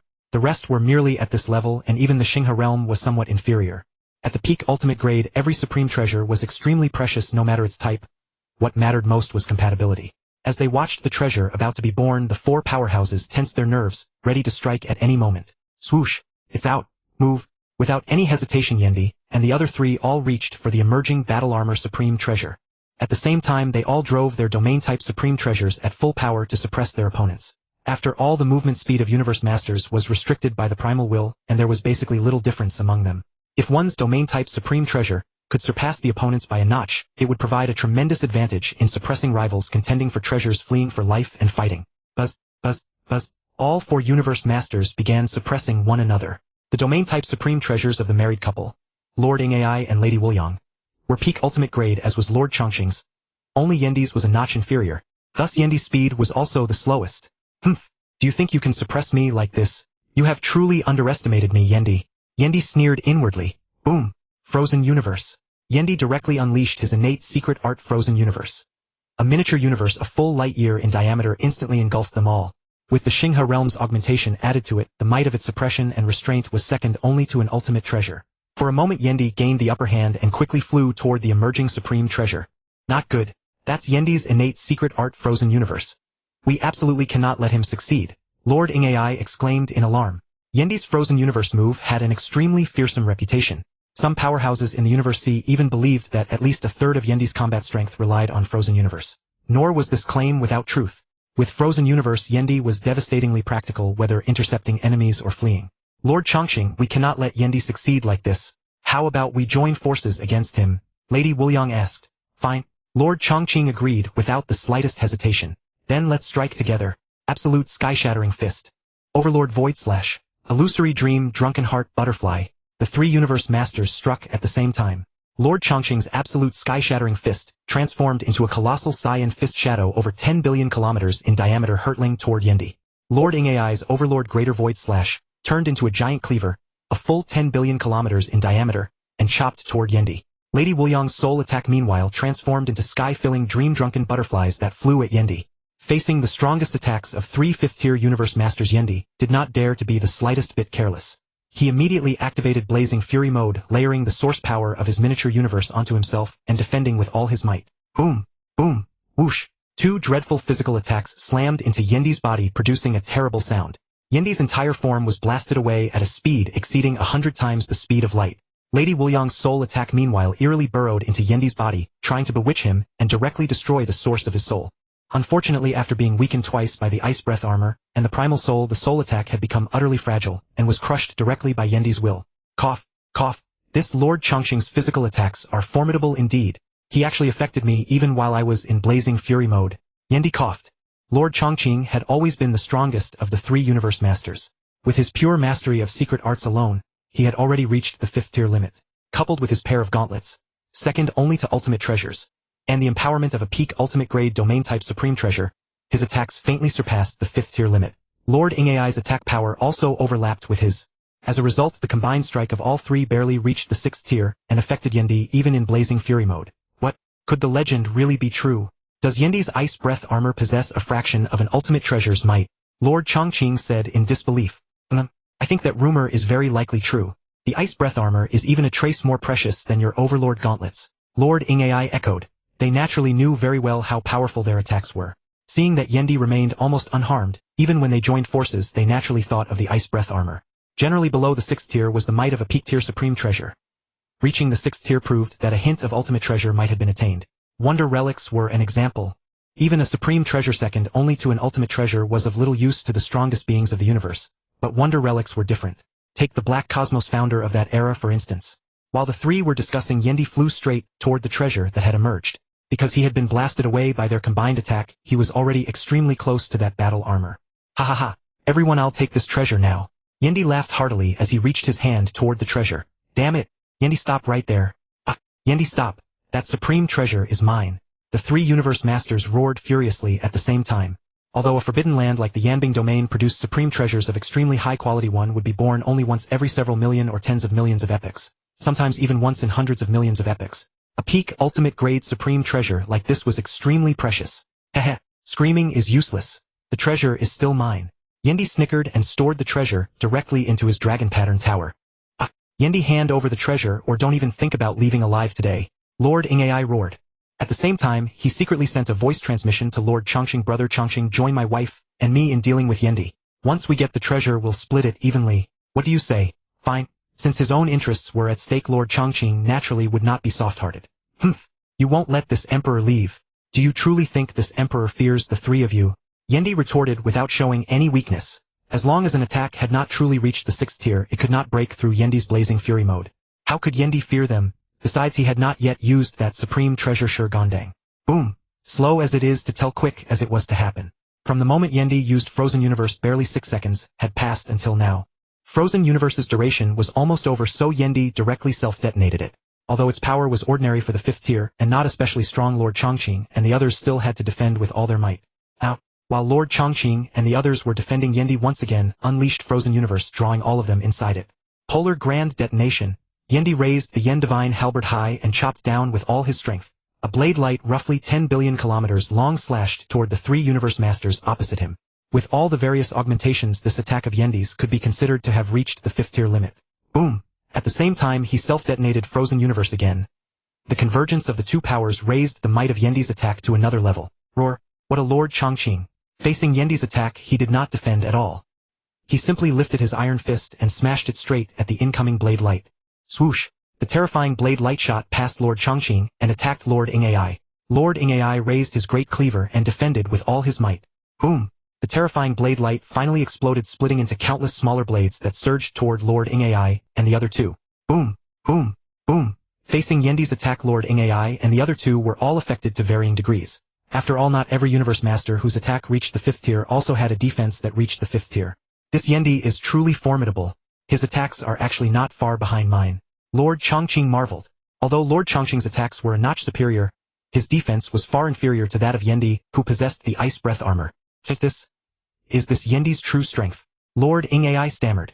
This Yendi's binding and suppression abilities are definitely at the top tier of the 5th rank, and his soul defense is at least at the top tier of the 5th rank as well. His attacks have also reached the 5th tier limit, and his divine body defense has surpassed the 5th tier. His overall strength can probably be regarded as that of a 6th tier universe master. Lady Wuliang assessed calmly and optimistically. Although Yendi did not possess an ultimate treasure, nor had he created a 6th tier secret art in overall strength, he could indeed be considered 6th tier. Even a 6th tier universe master was not necessarily superior to Yendi in every aspect. Moreover, Yendi had not even used his will at the Void True God level. For a moment, Lord Chongqing and the others also became wary and dared not make a move. They knew that even continuing to fight would be of no use. They could not break Yendi's defense, and Yendi could not kill them. It would only become a stalemate. Yendi looked at the three universe masters across from him, who dared not act, and countless emotions surged through his heart. This is the strength of me, Yendi. This is the fearsome name of me, Yendi. A name I forged with the Yen Divine Halberd in my hands. Since the three of you have no further intention, I, this emperor, will take my leave. Yendi chuckled softly and left directly. Yet faced with Yendi's departure, none of the three, Lord Ingai and the others, made any move to stop him. After leaving the Yambing domain, Yendi ventured off to other perilous lands. The greatest purpose of this expedition was to probe the interior of the universe ship as thoroughly as possible and enrich humanity's map of the vessel. The Sinyan Forest, a perilous ground within the universe ship whose danger was in no way inferior to the Yambing domain. Here rocks of every description lay scattered about all year round, and dangers were layered upon dangers. Dreadful volcanic eruptions could occur with a fury sufficient to easily annihilate top-tier palace-class treasures, and there were no fewer than dozens of other threats besides. Of course, the greatest threat in the Senyan Forest was the giant rock fiends. Born and nurtured by the forest itself, they were innately endowed with immense strength and understood the Tao of earth and space. Every giant rock fiend could unleash the combat power of the strongest while within the Senyan Forest. Moreover, the forest boasted fully 10,000 giant rock fiends. If a universe master were careless enough to run into one, he would truly be in mortal danger. Phew, this Senyan Forest is truly dangerous. I nearly fell into the hands of those giant rock fiends more than once. Yendi let out a long breath and said, after the battle at the Yambing domain, Yendi had gone to other forbidden lands, and after several shifts of location, he had finally arrived at the Senyan Forest. Every one of these giant rock fiends was extraordinarily powerful, and their numbers were overwhelming. If not for the fact that these giant rock fiends possessed no intelligence and knew nothing of unity, who would still dare to come to the Senyan Forest? These forbidden lands deep within the inner region are all perilous beyond measure. The slightest carelessness carries the danger of falling. I had best survey things slowly and carefully. And so, piloting the Dragon Crest Tower and driving the Star River realm, Yendi cautiously probed everything within 5 light-years around him, then continued onward step by step. Damn it! This time, venturing through the core region, I nearly met my end. And on top of that, I ran into those madmen of the Divine Eye race. Otherwise, who would dare contend with our Purple Moon sacred land over supreme treasures? Humph! The Divine Eye race. Let them be arrogant. Once this culpa has passed, won't they fall just the same? Cursed, a universe master with 8 faces and 24 arms. And this master was none other than the top 6th order universe master of the Purple Moon sacred land, the Golden Sea Lord, so called, because he possessed a supreme treasure, the Golden Sea Realm. The Golden Sea Lord was an incomparably ancient universe master, who had lived for nearly 1,000 kalpas. In terms of strength, he ranked among the top 3 in the Purple Moon sacred land. Moreover, his supreme treasure, the Golden Sea Realm, was a domain-type supreme treasure, which made his power exceedingly formidable. Having accumulated resources over nearly 1,000 kalpas, although he had not acquired a second supreme treasure, all his other treasures were of the tier just below supreme treasures. This time, while contending for a supreme treasure in the core region, the Golden Sea Lord had encountered the 6th true lord of the Divine Eye race, and suffered a crushing loss. Thus, the Golden Sea Lord was now filled with fury and chagrin. Across the entire cosmic sea, only the Eastern Emperor sacred land, and the Divine Eye race dared to contend with them. No other races would even presume to do so. The Eastern Emperor sacred land could be tolerated, but the Divine Eye race was truly detestable and mad. Even the 2 sacred lands were extremely wary of the Divine Eye race. Oh, is that the Senyan Forest so renowned within the inner region? Then I shall go and brave it. I refuse to believe that I, the Golden Sea Lord, would be so unlucky again in this inner region. As he spoke, the Golden Sea Lord drove his Golden Sea Realm at full power, piloted his palace-class treasure, and charged recklessly straight into the Senyan Forest. 30 years after charging into the Senyan Forest, the Golden Sea Lord suddenly detected a living being within his Golden Sea domain. What is that? The Dragon Crest Tower. Could it be Yendi, the universe master hailed as a genius? Yendi, the ice breath armor. All of a sudden, the Golden Sea Lord turned toward Yendi's direction and revealed a cryptic smile. Though the Golden Sea Lord had many supreme treasures, the only one that could compare to the ice breath armor was the Golden Sea Realm itself. At the moment the Golden Sea Lord discovered Yendi also sensed his presence. This is the Golden Sea domain. Could it be the supreme treasure, the Golden Sea Realm? So the legendary Golden Sea Lord has come as well. This is quite troublesome. Yendi was extremely aware of the Golden Sea Lord's power. This was a being who had once withstood the might of the universe's strongest. Yendi, the distant Golden Sea Lord, looked at Yendi calmly and spoke. Golden Sea Lord. Yendi stared with a heavy gaze at the Golden Sea Lord a light year away, thinking to himself, what a Golden Sea Lord. He knows the maximum area of effect of my frozen universe is only 1 light year. Even with a domain-type supreme treasure, he refuses to come within 1 light year of me. This Golden Sea Lord is truly vigilant. This was exactly the case of a lion mustering all its strength to strike a rabbit. The Golden Sea Lord had lived for nearly 1,000 kalpas. Though he could not break through and become the strongest, his experience was far richer than that of the strongest. Even though he was incredibly confident in dealing with Yendi, he was unwilling to take the slightest risk.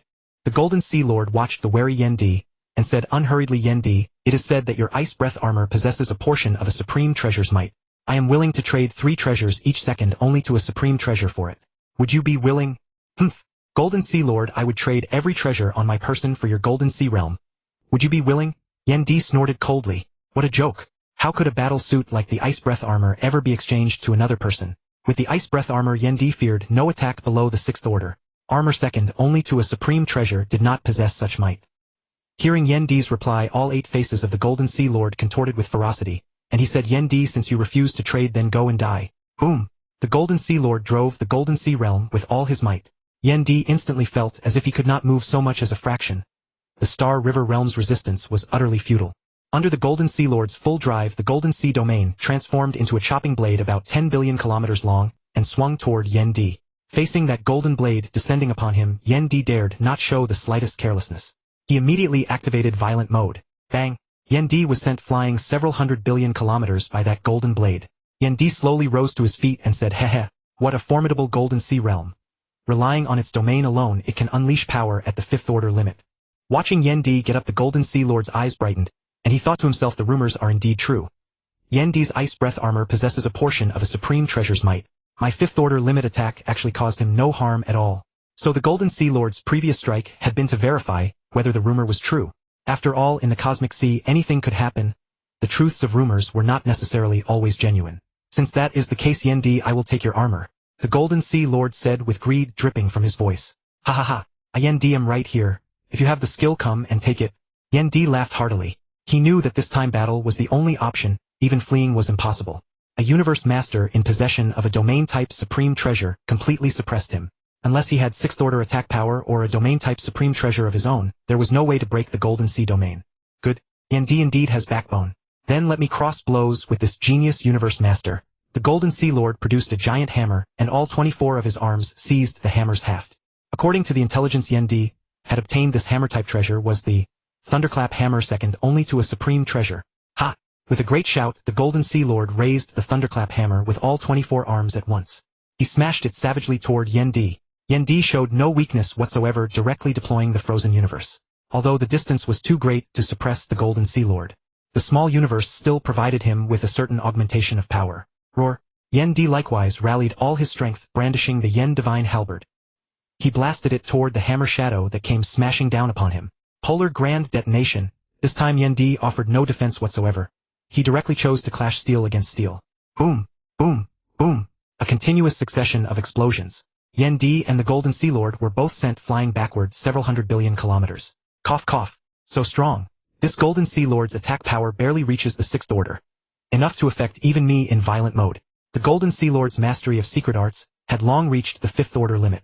Through the enhancement of the Thunderclap hammer and the augmentation of the Golden Sea domain, he could barely reach the 6th order, surpassing the Evergreen Lord by a full measure. Oh, this Yen Di actually dares to clash head-on, and his attacks can truly injure me. The Golden Sea Lord spat out a mouthful of blood as he spoke. The Golden Sea Lord's greatest expertise lay in binding and suppression, in which he reached the apex of the 6th order. His attack power also barely reached the 6th order, making him far stronger than ordinary universe masters. But his defense was insufficient to simply ignore attacks at the 5th order limit, which was precisely why he coveted Yen Di's Ice Breath armor.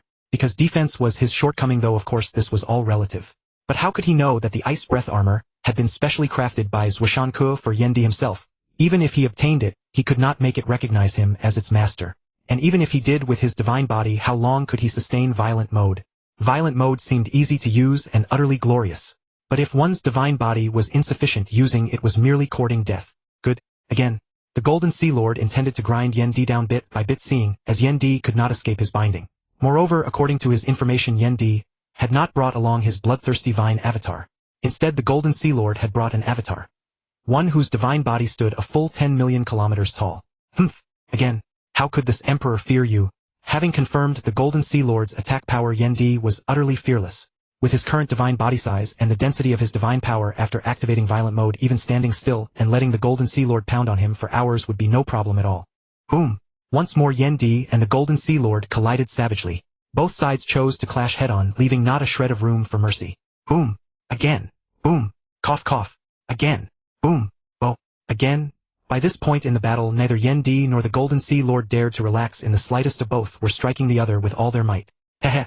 Yen Di really can take a beating. The Golden Sea Lord laughed. After all, he was completely at ease, the rhythm of battle firmly in his own grasp.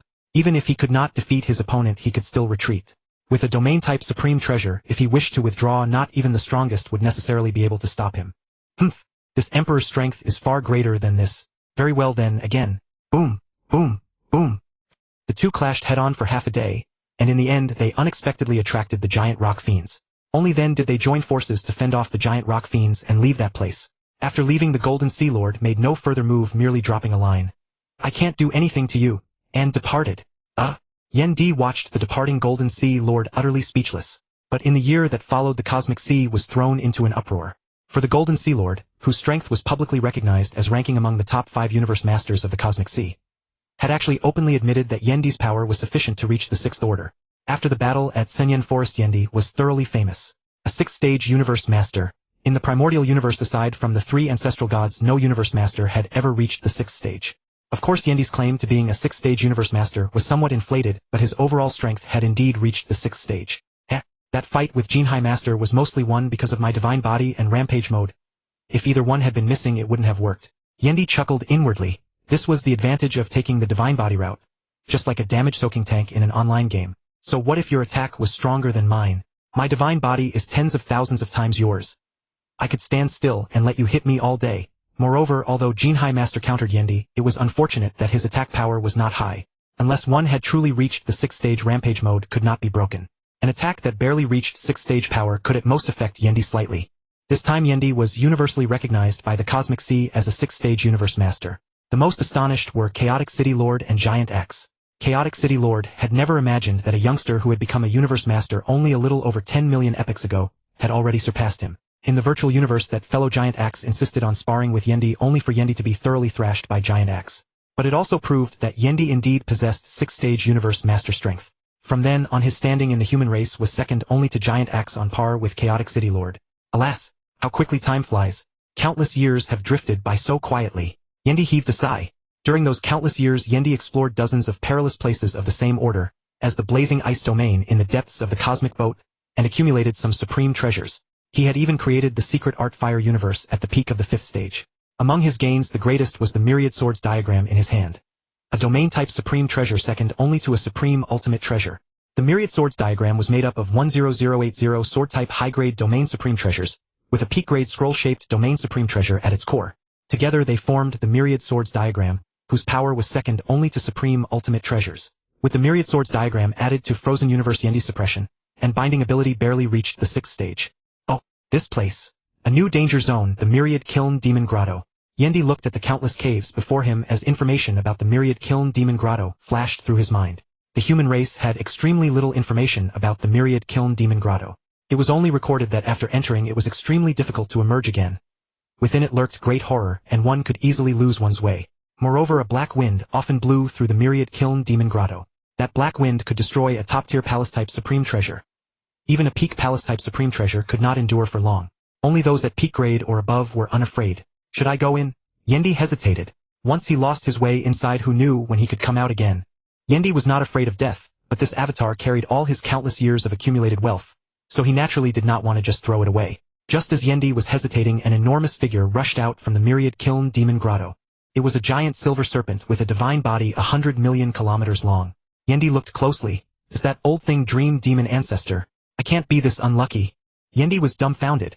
He felt he had never been so unlucky in his life, actually meeting that old wretch Dream Demon Ancestor here. Although Dream Demon Ancestor had never truly met Yen Di, she hated him to the bone. Ha ha ha. Yen Di, you never expected this, did you? How did I run into you here? Dream Demon Ancestor laughed loudly. Yes, I never expected to meet you either, you old bastard. Yen Di said with a wry smile. Humph, humph. Dream Demon Ancestor gave 2 cold snorts and stared at Yen Di with icy eyes. She would not forget that Yen Di had killed Mad Lion Master, and she would never forget that Giant Axe alone had routed her and Quake Demon Ancestor chasing them away in panic and forcing them to submit. Come on, you old witch. Do you think I, Yen Di, am afraid of you? Yen Di immediately took out Shirgondong, his trump card supreme treasure, and directly activated rampage mode. Facing a supreme, Yen Di had no intention of attacking. He only wanted to defend with all his might and look for a chance to escape.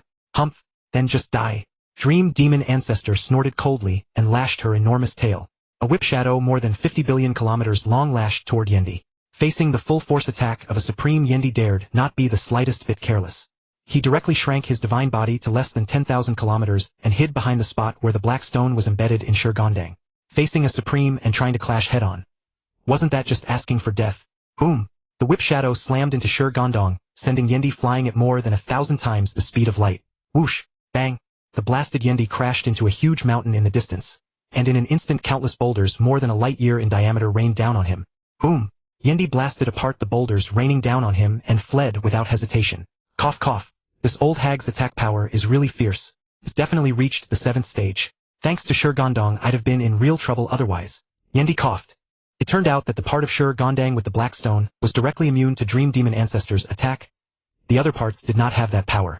But even so, after passing through Shi Gondong, the force transmitted to Yendi's body had been weakened to 100,000th of its original. Then after Rampage mode and the Ice Breath armor further diminished it was already quite weak and posed almost no threat to Yendi. Seeing Yendi about to flee, Dream Demon Ancestor naturally refused to allow it.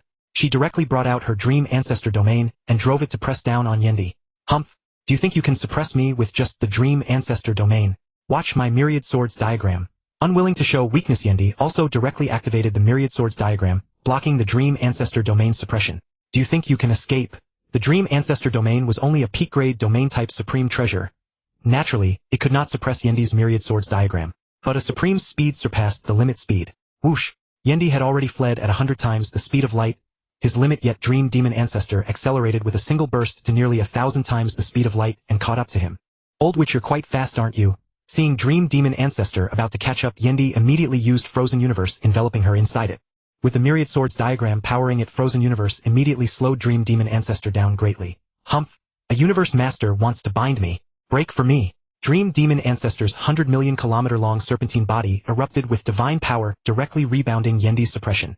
Now, Yendi and Dream Demon Ancestor were both inside Frozen Universe less than a light year apart. How could Yendi miss such an excellent chance to attack? Fire Universe. Yendi slashed out with his halberd and countless sharp lights enveloped Dream Demon Ancestor, forming a crimson miniature universe 100 billion kilometers in diameter. With the support of the Myriad Swords diagram and Frozen Universe, the Secret Art Fire Universe barely reached the 6th stage. Even for Dream Demon Ancestor, who had yet to gain a supreme ultimate treasure, this move could still cause some disturbance. Roar! Inside the miniature universe, Dream Demon Ancestor thrashed her enormous body, trying to quickly escape Fire Universe's suppression and attacks. But the miniature universe formed by Fire Universe was reinforced by the essence of Frozen Universe and the power of the Myriad Swords diagram, so even Dream Demon Ancestor could not break free immediately. Taking advantage of this, Yendi fled farther away. Seeing that Yendi was about to escape, Dream Demon Ancestor grew furious. Roar! Roar! Roar! Dream Demon Ancestor madly lashed out with her tail. Every lash carried peak 6th stage might, and with just a few lashes she broke apart Yendi's attack. Watching Yendi flee, Dream Demon Ancestor's enormous serpent head fixed a cold stare on him. Whoosh! The giant serpent head shot forward and Dream Demon Ancestor caught up with Yendi at 10 times his speed. Swish! Dream Demon Ancestor swung her giant tail, and in an instant it became a whip shadow 50 billion kilometers long that smashed toward Yendi. Boom! Poor Yendi was again sent flying by Dream Demon Ancestor's terrifying attack. This time he was knocked flying before he even had time to use Shi Gondang. Gah! I can't run anymore. Ahead is the deadly place called the Dead Sea. If I run farther I'll enter the Dead Sea and I'm not familiar with it. Yendi spat out a mouthful of blood and thought to himself. Clearly Dream Demon Ancestor's attack had wounded him this time. In the Cosmic Sea, the origin will suppression of Supremes decreased. A Supreme could unleash far greater power than a Universe Master. Yendi, why aren't you running? Run! Dream Demon Ancestor's huge serpent head looked at Yendi tauntingly. Ahead was the Dead Sea, the peripheral core region of the cosmic boat. Even she did not dare to enter, let alone Yendi. Humph! Old witch, you've gone too far. You can't kill me anyway. If you keep chasing me like this, be careful, I'll use my trump card to kill you. Yendi was not afraid of Dream Demon Ancestor, but being beaten down like this was extremely unpleasant. His attacks had little effect on Dream Demon Ancestor, but hers were another matter. If he did not defend at full strength, he would be wounded. Most importantly, a Supreme had no speed limit. A Universe Master simply had no way to flee from a Supreme. Trump card. Fine. Use your trump card to attack me. I'm waiting. Dream Demon Ancestor shouted provocatively. Clearly, she did not believe Yendi had any trump card. If he did, he would have used it long ago instead of being chased around by her. Damn it. This old hag is pushing me too far. Does she really force me to use my trump card? Yendi cursed inwardly. After countless years of growth, his will had long reached the limit of a void true god. Even against a Supreme like Dream Demon Ancestor, Yendi was confident that he could make her lose consciousness in an instant. Under ordinary circumstances, unless one had a special race or extraordinary talent, willpower grew very slowly. For a Supreme like Dream Demon Ancestor, her will was only at the early to mid-Supreme level. Yendi had great confidence that he could make her lose consciousness in an instant. Although Yendi did not know how to attack with his will, he was after all a transmigrator with different ideas and insights. That was why in these endless years, he had once tried to create a will impact secret art. After all these endless years, although Yendi had not succeeded in creating a secret art of the will, he had still fumbled his way to some tricks for using the will. For instance, by controlling his will to charge in a single direction, its natural power was greatly increased. Yendi looked at the arrogant dream demon ancestor, and decided he could no longer endure it. He was ready to teach her a lesson. Dream demon ancestor, go to hell. Yendi's eyes flew open in fury, as an invisible will impact surged toward dream demon ancestor. Originally a will impact spread in all directions. But after years of research and exploration, Yendi could now condense his will impact within a 120-degree arc in front of him, increasing its power threefold. Caught completely off guard by the invisible impact, dream demon ancestor lost consciousness in an instant. Haha, so much for your arrogance. Then be sealed by me forever. Yendi laughed loudly. He drove the dragon pattern tower, causing it to become 100 billion kilometers tall. And Yendi actually intended to take this chance to seal dream demon ancestor. Madness. Utter madness. Any other powerhouse who witnessed this would think exactly that, for Yen Emperor, a universe master, actually intended to seal away the universe's strongest. Under normal circumstances, not to mention a peak-grade palace-type supreme treasure like the dragon pattern tower, even an ultimate supreme treasure would find it difficult to seal a universe's strongest. But the situation was different now. The dream demon ancestor had lost consciousness and had no power to resist.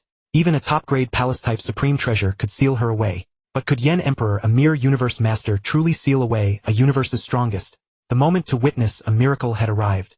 The dragon pattern tower, now 100 billion kilometers tall, was about to draw the dream demon ancestor's body directly into itself. Yet, at this critical moment, the dream demon ancestor actually woke up. Roar! Seeing that she was about to be sealed, she let out a furious roar and broke free from the dragon pattern tower's suction force. After all, the peak-grade dragon pattern tower's suction was not enough to draw a universe's strongest. Seeing that the dream demon ancestor had woken up at such a crucial moment, Yen Emperor sneered, "Dream on. Since my trump card is already revealed, how could I let you escape? You might as well get in there obediently." Yen Emperor sent another will shock. Although the dream demon ancestor defended with all her might, the gap between their willpower was simply too vast. The poor dream demon ancestor was once again struck unconscious by Yen Emperor. Whoosh! The dragon pattern tower suction seized the dream demon ancestor once more, and slowly drew her into the tower. Yet at that very moment the dream demon ancestor woke up again. Yen Emperor, you. Before the dream demon ancestor could finish, Yen Emperor interrupted, "Dream on. Get in there obediently." With that, he sent another will shock, and the poor dream demon ancestor fell back into unconsciousness. This time she was not so fortunate and was directly sucked into the dragon pattern tower. Meanwhile, in the distant primordial universe, the divine power clone left behind by the dream demon ancestor suddenly opened its eyes and shrieked, "Zhun Jiao, something terrible has happened." The quake demon ancestor looked at her unconscious divine power clone and asked hurriedly, "Meng Cha, what's wrong?" After a while, the dream demon ancestor's divine power clone finally woke up. Looking at the anxious quake demon ancestor, she smiled bitterly and said, "Zhun Jiao, I've been sealed." Who sealed you? Was it the true masters of the divine eye race who made a move against you, or the bone lords of the skeleton race? But our demon race has no enmity with them. The quake demon ancestor exclaimed in shock. His first reaction was that the dream demon ancestor had been sealed by a peak race of the first reincarnation era. No, none of them. I was sealed by a universe master. A universe master. Could it be the legendary universe master known as the strongest? The Lord of Weeping Blood. But the Lord of Weeping Blood has no palace-type ultimate supreme treasure. The Lord of Weeping Blood was a legend of the second reincarnation era. A super universe master who had reached the 7th rank even as a universe master, and was rumored to be able to clash head-on with the universe's strongest. He possessed two ultimate supreme treasures. It was not the Lord of Weeping Blood. It was Yen Emperor. Yen Emperor? How is that possible? The quake demon ancestor was stunned. He simply could not believe it. Yen Emperor was a name that made the demon race feel both headache and fury. They had discussed how to deal with him many times in their supreme assemblies. But ever since Yen Emperor stepped into the 5th rank of universe master, the demon race abandoned all plans against him.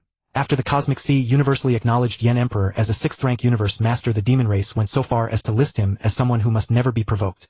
Yet the quake demon ancestor could never have imagined that Yen Emperor would actually seal the dream demon ancestor. Could it be that Yen Emperor has broken through and become the universe's strongest? And has obtained a palace-type ultimate supreme treasure? That was the greatest possibility the quake demon ancestor could think of. If Yen Emperor had broken through to become the strongest and also possessed a palace-type ultimate supreme treasure, then it might indeed be possible for him to seal the dream demon ancestor. The quake demon ancestor's mind kept searching for reasons to convince himself, struggling to suppress his extreme fury and his fear of the unknown. No! Yen Emperor has not broken through to become the strongest. He seems to possess a strange supreme treasure that can unleash violent will shocks. It was that strange treasure that made me lose consciousness in an instant, and then Yen Emperor took the chance to seal me. The dream demon ancestor answered in terror, as if Yen Emperor truly possessed some dreadful will shock supreme treasure. But how could she know that it was caused entirely by Yen Emperor's own will shock? A will shock supreme treasure. Did he obtain a supreme treasure similar to the black pattern stone pillar, or... Before the quake demon ancestor could finish, the dream demon ancestor interrupted. Aya. Xinjiao, stop guessing. Think of a way to save me. Otherwise, with the enmity between us and the human race, Yen Emperor will definitely find a way to kill me. Let me think. Let me think. The quake demon ancestor forced himself to calm down his mind, slowly searching for a way to rescue the dream demon ancestor.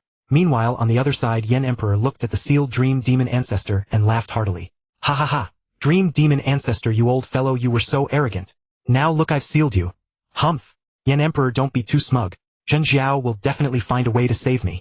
Then take your time waiting. Yen Emperor put away the dragon pattern tower, but his heart felt heavy. He knew that once his ability to send a universe's strongest into unconsciousness was exposed, he would be in danger. He was not afraid of the danger to himself. He was afraid of bringing disaster to all of humanity. A supreme treasure that can send the strongest into unconsciousness, a secret art, or an ancient inheritance. Any of these would be enough to drive the madmen of the first reincarnation era crazy. The weak human race was nothing in their eyes. Yen Emperor thought to himself. Since the moment he had transmigrated here, he knew this was a world where the strong preyed on the weak. In this world, ignorance might not be a crime, but weakness certainly was. The weaker you were, the heavier your sin. If the powerhouses of the first reincarnation era ever learned that Yen Emperor bore a secret they could not comprehend, they would definitely attack humanity with all their might. In their eyes, humans were like weak lambs while they were a pack of wolves. In order to break through reincarnation and exist eternally, they would rather slaughter countless innocents than let any opportunity slip away. And a secret art that could send the universe's strongest into unconsciousness. Secret techniques. How could they possibly let that go? I've got it. Meng Cha, I have a way to save you. The quake demon ancestor said excitedly. Oh, Xinjiao, what method do you have? The dream demon ancestor asked hurriedly. You just tell Yen Emperor to let you go.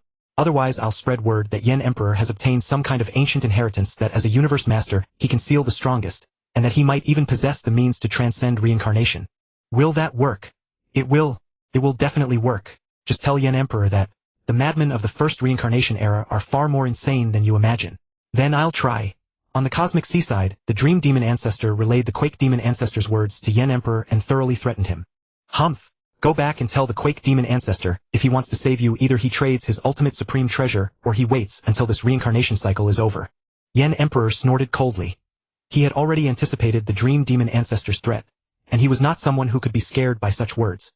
Besides, he did not believe the demon race would give up on the dream demon ancestor so easily. Back in the Primordial Universe, however, the quake demon ancestor flew into a rage. What? Yen Emperor actually dares to demand my ultimate supreme treasure. What cycle? By the time this cycle ends, the first reincarnation era as it now exists will no longer be around. By then, what threat could Yen Emperor possibly fear? Hearing this, the dream demon ancestor asked hurriedly, Xinjiao, are you really not going to save me? Think back to when we overthrew the primordial beast ancestor together and together. The relationship between the dream demon ancestor and the quake demon ancestor was extremely close. Back then, they and the old beast god overthrew the rule of the primordial beast ancestor, giving rise to the demon race of today. Hearing the dream demon ancestor say this, the quake demon ancestor said hurriedly, Meng Cha, how could I not save you? But if we lose our ultimate supreme treasure, we will be even less a match for giant axe. How can we develop and strengthen our demon race? Then Xinjiao, you have to think of a way to save me. The dream demon ancestor said urgently. Facing the threat of death, even a universe's strongest would feel fear. The quake demon ancestor thought for a moment and said, how about this? Our demon race will give him 3 supreme treasures, second only to ultimate supreme treasures, and promise not to target the human race for the next trillion eras. If he still refuses, then I'll spread the word. Xinjiao, you absolutely must not spread the word. Once you do, Yen Emperor will surely find a way to kill me. I'll negotiate with Yen Emperor right now. The dream demon ancestor said hurriedly. She knew that once the quake demon ancestor released the information, humanity might become the common enemy of the cosmic sea, but she, the dream demon ancestor, would surely die. On the cosmic seaside this time, the dream demon ancestor's tone no longer carried arrogance. She relayed the quake demon ancestor's words. Hearing this, Yen Emperor sneered, humph. Tell the quake demon ancestor that I'll accept the 3 supreme treasures. The demon race need not compromise with humanity. I will seal you for 1 trillion eras as punishment, and when the time comes I will naturally release you. In fact, Yen Emperor had his own thoughts. He truly did not care for 3 supreme treasures second only to ultimate supreme treasures, for after the gene world arrived, ultimate supreme treasures would be in abundance. Even now among his supreme treasures only the Dragon Pattern Tower was somewhat inferior. Primal Soul and the Yen God Halberd were both a 120% match for Yen Emperor, and in his hands they could unleash power second only to ultimate supreme treasures. As for Frostbreath Armor and Shigandang, there was no need to even mention them. As for why he wanted to seal the Dream Demon Ancestor for a trillion eras, the reason was actually very simple. If Luofeng could enslave world beasts after breaking through to True God, could Yen Emperor not enslave the strongest? After a trillion eras the Gene World would probably have arrived by then. What inheritance could be more appealing than the Gene World? And so Yen Emperor and the demon race bargained back and forth. The demon race would compensate Yen Emperor with a palace-type supreme treasure second only to an ultimate supreme treasure. Naturally, after the Dream Demon Ancestor was released, Yen Emperor for his part would seal the Dream Demon Ancestor for a trillion eras. And so the matter was settled. The demon race feared that if they pushed Yen Emperor too hard he would kill the Dream Demon Ancestor. Yen Emperor in turn feared that pushing the demon race too far would invite trouble he should not provoke. At present humanity in the Primordial Universe did not yet have the strength to resist the cosmic sea head-on. After settling the matter with the demon race, Yen Emperor continued his journey. In the 900 millionth era after Yen Emperor left the Black Pattern Stone Pillar, the Wandering Butterfly Flower Emperors will broke through to the universe's strongest level. After 200 million eras of hard study, the Wandering Butterfly Flower Emperor's soul attack also reached the 5th rank. From then on Yen Emperor roamed the cosmic ship with the Wandering Butterfly Flower Emperor for 7 billion eras. Later Yen Emperor's true body returned to the Black Pattern Stone Pillar and entered seclusion. That seclusion lasted 1,900,000,000 eras, bringing Yen Emperor's total time, since arriving at the cosmic ship, to 10 billion eras. During this time Yen Emperor's war record was glorious, and his mighty name resounded far across the cosmic sea. Time passes so swiftly. I never imagined that it has already been 10 billion epochs since I came to the devouring world. The main plot should be starting soon. And I never thought that I, the Yen Emperor, would have such an opportunity. But this opportunity is a little too. Yen Emperor muttered to himself. A while ago Yen Emperor had received a message from Zuoshanke saying that the soul lineage he had been nurturing, which was what the Earth lineage was now called, its first inheritor tried to bind the Star Tower but unfortunately failed. Based on this message Yen Emperor knew that only a little over 8 billion years remained before the plot began. Over these 10 billion epochs Yen Emperor's strength could be said to be unrivaled in the cosmic sea, because during these 10 billion epochs, his will had surprisingly reached the limit of an eternal true god, and there was also his crude will impact art. That was enough to make any expert whose will was below the void true god level lose consciousness in an instant. Moreover, after his will reached the eternal true god limit, Yen Emperor was able to touch the black pattern stone pillars. And the time acceleration here turned out to be 1,000,000-fold. Yen Emperor could hardly believe it. How mighty must an existence be to have created those heaven-defying black pattern stone pillars? After all, even Duan Dongha's inheritance space could only accelerate time 10,000-fold. Moreover, its accelerated space was small and consumed enormous energy. 16 black pattern stone pillars shrouded a region spanning, who knew how many light years with time acceleration sustained at every moment. If all this consumed energy, how much energy would it take? The inheritance space of Duan Dongha's lineage was far inferior by comparison. Of course, the inheritance space of Duan Dongha's lineage only carried a top-grade true god mechanism treasure like the Mausoleum boat, but this also indirectly showed how powerful the Wu Kingdom had been at its peak. Under the 1,000,000-fold time acceleration, Yen Emperor could be said to have been in seclusion for several kalpas. His gene level had long since reached 76000 times, and now Yen Emperor was attempting to create lifeforms that could reproduce. Unfortunately, Yen Emperor was truly not skilled in creating life. He still could not perfectly create a lifeform capable of reproduction. If Yen Emperor could create a reproductive lifeform with an extremely high bloodline rank, Yen Emperor estimated that his gene level could then reach 90000 times. In fact, during these 10 billion epochs of seclusion, the most depressing thing was his attainment in secret arts. In such a long span of years, Yen Emperor had long since fully comprehended the 10 laws.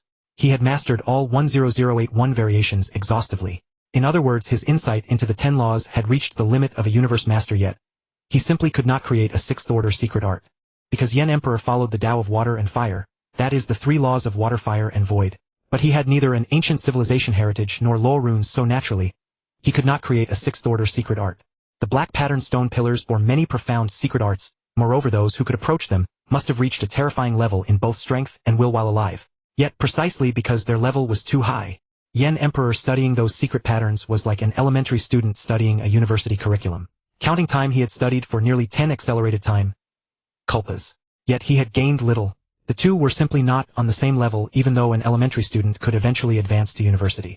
But without systematic education and knowledge, no one could become a university student all at once. Yen Emperor also considered comprehending a higher-level source of life from the laws of water and fire. After all, a legacy that allowed one to cultivate a source could allow one to cultivate all the way to eternal true God. Such a legacy was extremely precious even in ancient civilizations. Yen Emperor had also left divine power avatars on those living planets to observe the process of life propagation. He was trying to directly comprehend the source of life and then taking it as the center. Perhaps then he could truly and perfectly fuse the Tao of water and fire and create a sixth-order secret art.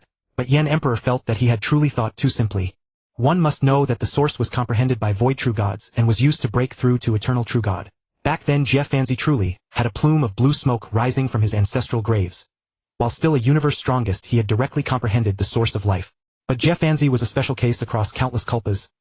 At the very least, Yen Emperor was not in that category. In fact, based on his understanding of the devouring world, Yen Emperor knew that the Primordial Universe was a cradle that nurtured life. That is, the destruction and rebirth of the Primordial Universe naturally contained the Tao of birth and extinction. Even though Yen Emperor could not directly witness the destruction and rebirth of the Primordial Universe, still by observing the destruction of star domains in the Primordial Universe and the gestation of life, he might be able to comprehend the Tao of birth and extinction. However, the probability was too low and the time required far too great. A mere 10 billion epochs. How could that be enough to comprehend the source of life? Although Yen Emperor's main body enjoyed millionfold time acceleration at the black pattern stone pillars, meaning he had effectively cultivated for nearly 10 kalpas. But the Primordial Universe had no time acceleration, nor was there likely any mighty being who could accelerate the Primordial Universe. Now only one option remained for Yen Emperor: obtain Jie Fanzi's legacy. With the help of Jie Fanzi's legacy, Yen Emperor could comprehend the source of life with ease. The problem was that Yen Emperor had no palace-type supreme treasure, so he could not enter the wing space, let alone obtain Jie Fanzi's Cyan inheritance space token. With his current overall strength, obtaining a supreme treasure was neither too difficult nor too easy. Because as long as Yen Emperor was willing, aside from a few powerhouses, whose will had reached the void true god level, who in the cosmic sea could withstand his will assault. But there was one problem: Yen Emperor's true body simply could not, or rather must not, leave the black pattern stone pillars. As for the Bloodthirsty Vine avatar, no hope could be placed on it. With such a colossal divine body, even moving was a problem. Yen Emperor's will had reached the eternal true god limit 900 million epochs ago, and it was only after that he encountered the black pattern stone pillars. The instant he touched them, a voice unexpectedly rang out in his mind. Wu Kingdom King level legacy condition triggered. If within 1 billion epochs the triggerer reaches the saint level in will while a lawmaster or creates a sixth-order secret art, they may obtain the first half of the Wu Kingdom's king level legacy. When Yen Emperor heard this, he was ecstatic. This was an opportunity that belonged to him, the Yen Emperor. But the voice added, within 1 billion epochs, the triggerer must not leave the black pattern stone pillars. Otherwise it will be considered abandonment. The triggerer must not disclose any information about the legacy, otherwise their soul will be destroyed directly. At the same time, Yen Emperor felt his soul merge with something that flew out from the black pattern stone pillar. He knew this was probably something like a legacy mark watching his every move from the depths of his soul. Originally, Yen Emperor had thought that creating a sixth-order secret art within 1 billion epochs should not be difficult. What Yen Emperor had not expected was that even with the millionfold time acceleration of the black pattern stone pillars, he still could not create a sixth-order secret art. As for his will, that was even more out of the question. Since reaching the eternal true god limit, it had not grown at all over the past 900 million epochs. Am I, the Yen Emperor, supposed to watch such a magnificent opportunity slip through my fingers? Yen Emperor asked with unwillingness in his heart. This was an opportunity that belonged to him, the Yen Emperor. He did not understand how powerful the Wu Kingdom's king-level legacy was. Yet even the first half required one to independently create a sixth-order secret art or attain saint-level will while a universe master. One could imagine how formidable this legacy truly was. And if I fail, will I still have a chance to live? Yen Emperor was extremely worried about this too. Once he failed the trial, would the owner of that voice let him live? Yen Emperor thought it unlikely. Just look at how Duandongha's lineage did things. Yen Emperor did not believe the owner of that voice would be particularly merciful. After all, once one reached Universe Master, if one fell, there was no resurrection, never ever. Yen Emperor now knew that his opportunity had arrived, but so had the danger. Although Yen Emperor could self-destruct and abandon this avatar, did he even have the chance? Just think of the virtual will left behind by God King Jin and he would know. At present there were two ways to independently create a sixth-order secret art. The first was to comprehend a source, take it as the center, and perfectly fuse the two laws, thereby creating a sixth-order secret art. But these were the conditions for breaking through to eternal true god. It seemed that the Wu Kingdom's king-level legacy required at least the potential of an eternal true god. Yen Emperor shook his head helplessly. There was another method, one that made me despair even more. That was, unless I now mastered the chaos law, at which point even creating an eighth-order secret art would be no problem. But to master the chaos law was a condition for reaching the saint level. This condition made Yen Emperor even more helpless. Even in ancient civilizations, saint-level beings were super powerhouses. Wanting to master the chaos law truly held even less hope. Am I, the Yen Emperor, to give up like this? To fall like this? Yen Emperor asked his own heart. He had transmigrated into the devouring world 10 billion epochs ago. On the Primordial Star, he had blasted apart the avatar of Lord Banfu and killed the Mad Lion Lord. In the endless waters, 4 Universe Masters had fallen at his hands. And aboard the cosmic boat 2 Fifth Order Universe Masters had fallen at his hands, and he had even sealed away the Dream Demon Ancestor. I, the Yen Emperor, have had a resounding name and a brilliant war record in my life. Am I to fall so easily? No. How could I, the Yen Emperor, fall like this? I will not give up until the critical moment. Yen Emperor roared. For a time Yen Emperor focused all his effort on comprehending the Tao of water-fire fusion. At that moment 8,000 light-years above the black patterned stone pillars, a humanoid phantom silently watched Yen Emperor, his eyes filled with anticipation. I wonder how Brother Yen is doing. It has been 900 million epochs and Brother Yen has not responded to me even once. Several thousand light-years away from Yen Emperor, Butterfly Flower Emperor looked worriedly into the depths of the black patterned stone pillars. Butterfly Flower Emperor's will had now reached the advanced universe strongest level, and her strength had reached the 5th order limit. She was already attempting to walk her own path. A path that could break through to Universe Master. In the Primordial Universe, Chaos City Lord and Axe Creator were also worried about Yen Emperor. 900 million epochs ago Yen Emperor had sent a message to all the Universe Masters of the human race. I have recently been occupied with an important matter, and cannot be contacted for the time being. Please do not worry. After that there was no word from Yen Emperor again. Although Yen Emperor had left Divine Power avatars, he was concentrating fully on comprehension, so those avatars had all cut off contact with the outside world. 10,000 years later. Ha ha ha. I, the Yen Emperor, am truly stupid. Water and fire are inherently antagonistic, yet I absurdly tried to fuse them together. That was truly running counter to the Tao. Suddenly Yen Emperor understood water and fire are originally opposed, and because he wanted them to merge it naturally could not be done. Water and fire are the source of life. They can give rise to life. Truly water and fire support and restrain each other. They are not melded into one. This is like yin and yang. When yin and yang support each other they naturally become perfect. Just as everything is divided into good and bad sides who can fuse good and bad together.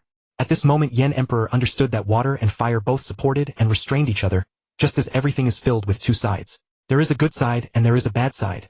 The Tao of water and fire lies in mutual support and mutual restraint. I, the Yen Emperor, have finally understood. That being so, let the secret art water and fire be completed. At this moment Yen Emperor suddenly realized the truth of water and fire and comprehended a sliver of an unknown source. He had created a secret art, water and fire. Mystic art of water and fire. Fascinating. So you've managed to grasp a hint of it. The illusory figure atop the black patterned stone pillar gazed at the Flame Emperor with astonishment as though he had comprehended something utterly inconceivable. Heh! Truly a stroke of inspiration. After comprehending the profound truth of water and fire's mutual reinforcement and mutual restraint, I actually created a mystic art like this. The Flame Emperor himself found it beyond belief. After he had grasped the ultimate truth of water and fire, the mystic art he conceived was none other than the Divine Power Combustion Art. Of course this Divine Power Combustion Art only possessed a single volume at the Universe Master level, capable of briefly elevating a Universe Master's combat power by one minor realm. If a most powerful being were to learn it, the effect would be far less significant. At most it would enhance their might by half a minor realm. But the truth of water and fire I comprehended. What exactly is it? It seems it is not the origin of life nor the origin of water and fire. What origin could it possibly be? For a time the Flame Emperor could not understand it either. Although the truth of water and fire, he had realized, was born from the laws of water and fire, it was neither the origin of water and fire nor the origin of life. After pondering for a long while, the Flame Emperor still could not make sense of it. He shook his head and thought to himself, enough, enough, I should hurry up and create a 6th-rank mystic art. When the Flame Emperor comprehended the truth of water and fire, he knew he had taken the wrong path. Water and fire could never merge, yet they could sustain each other, existing as one. And so the Flame Emperor found the correct path. In the outside world 1,000 epochs had already passed, but under the black patterned stone pillar's time acceleration of a millionfold it was 10 billion epochs. On this day the Flame Emperor finally created a 6th-rank mystic art on his own. Without any guidance or inherited legacy, he forged it entirely by himself. Standing before the black patterned stone pillar, the Flame Emperor channeled his power into the flame god Halberd in his hand, and began to wield it, now fast, now slow.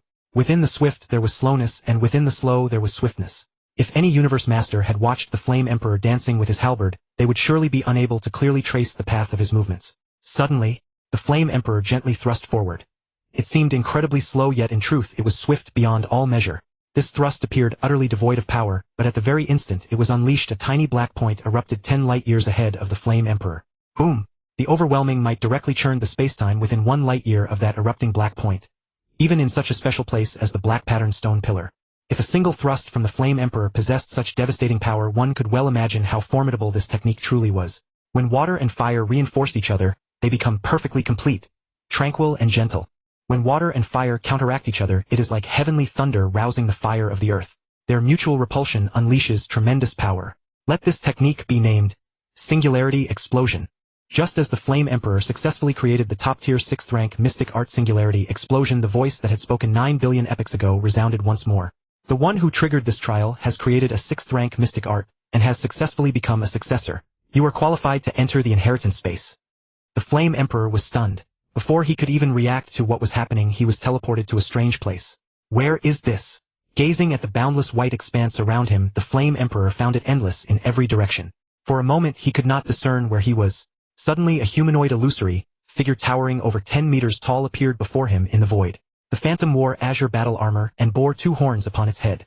Within its eyes lay the destruction of mountains and rivers, the collapse of universes. A single glance would plunge one into those profound, unfathomable depths. Are you? The Flame Emperor hesitated as he looked at the phantom that had suddenly appeared before him. Could this be a virtual consciousness left behind by some mighty being? The phantom gazed at the Flame Emperor with great agitation and said, "Greetings, King-level successor of this generation. I am the virtual consciousness left behind by the previous general-level successor. My name is Endless Wu Zhenlong." The previous general-level successor, Endless Wu. What exactly is going on here? Could you tell me? The Flame Emperor still harbored doubts. Endless Wu? Is it the Endless lineage like the Duandong River lineage? Or is Endless the very name of their lineage? This is how it came to pass. The phantom seemed to be recalling something from the past before slowly relating it to the Flame Emperor. It turned out that this phantom was the general of the cosmic arc, the very general the Duandong River lineage had spoken of following. Moreover, based on the Flame Emperor's knowledge of the devouring world, combined with the information this general had given him, he arrived at the following conclusion. In the distant past of the Origin continent, there was a god king known as the Endless God King. Legend said his battle prowess was immense, sweeping all before him.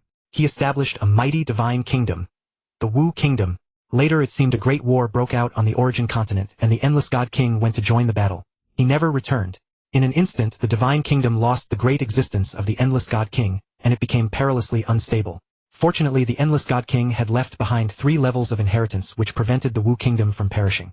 The first was the soldier-level inheritance, which allowed a successor to cultivate up to the eternal true God realm. The second was the general-level inheritance, allowing a successor to reach the Saint realm, that is the level of Chaos Sovereign.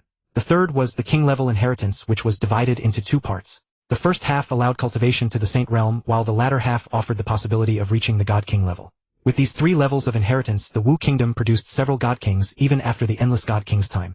That one lineage could produce several God Kings was a testament to the immense strength of the Endless lineage. It was important to understand that possessing a God King level inheritance did not guarantee one could cultivate to God King. Take the Duandong River lineage for instance. Since the 3rd generation ancestor, no God King had ever emerged from it again. Although the God Kings that appeared later were never as powerful as the Endless God King, they were still sufficient to protect the Wu Kingdom. Yet, in the last tens of millions of cycles, the Wu Kingdom had produced no God King at all. In the end, not even a king-level successor had appeared. Thus, unfortunately, the Wu Kingdom was destroyed by its enemies. After the kingdom fell, a great number of its mighty experts were hunted down by their foes. The master of this general's phantom had gathered the strong, who had once remained loyal to the Wu Kingdom. Leading a host of eternal true gods and many void true gods, they entered the cosmic sea planning to enslave a world beast and use its power to restore the kingdom. But the result was tragic. After hearing Endless Wu Zhenlong's account and adding his own speculations, the Flame Emperor still had many doubts and asked, "Lord Endless, might I ask how many Saint Kings a sacred kingdom may possess?" He could not even utter the words God King in the cosmic sea. In truth, the Flame Emperor had long found it strange in his past life exactly how many God Kings could a divine kingdom have, because the 3rd generation ancestor of the Duandong River lineage was a God King. Why then did he not establish a divine kingdom of his own? Why did he choose to serve under another? An ordinary divine kingdom has only one Saint King. A single Saint King is enough to stand at the pinnacle of ancient civilization and establish a divine kingdom. But in certain inheritance lineages it is entirely possible for 2 or even more Saint Kings to appear. Take our Endless lineage for example. At one time we had 2 Saint Kings simultaneously. But there is yet another situation, and that is... The general's phantom paused here, seemingly reminded of something, then spoke with fervor. That is when a certain Saint King becomes powerful enough to enslave other Saint Kings or compel other Saint Kings to submit beneath his command. In that case, that sacred kingdom can have multiple Saint Kings. And our great Endless Saint King once commanded nearly 10 Saint Kings who stood at the pinnacle of ancient civilization. What? The Flame Emperor could hardly believe it. Being fellow God Kings, one could actually enslave the other, even make the other submit to his will. And the Endless God King had actually made nearly 10 God Kings obey his commands. Whether through enslavement or forcing submission by martial might, one could see from the side just how powerful the Endless God King was. After all, the 3 God Kings of the Cannibal Kingdom could not even kill Mount Sitter, the Gene God King, let alone make him yield or enslave him. Watching the stunned Flame Emperor, the General's Phantom nodded and said, "King-level successor of this generation, do not be envious. Now you too have this opportunity." "I do as well." The Flame Emperor looked at the General's Phantom, excited yet tinged with disbelief. "Even if I possessed merely 1/10 of the Endless God Kings, might it would be enough to establish a divine kingdom and ensure humanity's eternal existence." "Yes, you do have that chance. Today you have passed the trial of the king-level successor by independently creating a 6th-rank mystic art. You have proven your potential. From this day forth you are the new Endless. Woo! Flame Emperor. Endless. Woo! Flame Emperor." The Flame Emperor silently repeated the name, his heart surging with immense excitement. Suddenly a thought struck him, and he asked the General's Phantom, "Lord Endless, since the Endless God King was so powerful, why did he fall?" The General's Phantom suddenly turned solemn and said, "Endless. Woo! Flame Emperor, as a king-level successor, you no longer need to address me as Lord. In terms of status, you are actually a trace higher than me. You may call me Mentor." Also, the Endless Saint King did not fall. All disciples of the Endless lineage firmly believe that the Endless Saint King could never fall. As the king-level successor of the Endless lineage, you should believe this as well. Seeing the grave expression on the General's Phantom, his heart tightened, and he replied, "Yes, Mentor, I firmly believe that the Endless Saint King did not fall." Yet in his heart the Flame Emperor knew that the Endless God King had most likely perished. Otherwise he would not have watched his kingdom be destroyed. But the Flame Emperor was still puzzled. What could have brought down someone as powerful as the Endless God King? A being who could make nearly 10 God Kings bow in submission. If even such a one could fall, then what truly was eternity? Afterward the Flame Emperor asked the General's Phantom many more questions. Some were answered by the General's Phantom. Some could not be answered because of the Prime Will, while others the General's Phantom was simply unwilling to address. For instance, when the Flame Emperor asked the General's Phantom who exactly had destroyed the Wu Kingdom, the General's Phantom did not answer. It only instructed the Flame Emperor that until he became a Saint King, he must not acknowledge himself as a disciple of the Endless lineage. From this one could imagine how terrifying the enemies of the Wu Kingdom were. At the very least they were enemies at the God King level. After the General's Phantom had resolved the Flame Emperor's doubts, it said, "Very well, Endless. Woo! Flame Emperor. Since you have become a disciple of our Endless lineage, let the true inheritance begin." The true inheritance. The Flame Emperor was filled with anticipation. What kind of inheritance would a lineage as mighty as the Endless leave for its successors? Yes, the true inheritance. Beginning now, the General's Phantom declared solemnly. Hearing the General's apparition say that the true inheritance was about to begin, Yendi's heart tightened, and he couldn't help but feel intensely excited. But at this very moment the General's apparition suddenly said, "Wu Jin Wu Yendi, your situation is quite different from that of the other inheritors." Yendi's heart tightened. Somewhat different? In what way? In truth, the cosmic arc was prepared for every king-level inheritor. But by the time of my era there were no more king-level inheritors. It was then left to me to take temporary command of the cosmic arc. But now, the General's apparition stopped there. "Master, are you trying to say that the cosmic arc is damaged and that I cannot control it, right?" "Right?" Yendi asked. He was regretful about being unable to control the cosmic arc, but there was nothing he could do. When the cosmic arc was already broken to such a degree, what more could one hope for? That is roughly the situation. The cosmic arc was originally prepared by the Wujin Saint King for his inheritors as a means to protect their lives. Every king-level inheritor who possessed the cosmic arc was difficult to harm, even for saint-level beings. But now the cosmic arc is damaged. In fact, apart from the area shrouded by the black-veined stone pillar, I can neither control nor even probe any other part of it. The General's apparition said helplessly, "Is the primordial will causing trouble?" Yendi blurted out upon hearing this. His first reaction was that this must be the work of the primordial will. You know of the primordial will?" The General's apparition was somewhat surprised. "Only a little. Master, please just say what you need to say," Yendi urged. In his heart, though, he thought, "Not only do I know the primordial will, I even know the supreme rule." Although the General's apparition saw that Yendi was being perfunctory, he did not mind and continued, "This black-veined stone pillar was personally forged by the Wujin Saint King. Rumor has it that the Wujin Saint King left his will upon it. It possesses overwhelming might, but its purpose is to select inheritors." Select inheritors. Exactly. Because the supreme inherited secret art of our Wujin lineage is the will secret art, the inheritance of our Wujin lineage places extreme importance on will. And the inheritors chosen by our Wujin lineage are all law masters. A law master who possesses a will at the true God limit can trigger the opportunity of becoming a soldier-level inheritor. After passing the trial, one becomes a soldier-level inheritor. General-level inheritors require a will at the void-level limit, while king-level inheritors require a will at the eternal-level limit. Select inheritors. No, that can't be right. Then why didn't I trigger the general-level inheritance before? Could it be that no other powerhouse in the cosmic sea even triggered the soldier-level inheritance? Yendi asked in confusion. Even if no universe master in the countless cycles of the cosmic sea had reached the will limit of a void true god, he refused to believe that they had not reached the limit of the strongest. Furthermore, Yendi found it even harder to believe that none of them had ever come to the black veined stone pillar. Heh! For that question you will have to ask your primordial universe. The primordial will absolutely does not permit an inheritance that transcends reincarnation to appear in the world, let alone an inheritance as powerful as that of our Wujin lineage. In the previous endless cycles there were indeed 3 lawmasters from your cosmic sea, who met the conditions of the general-level inheritance, and came to the black veined stone pillar, but none met the king-level conditions. Unfortunately, because of the primordial will, the inheritance simply could not emerge. The primordial will, that is possible. After all, the primordial will goes to great lengths to prevent beings that transcend reincarnation from existing. It does so to protect itself from being possessed. But since the Wujin lineage's inheritance is suppressed, how did I trigger the inheritance conditions? Yendi was even more puzzled. Could it be because I am a transmigrator, so the primordial universe does not suppress me? Is that possible? Heh, this is precisely your opportunity. Your current reincarnation era seems to have encountered some anomaly, or perhaps a calamity. Once your will reached the eternal true god limit, the primordial will permitted our Wujin lineage's inheritance to emerge. The general's apparition said with a light laugh. A calamity? Yendi's heart stirred. Could this calamity refer to the world beast calamity? If so, that is possible. Right? It is a calamity, likely some calamity powerful enough to threaten the primordial universe. Therefore it has allowed our Wujin lineage's inheritance to emerge, but only the general-level inheritance. The king-level inheritance cannot appear. Hearing this, Yendi was dumbfounded and hastily asked, Master, does this mean that I can only accept the general-level inheritance, and cannot accept the king-level inheritance? Looking at the anxious Yendi, the general's apparition chuckled. Of course not. As an inheritor of our Wujin lineage, if one has not even accepted the king-level inheritance, how can one be called a king-level inheritor? Phew, that's a relief. I thought I would not be able to accept the king-level inheritance. But Master, didn't you say that the king-level inheritance is suppressed by the primordial universe and cannot emerge? Yendi asked with relief. As long as he could accept the king-level inheritance, everything would be fine. Hearing Yendi ask this, the general's apparition seemed somewhat saddened and continued, Originally I planned to let you accept the general-level inheritance after you passed the trial. But unexpectedly you eventually comprehended the ultimate principle of water and fire. And from that principle you comprehended a thread of the yin-yang origin.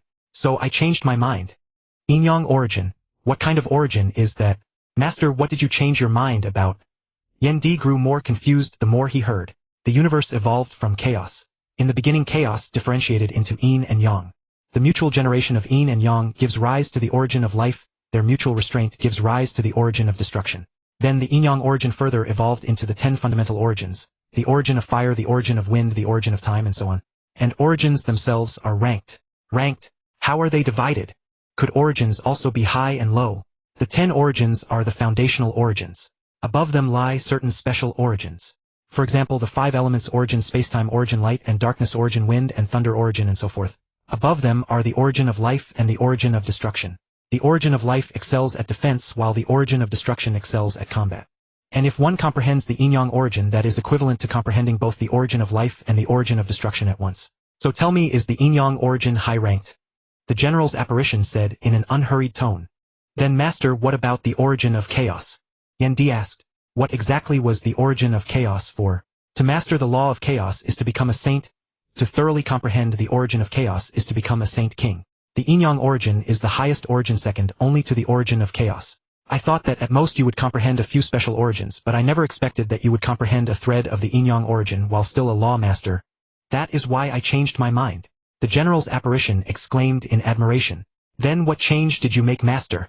Yendi was still bewildered. What did the change have to do with his comprehension of the yin-yang origin? A powerful origin could at most make one's combat strength more formidable, but it could not represent that much. You should know that whether one becomes a saint or a god king, it is all related to chaos. The moment you comprehended the yin-yang origin, I resolved to make you a king-level inheritor. Therefore I made contact with the wisp of will left by the Wujin god king, and that will possessed tremendous might.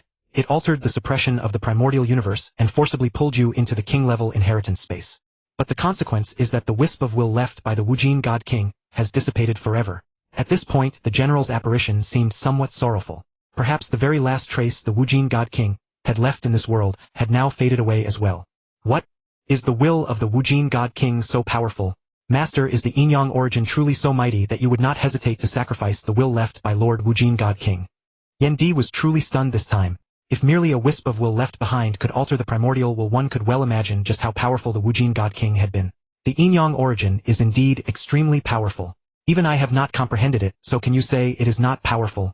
Across countless cycles of our Wujin lineage among thousands of king-level inheritors, not a single one comprehended the Yin-Yang origin, while still a law master. Yet you did.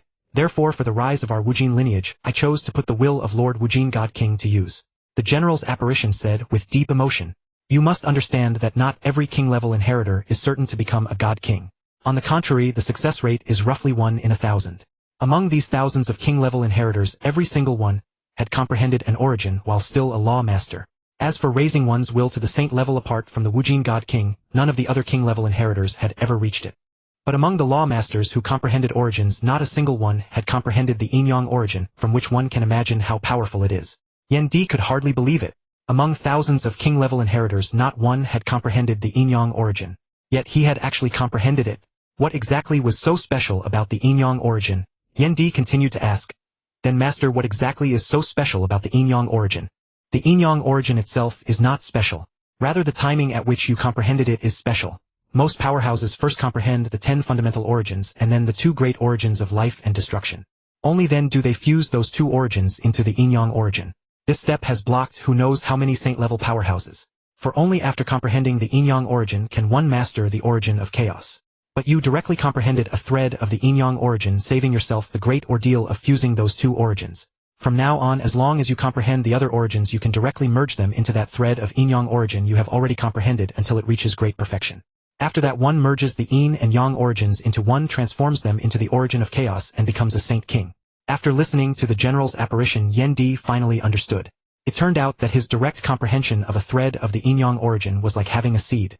As long as he later comprehended other origins, he could merge them into that thread of Yin-Yang origin. Eventually, one day he would completely master the Yin-Yang origin. Just like a farmer who has a seed. If he plants it well, simply watering and fertilizing, it will let a sapling grow, and in the end it will bloom and bear fruit. Other powerhouses who had not comprehended the Yin-Yang origin were like farmers who wanted to farm but had no seeds. For the sake of a seed, they had to struggle bitterly to comprehend the Yin-Yang origin, while Yan Di had directly comprehended it. This indirectly proved that Yan Di possessed the potential to become a god king. For once one masters the Yin-Yang origin, one will soon master the origin of chaos and become a god king. The truly difficult part is failing to comprehend the Yin-Yang origin. This single step has blocked far too many outstanding talents. Without crossing it, one could never become a god king. And Yan Di not only crossed it, but crossed it while still a universe master. At this moment, Yan Di thought with immense pride. Wujin Wu Yan Di. You have no more doubts now, do you? Then let us begin the inheritance. The general's apparition asked. Is the inheritance about to begin? At this moment, Yan Di could hardly describe his feelings: excitement, joy, anticipation. Whoosh! The phantom general waved a hand, and within the blank inheritance space, a statue 1,000,000 kilometers tall appeared. It had 2 legs, 6 arms, and 4 wings. Its face resembled that of an earth human save for the blue scales on both cheeks. At the center of its brow was a vertical eye that emanated a strange aura. The entire statue appeared mysterious, majestic, and noble. The phantom general, greatly agitated, pointed at the statue and said to Yan Di, "Look, this is our great endless saint king, the founder of the Wu kingdom and the originator of the endless lineage." Endless. Wu. Yan Di kneeled 9 times before the statue of the endless saint king. Yes. Yan Di walked before the statue of the endless divine king and kowtowed 9 times with reverence. Suddenly a beam of light shot forth from the vertical eye of the endless divine king and merged into Yan Di's body. Ah, it hurts. Yan Di felt as if his soul was about to shatter. He knew that the inheritance mark of the endless lineage was fusing with his soul, and he had to endure it. It felt like countless cycles of reincarnation, and yet only an instant before he finally awakened. Suddenly he discovered something new in his mind. These are inherited secret arts. Yan Di was truly stunned. A king-level inheritor of the endless lineage could obtain a total of 3 great secret arts and 1 supreme secret art. The first secret art was external incarnation, an extremely precious art. Practicing it allowed one to forge a unique divine power incarnation, much like a split-body secret technique. If the main body died, one could rise again through this divine power incarnation. If the incarnation died, the main body could condense another one. However, if the main body died and relied on the incarnation to rise again, the incarnation could not be condensed a second time. One could only refine special blood like that of undying Dongha. Moreover, after this divine power incarnation reached true God, it would not merge with the main body. It existed independently. Most importantly, the divine power incarnation possessed a portion of the main body's strength. At the Universe Master level, it possessed 10% of the main body's strength. At true God, it possessed 20%. The rest Yen Di could not read because of the Primordial Universe. But according to Yen Di's conjecture, cultivating this secret art, to its furthest limit, would enable the incarnation to match the main body's strength. The second secret art was named Meteor. It was a precious divine power-burning secret art, consisting of 12 volumes, and Yen Di could currently read only the first 4. Of course, all the secret arts Yen Di obtained could only be cultivated to the saint level. Only by traversing the cycle of reincarnation.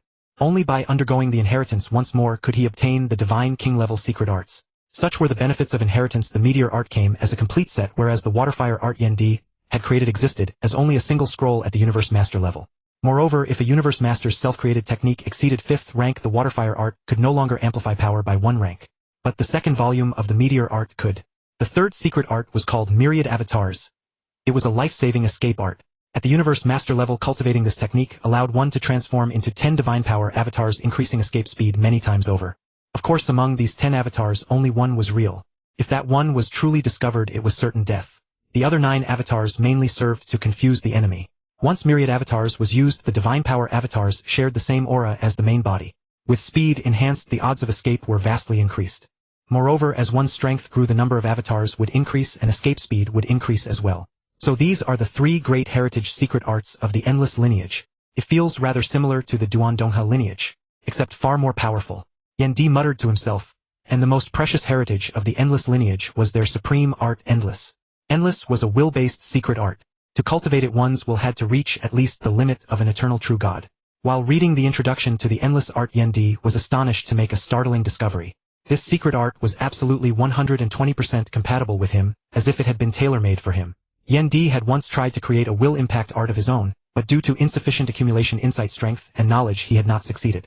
Nevertheless, Yen Di had managed to explore some rudimentary methods of applying his will. For those who did not understand will impact, their will scattered in all directions. 360 degrees, when they attempted it. Yen Di, however, believed that if the direction of the will impact was focused as much as possible toward a single direction, its power would be far greater. Just as the more concentrated the force, the greater the destructive power per unit. He had been working toward this goal all along. After 10 billion eras of secluded cultivation, he could project his will within a 90-degree arc, increasing its power 4-fold. Yet, when he tried to narrow the range further, he could not do it. The core theory of the endless secret art was likewise to shrink the range of will impact in order to enhance its effect. Just think, if the range could be narrowed to 1 degree, would that not make it 360 times more powerful? Furthermore, the endless divine king who created this art had once deduced that if one could compress the will into a single point, that person would become eternally indestructible. Unfortunately, even the endless divine king had not reached such a realm. Of course, the 4 great secret arts Yen Di had obtained could only be cultivated to the saint level. They contained no divine king-level cultivation section. Yen Di guessed that the divine king-level cultivation portions should be on the origin continent. Just as he was studying the secret arts, the voice of the Phantom General sounded. New king-level inheritor, my consciousness is about to fade. There are still matters I must entrust to you. What? Mentor, your consciousness is about to fade. Yen Di exclaimed in shock. Because my consciousness governs the inheritance space. If I did not fade away, you would never gain control over it. Listen carefully to what I am about to say, said the Phantom General gravely. Yes. Yen Di replied respectfully. Well, our endless lineage. In the end, the Phantom General faded away, but he had entrusted Yen Di with many things, and Yen Di gained control of the inheritance space. One great benefit of the inheritance space was its time acceleration of 10 million times. First, the universe arc was damaged and could not be activated. Therefore, even though Yen Di had control of the inheritance space, he could not operate the universe arc. Moreover, because Yen Di had entered the king-level inheritance space through the forcible summons of the endless divine king's great, well, he could not leave the inheritance space lightly. Once he left, he could never come back again, and even leaving behind a divine power avatar would be useless. Therefore, Yen Di could not casually leave the inheritance space, because once he left, he would be unable to obtain the core inheritances of the endless lineage, as well as treasures and other resources. And since Yen Di was temporarily unable to leave the inheritance space, the Phantom General suggested that Yen Di first cultivate the external incarnation secret art. Once Yen Di succeeded in cultivating external incarnation, he would possess a special divine power incarnation with 10% of his strength, which could roam the cosmic sea on his behalf. Meanwhile, his main body could take advantage of the inheritance space to raise its power. Yen Di's most important task was to read through all the inheritances of the endless lineage and memorize every single one. The second matter concerned the heritage of the endless lineage. The heritage of the endless lineage must never be divulged. Not even the slightest bit of its foundational or peripheral inheritances. Moreover, the inheritance mark of the endless lineage was extremely peculiar. Even if Yen Di wanted to reveal the heritage, he could not do so. It was as if he were suppressed by the Primordial Universe. Of course, if Yen Di's power ever surpassed that of the endless divine king, such restrictions would no longer matter. Although Yen Di could not directly expose the endless lineage's heritage, he could teach it to his own people, who counted as one's own people. As a king-level inheritor, Yen Di naturally received the soldier-level and general-level inheritances as well. As long as he reached the true god level, he would qualify to create 5 soldier-level inheritance marks. Whoever obtained a soldier-level inheritance mark or gained Yen Di's approval could possess an inheritance mark, join the endless lineage, and receive a portion of the soldier-level inheritance. The quota and scope of this inheritance increased along with Yen Di's strength. For instance, once his realm reached saint level, he would qualify to create 100,000 soldier-level inheritance marks and could teach the entire soldier-level inheritance. When Yen Di reached the divine king realm, he could create unlimited soldier-level inheritance marks. At the same time, he could create 100 general-level inheritance marks and pass on the entire general-level inheritance. Of course, this approach had both advantages and disadvantages. The advantage was that it completely prevented leaks of the endless lineage's inheritance. Even those who received the inheritance could only study it for themselves and could not pass it on. The disadvantage was that Yen Di could not currently reveal the inheritance to raise humanity's overall strength. The third matter the Phantom General addressed was Yen Di's access to material resources. As a king-level inheritor, he could enjoy 5 kinds of material resources. Everything else had to be earned on his own. First, he received control of the Universe Arc. Unfortunately, the Universe Arc was damaged beyond repair, so Yen Di had no hope of using it. Originally, the Universe Arc was the greatest life-saving treasure the endless lineage could give an inheritor, but Yen Di simply lacked that fortune. Second, he would obtain a divine king-level origin embryo. Third, a special standard-issue battle armor at the true god level. Fourth, the divine power required to reach a gene level of 90,000 times. The endless lineage prepared a treasure containing sufficient divine power for each inheritor to ensure an ample supply. Unfortunately, Yen Di, who possessed a Bloodthirsty Vine avatar, had no need for it. But it was still an astonishingly vast fortune. Just think, owning such an immense reserve of unclaimed divine power as the endless nether sea was probably even more precious than a void true god-level mechanical treasure. When he heard the 5th item, Yen Di was stunned. The 5th item was none other than the fact that every king-level inheritor could have the opportunity to claim the Layuan art. But after thinking it over, Yen Di understood. The scroll of the Layuan art was no ordinary commodity, but he estimated that every divine king-level power on the origin continent possessed a copy. These 3 matters were basically the most important things the Phantom General had entrusted to him. Of course, there were other comparatively significant matters as well. For example, he must never allow the endless lineage to be cut off in his hands. He must carry it forward and expand it. And if he reached the divine king realm, he must restore the Wu kingdom. In any case, the Phantom General said a great deal. However, the Phantom General did not say specifically who the enemies of the Wu kingdom were. He merely gave Yen Di a memory crystal and said that after Yen Di transcended reincarnation, he would naturally know. Good. All is ready. First obtain the 3 treasures, then try to claim the Layuan art, and then devote all my efforts to cultivating external incarnation. Yen Di said to himself. Go. Begin. In the inheritance space, Yen Di waved his hand, and with a mere thought, the treasure vault of the endless lineage materialized within the space. The treasures and secret arts of the endless lineage were all hidden away in dimensional space. Yen Di had only to stir his thoughts to summon them. Gazing at the vault that appeared, Yen Di was overwhelmed with excitement. Tisk tsk. Is this a god king tier mech embryo? How magnificent!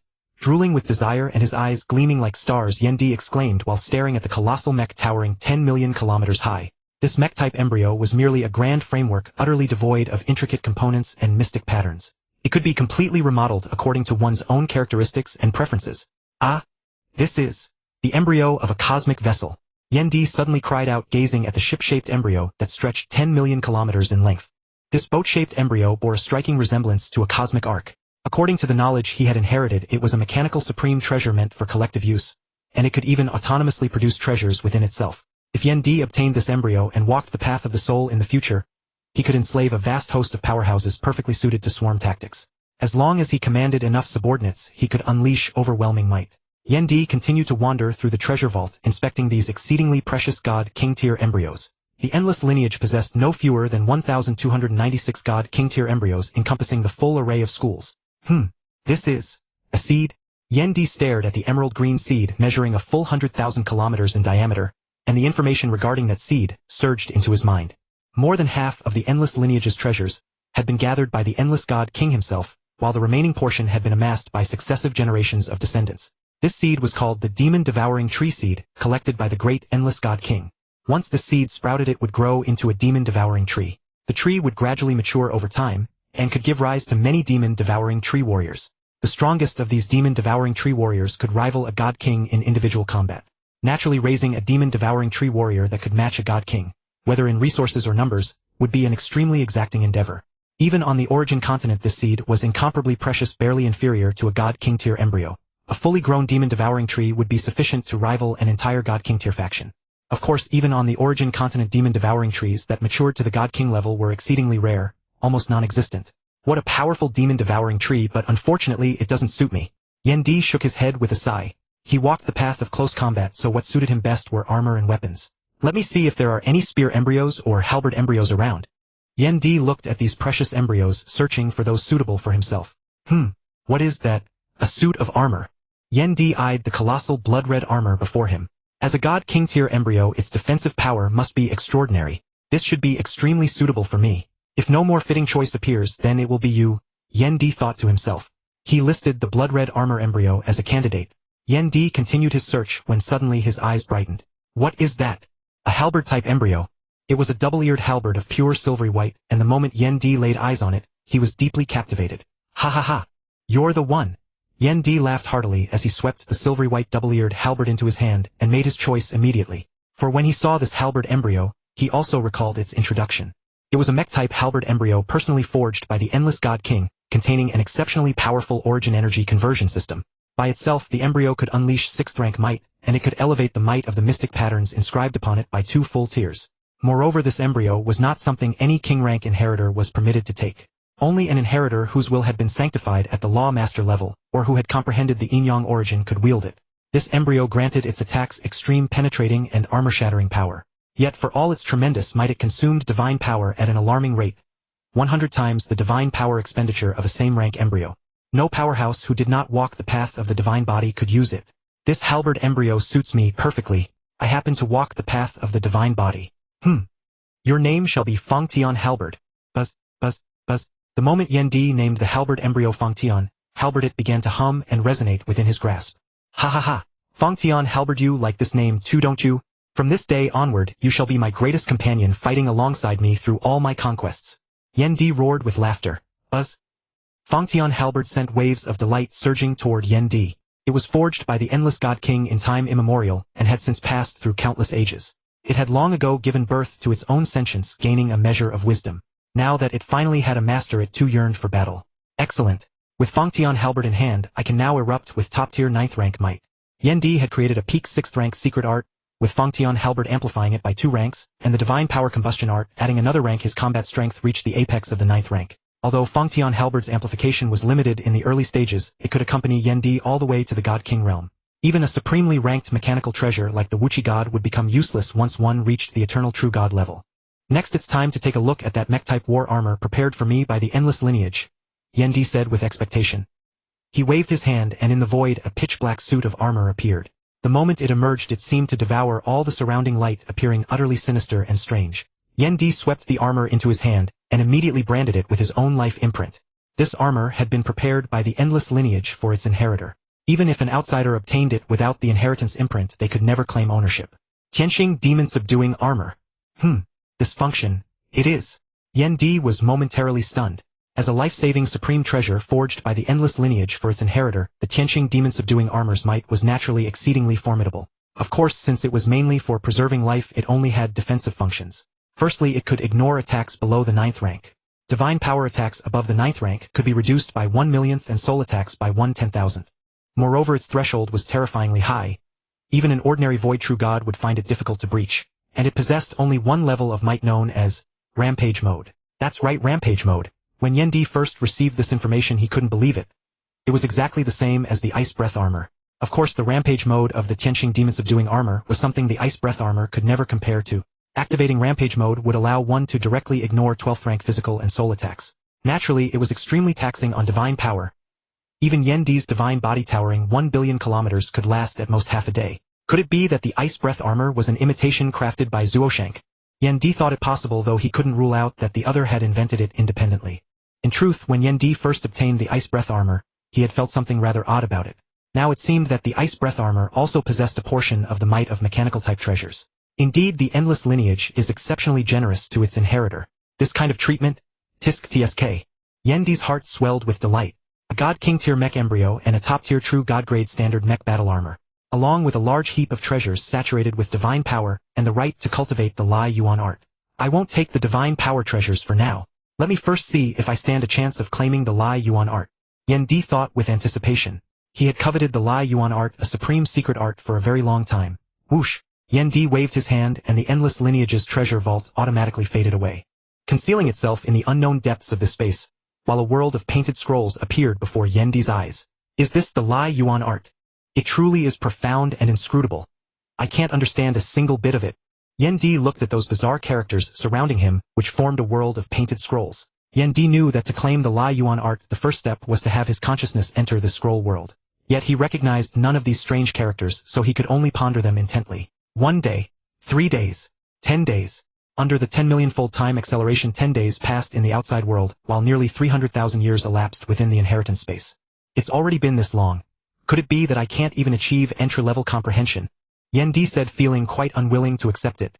Although he didn't hold much hope of claiming the Lai Yuan art, having spent so long without even reaching the threshold was truly galling to Yendi. 1 month later, with the inheritance space's 10 million-fold time acceleration, 1 month outside was nearly 900,000 years within the inheritance space.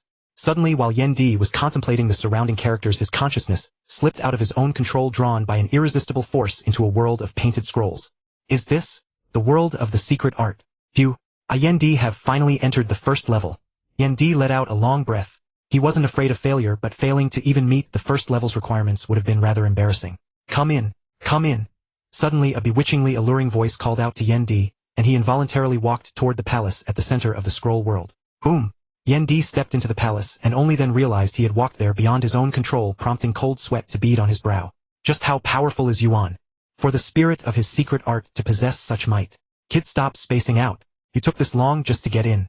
I'd say you're rather ordinary. A lazy voice suddenly drifted into Yendi's ear. Yendi looked at the violet-horned beast in the center of the hall, thinking to himself. So this is the legendary spirit of the secret art.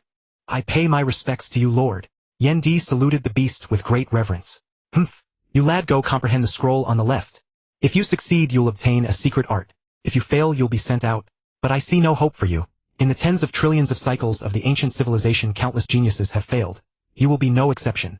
The violet-horned beast said mercilessly, then promptly ignored Yendi. Clearly it held no hope for him. Fine. Yendi said helplessly. He also knew there was no point in arguing with this beast. Having taken 900,000 years to merely meet the first level's requirements, he truly wasn't all that impressive. Yendi quietly began to cultivate the absorption secret art on the left. Gradually his consciousness sank deep into the cultivation state. Even the Bloodthirsty Vine incarnation in the Primordial Universe was no exception. What is this? Have I failed? Yendi looked at the now desolate inheritance space, realizing that his practice of the absorption secret art had indeed failed. Sigh. I didn't even reach the second stage. It seems I'm truly unsuited to this secret art. Yendi sighed in resignation. Forget it, I won't think about it anymore. If I failed, then so be it. I should hurry up and successfully cultivate the Avatar incarnation instead. The Avatar incarnation was one of the endless lineage's greatest secret arts, second only to the boundless art. When a universe master successfully cultivated it, they could possess a special avatar with 10% of the main body strength. Of course, this 10% referred to divine power, purity, divine body height, soul, and will, while law comprehension and secret art mastery were identical to the main body.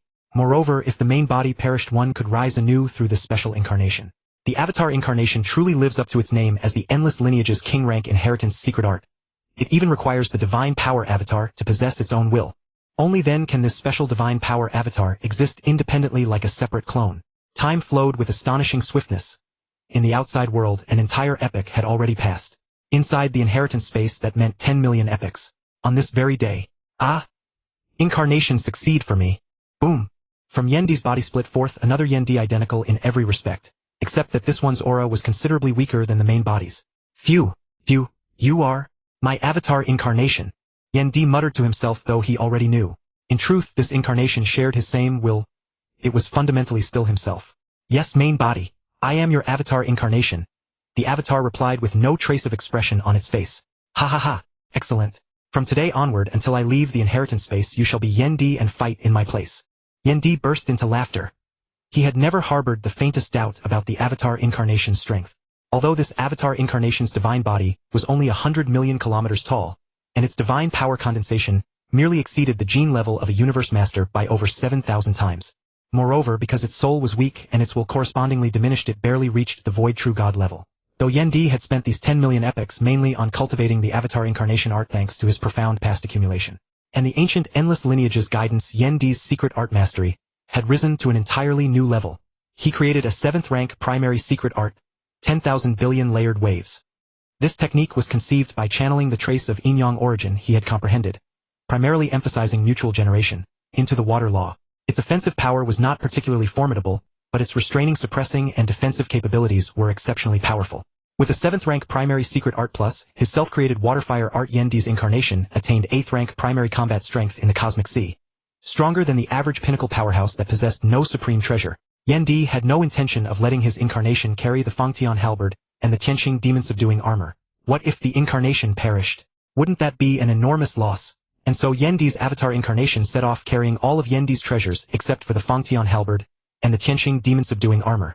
It charged out of the inheritance space and hurtled toward the cosmic sea. Meanwhile, Yendi's main body grimly remained in the inheritance space, cultivating various secret arts and painstakingly committing to memory the endless lineage's countless heritages and teachings. The Flame Emperor's avatar burst out of the inheritance space, appearing directly outside the black patterned stone pillar. Thankfully, it didn't appear right before the pillar or I'd be dead meat, he thought.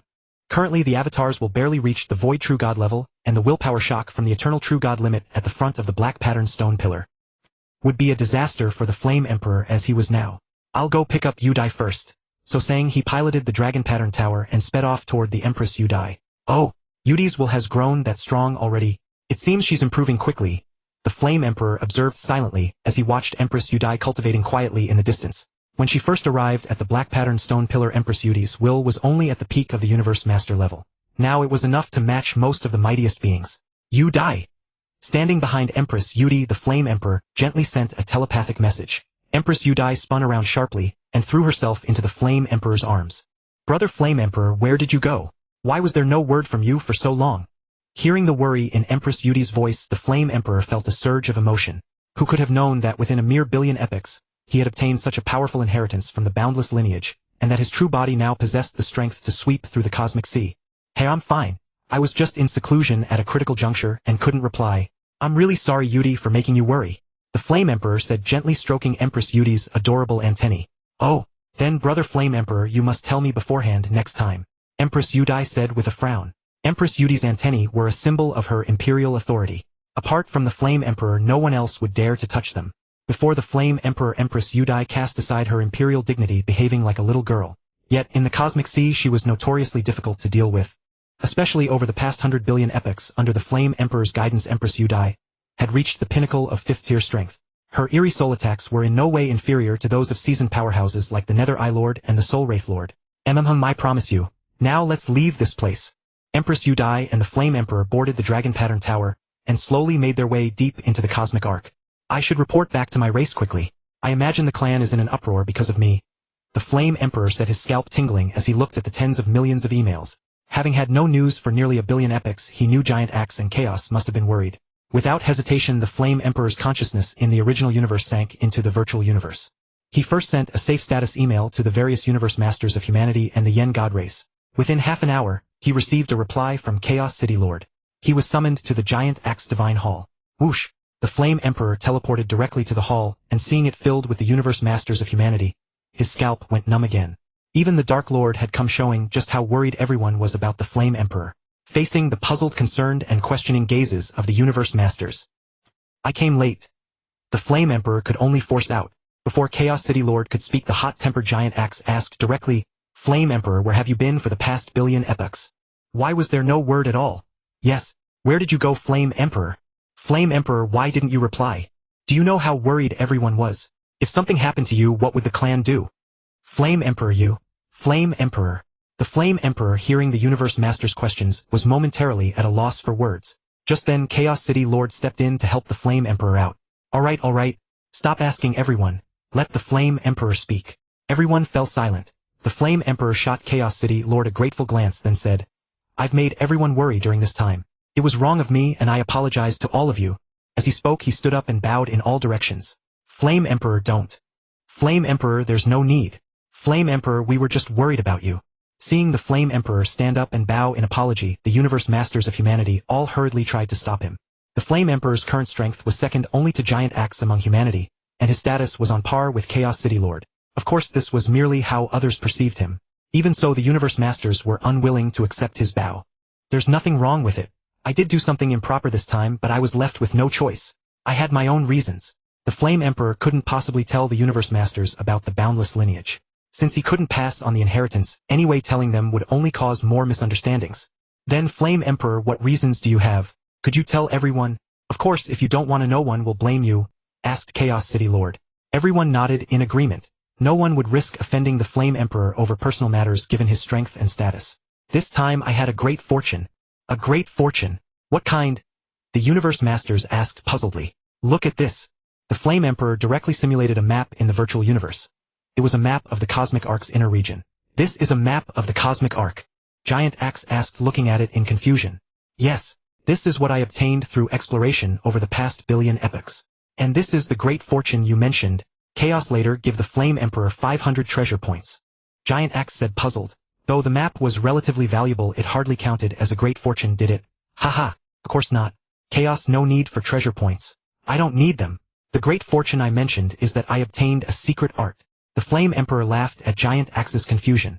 He declined the treasure points because humanity had no treasures that tempted him, and they wouldn't be of much use to him anyway. A secret art? What kind? Could it be from the ancient civilization? The Universe Masters of Humanity found it hard to believe. Could the Flame Emperor really have obtained an ancient civilization's secret art? Yes, it's an ancient civilization's secret art. A divine power combustion art called water and fire. When used, it can amplify a Universe Master's power by 1 level. Of course, I only obtained the volume for Universe Masters. The Flame Emperor spun the tale. He intended to offer the water and fire secret art to humanity, but claiming he had created it himself would be far too astonishing. So he said he had obtained it through great fortune. The Flame Emperor had once asked the General's avatar if the water and fire secret art could be passed on. The avatar said it could, but also warned the Flame Emperor not to be too overjoyed. Because the Flame Emperor had only created the first volume of the water and fire secret art, which could amplify a Universe Master by 1 rank and at most half a rank for a supreme being. Moreover, this secret art was created after the Flame Emperor comprehended the yin-yang origin, making it quite difficult to learn. Supreme beings could basically master it. 5th-tier Universe Masters had an 80% chance. 4th-tier Universe Masters had only a 50% chance. For those below the 4th tier, the chance was less than 10%. What? A secret art truly passed down from the ancient era. It can increase attack power by a whole level. The water and fire secret art. Is it real or not? For a time, the entire Giant Axe Divine Hall buzzed with discussion. Among the Universe Masters of the Cosmic Sea apart from the 2 Holy Lands. Basically no one had heard of divine power combustion arts, let alone seen one. Everyone was skeptical. It wasn't that they didn't trust the Flame Emperor, but this was simply too incredible. After all, even a supreme treasure only increased one's power by 1 level. With this secret art, wouldn't every Universe Master of Humanity be equivalent to having a supreme treasure? Alright, stop arguing. Let the Flame Emperor speak first. At this point, Giant Axe interrupted the discussion among the Universe Masters and turned his gaze to the Flame Emperor. The Universe Masters of Humanity also looked at him with anticipation. Seeing their expectant gazes, the Flame Emperor felt he couldn't keep them in suspense any longer. I'll send the secret art to everyone. You can see for yourselves. With that, the Flame Emperor directly divided the content of the water and fire secret art into 18 portions in the virtual universe. Each of humanity's experts received 1 copy, and everyone began to read it carefully. Such a secret art is truly this. The world actually has such an exquisite secret art. Flame Emperor, you. The Universe Masters of Humanity all felt the extraordinary nature of the water and fire secret art as they held it. Each of them was so astonished that they didn't know how to express their emotions. With this secret art, our humanity shall prosper. Flame Emperor, I truly don't know how to thank you. The other Universe Masters only sensed that the water and fire secret art was extraordinary, but Giant Axe, a supreme being with a high level of proficiency in secret arts, quickly perceived its true value. Indeed, Flame Emperor, you've accomplished a great deed this time. Chaos City Lord also exclaimed. Chaos, you flatter me. For the sake of humanity, everything is worth it. The Flame Emperor said sincerely. The Flame Emperor would be delighted to see humanity flourish. Just then Giant Axe suddenly said seriously, Flame Emperor, your contribution this time is beyond doubt. Even granting you a supreme treasure would be appropriate. But you know our clan's situation. I can only give you 20,000 treasure points. I hope you won't refuse. Looking at the solemn Giant Axe, the Flame Emperor knew these words were sincere. Giant Axe, I can't accept these 20,000 treasure points. Before he could finish, Chaos City Lord interjected. Flame Emperor, just accept them. You need to grow stronger to better protect our humanity and contribute. Yes, Flame Emperor, just accept them. Dragon Walker Lord also urged. Accept them, Flame Emperor. Yes, just accept them. Flame Emperor, don't refuse. Flame Emperor, you. Looking at the universe masters of humanity, the Flame Emperor felt a warmth in his heart. This is my clan. The clan I've guarded with my life. While the universe masters were persuading the Flame Emperor inside the Giant Axe Divine Hall, outside the hall a man in white robes with a gentle temperament appeared. Looking at the universe masters of humanity, his eyes were filled with gratification. He said softly, this is a clan. After much persuasion from everyone, Emperor Yen could hardly refuse, and he accepted the clan's 10,000 treasure points. Very well. As for the secret art, let no one breathe a word of it. It is to be sealed as the highest secret of the human race. Even powerhouses who have mastered the secret art must not display it lightly. Do you understand? Jufu said gravely. Seeing his solemn expression, everyone understood the importance of the secret art. They all nodded in agreement and vowed never to divulge it carelessly. Just then Emperor Yen suddenly spoke. Jufu, there is one more matter. Jufu gave him a puzzled look and asked, what is it? As long as the clan can accomplish it, we will surely help you. Although Jufu did not know what Emperor Yen intended, he immediately stood on Emperor Yan's side. I wish to pass the Waterfire secret art to Flower Emperor Yudi, and I hope you will consent. The Waterfire secret art was created by Emperor Yen himself, so it was naturally his to grant to whomever he pleased. But to avoid causing misunderstanding among the universe masters of the human race, Emperor Yen still chose to inform the human race's powerhouses first. No, Emperor Yen, how can you pass such a precious secret art to an outsider race? If you pass it to anyone among our human race, I have no objection. But if you pass it to an outside race, I, Huangjian, will be the first to refuse. Unexpectedly, it was Lord Huangjian, the human race universe master closest to Emperor Yen, who stepped forward to oppose it first. Emperor Yen knew Lord Huangjian's character very well, and understood that he was speaking from the standpoint of the race, with no personal feelings involved. Indeed, Emperor Yen, you must think twice about this. After all, those not of our race are sure to harbor different hearts, right? Toward these alien races, we of the human race cannot lower our guard.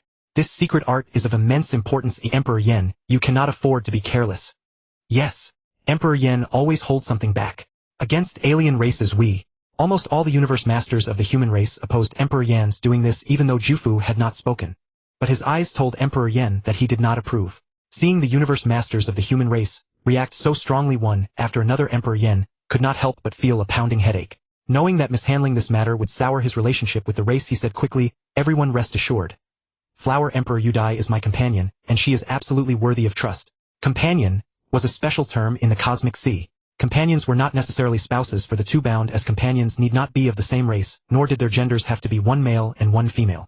Yet anyone who could be called a companion was absolutely trusting of the other. For instance, Lord Juyen was willing to die for Lord Liujiu. And after Lord Tuyu fell, Lord Jili no longer had the will to live. Can she be trusted? Jufu asked, rarely so solemn. She can.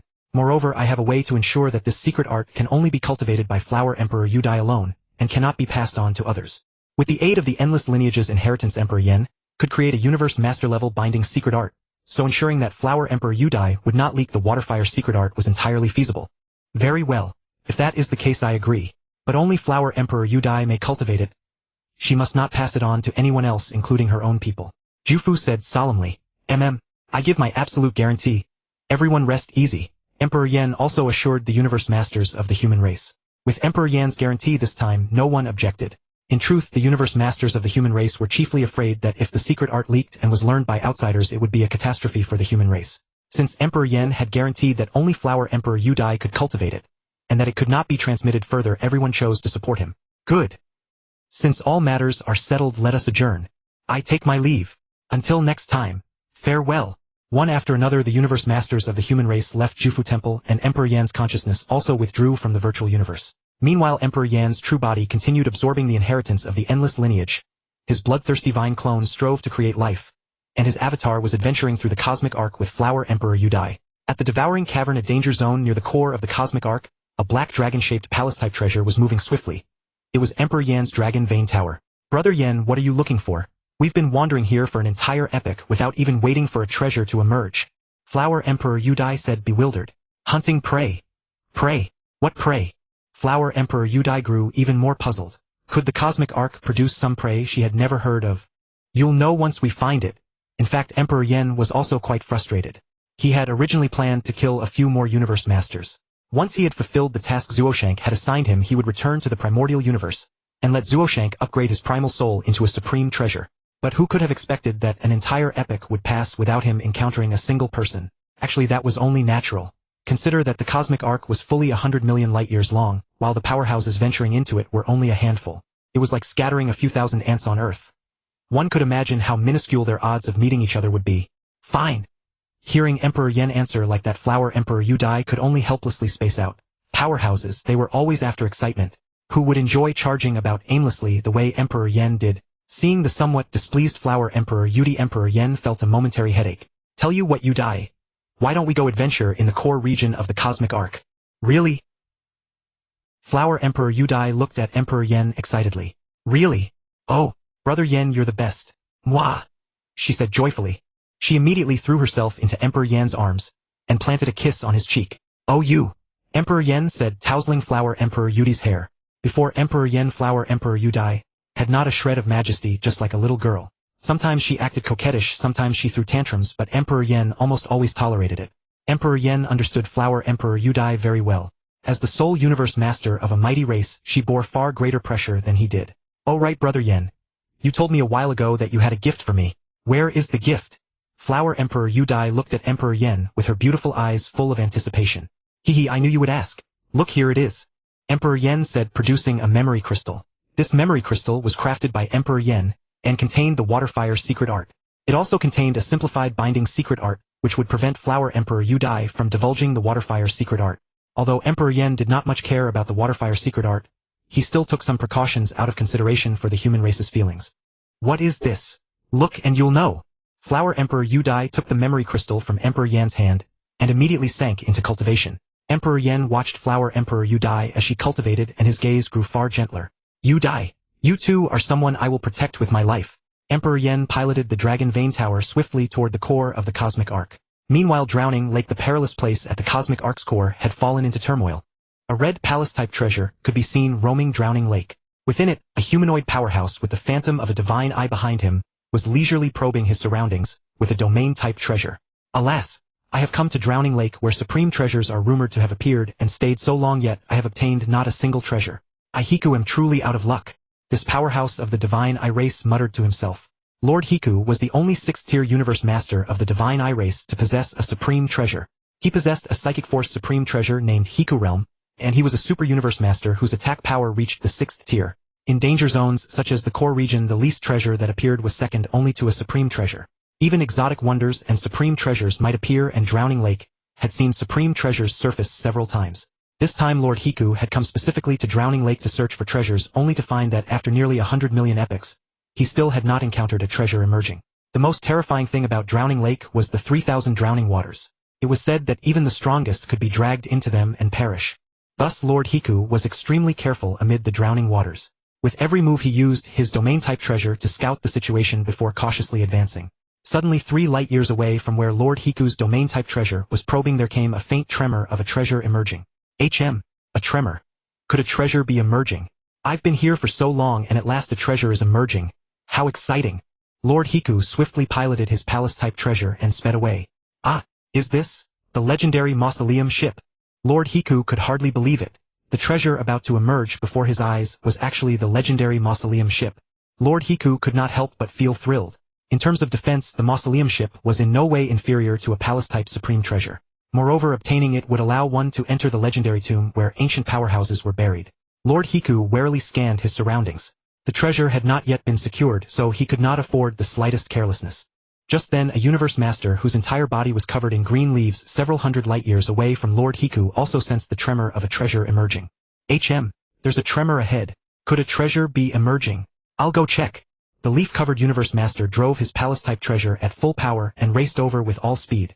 Likewise, as the leaf-covered universe master sped toward the place where the mausoleum ship had emerged, a universe master nearly 1,000 light-years from Lord Hiku also sensed the tremor and hurried toward the mausoleum ship's location. This universe master wore crimson armor, wielded a scarlet greatsword, and exuded a terrifying aura. At that moment Emperor Yen had just entered Drowning Lake, and faint ripples of the tremor drifted toward him. Ah, it has emerged. Open the hatch, quickly. Lord Hiku said anxiously. Although the mausoleum ship had already emerged, it could not recognize its master until it opened its hatch.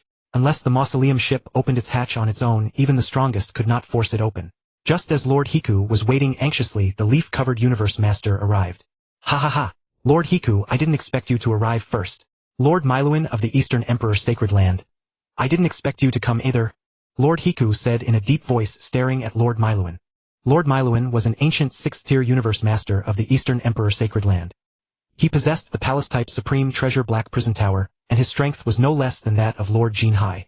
Overall, he was slightly stronger than Lord Hiku. For a time, the atmosphere between Lord Hiku and Lord Miluin grew tense, and both sides were ready to strike. With the mausoleum ship's value rivaling that of a supreme treasure, no one would give it up. Just as Lord Miluin was about to make his move against Lord Hiku, the Universe Master in crimson armor arrived. At the sight of the Universe Master in crimson armor, both Lord Hiku and Lord Miluin darkened. The legendary Universe Master of the Cosmic Sea, Lord Chishue. I never imagined you would actually come. The newcomer was none other than Lord Chishue, the legendary Universe Master of the Cosmic Sea. A legendary Universe Master with peak 7th tier attack power, owner of 2 supreme treasures, and one who had once defeated the strongest head-on. Humph! Why can't I come? Lord Chishue snorted coldly upon hearing Lord Hiku's words. As his snort resounded, a crimson sword aura, spanning 10 billion kilometers, slashed toward Lord Hiku. Facing Lord Chishue's attack, Lord Hiku dared not be careless in the slightest. He immediately merged with his Hiku realm, transforming into a special creature called Hiku that stood 500 billion kilometers tall. The Hiku formed by Lord Hiku had 4 pairs of wings, 8 sharp claws, and 3 heads, each bearing a pointed beak. Now, in the form of Hiku, Lord Hiku faced the sword aura sent by Lord Chishue. Without hesitation, all 3 heads pecked at the crimson sword aura in unison. Boom! Lord Hiku's 3 beaks collided with the crimson sword aura. The tremendous power exploded, instantly causing tens of light years of Nishue Lake to seethe and boil. Lord Hiku was thrown flying by the terrifying force. With a single minor probe, Lord Hiku had already fallen into the disadvantage. Humph! Is Lord Hiku no more than this? Watching Lord Hiku being casually blasted away, Lord Chishue said disdainfully. You? Lord Hiku pointed at Lord Chishue, momentarily unable to utter a word. Just then Lord Miluin sent a voice transmission to Lord Hiku. Lord Chishue is far too powerful. Neither of us alone is a match for him. How about joining forces to deal with him? Good. Lord Hiku agreed without the slightest hesitation. The gap between their strength was simply too vast. Lord Chishue's offensive power had reached the peak of the 7th rank, a full major level above Lord Hiku. In an instant, Lord Miluin and Lord Hiku formed an alliance.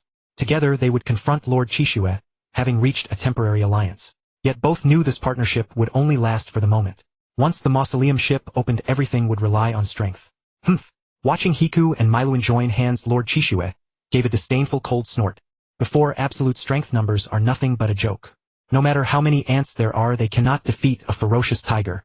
Hearing Lord Chishue's words, the naturally proud Lord Hiku could no longer hold his temper, and immediately retorted angrily, Lord Chishue, don't be so arrogant. You're nothing but a useless ancestral god who could never break through to become the strongest. You? Lord Hiku, you are courting death. Hearing Lord Hiku's words, a mad, dangerous light flickered in Lord Chishue's eyes. Not becoming the strongest was the eternal pain in Lord Chishue's heart. Even becoming a legendary Universe Master, even defeating the strongest of the universe.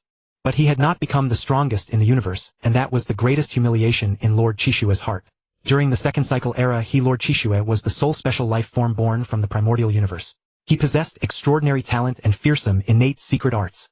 Early in the second cycle era, he had already cultivated to the rank of Universe Master. After breaking through to become a Universe Master, he was recruited by the Primordial Universe. He became the ancestral god Chishue of the second cycle era, and was granted the supreme ultimate treasure Chishue War Armor, as well as a mighty 6th rank innate secret art. How mighty and fearsome Lord Chishue was in those days, backed by the ancestral god sect, armed with the supreme ultimate treasure Chishue War Armor, and a 6th rank innate secret art. Even the strongest in the Primordial Universe might not have been a match for him.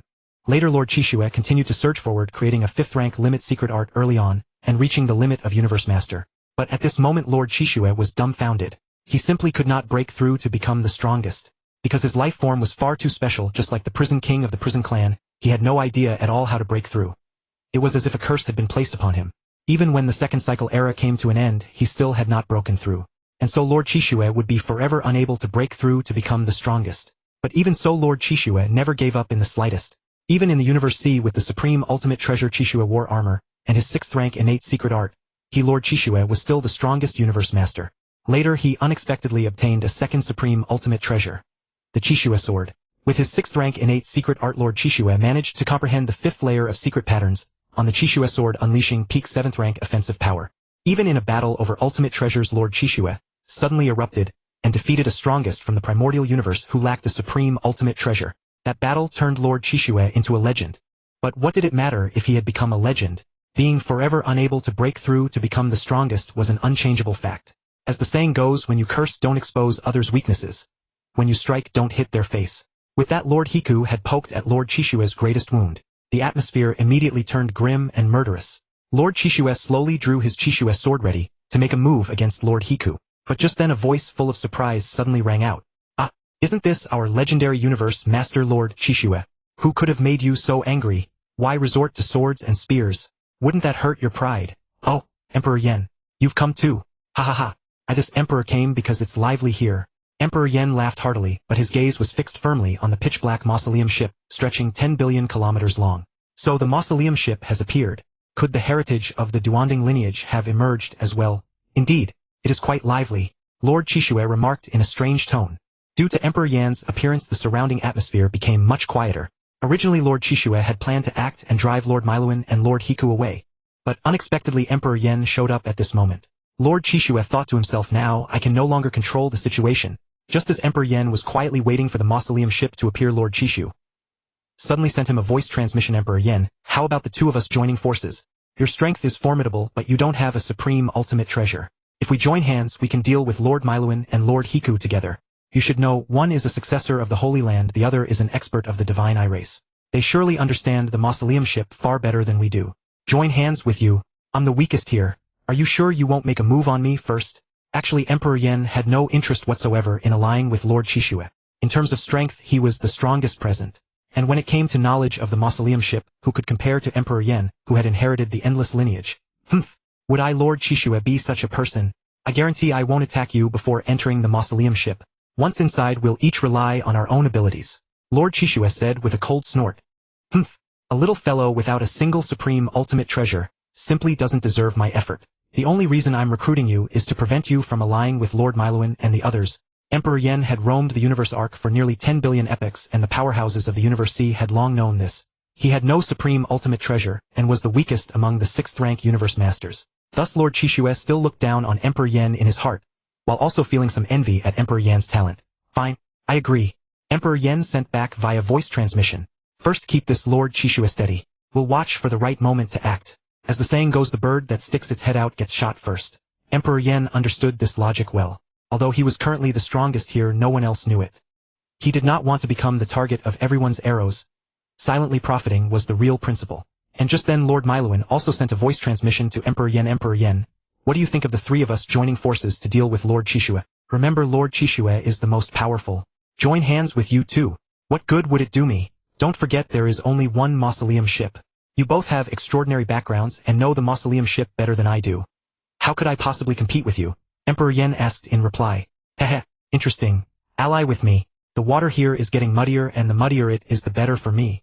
As the saying goes, troubled waters make for good fishing. Emperor Yen, what more benefits do you want? Can you really face Lord Qixue alone?" Lord Miluan's face darkened as he asked through a secret voice transmission. This Emperor Yen is far too ungrateful. A little fellow who doesn't even have a supreme ultimate treasure actually dares to ask me for benefits.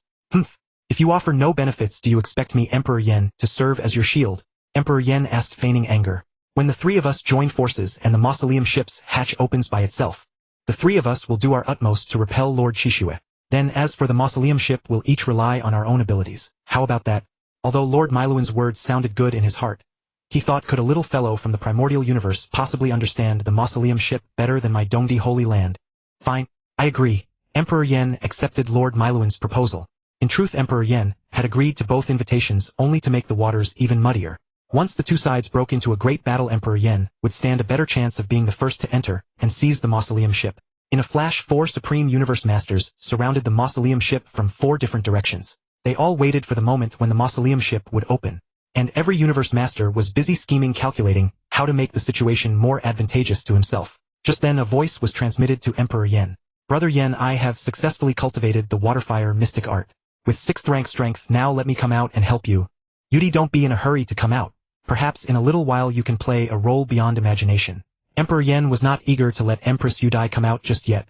A 6th rank soul attack when unleashed against someone utterly unprepared would cause even the strongest to suffer. Oh, then I'll listen to Brother Yen.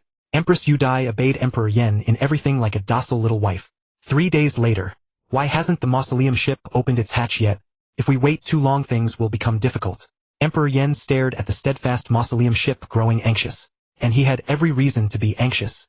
If the mausoleum ship did not open for tens of thousands of epochs, wouldn't all the experts of the Universe find out about it? Lord Miluan, Lord Chishue, and Lord Hiku were each extremely anxious, but the mausoleum ship simply refused to open its hatch. 5 days later, the impeccably steady mausoleum ship finally opened its hatch slowly. Whoosh! The tomb ship's hatch is open. Charge! The 4 great universe masters shot toward the open hatch at terrifying speed, while simultaneously unleashing their domain-type supreme treasures to suppress one another. Emperor Yan's 10,000 swords diagram, Lord Hiku's blue sky domain, Lord Miluan's tower prison, and Lord Bloodweep's crimson blood lake all surged madly to crush one another. Emperor Yen, make your move. Emperor Yen, attack. Almost at the same instant, both sides sent telepathic messages to Emperor Yen demanding that he act immediately. Boom! The black prison tower transformed into a streak of pitch-black light and stabbed toward Lord Bloodweep. Lord Hiku directly manipulated his Hiku realm, turning it into a colossal living creature. The Hiku that attacked Lord Bloodweep. Lord Bloodweep, you already have 2 supreme treasures.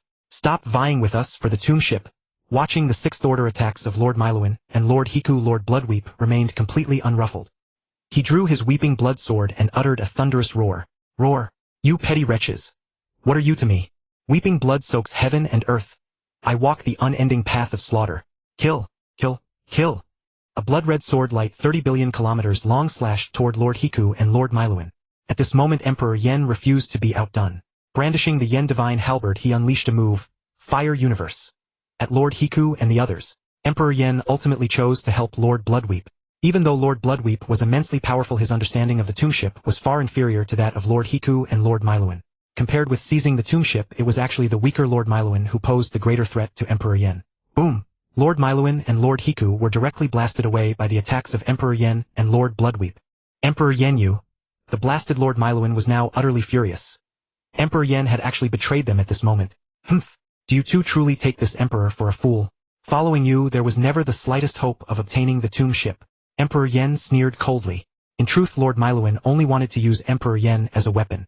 He had won Emperor Yen over merely to deal with Lord Bloodweep. Lord Hiku and Lord Miluan were blasted away by Emperor Yen and Lord Bloodweep, allowing the latter pair to be the first to enter the tomb ship. Quick! Head for the tomb ship's main control room. Whoosh! In less than a 10,000th of a second, Emperor Yen and Lord Bloodweep reached the main control room. Because the tomb ship's control token could be any object in the main control room, Lord Bloodweep simply used a crude method, searching for it one item at a time. Lord Bloodweep firmly believed that Emperor Yen could not be much stronger than he was. But how could he know that Emperor Yen had obtained the inheritance of the endless lineage? When it came to the tomb ship, that inheritance truly made him the greatest authority in the universe. A faint, barely perceptible wave suddenly emanated from Emperor Yan's brow as he rapidly scanned every object in the tomb ship. There. Emperor Yen looked at the mural on the third wall of the tomb ship's main control room. Unexpectedly, the control token of this tomb ship was an unremarkable mural. While Lord Bloodweep was not paying attention, Emperor Yen moved directly to the mural. At the same time, using the Endless Lineage's special technique, he succeeded in making the tomb ship acknowledge him as its master. Just then Lord Hiku and Lord Miluan also rushed in. Though a great many things had happened in that split second, they had all occurred after Lord Miluan and the others were blasted away. From that blast to Emperor Yan's binding of the tomb ship, less than 1 second had passed. No sooner had Lord Miluan entered than, without a word, he scattered life imprints in every direction using a special technique. Not to be outdone, Lord Hiku scattered his own blood across the tomb ship's main control room, desperately trying to find the control token. Yet the result disappointed them. What? There's nothing at all. Lord Miluan's face changed dramatically. He had not found the tomb ship's control token. I found nothing either. Could it be that Emperor Yen or Lord Bloodweep has already bound the tomb ship? Lord Hiku exclaimed in shock. For a time the tomb ship's control room became deathly quiet as the 4 mighty beings all gathered their strength for an impending battle. But it was obvious that the alliance between Lord Miluan and Lord Hiku remained intact, while the alliance between Emperor Yen and Lord Bloodweep had already developed cracks. Emperor Yen, could it be you who controlled the tomb ship? Lord Bloodweep could not help asking. Bloodweep, how is that possible? Given how little we Primal Universe humans understand the tomb ship, how could anyone have taken control of it this quickly? Could it be that you, Lord Bloodweep, are the one who controlled it? The thief cries, stop thief. Emperor Yen turned the accusation around, muddying the waters even further. Emperor Yen, don't wrongly accuse people. How could I possibly bind the tomb ship so quickly? Lord Bloodweep hastily defended himself. Even if he had already bound the tomb ship, he could not admit it now. otherwise he would become a public enemy. Although the tomb ship's defensive power was no less than that of a supreme treasure, it was after all not a supreme treasure. So it had many flaws. Consider the current predicament of Emperor Yen, and the other three. If Lord Bloodweep and the others had entered Emperor Yen's dragon pattern tower, they could have been kneaded and crushed however Emperor Yen pleased. But the tomb ship was different. Even though Lord Bloodweep was inside it, Emperor Yen could not harm them as he wished. At most he could imprison them inside and prevent them from leaving. At that moment something even more terrifying occurred. The tomb ship's hatch began to close slowly, meaning Lord Miluin and the others could no longer get out. Ah! Who exactly has bound the tomb ship and dares to dream of imprisoning us here? Lord Hiku cried in terror. Clearly he too was terrified of being sealed away forever. Humph! Lord Bloodweep let out a cold snort. Holding the weeping blood sword, he eyed the other three warily. At that moment the most ancient Lord Miluin unexpectedly calmed down. Looking around he said in a low voice, "This tomb ship emerged into the world right before our eyes. That means the one who bound it must be one of the four of us. Right?" Everyone nodded. They all knew the tomb ship could not have been bound by anyone else, so the one who had bound it was definitely one of them. Seeing everyone nod, Lord Miluin continued, "Then we'll eliminate the candidates one by one. We'll surely find out who bound the tomb ship." Lord Hiku and the others nodded as well. For now this was the only way. But how do we eliminate them? This was a question that could not be ignored. How were they to determine who had bound the tomb ship? We'll start by eliminating the weakest and we'll naturally discover who bound the tomb ship. The weakest? Isn't that me? Why not start by eliminating the strongest? Emperor Yen was somewhat gloomy. Why was the spear point turned toward him? Right? Start with the weakest. Lord Hiku also echoed, right? Start with the weakest. Clearly Lord Hiku bore no goodwill toward Emperor Yen. Lord Bloodweep meanwhile fixed his gaze directly upon Emperor Yen, watching him without mercy. For he understood all too well that he and Emperor Yen had been the first to enter. Since he himself had not bound the tomb ship, the most likely culprit was Emperor Yen. Yet Lord Bloodweep's pride made him somewhat unwilling to admit that Emperor Yen had obtained the tomb ship. In an instant all three great universe masters aimed their hostility at Emperor Yen. If this had been Emperor Yen's former strength, he would most likely have fallen under such circumstances. After all, the tomb ship's control room was only 1 billion kilometers across.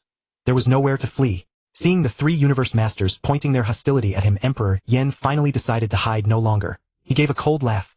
Heh. You really are clever. Yes, I am the one who bound the tomb ship. None of you will escape today. Ah, it really is you. Lord Bloodweep and the others had never imagined that their wild guess would hit the mark and reveal who had bound the tomb ship. Quick, stop him. Don't let him escape. Otherwise we'll be trapped in here forever. The tomb ship was different from a supreme treasure. It was merely a tool used by a powerful being of an ancient civilization. It had no functions such as suppression, attack, or subjugation. If the tomb ship locked people inside, it was like shutting them in a house. No one could get out. For Emperor Yen to get out, he would have to open the hatch, which could very likely allow the other three universe masters to escape as well. But Lord Bloodweep and the others did not dare let Emperor Yen leave. Once he got out, they would be trapped forever. Everyone knows now that the only way for us to leave is to kill Emperor Yen. Otherwise none of us is getting out. Lord Miluin said loudly. The three of us will join forces, kill Emperor Yen, and then leave. Humph. This emperor has never thought of leaving. Today I'll let you witness the true power of this emperor. Emperor Yen snorted coldly. He immediately activated Blazing Wrath mode, and used the second volume of the Meteor Secret Art, making his battle power surge an entire level. In his right hand he held the Yen Divine Halberd, and in his left the Shur Gondang. After fighting across 10 billion epochs and being guided by the endless lineage, Emperor Yan's understanding and application of close combat had become even more skilled. Enough for him to wield the Yen Divine Halberd and the Shur Gondang simultaneously. Humph! What arrogance, Emperor Yen! Do you actually think you can fight all three of us great universe masters at once? Seeing Emperor Yen take up a fighting stance, Lord Bloodweep asked disdainfully. Enough! Waste no more words. Let's attack, Lord Miluin warned. Roar! Lord Hiku immediately merged with the Hiku realm, but because the space inside was too limited, it could only shrink to a height of 10 million kilometers. Lord Miluin also brought out the Black Prison Tower and expanded it to 10 million kilometers. Lord Bloodweep drew the Weeping Blood Sword, and a terrifying sword chi shot directly toward Emperor Yen. Confronting the incoming sword chi, Emperor Yen dared not be careless. He raised the Shur Gondang to block it. The sword chi pierced through the Shur Gondang, then through the Ice Breath armor, and struck Emperor Yan's body. What formidable sword chi! His might is immense. Lord Bloodweep truly lives up to his reputation. Emperor Yen praised. As expected of a legendary universe master, even a casual strike possessed peak 6th order power. Humph! Hiku Miluin. Let's attack together. This Emperor Yen is not normal. Lord Bloodweep had also sensed that Emperor Yen was not as easy to deal with as he had imagined. All right. Lord Miluin and Lord Hiku answered at the same time. They too had sensed that Emperor Yen was not so weak. Whoosh! Lord Miluin drove the black prison tower, turning it into a shaft of black light that shot toward Emperor Yen. After Lord Hiku transformed into the special lifeform Hiku, his 3 powerful beaks also struck at Emperor Yen. Lord Bloodweep directly activated the 5th secret pattern of the Weeping Blood Sword. Weeping blood soaks heaven and earth, the unbroken path of slaughter. Kill, kill, kill. Blood-colored sword chi slashed toward Emperor Yen. In a space so cramped, Emperor Yen had no chance to dodge. He could only win by fighting head-on with all his might. Watching the 3 attack simultaneously, Emperor Yen showed not the slightest mercy. He raised the Yen Divine Halberd and thrust forward gently. Whoosh! Lord Bloodweep and the others felt that Emperor Yan's halberd thrust was exceptionally slow, yet they simply could not dodge it. It was as though their bodies could not keep pace with their own neural reactions. Without any warning, a tiny black point erupted beside Lord Bloodweep and the others, while their attacks landed on the Shur Gondang in Emperor Yan's left hand. Boom! Boom! Boom! The attacks of the 4 Super Universe Masters filled this cramped space, though their onslaught did no harm to the tomb ship. But to the 4 Universe Masters it was devastating might capable of shattering heaven and earth. Even Emperor Yen was battered senseless by the terrifying assault. Although the Shur Gondang was powerful, only its blackstone portion was truly formidable. The rest was far too weak. The attacks coming from every direction caused even Emperor Yan's divine body to decline considerably. The dreadful shockwaves lasted for more than a dozen seconds before finally subsiding. Everyone present was left in a sorry state. Emperor Yan's rampage mode was directly scattered by the ferocious attacks. Emperor Yen, I never expected your strength to be so formidable, the blood-weeping lord said, staring at Emperor Yen in shock. Among those present, the one who had suffered the least was the blood-weeping lord who possessed a supreme treasure war armor. Huff, huff, huff. My divine body has actually lost 5%. Lord Miluin said in disbelief. Lord Miluin had been the one directly driving the black prison tower to attack, so his defensive means were the weakest. Facing Emperor Yan's attack, he had suffered the heaviest damage. Lord Hiku was not much better off. Although the Hika realm had merged with Lord Hiku, the Hika realm was after all no defensive supreme treasure. The protection it could provide was limited. At this moment Lord Hiku's aura had grown weak and he was gasping for breath. This single head-on clash revealed the disparity in their strength. The blood-weeping lord, protected by his supreme treasure war armor, was essentially unharmed. Emperor Yen, whose divine body stood 100 million kilometers tall, was also not greatly affected. But Lord Miluin and Lord Hiku had each suffered considerable losses. Emperor Yen quickly assessed the situation. The situation is somewhat off. With the strength of this incarnation, I fear I cannot truly defeat the 3 of them. It seems I'll have to use some means. Enlarge, enlarge, enlarge. Emperor Yen directly expanded the space within the tomb ship so that he could fight at full capacity. As the tomb ship grew larger, the space where Emperor Yen and the others stood stabilized at around 80 light-years. What is Emperor Yen trying to do? The blood-weeping lord wondered, puzzled as to why Emperor Yen would enlarge the tomb ship. Could this be one of Emperor Yan's schemes? I don't know. But we must all be careful. If this battle drags on, we might really perish. Lord Miluin warned. Lord Hiku also nodded. Right? Be very careful. This Emperor Yen is too strange. Without a supreme treasure, he can still unleash such devastating attacks. Boom! Before the 3 could react, Emperor Yen launched another attack. This time Emperor Yan's target was clearly Lord Hiku, whose strength was relatively weaker. Singularity burst. Emperor Yen thrust lightly toward Lord Hiku. That uncanny sensation of his body being unable to keep up with his eyes returned to Lord Hiku. Even though Emperor Yan's attack looked unbearably slow, Lord Hiku simply could not evade it. Seeing Emperor Yen strike at Lord Hiku, the blood-weeping lord hastily slashed a sword strike at Emperor Yen. At this moment he and Lord Hiku were allies, so he naturally had to help him. Emperor Yen, don't be so arrogant. Lord Miluin was also alarmed. He directly expanded the black prison tower to 1 light-year in size, and used it to shield Lord Hiku. Boom! The tiny black point suddenly erupted, and although the black prison tower blocked it for a moment. But how could a power at the peak of the 7th rank be so easily withstood? Ah! Lord Hiku let out a miserable cry, clearly struck in a vital spot by Emperor Yan's thrust. At the same time, Emperor Yen was struck by the blood-weeping lord's sword energy, and slammed hard into the wall of the tomb ship. Cough! Cough! The blood-weeping lord is formidable indeed, truly worthy of being a legendary universe master. Emperor Yen rose slowly. A trace of blood leaked from the corner of his mouth. Clearly, having had no defense at all, Emperor Yen had been wounded by the blood-weeping lord. Sigh, this incarnation is still too weak. If my true body were here, a single willpower strike would be enough to kill all 3 of them. Heh! Emperor Yen, that title, legendary universe master, suits you even better than it suits me. The blood-weeping lord said with a light laugh. Clearly he too was astonished by Emperor Yan's strength. Seeing Lord Hiku struck by Emperor Yen, Lord Miluin asked hurriedly, Hiku, are you all right? Ugh, Miluin, my divine body has suffered severe losses. I can no longer unleash my full combat power. Lord Hiku spat out a mouthful of blood as he spoke. What? Lord Miluin could hardly believe it.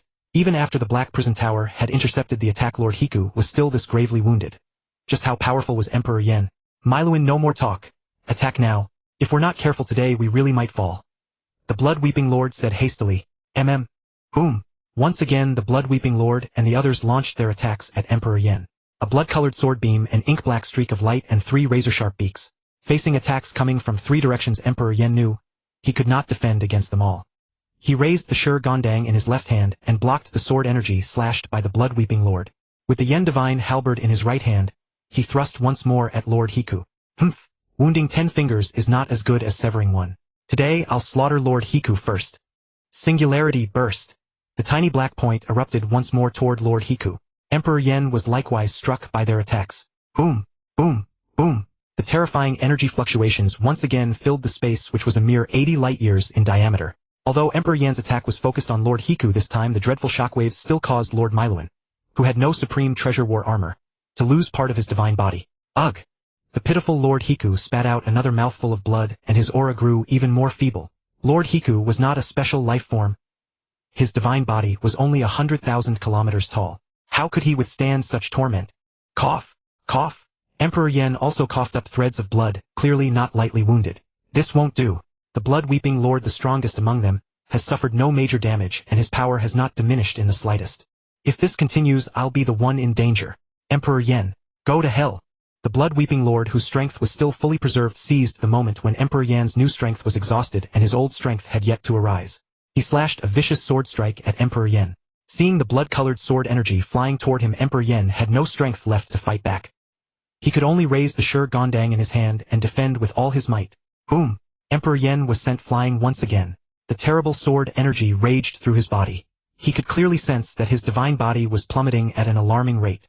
This is bad. It seems I'll have to join forces with you. Die. Boom! Emperor Yen stood up and wave after wave of fluctuations radiated from around his divine body, like countless water currents surging outward in every direction. 7th rank secret art, 10,000 billion layered waves. What is this? The Blood-Weeping Lord and the others felt themselves trapped in the invisible watery waves, unable to move even a hair's breadth, subjected to tremendous suppression. Every impact of the waves carried 5th rank might, and as time passed, both the speed and the force of the wave impacts continued to increase. Although attacks below the 7th rank could not bring the slightest harm to the Blood-Weeping Lord, who wore the Blood-Weeping War armor, it was a different matter for Lord Hiku and Lord Miluin. Lord Hiku and Lord Miluin could feel their divine bodies rapidly declining. Break! Although the 10,000 billion layered waves could not effectively attack the Blood-Weeping Lord, he still felt a dreadful suppression while caught within them. He wanted to break through Emperor Yan's suppression, but to his disbelief, even his strongest attack could not shatter Emperor Yan's binding. Little did he know that Emperor Yan's 10,000 billion layered waves was originally an early 7th rank secret art. With the enhancement of the divine power burning technique, it had long since reached the early 8th rank. How could he, the Blood-Weeping Lord, break it open? Even an ordinary supreme powerhouse might not be able to shatter Emperor Yan's suppression. Seeing the 3 universe masters suppressed before him, Emperor Yen sent a voice transmission to Flower Sovereign Yudi. Now, Yudi, attack with all your strength. At this moment, the Blood-Weeping Lord, Lord Hiku, and the others were like sitting ducks. If not now, then when? Flower Sovereign Yudi flew out from Emperor Yan's dragon pattern tower and produced an incredibly beautiful 7-hued miraculous flower. Then, to everyone's astonishment, she merged with the flower and transformed into countless dream-drunk butterflies flying toward Lord Miluin and the others. Ah! Everyone be careful. It's an illusion attack. Lord Hiku shouted. Swoosh, swoosh, swoosh. Countless dream-drunk butterflies danced around the Blood-Weeping Lord, beguiling him. Among the 3 super universe masters, apart from the Blood-Weeping Lord, who was struggling to resist Flower Sovereign Yudi's illusion attack, the other 2 had already temporarily lost consciousness. Humph! Emperor Yen sneered at the Blood-Weeping Lord, who was struggling desperately to hold on. Emperor Yen no longer needed to pay attention to Lord Hiku and Lord Miluin. Having lost consciousness while trapped within his 10,000 billion layered waves, their only fate was to fall. Since you managed to withstand Yudi's attack, I wonder if you can withstand mine. Emperor Yen once more raised the Yen Divine Halberd and thrust it straight at the Blood-Weeping Lord. Boom! The power of singularity burst erupted directly on the body of the Blood-Weeping Lord. This time he had no defense whatsoever. Even with the Blood-Weeping War armor, it was not enough. Ugh! Struck by Emperor Yen, the Blood-Weeping Lord spat out a mouthful of blood, and his aura weakened by no small amount. Cough! Cough! I truly never expected this. Even you, Flower Sovereign Yudi, possess such might. The Blood-Weeping Lord was too careless. It was known to all the powerhouses of the Cosmic Sea that Flower Sovereign Yudi and Emperor Yen were partners. But the blood-weeping lord had only known Flower Sovereign Udai as a 5th-rank powerhouse and had completely dismissed her. This time however Flower Sovereign Udai made the blood-weeping lord suffer a grievous loss. A 6th-rank illusion attack without a soul-guarding supreme treasure. Few universe masters could ignore it. Had the blood-weeping lord not possessed the blood-weeping war armor, he would not have been able to withstand Flower Sovereign Udai's attack this time either. Udai, well done, Emperor Yen said approvingly, looking at Flower Sovereign Udai before him. That goes without saying. Don't you know who I, Flower Sovereign Udai, am? Flower Sovereign Udai immediately puffed up with pride. Haha, yes, our Udai is truly formidable. Emperor Yen laughed heartily at the proud Flower Sovereign Udai. Since when am I one of yours? Hearing this, Flower Sovereign Udai could not help blushing. Heh. Ah, Emperor Yen, my divine body, it's down to only 60%. Lord Hiku cried out as he woke. With his divine body reduced to 60%, Lord Hiku's combat power was less than 30%.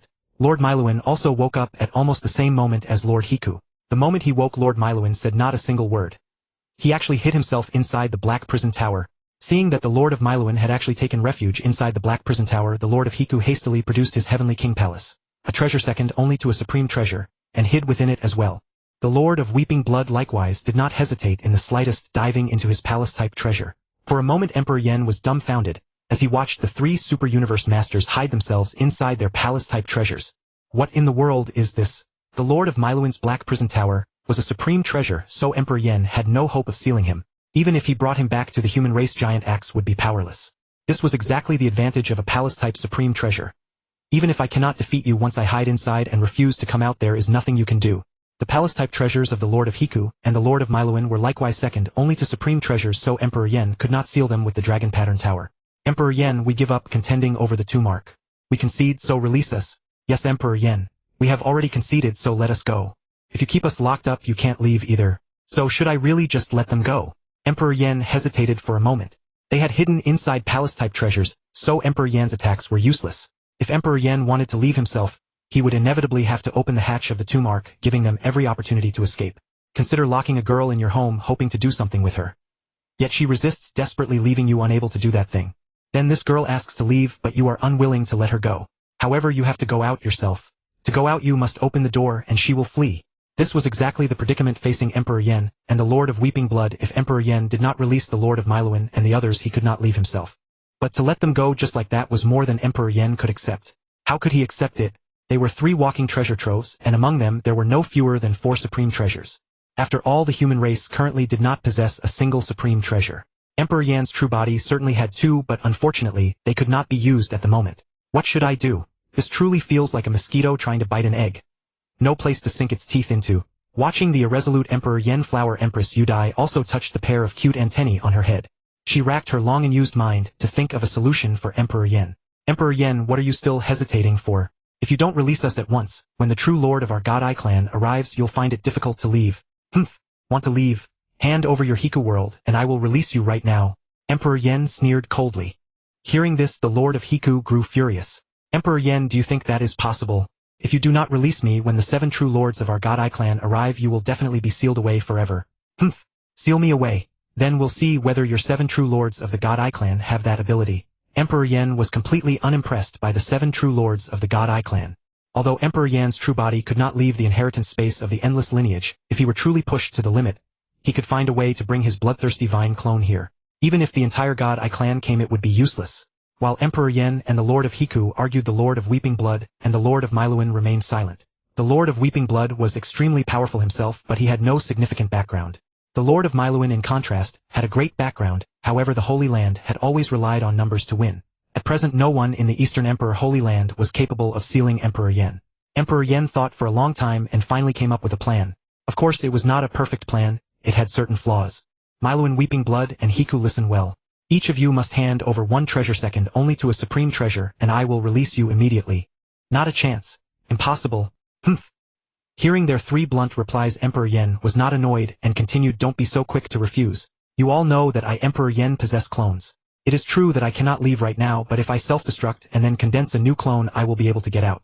When I summon all the universe masters of the human race, all of you will find it hard to escape.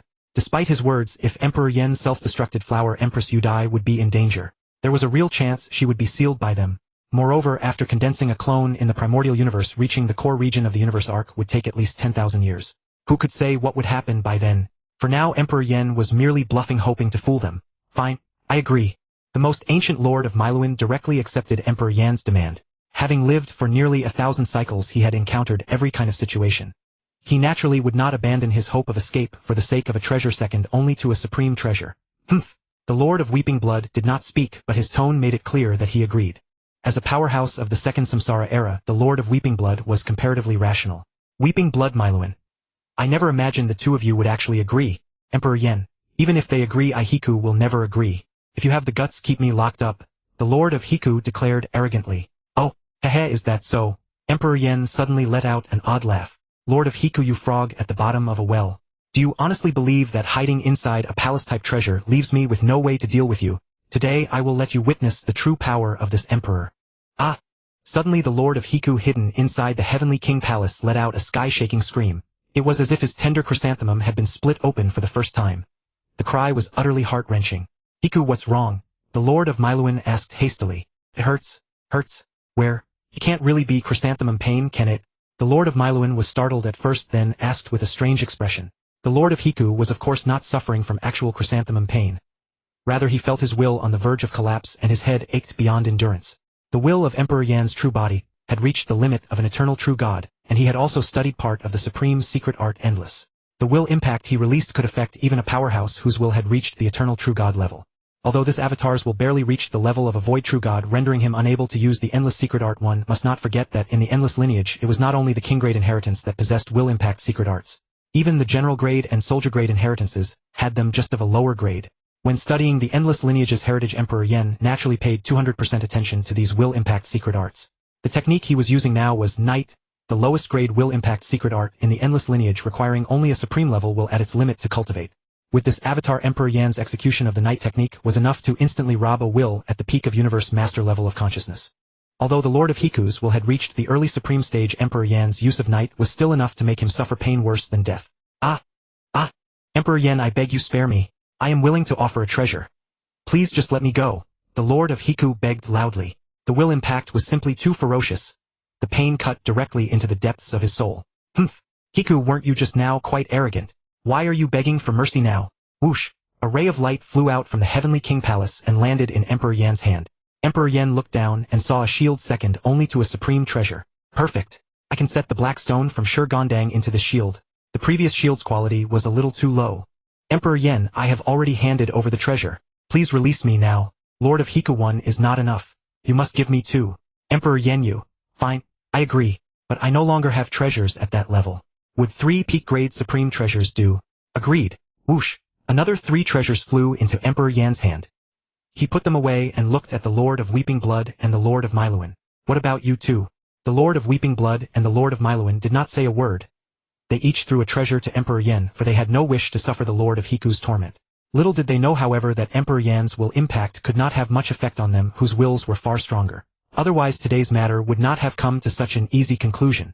Good. Since you are so sensible, I will not make things difficult for you. The 3 of you take care on your way. Emperor Yen directly opened the hatch of the tomb ark. Whoosh, whoosh, whoosh. The 3 universe masters fled from the tomb ark as though running for their lives. Clearly Emperor Yen had left them with a most unforgettable memory. Wow, brother Emperor Yen, you're amazing. Flower Empress Yudai looked at him adoringly. Of course, don't you know who I Emperor Yen am? Emperor Yen said with a smug look. Flower Empress Yudai imitated Emperor Yan's tone, and gave a dismissive snort. In his previous life, Emperor Yen had an extremely easygoing personality, and was somewhat of a homebody. He was exceptionally proficient at internet trolling, cursing, and the like. But ever since his transmigration, he maintained an awe-inspiring image within the human race, while toward alien races he was cold and ruthless. Only in front of Flower Empress Yudai could he return to his old nature. As time passed, Flower Empress Yudai also picked up many of Emperor Yan's catchphrases. While Emperor Yen and Flower Empress Yudai were flirting, the Godai clan swung into action. After leaving the tomb ark, the Lord of Hiku reported the situation to the true lords of the Godai clan at once. After joint deliberation, the 7 true lords concluded that a tomb ark was worth dispatching true lord-level experts. Therefore, at this moment 4 true lords of the Godai clan were converging on Emperor Yen from different directions. After going out, the Lord of Weeping Blood and the Lord of Miluan also spread the news everywhere, claiming that Emperor Yen had obtained the tomb ark. As for the exact battle details, for whatever psychological reason the Lord of Weeping Blood had leaked them all. The cosmic sea seethed once more because of Emperor Yen. Emperor Yen had obtained the Tomb Arc. Emperor Yen had erupted with might no less than the Lord of Weeping Blood. Emperor Yen and Flower Empress Yudai had joined forces to defeat the 3 Super Universe Masters. In short, speculation about Emperor Yen was growing outside until some even guessed that his strength could rival a supreme. The Shock Demon Clan was the most fervent believer in this rumor, for the Dream Demon Clan had been utterly sealed by Emperor Yen. But regardless of how the outside world spread the word, one conclusion emerged: a new legendary Universe Master had appeared. A legendary Universe Master even more powerful than the Lord of Weeping Blood, Emperor Yen. Emperor Yen, where are we heading now? Asked Butterfly Flower Empress. Emperor Yen pondered for a moment, then said, let's return to the primitive universe. In the outer regions of the universe boat, it should be easier to encounter other Universe Masters. I haven't seen the others in a long time either. Let's set off now. And so Emperor Yen piloted the mausoleum ship, and together with Butterfly Flower Empress embarked on the journey back to the primitive universe. Meanwhile, Emperor Yan's divine power avatar left in the primitive universe submerged its consciousness into the virtual universe. Arriving at the highest level of Thunder Mountain, it sent an email to all the human Universe Masters. I obtained the mausoleum ship in the core region of the universe boat, and am now rushing back to the primitive universe. Whoosh! Before long, Chaos City Lord directly arrived at the summit of Thunder Mountain. He asked Emperor Yen excitedly, Emperor Yen, did you really obtain a mausoleum ship? Hearing Emperor Yan's reply, Chaos City Lord said joyfully, that is truly wonderful. A mausoleum ship is worth almost as much as a supreme treasure, and it will be of tremendous help to our human race.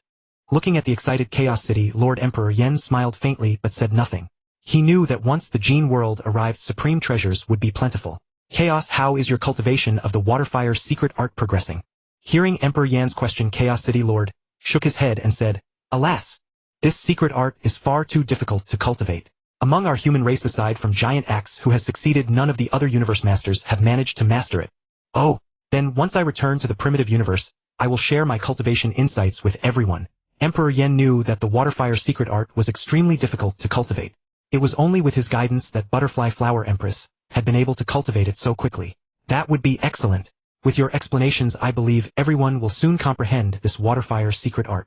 You also know Giant Axe's temperament. Expecting him to offer guidance is simply unlikely. Chaos City Lord said happily. Giant Axe's nature was far too unrestrained, unable to endure solitude. If you asked him to spend a great deal of time imparting experience, he would absolutely refuse. And at that moment, a hearty voice rang out. Emperor Yen, congratulations. You actually obtained the mausoleum ship, a rare treasure, whose value is no less than a supreme treasure, truly worthy of celebration. Emperor Yen turned to look and saw that it was Virtual Gold Master who had arrived. He then laughed heartily. Haha, congratulations to you as well. Before long, nearly 10 human Universe Masters had come to congratulate Emperor Yen, while some others could not come in time due to their special circumstances. Just then, Dark Master unexpectedly arrived as well.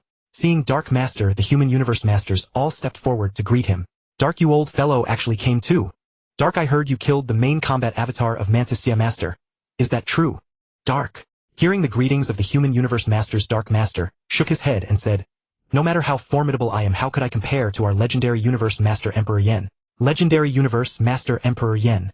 The human Universe Masters, including Emperor Yen himself, were all stunned. When did I become a legendary Universe Master? Why don't I know anything about this? Looking at the bewildered human Universe Masters, Dark Master said leisurely, I just received this news from the Universe Master of the Dongji Holy Land Universe, who is on good terms with me. Emperor Yen and Butterfly Flower Empress joined forces to defeat 3 Supreme Universe Masters, Blood Weeping Master, Crane Co-Master, and Miluan Master, and have been hailed as the new legendary Universe Masters. Defeated 3 Supreme Universe Masters. The new legendary Universe Masters. That means they can rival the Supremes. The human Universe Masters looked at Emperor Yen in disbelief. Emperor Yen, is this really true? Seeing the astonished Universe Masters, Emperor Yen quickly said, it's not that exaggerated. Butterfly Flower Empress and I both succeeded in cultivating the Waterfire secret art. Moreover, Butterfly Flower Empress uses soul attacks which counter those 3 Supreme Universe Masters. Even so, we only managed to seize the mausoleum ship after a grueling battle. Oh, so that's how it is. That makes sense. The human Universe Masters suddenly understood. If Butterfly Flower Empress had truly mastered the Waterfire secret art, then her 6th-tier soul attacks would indeed be extremely troublesome. And since Emperor Yen had also mastered the Waterfire secret art, his true strength was probably not much inferior to Blood Weeping Masters. Hee hee. Hearing Emperor Yan's words, Dark Master chuckled softly and said nothing. He knew the entire course of Emperor Yan's battle. The strength Emperor Yen had displayed was in no way inferior to blood-weeping masters. And there was also Butterfly Flower Empress's eerie soul attacks. This combination allowed the pair to face even a supreme without fear. While Emperor Yen was discussing matters with the human universe masters on the universe boat side, he and Butterfly Flower Empress were on their way back. Phew! After 1300 years, we've finally returned to the black pattern stone pillar. Emperor Yen, this mausoleum ship is truly formidable. Navigating the dangerous regions of the universe boat is far easier than before. Butterfly Flower Empress let out a long breath. Beyond the black pattern stone pillar, the danger level of the perilous regions had clearly dropped by an entire tier. Hearing this, Emperor Yen nodded as well. Indeed. In terms of defensive power, this mausoleum ship is truly no less than a supreme treasure, and it is immensely useful when venturing into dangerous lands. At the black pattern stone pillar, Emperor Yen and Butterfly Flower Empress made a brief rest stop before continuing onward. Little did Emperor Yen know 4 true masters of the divine eye race had already come to the universe boat searching for him, and along the route back to the primitive universe, a supreme of the divine eye race was rushing toward that very location. It has been 300 years since we left the black pattern stone pillar, and the task assigned by the mountain guest has finally been completed. Bam! Emperor Yen casually tossed the full set of treasures of a universe master onto the floor of the mausoleum ship. For a universe master of merely the 4th tier like this one, there was nothing in his possession worth Emperor Yen's interest. On the way back, Emperor Yen had killed several universe masters without significant backgrounds, finally fulfilling the conditions to upgrade his original soul. Is the annihilation god abyss ahead? How nostalgic it is! Emperor Yen gazed forward. The mausoleum ship had already traveled out of the inner region of the universe boat and reached its outer region. It would not be long before they exited the universe boat altogether.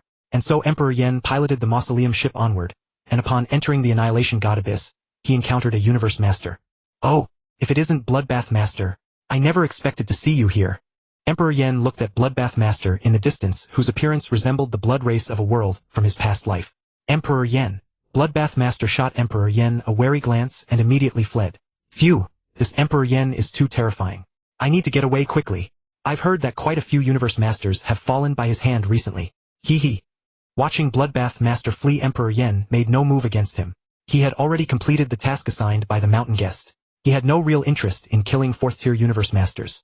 Emperor Yen shook his head and continued forward. Emperor Yen didn't chase after me. Bloodbath Master's eyes rolled as he thought to himself.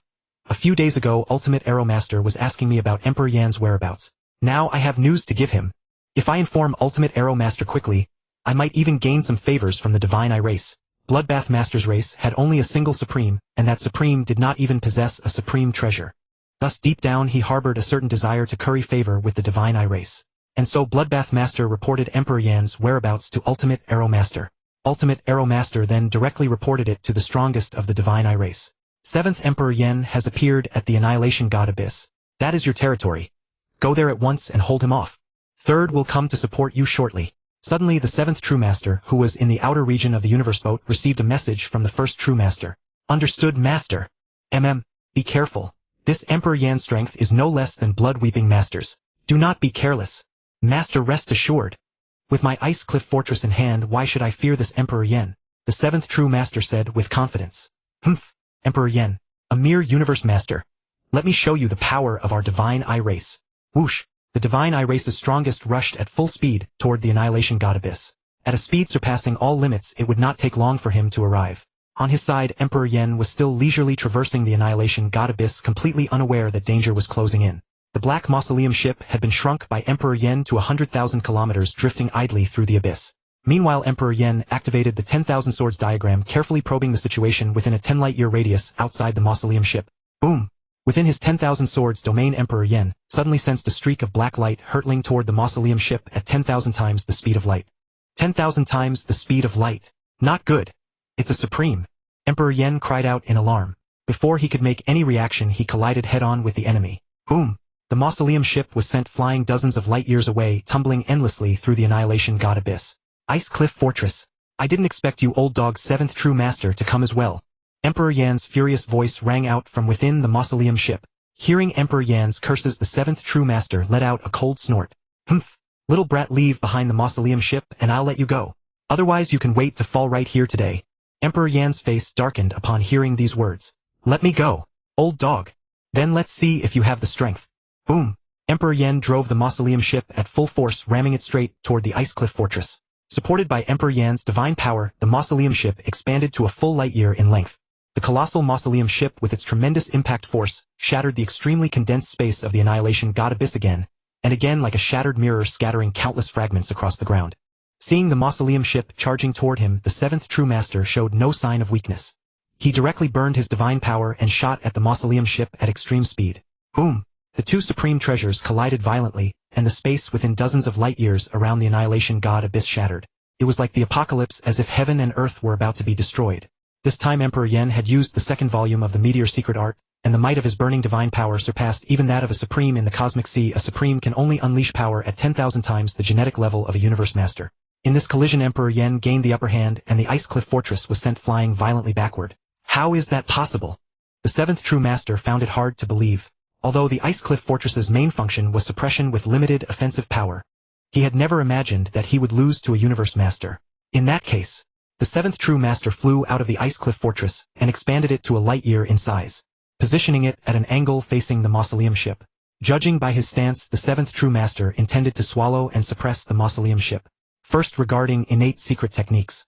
The original clearly states that once one becomes a true god, the primitive universe will take back one's innate secret technique. Yet why can 9 Abyss Master and Luofeng still transform into seas after becoming true gods? The Abyssal Sea Avatar has 2 innate secret techniques: sea transformation and life creation. However, the original mentions that when 9 Abyss Master fought the world beast Morosa, he directly transformed into the boundless Abyssal Sea. Doesn't that mean 9 Abyss Masters' innate secret techniques remained even after becoming a true god? I pondered this issue for a long time and felt that, well, the protagonist always has cheats, so should we also give Emperor Yen a cheat?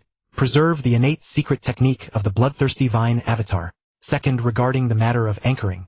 A supreme can only live in the cosmic sea for 3 reincarnation eras. That is, after 3 reincarnation eras a supreme must attempt the reincarnation trial. However, the original once mentioned that Luofeng sheltered 6 supremes from the first and second reincarnation eras who did not have their own miniature universes. At that time Luofeng had not yet broken through. Luofeng broke through after the second reincarnation era. In the era after the second reincarnation era, the era of the Divine Eye race was already the 4th reincarnation era. In the 4th reincarnation era, one should be forced to undergo the reincarnation trial. Yet they could survive by anchoring to another true god's miniature universe. If that's the case, why bother with the reincarnation trial at all? As long as one could find a miniature universe to anchor to, wouldn't that mean immortality? Especially those weaker supremes without a race. Couldn't they use this method to evade reincarnation? Well, Xiao Fei pondered this problem for a long time without figuring it out and finally decided to respect the original work. Anchoring is allowed. In other words, one can evade reincarnation by anchoring to another person's miniature universe. Humph. You think you can devour my mausoleum ship? You're far from capable. The Flame Emperor thought, glancing at the ice abyss fortress looming obliquely before his vessel. Mystic Art Meteor. Divine Power Burn. Boom. Suddenly an immense devouring force emanated from the ice abyss fortress above, and the Flame Emperor sensed that this power intended to swallow the mausoleum ship, whole, sealing it away for eternity. Yet bolstered by the Flame Emperor's divine power, the mausoleum ship floated steadily in place, unmoved by the ice abyss fortress. Seeing this, the Flame Emperor sneered, "Old dog. Is this all you've got?" Enraged by the taunt, the 7th True Lord retorted, "Don't get cocky, Flame Emperor. This time our Divine Eye clan has dispatched 4 True Lords. Once I pin you down, and the other True Lords arrive, let's see if you can still be so arrogant." Hearing this, the Flame Emperor's heart sank. This is troublesome. I must settle this quickly. Boom. The Flame Emperor flew out of the mausoleum ship, shrinking it and storing it within his body. Watching him emerge, the 7th True Lord mocked. "What's this? Afraid? Ready to surrender? Surrender my ass." An invisible ripple radiated from the Flame Emperor's divine body, sweeping toward the 7th True Lord. This technique was the Flame Emperor's 7th rank secret art, 10,000 trillion layered waves. Enveloped within the waves, the 7th True Lord felt tremendous suppression, as if even his speed had been severely restricted. The space around him grew denser, radiating an inexplicable pressure from every direction. Break! The 7th True Lord drove the ice abyss fortress to shatter the Flame Emperor's waves, but to his disappointment it was futile. The 7th True Lord's attack power barely reached the 8th rank, insufficient to overcome the Emperor's suppression. Humph! The Flame Emperor sneered at the 7th True Lord's futile attempt to break free. He drew the blazing god Halberd and thrust it forward lightly, yet that single thrust filled the 7th True Lord with immense dread. It seemed as though the Flame Emperor had invoked some cosmic law, leaving him no chance to evade. "Ah! Block it for me!" The 7th True Lord transformed the ice abyss fortress into a towering city wall before him. Boom! The Halberd thrust collided violently with the ice abyss fortress, unleashing a massive shockwave. Although the Flame Emperor's attack was blocked, the sheer force left the 7th True Lord in disbelief. Is this truly the power a universe lord can possess? What are you muttering about, old dog? Take another strike. Singularity explosion. Boom. The Flame Emperor thrust his halberd once more at the seventh True Lord, and a tiny black dot erupted in an explosion. Bang. Seeing the attack coming, the seventh True Lord was undaunted. He transformed the Ice Abyss Fortress into a colossal divine eye spanning over 100 million kilometers. Swish. A dreadful dark beam shot forth from the eye, sweeping toward the Flame Emperor. The power of the Singularity explosion collided head-on with the divine eye's might, and the Flame Emperor was blasted away. Cough. Cough. A formidable attack indeed, at least on the 8th rank. No wonder the pinnacle experts are not to be trifled with. Flame Emperor die. Divine eye continue attacking. Swish. The eye radiating boundless might fired another dark beam at the Flame Emperor. Though at a disadvantage, the Flame Emperor showed no fear. He raised his blazing god halberd and charged forward. Boom. Boom. Boom. The two clashed repeatedly, yet the Flame Emperor's attacks could not break through the divine eye. But the seventh True Lord's attacks were also limited. Although he suppressed the Flame Emperor, he failed to inflict serious damage. What should I do? The longer this drags on, the more dangerous it becomes. The Flame Emperor was not afraid of the seventh True Lord alone, but when the other True Lords arrived, he could not afford to be fearless. You'd come out and use illusion techniques to hold off the seventh True Lord. I'll shatter that divine eye. All right. Whoosh. At the critical moment of their clash, the illusory butterfly flower empress appeared. She transformed into countless drunken dream butterflies, surging toward the seventh True Lord. What? The illusory butterfly flower empress. Damn. Her illusions are coming. The seventh True Lord hastily focused all his power on resisting her illusionary assault. Although it could not inflict real damage, it was enough to momentarily distract him. Now, seeing the seventh True Lord unable to control the divine eye while resisting the Empress's attack, the Flame Emperor struck with all his might at the eye formed by the Ice Abyss Fortress. Stab, stab, stab. Thrust after thrust, the Flame Emperor drove his halberd into the divine eye. Bang. At last the eye shattered under his relentless assault, reverting to its true form. The supreme treasure, the Ice Abyss Fortress. It returned to the seventh True Lord's hand. Meanwhile, the seventh True Lord had also repelled the Empress's illusions and regained his focus. Flame Emperor, I never imagined you could break my divine eye. It seems you have inherited some ancient civilization's legacy. How else could you be so powerful? I truly cannot let you live. Otherwise another ancestral one will soon emerge. The seventh True Lord stared at the Flame Emperor with profound wariness. He genuinely sensed the Emperor's terror, especially his frightful talent. Humph, old dog, anyone can spout empty boasts. Today let this Emperor see if you have the right to make me fall. Humph. The seventh True Lord said nothing more, once again driving the Ice Abyss Fortress into a divine eye, surging toward the Flame Emperor. The Flame Emperor, showing no fear, raised his blazing god halberd and engaged him in battle. Something's wrong. This old dog is stalling for time. The Flame Emperor realized that the seventh True Lord was not fighting with full strength this time, but deliberately delaying until other Divine Eye clan experts arrived. Sensing the danger of his passive position, the Flame Emperor turned and fled. Continuing to waste time with the seventh True Lord would only put him in greater peril. Naturally, the seventh True Lord would not allow the Flame Emperor to escape. He accelerated and caught up, striking out at him. Curse it! Pinnacle experts have no speed limit and can accelerate freely. This old dog is truly troublesome. The Flame Emperor cursed inwardly. He could not win in a fight, nor could he escape swiftly. It was a real headache. Just as he prepared to turn and battle, the seventh True Lord, a fearsome disturbance erupted from the demon annihilation abyss. Roar! From the endless molten lava within the abyss emerged a colossal monster. The lava demon god, a being that could terrify even the pinnacle experts. Roar! Roar! Roar! The lava demon god howled in excitement, and spotting the Flame Emperor and the seventh True Lord charged toward them with all its might. Ah! It's the lava demon god. Flee!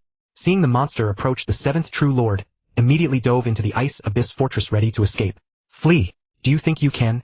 The Flame Emperor sneered inwardly as he watched the seventh True Lord try to escape. If I let you go, wouldn't this Emperor lose face? Whoosh! An invisible ripple enveloped the seventh True Lord, making it impossible for him to flee quickly. Flame Emperor, are you insane? Do you want us both to fall? The seventh True Lord shouted. For the Flame Emperor to suppress him at this moment was pure suicide. The mausoleum ship could only block a portion of attacks. It would not completely nullify them like a palace-class supreme treasure. Ha ha ha! You jest, seventh True Lord. With the Ice Abyss Fortress, even if the lava demon god catches you, you won't die. At worst, you'll be tossed into some forbidden land, never to escape. The Flame Emperor chuckled. The Ice Abyss Fortress was an ultimate treasure. The lava demon god had no means to destroy it. Flame Emperor, do you not fear death? Don't you care about the treasures you've hoarded over countless eons? The seventh True Lord shouted as the lava demon god drew ever closer. He knew the Flame Emperor possessed avatars, but if this one perished, all his accumulated treasures would be lost. Boom! Boom! Boom! Each step taken by the lava demon god spanned 100 million kilometers, and it was closing in fast. The Flame Emperor could even clearly hear its ecstatic roars. Its hideous maw seemed ready to devour everything, and its terrifying hands were already reaching for the Flame Emperor and the seventh true lord. It's over. Seeing the gigantic hand approaching, the seventh true lord knew that even if he survived, he would be severely battered. It's you. It's all your fault, Flame Emperor. I will annihilate your human race. Yet hearing the venomous curses, the Flame Emperor remained utterly indifferent. The Divine Eye clan was nothing. Whether it was his true body or the Bloodvine avatar, either could sweep across the entire clan with ease. If the Flame Emperor were truly pushed to the brink, he wouldn't mind a great purge. After all, the Divine Eye clan was of no use whatsoever against the beast-tide calamity. The only thing in the universe that truly gave the Flame Emperor pause was the beast. That catastrophe bordering on absolute death left even him helpless. Now, the Flame Emperor murmured, watching the lava demon god close to within less than 10 light years. Today let me show you the forbidden secret art of my endless lineage. Secret art, thousandfold avatars. Boom! Standing in the void, the Flame Emperor suddenly radiated an overwhelming pressure, as if from the depths of the ancient ages. The highly condensed space around him crumbled without cease, and his figure became blurred, as though he existed in another world. Swish! Suddenly the Flame Emperor split into 10 figures, each with an identical aura, as if every one of them was the true body. Then the 10 figures fled in 3 directions. 2 in one, 3 in another, and 5 in the last. Moreover, their speed increased 1,000-fold, reaching 100,000 times the speed of light. This. How is this possible? How could the Flame Emperor's speed exceed the limits of the Prime Universe? The seventh true lord said in disbelief. A universe lord had actually broken the laws of the Prime Universe, moving at 100,000 times the speed of light. Roar! The simple-minded lava demon god did not stop to wonder why 10 Flame Emperors had suddenly appeared. Instead, it instinctively chased after the group of 5. And while the lava demon god was focused elsewhere, the seventh true lord quietly slipped away from the demon annihilation abyss. Phew! Did we finally escape? Yendi heaved a sigh of relief inside the tomb boat. The tomb boat could only block a portion of the attacks. If the lava demon god ever caught them, it would truly be dangerous. Humph! I can't believe that old dog, the seventh true lord, escaped. Yendi had originally planned to wait until the lava demon god drew near, then take the chance to flee and play a dirty trick on the seventh true lord. But he hadn't expected the lava demon god's mind to be so simple. It didn't even attack the seventh true lord, who was right at its side. Otherwise, even a casual blow from the lava demon god would have been more than enough to give the seventh true lord a proper lesson. Brother Yendi, what secret technique did you use just now? It was incredibly powerful. Flower Emperor Yudai asked curiously. Just now Yendi had not only divided himself into 10 clones with identical auras, but his speed had actually exceeded the limits of the Primordial Universe. That was simply unbelievable. Hearing Flower Emperor Yudai's question, Yendi gave a mysterious smile and said, "Guess." "Fine, don't tell me." Yudai pouted sulkily. Heh. Yendi chuckled without explaining. The inheritance of the endless lineage was not something he could divulge. Otherwise, it would have been fine to tell Yudai. Away we go. Yendi drove the tomb boat and once more set off on the journey home. Meanwhile, a supreme powerhouse arrived at Mieshinjian. Looking closely, it was actually Star True Lord, the third true lord of the Divine Eye race, whose strength was second only to the first true lord. "Old Seventh, I'm here. Where are you?" "Star, I've already fled Mieshinjian." The lava demon god appeared here. The seventh true lord did not dare admit that he had nearly been killed by the lava demon god because of Yendi. He only warned the third true lord to be careful. This time the seventh true lord had completely lost face. I understand. Just as the third true lord was about to leave Mieshinjian, he suddenly sensed that something was wrong. He saw a gigantic palm reaching toward him from behind. Roar! The lava demon god. Run! Seeing the lava demon god chasing after him, the third true lord fled desperately. He did not have a palace-type supreme treasure. Once caught, he would die for sure. The third true lord activated the star hand, trying to suppress the lava demon god. Boundless stars filled the sky like an entire universe. It bound the lava demon god in place. Roar! The lava demon god bellowed, then swung its colossal fist over 10 million kilometers in diameter and smashed downward. This fist carried no fluctuations of laws whatsoever, yet its power exceeded the limit of supreme powerhouses. It truly reached the realm where raw force shatters 10,000 laws. One strength overwhelms all arts. Boom! The space of Mieshinjian was directly smashed to nothingness by that terrifying punch, turning into a land of emptiness. The third true lord's star domain was ripped apart like a sheet of paper and shattered in an instant.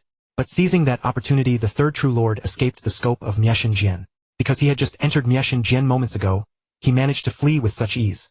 Otherwise, even the third true lord would not have escaped the lava demon god so easily. Roar! Roar! Roar! The lava demon god howled furiously at the third true lord beyond Mieshinjian. Yet for some reason or rule, it was unable to leave Mieshinjian. On one side, the third true lord rejoiced at finally escaping the lava demon god's pursuit. On the other side, Yen Di was utterly at ease. Within the tombboat space, Yen Di and Flower Emperor Yudai flirted and teased each other, playing some games not suitable for children. The tombboat for its part flew on diligently. Every universe master in the outer domains who saw the tombboat stayed far away, afraid of provoking Yen Di. By now Yen Di had earned a fearsome reputation. He was the new legendary universe master, rumored to possess battle power, rivaling that of a supreme powerhouse. According to the tally, more than 10 universe masters had fallen at Yen Di's hands. These outer domain universe masters, whose strongest were only at the 4th rank, naturally had to keep far away when they saw Yen Di. Watching those universe masters flee at the mere sight of him, Yen Di's heart was filled with mixed emotions. This is true power. This is the reputation I carved out with one man and one halberd. Ever since I transmigrated, I, Yen Di, have always been cautious in my heart. Now I finally possess the strength to roam the universe sea at will. But this is still not enough. I need even greater strength. The origin continent is the true stage for me. Whoosh! Finally out of the tombboat. From the core of the universe boat to here it took nearly 2,000 years. Yen Di sighed as he looked at the universe boat behind him. The universe boat was still as ruined and battered as ever, but Yen Di was no longer the Yen Di of old. The path to ultimate power. How could it ever rest? A Yen Di will definitely reach the pinnacle. Inside the tombboat, Flower Emperor Yudai watched Yen Di standing there in silence and suddenly felt he appeared so towering and majestic. It seemed as if the entire universe revolved around him. Brother Yen Di, you're so... What about me?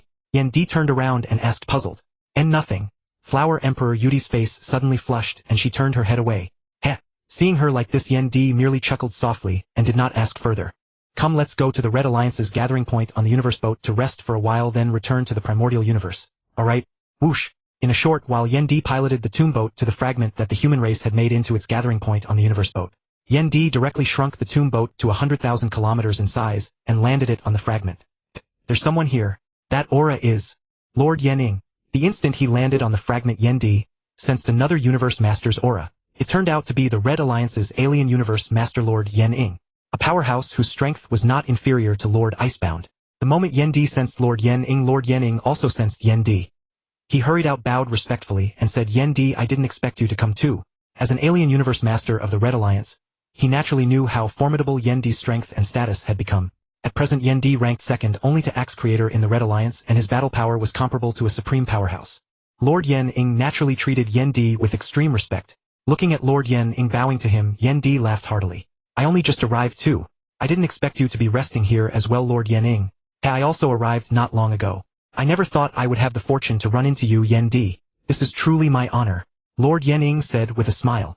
Haha, what honor is there to speak of? Come, let us brothers go in and have a drink. Yen Di laughed and pulled Lord Yen-ing into the palace at the gathering point. Yudi, you come out too. Today the three of us will celebrate properly. Voila! Flower Emperor Yudai emerged from Yen Di's tombboat and sat down at the round table in the great hall. With poise and elegance she raised her wine goblet and said, Lord Yen-ing, I wish you eternal life and boundless supreme treasures. Lord Yen-ing hastily raised his goblet in return. Eternal life and boundless supreme treasures. Haha, Lord Yen-ing, it's been a long time since we last met. Today we won't leave unless we're drunk. Drink, drink, clang. The golden wine goblets, over 100 kilometers tall, collided with a tremendous noise. Wine splashed out from time to time. If such wine were spilled over Earth, it could probably form a great flood. At the gathering point, Yen Di and the others had shrunk their divine bodies as much as possible, or otherwise even a single wine goblet would be unimaginably huge. And so Yen Di and Lord Yen-ing drank and talked heart to heart for 10 days and 10 nights. Actually, that was short. It was said that the universe masters of the Holy Land would normally have banquets lasting over 10,000 eras. Haha, Lord Yen-ing, the two of us will take our leave. Yen Di laughed and led Flower Emperor Yudai into the tombboat, setting off on the road back to the Primordial Universe. Farewell, Yen Di. We'll meet again someday. Watching Yen Di and Flower Emperor Yudai depart, Lord Yen-ing's mind was filled with countless thoughts.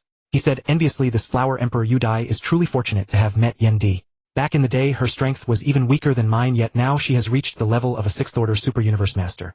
With her growing strength, her race's status in the Red Alliance must have soared too. The Red Alliance was an alliance formed with humanity as its main backbone, but strength reigned supreme within it. The bigger fist made the rules.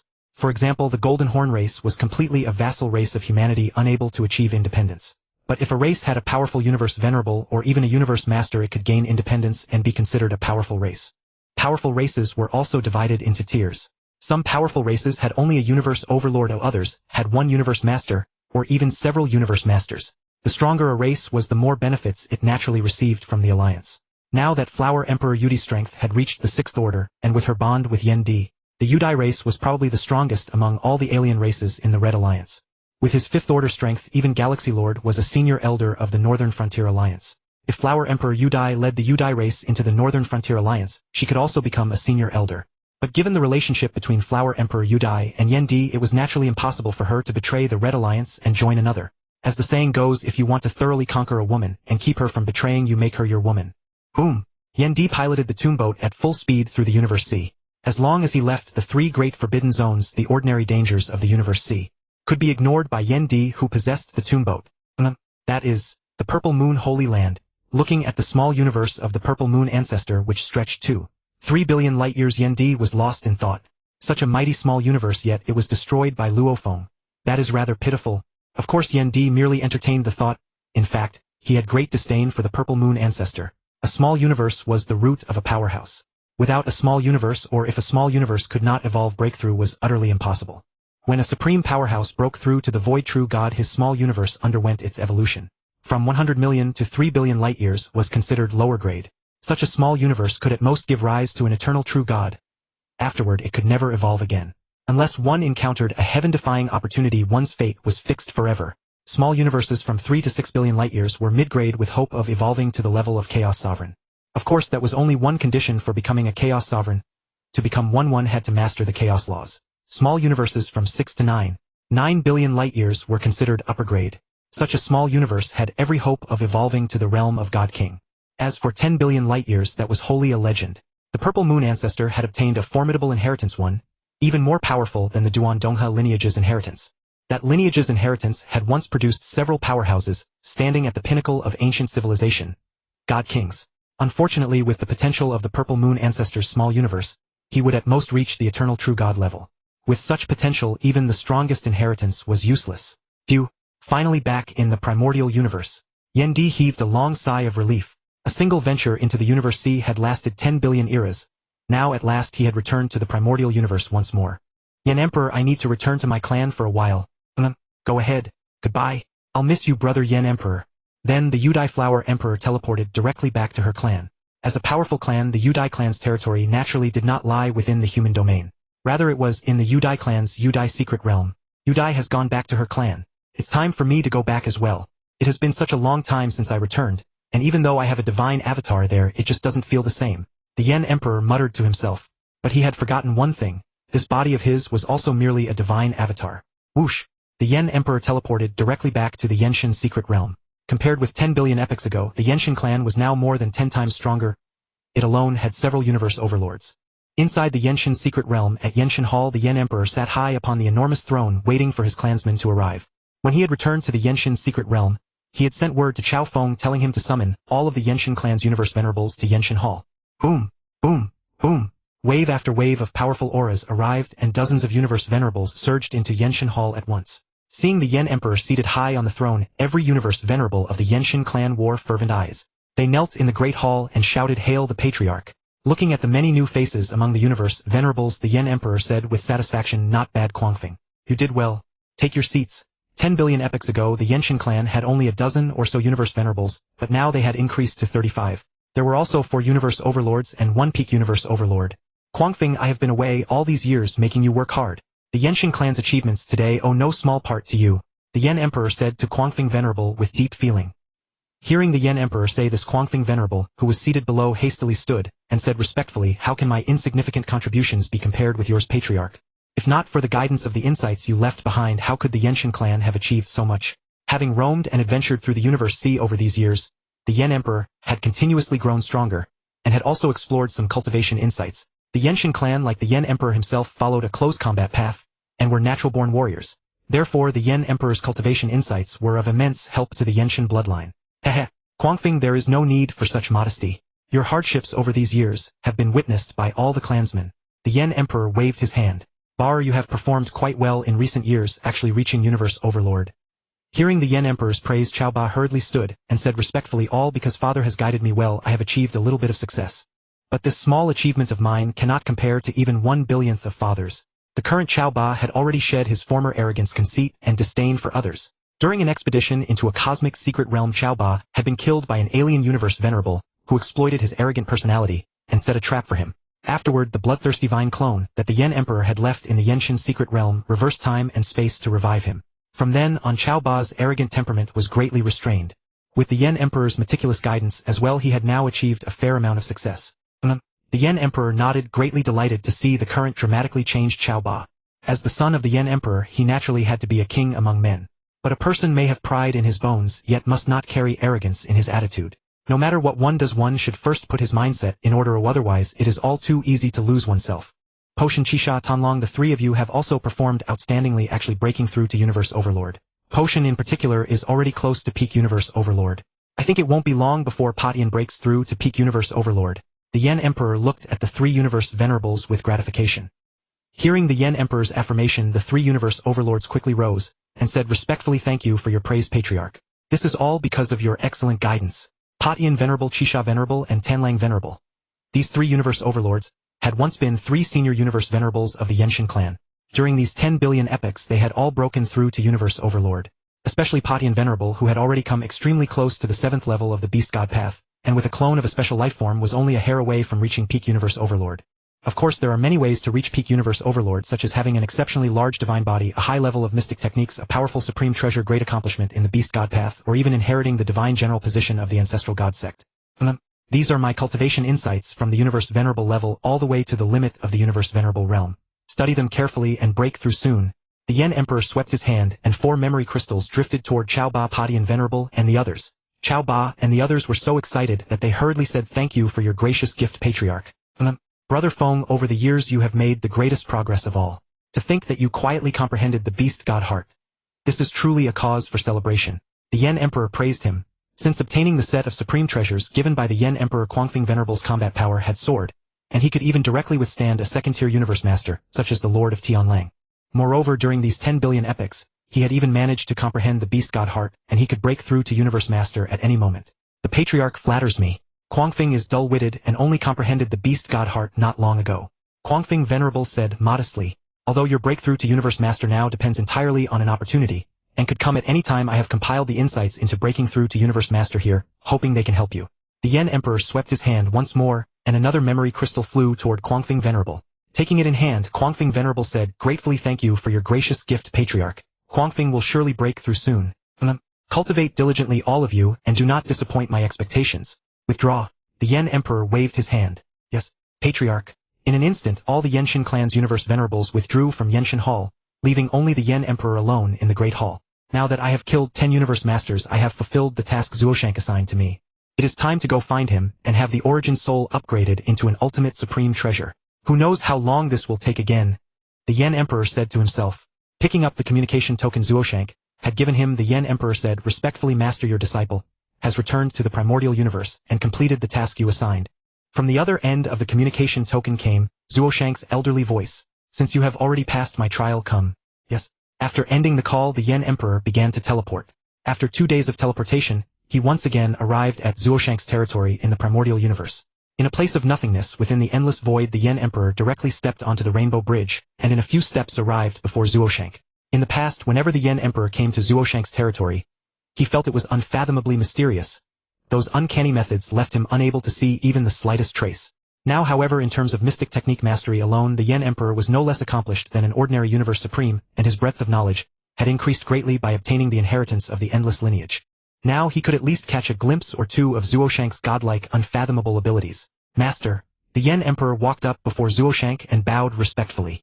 Although the Yen Emperor now possessed the inheritance of the endless lineage, and had little need of Zuoshanke's help, most of his possessions had still been bestowed by Zuoshanke. Thus he continued to maintain due respect toward him. "You've come." Zuoshanke slowly opened his eyes and carefully studied the Yen Emperor. "Not bad. To have such abilities now means the time I spent nurturing you was not wasted."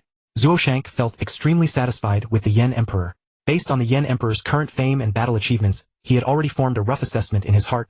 The Yen Emperor had met or even exceeded his expectations. What Zuoshanke did not know, however, was that his understanding of the Yen Emperor came only from a special incarnation that possessed merely 1/10 of the Yen Emperor's true body's power. Hearing Zuoshanke's praise, the Yen Emperor said modestly, "Master flatters me. All of this is because of your excellent teaching." Zuoshanke nodded with a slight smile. "My disciple, are you truly certain you want to upgrade the Origin Soul into an ultimate supreme treasure?" "Yes, your disciple is certain." The Yen Emperor answered firmly. In this era, possessing an ultimate supreme treasure for guarding the soul was extremely necessary. Hearing the Yen Emperor's answer, Zuoshanke nodded, and said, back then, when I forged the Tribulation Armor and the Origin Soul, I gave both of them the ability to produce subbodies which prevented them from displaying their true might.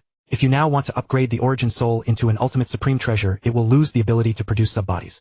Hearing this, the Yen Emperor thought to himself, then let it lose that ability. After all, the subbodies born from the Origin Soul cannot be used by the Yenshin clan. They are meant for the Earth lineage. Besides, the Star Tower holds countless Origin Soul subbodies. The Yen Emperor directly dissolved his fused state with the Origin Soul and held it in his hand. It turned out to be a silvery white pearl, radiating a strange and marvelous power. It seemed capable of lifting one's spirits and strengthening one's soul. Holding the Origin Soul in his hand, Zuoshanke said, upgrading the Origin Soul into an ultimate supreme treasure requires a long time and precious materials. Right now, I am still short of a few auxiliary materials for the upgrade. The auxiliary materials needed to upgrade the Origin Soul to an ultimate supreme treasure were at least on the level of Ice Heart Stone. Coincidentally, the Yen Emperor had obtained some during his 10 billion epochs of adventuring through the universe boat. Hearing this, the Yen Emperor hurriedly brought them out. Master, your disciple has nearly 10 kinds of materials here. I wonder if any are what you need. Whoosh! 9 strange refining materials appeared in the void, metals with stone and so on. Looking at them, Zuoshanke said, there are exactly 4 among them that I need. I'll take this Bohai Mithril Crimson Flame with 9 Heavens Astral Windstone and Great Earth True Gold. With these 4, the materials for upgrading the Origin Soul are considered sufficient. Suddenly the Yen Emperor thought of something. He hurriedly took out the Shur Gondang and said to Zuoshanke, Master, what is this black stone? I sense that it is extremely hard and extraordinary, so I ask Master to appraise it. Zuoshanke accepted the Shur Gondang and took out the black stone. In disbelief, he exclaimed in shock, it's actually this sort of thing. Disciple, you truly have a great fortune. Oh, Master, what is this? What is it that makes even you so astonished? This stone is called the Black Spirit Stone. It is the main material for forging things beyond ordinary ultimate supreme treasures. Also, it is naturally peculiar, able to weaken part of soul attacks and will impact. Extremely precious. A main material for forging things beyond ordinary ultimate supreme treasures. It can resist soul attacks and will impact. Then I wonder if Master could. The Yen Emperor was also extremely shaken. After all, even a God King rank primary weapon like the Star Tower could not resist will impact, yet this Black Spirit Stone could weaken part of it. Could it be even more precious than the Star Tower? Don't even think about it. I don't yet have the ability to melt the Black Spirit Stone, let alone use it to forge a supreme treasure. Alas, it truly is a waste of heaven's treasures. Zuoshanke sighed. As a powerful being who loved refining treasures, he was unable to refine it because his strength was insufficient. Indeed, that was somewhat a waste of heaven's gifts. Alright, keep this Black Spirit Stone with you. Perhaps it will be useful in the future. Zuoshanke returned the Black Spirit Stone to the Yen Emperor. Taking it, the Yen Emperor asked, then, may I ask, Master, how long will it take to upgrade the Origin Soul successfully? It will probably take 100,000 epochs, Zuoshanke said slowly. Oh, then your disciple will take his leave. The Yen Emperor immediately left the place and teleported back to the human domain. After 2 days of teleportation, Yendi finally returned to the Yenshin secret realm. Yendi sat high upon the throne of the Yenshin Hall, deep in thought. Right now my true body is receiving the inheritance within the inheritance space of the endless void lineage. My Bloodthirsty Vine avatar is creating life, and I as an incarnation, what am I supposed to do? After tens of billions of epochs of wandering and battle, Yendi had long grown weary. Moreover, having temporarily lost his original soul, he was no longer suited to battle. Alright, why not go to Earth and experience the power of the heart, so as to elevate my spiritual state? Yendi knew the 3 great realms of the heart, yet he had not attained a single one of them. It was the perfect moment to seek enlightenment. Yendi sank his consciousness into the virtual universe, opened a search engine, and typed Chenwu Universe Kingdom Black Dragon Empire Lani Nation Milky Way Earth. What? There is no Black Dragon Empire and no Earth either. Yendi was a little bewildered, then suddenly thought of the reason. How stupid of me. The plot has yet to begin for another 8 billion odd years. That is over 800,000 epochs. How could there be a Lani Nation or Earth there? After all, the Black Dragon Empire had only been founded by an ordinary immortal. Although reaching the undying divine immortal realm meant one was immortal, how could an ordinary immortal live that long? As for the Lani Nation, it was merely a junior universe kingdom founded by a realm lord. A realm lord could only live for 1,000 epochs. Sigh, forget it. Let me go to the Chenwu Universe Kingdom first. If I remember correctly, the Earth of this era is called the Shanghai Realm. Let the people of the Chenwu Kingdom help me find it. Yendi prepared to depart for the Chenwu Universe Kingdom. Alright. I promised Chaos that I would explain the water and fire secret arts to the universe masters of the human race. I should still leave a wisp of consciousness in the virtual universe. Chaos, this is Yendi. I am now atop Thunder Peak Mountain. Send the clansmen over. Yendi sent an email directly to Chaos City Lord. An email from Yendi to Chaos City Lord was of the highest priority, and a reply arrived immediately. Good. Wait there. I will have the clansmen come at once. Thus Yendi left a wisp of consciousness to share with the human universe masters the insights of the water and fire secret arts, while he himself teleported directly to the Chenwu Universe Kingdom. This is the Chenwu Universe Kingdom. It doesn't feel all that special. Yendi looked around bored. According to the data, a million light-years ahead is where the royal family of the Chenwu Universe Kingdom resides. In other words, the Chenwu Secret Realm. Whoosh! With just a few spatial teleports, Yendi arrived at the entrance of the Chenwu Secret Realm.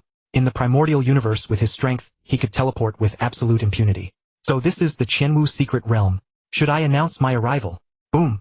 Chenwu Venerable, who was cultivating in the Chenwu Divine Hall, suddenly felt a terrifying pressure bearing down on him. He fell to his knees involuntarily and found himself unable to speak. Are you Chenwu Venerable, the Lord of the Chenwu Universe Kingdom? Chenwu Venerable sensed a tall figure appear before him, but the dreadful pressure rendered him utterly unable to lift his head and see who had come. How could a mere universe venerable like him withstand Yendi's terrifying killing intent and willpower? Yes, Lord. I am Chenwu, Venerable Master of the Chenwu Universe Kingdom. Chenwu replied in a respectful tone with his head bowed.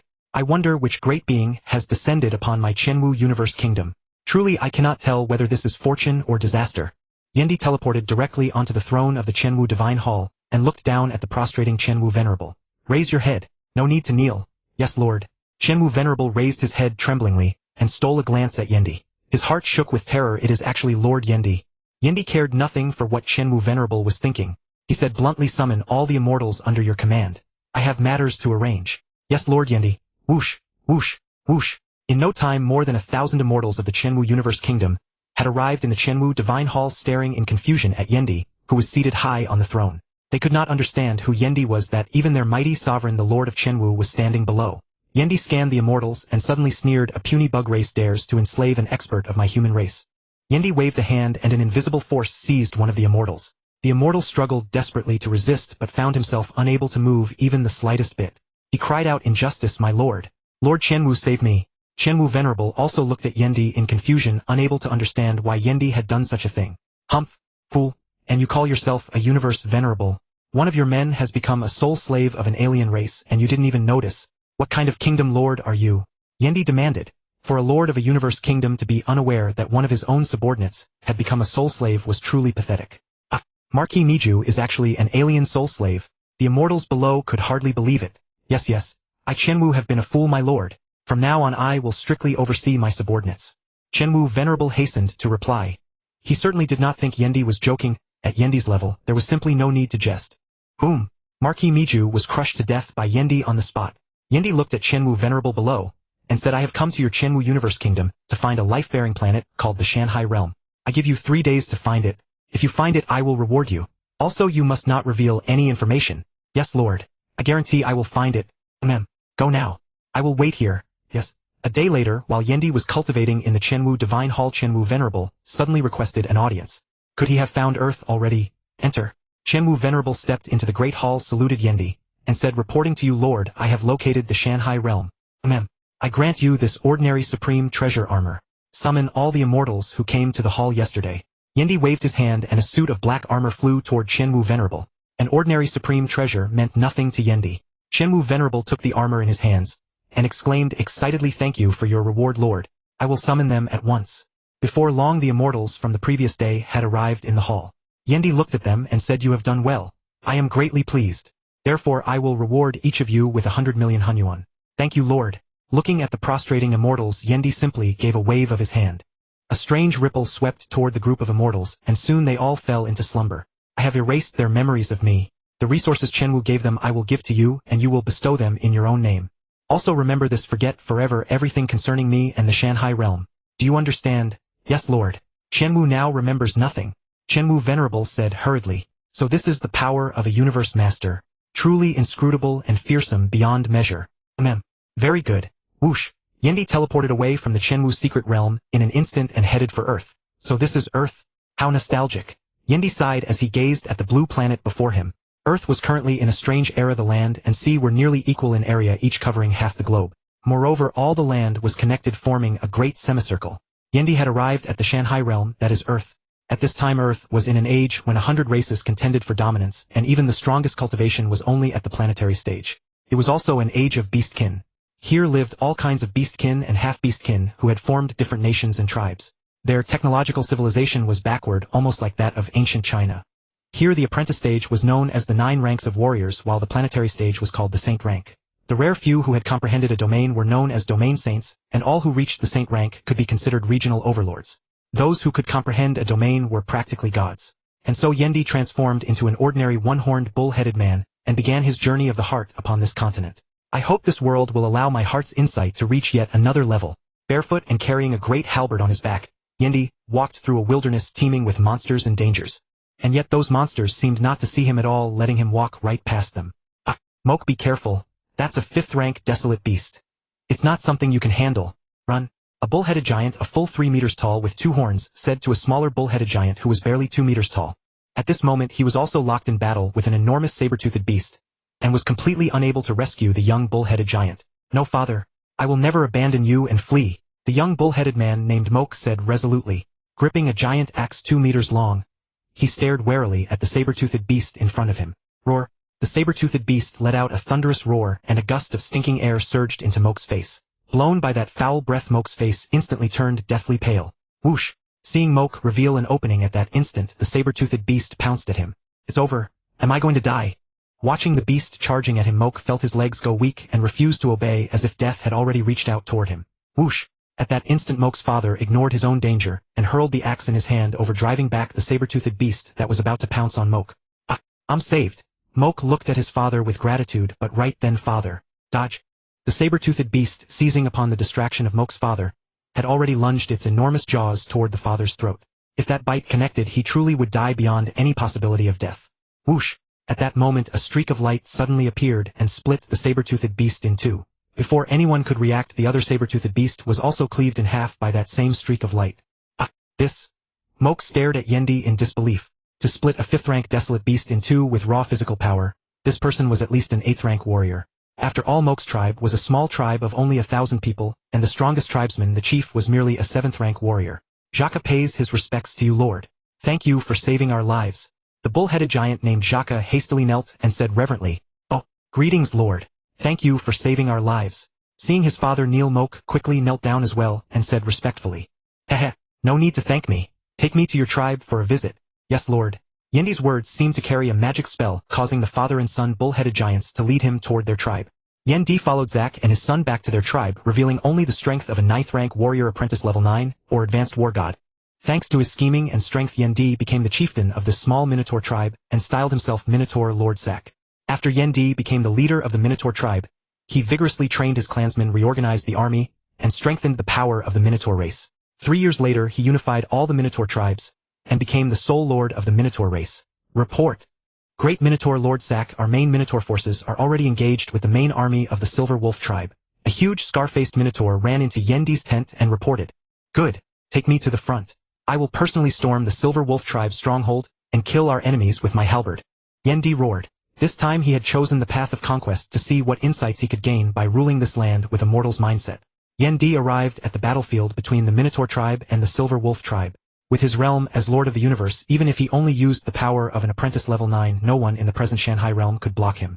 Unsurprisingly, the Silver Wolf tribe was utterly routed by the Minotaurs led by Yendi. Yendi then continued to campaign on all fronts, embarking on a path of conquest. Soon 100 years passed. For this earth, where the overall strength was only at the apprentice rank, 100 years was a very long time. By this time Yendi had already unified all the races on Earth. With planetary level power, he slew countless opponents and ultimately became the sole overlord of the world. 100 years have passed in the blink of an eye, yet I have gained no insight from this path of conquest. Have I chosen the wrong path? This time Yendi transformed into an ordinary foxman. One so ordinary he was nothing but a piece of trash with a combat power of 5, a cripple who could never cultivate. In this world where might reigned supreme, the foxman into whom Yendi had transformed suffered endless humiliation and hardship. Yendi tried to tolerate the pain and suffering others brought him, yet another 100 years drifted by and he still gained nothing. Where exactly did I go wrong? Why have I comprehended nothing? Illuminate the mind and see one's true nature, point directly to the original heart.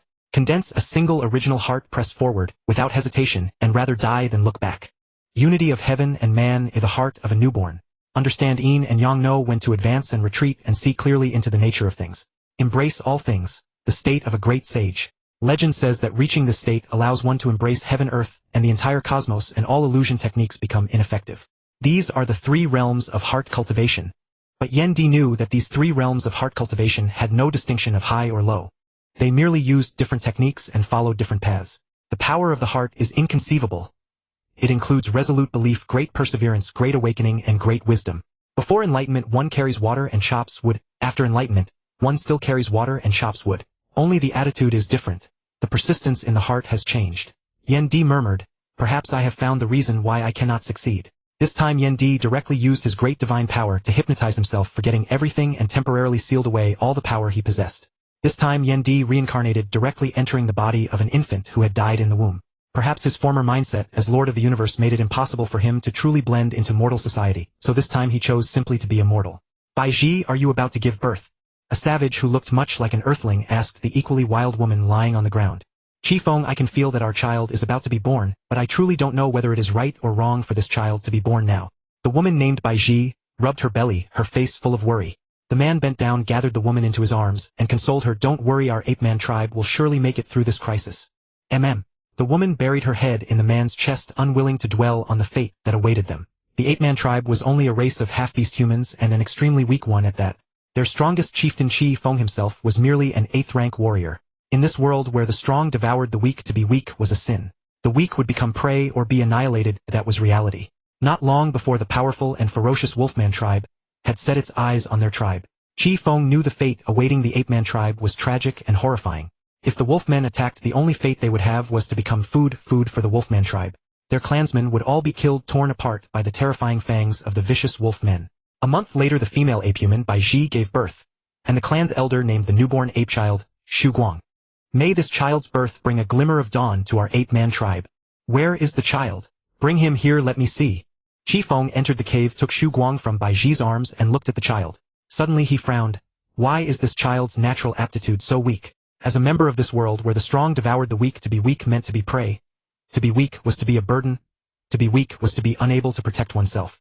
Qifeng looked at Shu Guang with some distaste. From then on Shu Guang became a child who lacked a father's love. 5 years later the friction between the wolf-men and the ape-men grew ever greater. Every time Qifeng returned he was covered in blood and wounds, while the casualties of the ape-man tribe grew heavier and heavier. "The wolf-men are using our ape-man tribe as training fodder, otherwise our tribe would have been wiped out long ago." As a major race among the 100 races of the Shanhai realm, the Wolfman tribe's chieftain was a saint-rank powerhouse. If he made a move the ape-man tribe would have been annihilated long ago.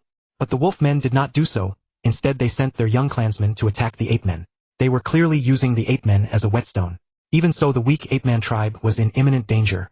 Just as Qifeng was worrying about the fate of the ape-man tribe, a thin small ape-man who stood 1.8 meters tall walked up to him and stammered, "Father, are you wounded? This is the herbal medicine mother prepared for you. She asked me to bring it to you. Get lost. I don't have a son like you, a useless good-for-nothing. I don't need your medicine." Qifeng suddenly shoved the scrawny ape-man away and roared, "You are already 5 yet, you haven't even reached the rank of 1st-rank warrior. Tell me what use is a piece of trash like you?" "Ah?" Shu Guang knelt on the ground trembling, not daring to say a word, because he knew his father was telling the truth. Ape-men reached adulthood at 5. Basically, even the weakest adult clansman was a 1st-rank warrior, and the most outstanding ones even reached 3rd-rank warrior. As the chieftain's son, he could not even reach 1st rank so naturally. He was not respected by the clansmen. Get out of here, go far away." Seeing his furious father, Shu Guang fled far away, then walked on alone in silence. Why does heaven treat me like this? Why am I a waste? Why can't I even become a 1st-rank warrior?"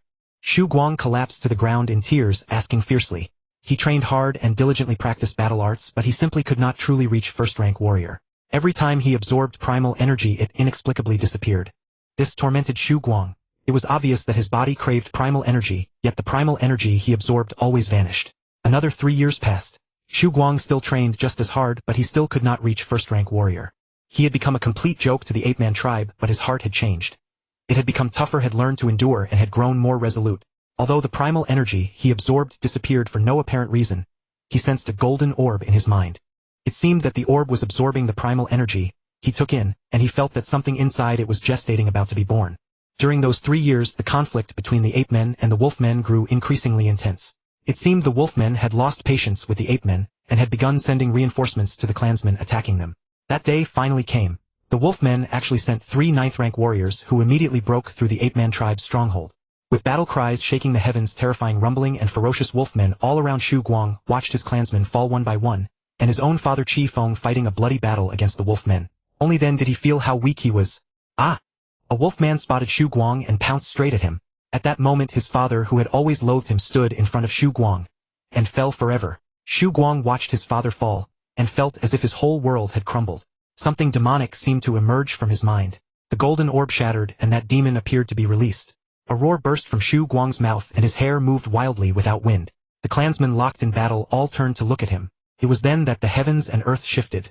The weapons that had fallen to the ground floated up on their own, and flew toward the wolfmen. Ah! Ah! Ah! Scream after scream came from the wolfmen. Before long every wolfman lay fallen in a pool of blood. Shu Guang stared at his hands in confusion.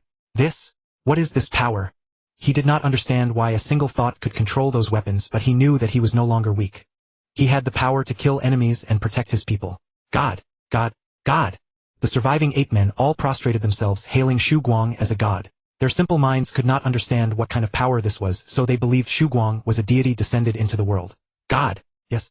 From now on I am a god. Shu Guang raised his hands.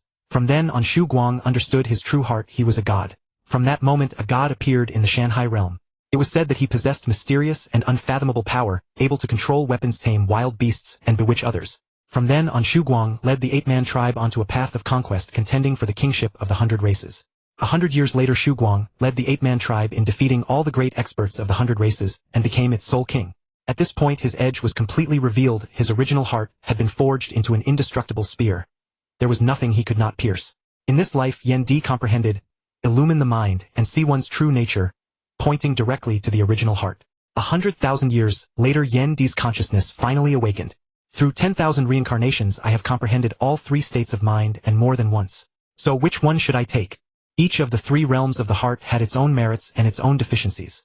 No state of mind was perfect, and there was no such thing as high or low, only different paths. Embracing all things and unity of heaven and man sounded very impressive, especially the state of a heart that embraced everything. It was truly terrifying. It could even ignore ordinary illusion arts, increasing immunity to illusions 1,000-fold and 10,000-fold. But even such a formidable state of mind could not bind the Star Tower. Ironically, it was the first realm. Illumine the mind and see one's true nature, pointing directly to the original heart. That was the best state for binding the Star Tower. But saying that, illumine the mind and see one's true nature, and pointing directly to the original heart, is the most powerful, is somewhat extreme. Perhaps there is no such thing as a worthless state of mind. It is only the person who is worthless. Yu Wumu certainly illuminated his mind and pointed straight to his original heart, did he not? That is to say, he was persistent enough. But what was his fate? Chu Yuan was also persistent enough. But what was his fate? As the saying goes, before enlightenment one carries water and chops wood. After enlightenment, one still carries water and chops wood. With different states of mind, doing the same thing produces different outcomes. Yen Di was now choosing which state of mind he should use to walk the road ahead. Which path should I choose? Yen Di sat quietly in meditation, pondering. He remained seated for another 100,000 years, and during that time Earth underwent yet another tremendous transformation. Now Earth was the dominion of the ape-man tribe. The era of the 100 races had passed. The ape-men were the sole kings of Earth, and they slowly evolved into the Earth humans of later ages. Yen Di, while contemplating, watched the ape-man tribe develop and flourish. When they had been weak in the beginning, they lived cautiously, afraid of provoking any trouble. Later they rose, and their clansmen became overbearing and confident. Eventually, when they became the sole kings of Earth, they acted with even more unbridled arrogance, looking down on everything. In different eras, the ape-men's attitude toward the outside world also changed. Watching their transformation, Yen Di suddenly felt that he had attained enlightenment. Ha ha ha, so that's it. I finally understand. Yen Di understood that the so-called state of mind was nothing more than one's mentality. Different mentalities, when applied to different matters, produce different results. Of course, in some matters the differences were subtle and hard to perceive. Since Yen Di had comprehended all three distinct states of mind and understood them clearly in his heart, he naturally had to walk all three paths. By treating different matters with different mentalities, he naturally integrated all three states of mind into his actions. Some matters required retreat over advance over retreat, or tolerance over stubborn endurance. Perhaps I should embrace everything, even blending all three states of mind into one inclusive whole. Attain the furnace that nurtures 100 scriptures, and forge my own path. The three different mental realms had also been walked by predecessors. Now Yen Di was attempting to fuse the three states of mind together, and forge a road uniquely his own. Having realized the path he must take, Yen Di went into deep seclusion on Earth. Although Earth had no direct benefit to him, he could observe how Earth's creatures understood the mind, and thereby elevate his own state of mind. At the same time, Yendi secretly arranged for some pregnant members of the Yen God clan to give birth on Earth, in order to enhance the spiritual talent of the next generation. But Yendi knew this would not have much effect. Not every child born on Earth would possess spiritual talent comparable to Earthlings. At best there would only be a slight improvement. Because if it were truly that simple, Zuoshanke would have simply placed the Yen God clan on Earth. Wouldn't the Yen God clan then be perfect in both mind and soul? Why would he go through so much trouble to guide the Earth lineage? The superiority of the Earth lineage's spiritual talent was chiefly due to Zuoshanke's guidance, or Earth merely played a supplementary role. And so Yendi launched a plan, the God-making plan. He wanted to create a perfect life that possessed both the talents of the Yen God clan and those of Earthlings. It would even surpass the original. Far exceed it. This was a long process. Although Yendi could create life, creating a perfect life was still extremely difficult. Of course this life could not truly be perfect. After all, the so-called perfect life forms were only the realm beast king and the protagonist. Even Yendi, a transmigrator, had no certainty of becoming a truly perfect life form. 5 million years, under the 10 million-fold time acceleration of the inheritance space, became 500 billion epochs. During those 500 billion epochs, Yendi temporarily set aside cultivation, while his 2 avatars and 1 special incarnation worked diligently to create this perfect life. Creating this perfect life cost Yendi a tremendous price. The materials used were worth fully 3 supreme treasures that were second only to the pinnacle supreme treasures. Boom! On this day on Earth, Yendi finally created the perfect life he had envisioned. And Yendi's own gene level directly reached 89999 times. Just 1 step short of 90,000 times. But Yendi knew that taking that step would be incredibly difficult. "Brother Yendi, this is our child," said Yudai the Flower Emperor, looking joyfully at the infant in Yendi's hands. Yendi and Yudai the Flower Emperor belonged to different races, so naturally they could not have a child together. But when Yendi created this life, he incorporated genetic fragments of Yudai the Flower Emperor, so he also counted as her child. "Yes, that's right. This is our child." Yendi also looked happily at the child in his hands. A child worthy of being called a perfect life. This child possessed both the talents of the Yen God clan and the Earth lineage, and his gene level reached tenfold. The pinnacle bloodline. Yudai the Flower Emperor took the child from Yendi's hands and stroked him affectionately. Suddenly she said, "Brother Yendi, give our child a name." Let him be called Cao Yang." Yendi said after a moment of thought. "Cao Yang. He inherits my surname, so he counts as my true child in this world. Cao Yang. Then Cao Yang it is. From now on you are the young patriarch of our Yudai clan." Yudai the Flower Emperor coaxed Cao Yang like a loving mother. Seeing Yudai the Flower Emperor like that, Yendi suddenly felt warm inside. After Cao Yang's birth, Yendi and Yudai the Flower Emperor transformed into an ordinary mortal couple and lived together on Earth. At the same time, with his immense power, Yendi directly simulated the environment that Luofeng lived in within the original novel from his past life. The era in which Yendi and Luofeng now existed was 99% similar. Similarly, Yendi and Yudai the Flower Emperor turned into an ordinary civilian couple, and Cao Yang lived an ordinary life from childhood. Slowly Cao Yang grew up, became a warrior, and improved his livelihood. Later he obtained an immortal inheritance of the soul path that Yendi had arranged for him long in advance, and he soon became one of Earth's 3 great overlords. Moreover, under Yendi's guidance, Cao Yang's mind followed the path of illuminating the mind, and seeing one's true nature pointing directly to the heart. The current Cao Yang was essentially a knockoff Luofeng, and even more outstanding than the Luofeng of the same era. After Cao Yang became one of Earth's overlords, Earth's apocalypse arrived as the devourer beast invaded. After a fierce battle, Cao Yang finally succeeded in taking over the golden-horned beast that Yendi had arranged. Then Cao Yang became Earth's hero and Earth's sovereign. Later he stepped onto the boundless Starry universe and participated in the universe human genius competition. After a bitter struggle, he won first place in the genius competition. Later the virtual universe company recruited him into the primordial secret realm, and then he was brought to the initial universe. Everything was proceeding according to the script Yendi had written. Cao Yang was even more outstanding than Luofeng of the same period. Then, with his excellent performance in the initial universe, Cao Yang was accepted by Yendi as a nominal disciple. At this time Cao Yang did not know that Yendi was his father. Then everything developed smoothly. The Mo Sha clan avatar and the 9 Tribulations Secret Manual were all present. Cao Yang was so outstanding that he was countless times more excellent than the Luofeng of the same period. It seemed that everything was proceeding according to the script Yendi had written. On this day, Yendi suddenly descended upon the ancestral god's secret realm. "What wind brings our legendary universe master Yendi here?" A gentle voice reached Yendi. "Two-faced ancestral god, long time no see." Yendi looked at the two-faced ancestral god before him, who had 2 faces, and said, "Indeed, it has been a long time. May I ask what urgent matter brings Yendi here?" "I am here to see Jiao." "Jiao? He is in the Jiao secret realm. Do you want me to take you there?" "No need, I can go by myself." With that, Yendi flew directly toward the Jiao secret realm, without worrying in the least that the ancestral god might attack him. In the primordial universe, even the strongest were only that capable no one feared anyone else. Not to mention that the ancestral god was not even the strongest. This Yendi is truly overbearing. This time going to the Geo secret realm, it is time for Lord Geo to teach him a lesson. The two-faced ancestral god muttered to himself. Yendi's arrogance and domineering demeanor made him feel no goodwill toward Yendi. Perhaps no universe master elsewhere could be Yendi's opponent, but in the Geo secret realm even the strongest would fall. Hastening toward the Geo secret realm, Yendi did not yet know he had been marked by the two-faced ancestral god. This trip to Geo had added variables. I've arrived. Ahead is the Geo secret realm. Yendi plunged directly into the Geo secret realm. The moment he entered he was enveloped by an invisible divine power, and beneath him lay the endless Geo Sea. Lord Geo, would you come out and talk? This emperor has something to discuss with you. At that moment the endless Geo Sea suddenly condensed into a colossal head. This head had no hair, and its face was covered in strange mystical patterns, appearing both captivating and bizarre. The colossal head then spoke in a thunderous voice. Yendi, what do you seek from me? This emperor has come to ask for a drop of blood from your son, who has not yet reached immortality. I am willing to exchange a top-grade treasure for it. Geo, what do you say? Yendi naturally wanted this drop of blood for Cao Yang. The colossal head pondered for a moment, then said, fine. I agree to this, but you must defeat me in my endless nether sea before I consent. The two-faced ancestral god instructed me to teach this Yendi a lesson, and I am also somewhat unconvinced that this Yendi is honored as the legendary universe master. Perhaps elsewhere I am no match for Yendi, but here in my endless nether sea, even if the strongest came, I am confident I could make him fall. Lord Geo thought silently. He still felt rather disgruntled that Yendi had become the legendary universe master. Lord Geo believed that if his Geo Sea could move, then he himself would be the true legendary universe master. Yendi looked at Lord Geo across from him, and said with a strange expression, are you certain you want to compete with me? Perhaps to other powerhouses the Geo Sea over 10 light years in diameter was an utter headache, but Yendi was not included. In Yendi's eyes the Geo Sea was nothing but a joke. Do you really think I have no way to deal with your Geo Sea? Seeing Yendi's strange expression, Lord Geo grew angry, thinking Yendi was looking down on him.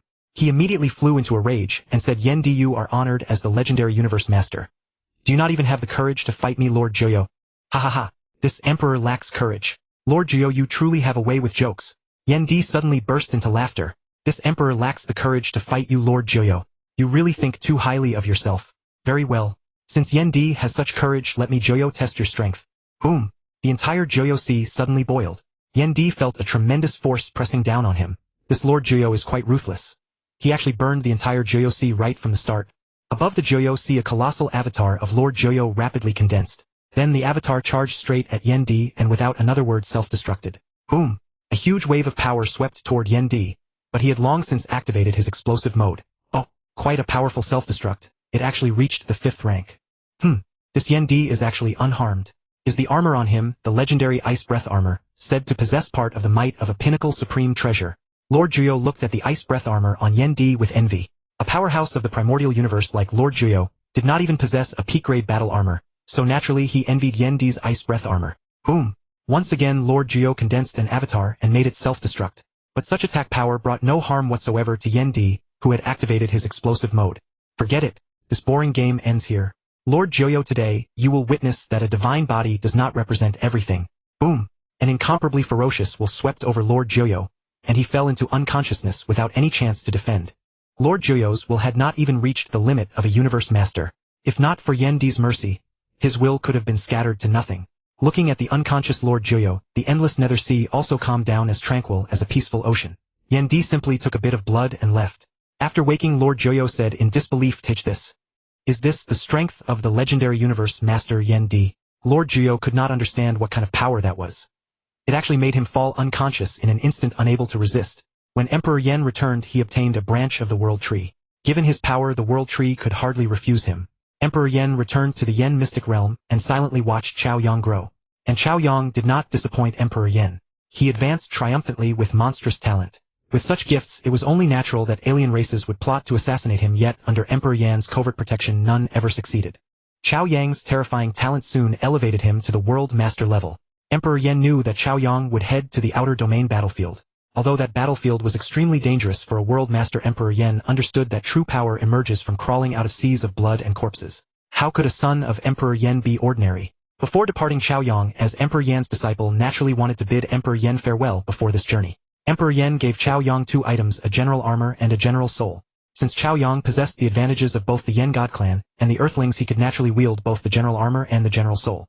Emperor Yan also gave Cao Yang an ordinary supreme treasure for escape used to conceal his aura and flee for his life. He also gave Cao Yang that drop of blood from the 9 Nether Sea, and then Cao Yang set off on his journey. Yan Emperor, will our child really be safe? Empress Yudai asked worriedly. Don't worry, nothing will happen. With the general soul and general armor protecting him, his survival ability is absolutely not to be underestimated. Cao Yang was excellent, or rather exceptionally excellent. Since stepping onto the outer domain battlefield within a mere 1,000 years, he gained the strength to slay a king, and became known as the Slaughter King. It was said that the Slaughter King's swordsmanship was extraordinary, every strike lethal, and thus the outside world dubbed him the Slaughter King. Yet no one knew that he was merely a world master. Moreover, Emperor Yan forged a false profile for him in the virtual universe, just as the Chaos City Lord had forged the profile of the Blade River King for Luofeng. As Cao Yang's strength grew, the Slaughter King's fame spread ever wider. He eventually became the most supreme existence on the outer domain battlefield. Rumors said his true strength was close to an invincible king. On the outer domain battlefield, by a stroke of fortune, the Slaughter King arrived at the Star Tower. Sensing the tower's call, he entered it. He's here. A Snakeman powerhouse was gazing at Cao Yang within the Star Tower. He is second junior brother's disciple. The one who might become my third junior brother. This Snakeman powerhouse was none other than Pu Ti, Emperor Yan's senior brother. He was observing Cao Yang inside the Star Tower, preparing to guide him in. Just then a voice suddenly rang out. Senior brother, long time no see. Second junior brother, you've come too. It seems you're quite worried about your disciple. Pu Ti turned his head toward Emperor Yan, who had entered the Star Tower. By now Emperor Yan enjoyed the deep trust of Zuoshanke so naturally, he knew about matters such as binding the Star Tower. Yes, I am quite worried about my disciple. Alright senior brother, please guide him in quickly. In truth, Emperor Yan's heart was extremely unsettled at that moment. His purpose in raising Cao Yang was simple: to see whether Cao Yang could replace Luofeng. It would be a lie to say that Emperor Yan did not covet a God King class primary weapon like the Star Tower. Even a Fengtian Halberd at its peak could at most match the Star Tower. Although the Star Tower could only increase one's power by a single level, it had many functions. Defense, soul guardianship, attack, and even suppression and taming. Boom! The immortals within the Star Tower suddenly felt the world spin. The Star Seal inside the tower had actually emerged at this moment. All the immortals began to vie for the precious Star Seal. At the critical moment, the Slaughter King who had obtained the Star Seal was struck by the combined force of the immortals, and cast into an unknown space within the Star Tower. Where is this? The awakened Slaughter King looked around in confusion, unable to understand where he had ended up. This is the interior of the Star Tower. A gentle voice came. It was Emperor Yan's senior brother Pu Ti. You are? I am. Pu Ti told the Slaughter King everything, and the Slaughter King was plunged into deep shock. So you're saying that Teacher Yan might become my future second senior brother, right? Suddenly Emperor Yan's voice also came through. Teacher. Cao Yang looked at Emperor Yan in surprise. Teacher, you came too. I'm here. Go child and confidently bind it. I believe you'll succeed. Emperor Yan encouraged with a smile. I will definitely succeed. Cao Yang had always found it strange. Whenever he saw Emperor Yan, he felt an extraordinary comfort and closeness, and couldn't help but believe his words. In fact, how could he know that he was created by Emperor Yan? So he felt absolute love and closeness toward him. If Emperor Yan genuinely ordered him to die, he would do so without hesitation. Emperor Yan watched Cao Yang merging with the Tower Pearl, and silently thought, you must succeed. You are my rebellion against fate. Perhaps in the future you and I will be the protagonists, and there will be no Luofeng. In truth, whether Emperor Yan could obtain the Star Tower was secondary. He wanted to try to change fate. The halo of a protagonist is terrifying, and Emperor Yan was now attempting to resist it. If not for the world beast calamity with his current strength, Emperor Yan could ignore everything and completely prevent Luofeng's emergence. But because of the world beast calamity, a disaster nearly as fatal as a death tribulation, it was this that made Emperor Yan, that butterfly, dare not casually flap his wings. The process of binding the Star Tower was painful and long, and 500 years passed in the blink of an eye. 500 years was easy for Cao Yang to handle entirely, but Emperor Yan knew that this was only the beginning and the road ahead was still long. 1,000 years. Cao Yang still felt no great pressure. Though painful, he could bear it. 1,500 years. The pain continued to increase, yet Cao Yang silently held on. He knew he could not fail, because once he failed he would lose the chance to become the leader of the Earth lineage. Most importantly, teacher does not want me to fail. 2,000 years. The pain was already immense. Cao Yang felt he was on the verge of collapse. But he still did not give up in the slightest, persisting stubbornly. 2,500 years. Emperor Yan sensed that Cao Yang was nearing his limit. His soul had become precarious, seeming as if it might collapse at any moment. 2,650 years. Is this failure? Can I, Emperor Yan, not resist this fate? Emperor Yan watched Cao Yang, whose soul was about to collapse, and said silently. At this moment Cao Yang was covered in blood, seemingly on the verge of collapse. 3,500 years. Cao Yang continued to persist because his subconscious absolute obedience to Emperor Yen made him unwilling to give up, and he held on tenaciously. It was precisely this persistence that seemed to transform his will as well. Hold on, my child. If you endure just 100 more years, your will completely transform. Reaching the limit of the universe venerable level, then you will have a chance to succeed. Emperor Yen said silently in his heart because he knew that as long as Cao Yang persisted, his will would transform, reaching a new level, and Cao Yang would succeed. 3,600 years. Has the limit been reached? My child, will you live or die? It all depends on whether you can truly transform at this moment. Emperor Yen looked at Cao Yang expectantly. Pu Ti beside him also watched with anticipation, hoping he would succeed. Boom! Cao Yang's body was crushed into powder by the enormous pain, scattering with his blood within the star tower. Failed. Pu Ti shook his head, glanced at the dazed Emperor Yen, and left. Failed. It seems I still cannot seize Luo Feng's fortune. Emperor Yen shook his head. Though it failed, he was not particularly concerned. This was an experiment from the start. Even in failure, Emperor Yen had suffered no major loss. Emperor Yen reversed time and space to resurrect Cao Yang. Although Cao Yang was revived, his soul origin had been too greatly consumed, and he remained in a deep sleep. The only loss in this experiment was that Cao Yang could no longer cultivate the 9 Tribulations scripture. Emperor Yen did not care much about it, although it was said to be the core inheritance of the Jin Kingdom. For Emperor Yen, such things were practically everywhere. Without the slightest exaggeration, having received the endless lineages inheritance, Emperor Yen possessed numerous secret arts like the 9 Tribulations scripture. It was only because he had not reached true God that he could not pass them on. You ask whether the 9 Tribulations scripture is precious. That question is indeed hard to answer. In the Primordial Universe, it would naturally be priceless. But on the Origin continent, it was entirely a basic inheritance art shared by major powers. On the Origin continent, unconstrained by the Primordial Universe, arts like the 9 Tribulations scripture could be practiced by as many people as wished. Under these circumstances, would you still consider it precious? Fine. If you still think it precious, consider another example, a secret art that only works on beings below the universe master level for a major power. How precious would that be to such a major power? Do those major powers rely on secret arts below the universe master level to get by? Thus inheritance is extremely important. Even ordinary goods from the Origin continent are extremely precious in the Primordial Universe. Of course, the major power here refers to God King level powers. For a void true God tribe, that would be another matter. Have you not seen that both Ancestor Ziyue and Ancestor Dongdi have surpassed reincarnation for countless eons, yet still could not obtain a divine power-burning secret art for their clans? You can imagine how miserably they fared. But it is strange that Ancestor Ziyue obtained a formidable inheritance, yet still failed to secure any powerful secret arts for his clansmen. That is rather baffling. Who knows what Ancestor Ziyue had been doing all that time on the Origin continent? Emperor Yen brought Cao Yang back to the Yen mystic realm, where Cao Yang slept for 5 years before waking. After learning that he had failed to bond with the Star Tower, Cao Yang felt deeply ashamed, and it was only after Emperor Yan's persuasion that he came to terms with it. Under Emperor Yan's guidance, Cao Yang reached immortality. But because he had lost the augmentation of the 9 Tribulations scripture, his strength did not increase much. He was merely an invincible king. Afterwards, Emperor Yen accepted Cao Yang as a personal disciple. Cao Yang lived up to his name as the perfect lifeform created by Emperor Yen.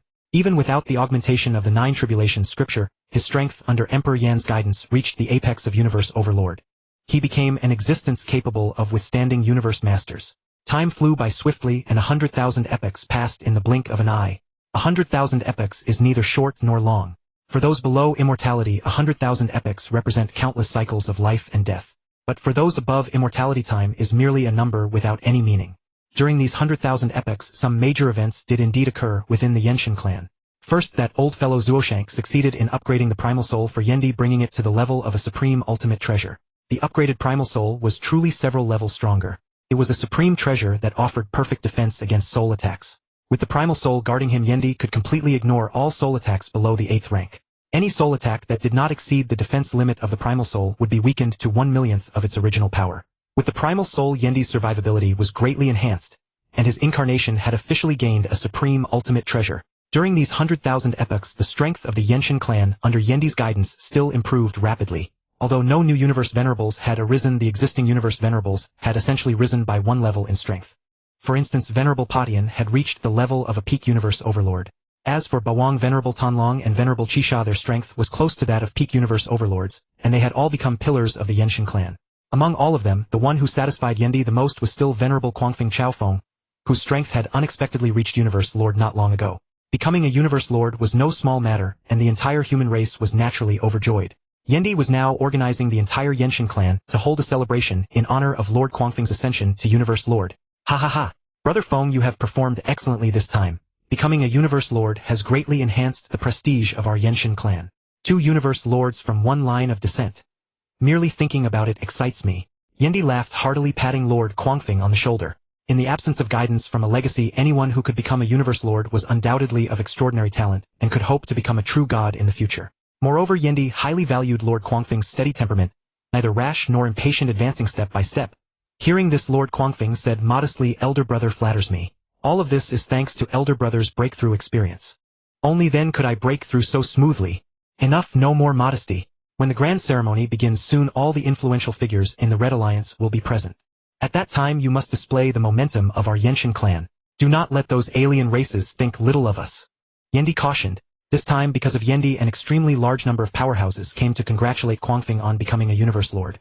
Moreover, those who could come to congratulate Lord Quangfing were at least Universe Venerables or even Universe Lords. After all, Yendi's prestige was enough on its own. Even without an invitation from Yendi, they would come of their own accord. Hearing this, Lord Quangfing said solemnly, "Elder brother, rest assured. Our Yenshin clan is the elite of the human race. How could we allow those alien races to look down on our Yenshin clan? Good, that's how it should be. Let those alien races with ulterior motives take a good look at the power of our human race." Soon after, Yendi and the others arrived at the location of the celebration. A circular continent with a diameter of 100 billion kilometers, condensed by Yendi with his immense might. It was used exclusively for major events of the Yenshin clan. Seeing Yendi and Lord Quangfing arrive, the Yenshin clansmen at the celebration prostrated themselves and shouted, "Hail to the Patriarch! Hail to the Great Elder! Hail to the Great Elder! Rise, my people!" Yendi waved his hand, and an invisible force lifted the prostrated Yenshin clansmen to their feet. Yendi walked onto the celebration platform at the center of the continent. Gazing at the Yenshin clansmen, countless emotions surged in his heart. With nearly 10,000 immortals, close to 40 Universe Venerables, and 2 Universe Lords, the Yenshin clan was truly incomparably powerful. Moreover, those immortals had also brought some World Lords. The World Lords qualified to be here were all geniuses. At the very least, they were geniuses who, at the World Lord stage, could rival Army Commander level immortals. Even geniuses recognized by the fundamental laws were not qualified to come here. Yendi silently watched the Yenshin clansmen, while the Yenshin people looked back at him with fervent adoration. It was precisely because of Yendi's rise that this had been made possible. It was only then that the Yenshin clan achieved its present glory. Looking down at the Yenshin clansmen below, Yendi suddenly asked, "Tell me, what are you?" The Yenshin clansmen present roared, "We are the elite of the human race." "Then, my people, what is your mission?" "Protect the human race." "What is your glory?" "Protect the human race." Yendi was very pleased with his people's answers. Because Yendi knew that the Yenshin clan was naturally arrogant and conceited, he feared that as their strength grew they would seek special treatment within the human race. So Yendi subconsciously impressed upon the Yenshin lineage, "You are the finest, you are the elite of humanity. But because you are the finest, your responsibilities are also the greatest. Your mission is to protect humanity, your glory is to protect humanity, and you are absolutely loyal to humanity." "Very well, my people. Tell me, with what will you protect our human race?" "Strength, strength, strength." Nearly all the Yenshin clansmen roared the word strength. This was because Yendi had told the Yenshin clans that might makes right. Only by possessing formidable personal strength could one protect the human race and defend our homeland. "Good. Then I, the Emperor, declare that the Yenshin grand ceremony now begins." Ooh, ooh, ooh. The Yenshin clan erupted in jubilation because every time the Yenshin grand ceremony began, it signified a great increase in the clan's power. There was great news to celebrate. This time, with Quangfing breaking through to become a Universe Lord, it was only natural to hold the grand ceremony. As the Yenshin grand ceremony commenced, all sorts of delicacies and drinks were served. The beauties of the Yenshin clan were performing the clan's distinctive dance, while the talented youths of the Yenshin clan were sparring heartily in the martial arena, displaying their abilities in hopes of being accepted as disciples by the powerhouses. "Patriarch, look. That is Gaishi, the most outstanding child among our clan members who have just come of age. With his current strength, he can already pass the 13th level of the Tongtian Bridge. He can be considered the rookie king of our Yenshin clan." Venerable Patian pointed to a young man sparring in the arena and said to Yendi, "This young man named Gaishi was 8 meters tall, his body wreathed in crimson flames with a single horn growing from his forehead. He wore crimson battle armor and held a great black sword. Among the younger generation no one could withstand even a single exchange against him. Not bad. He has not dishonored the name of our Yenshin clan. You may take him as your disciple for now. If after breaking through to the World Lord stage, he can kill a marquee-level immortal, I, the Emperor, will consider taking him as my disciple." To Gaishi, Yendi only gave a rather favorable evaluation. Yendi had lived for countless eras. What genius had he not seen? His son Cao Yang had possessed invincible king-level strength while still at the World Lord stage, and he had also seen quite a few geniuses who could slay peak Marquis-level immortals at the World Lord stage. Yes, Patriarch. I will do my best to teach him. Venerable Patian replied respectfully. The requirement Yendi had set was not high. If not for the Yenshin clan's overall lackluster comprehension, Yendi's requirement would have been set even higher. To be Yendi's disciple, one should at least reach the level of a peak genius. One should know that Yendi's current strength was more than enough to guide even the universe lords of the cosmic sea, let alone a mere youngster. When the ceremony reached its third day, the well-wishers finally arrived. All the major universe lords of the human race came, and even Jufu sent a representative from his lineage. This was mainly because Yendi's contributions to the human race were so great that every human universe lord was extremely grateful to him. Many universe lords of the alien races within the Red Alliance also came, and there were countless universe venerables. As more and more people arrived, the ceremony grew livelier and livelier. Universe lords who had close relations with Yendi, such as Lord Longxing and Lord Huangjin, were all clamoring to drink their fill with Yendi, while those alien universe lords each harbored different intentions. Some wanted to build connections, others to gather intelligence. Come, you die. Today you must drink to your heart's content with me, the Emperor. Yendi said drunkenly. Brother Yendi, stop drinking. You're already in this state, yet you still drink. You die, the Flower Emperor said reproachfully. In truth, with Yendi's strength, how could he really get drunk? He simply did not want to sober up. Right? Keep drinking. Keep drinking. Lord Huangjin came over, grabbed Yendi, and poured wine straight into his mouth. Right? Drink. Lord Qingdong also came to join the excitement. Drink. I propose a toast to you all. Yendi raised his wine cup and toasted all the universe lords present. Good. Drink. The Yenshin grand ceremony went on for a full 3 months. These universe lords who were usually busy to death stole some leisure time here to drink, brag, exchange treasures, and watch the younger generation spar. When they were in high spirits, they would give the young ones some guidance, and even a few fortunate juniors were accepted as disciples. Just as the Yenshin grand ceremony was about to end, Yendi suddenly said, Today I, Yendi, am extremely happy because our human race has produced another universe lord. He is Lord Quangfeng. This shows that our human race is growing stronger and flourishing. Yes, our human race is prospering. Indeed. Right? The birth of a universe lord was for a race a manifestation of prosperity. One must understand that even a peak race like humanity had to endure countless tribulations and a long period of nurturing before it could produce a universe lord capable of stabilizing the race's fortune. But today I still have another piece of great news to announce. Yendi said mysteriously. Great news? What great news? Not only outsiders but even the Yenshin clansmen were baffled. What great news could the patriarch be about to announce? I have decided to appoint a young patriarch for our Yenshin clan. Yendi said abruptly. Young patriarch. Everyone was startled, then looked at Cao Ba. Cao Ba was Yendi's son, and possessed the strength of a universe overlord. Naturally, he was the most likely candidate to become the young patriarch of the Yenshin clan. Cao Ba looked at Yendi with agitation. How long had he waited for those words? Have I finally earned my father's recognition? Yendi paid no attention to what Cao Ba was thinking, nor did he even care about Cao Ba's expectations. Although Cao Ba was quite outstanding, he was not yet enough to serve as the young patriarch of the Yenshin clan. Yendi looked at Venerable Zuoshanke, seated among the crowd and the most acclaimed of all universe venerables, and felt a trace of anticipation. My child, now that your strength is fully matured, it is time for you to acknowledge your lineage and return to the clan.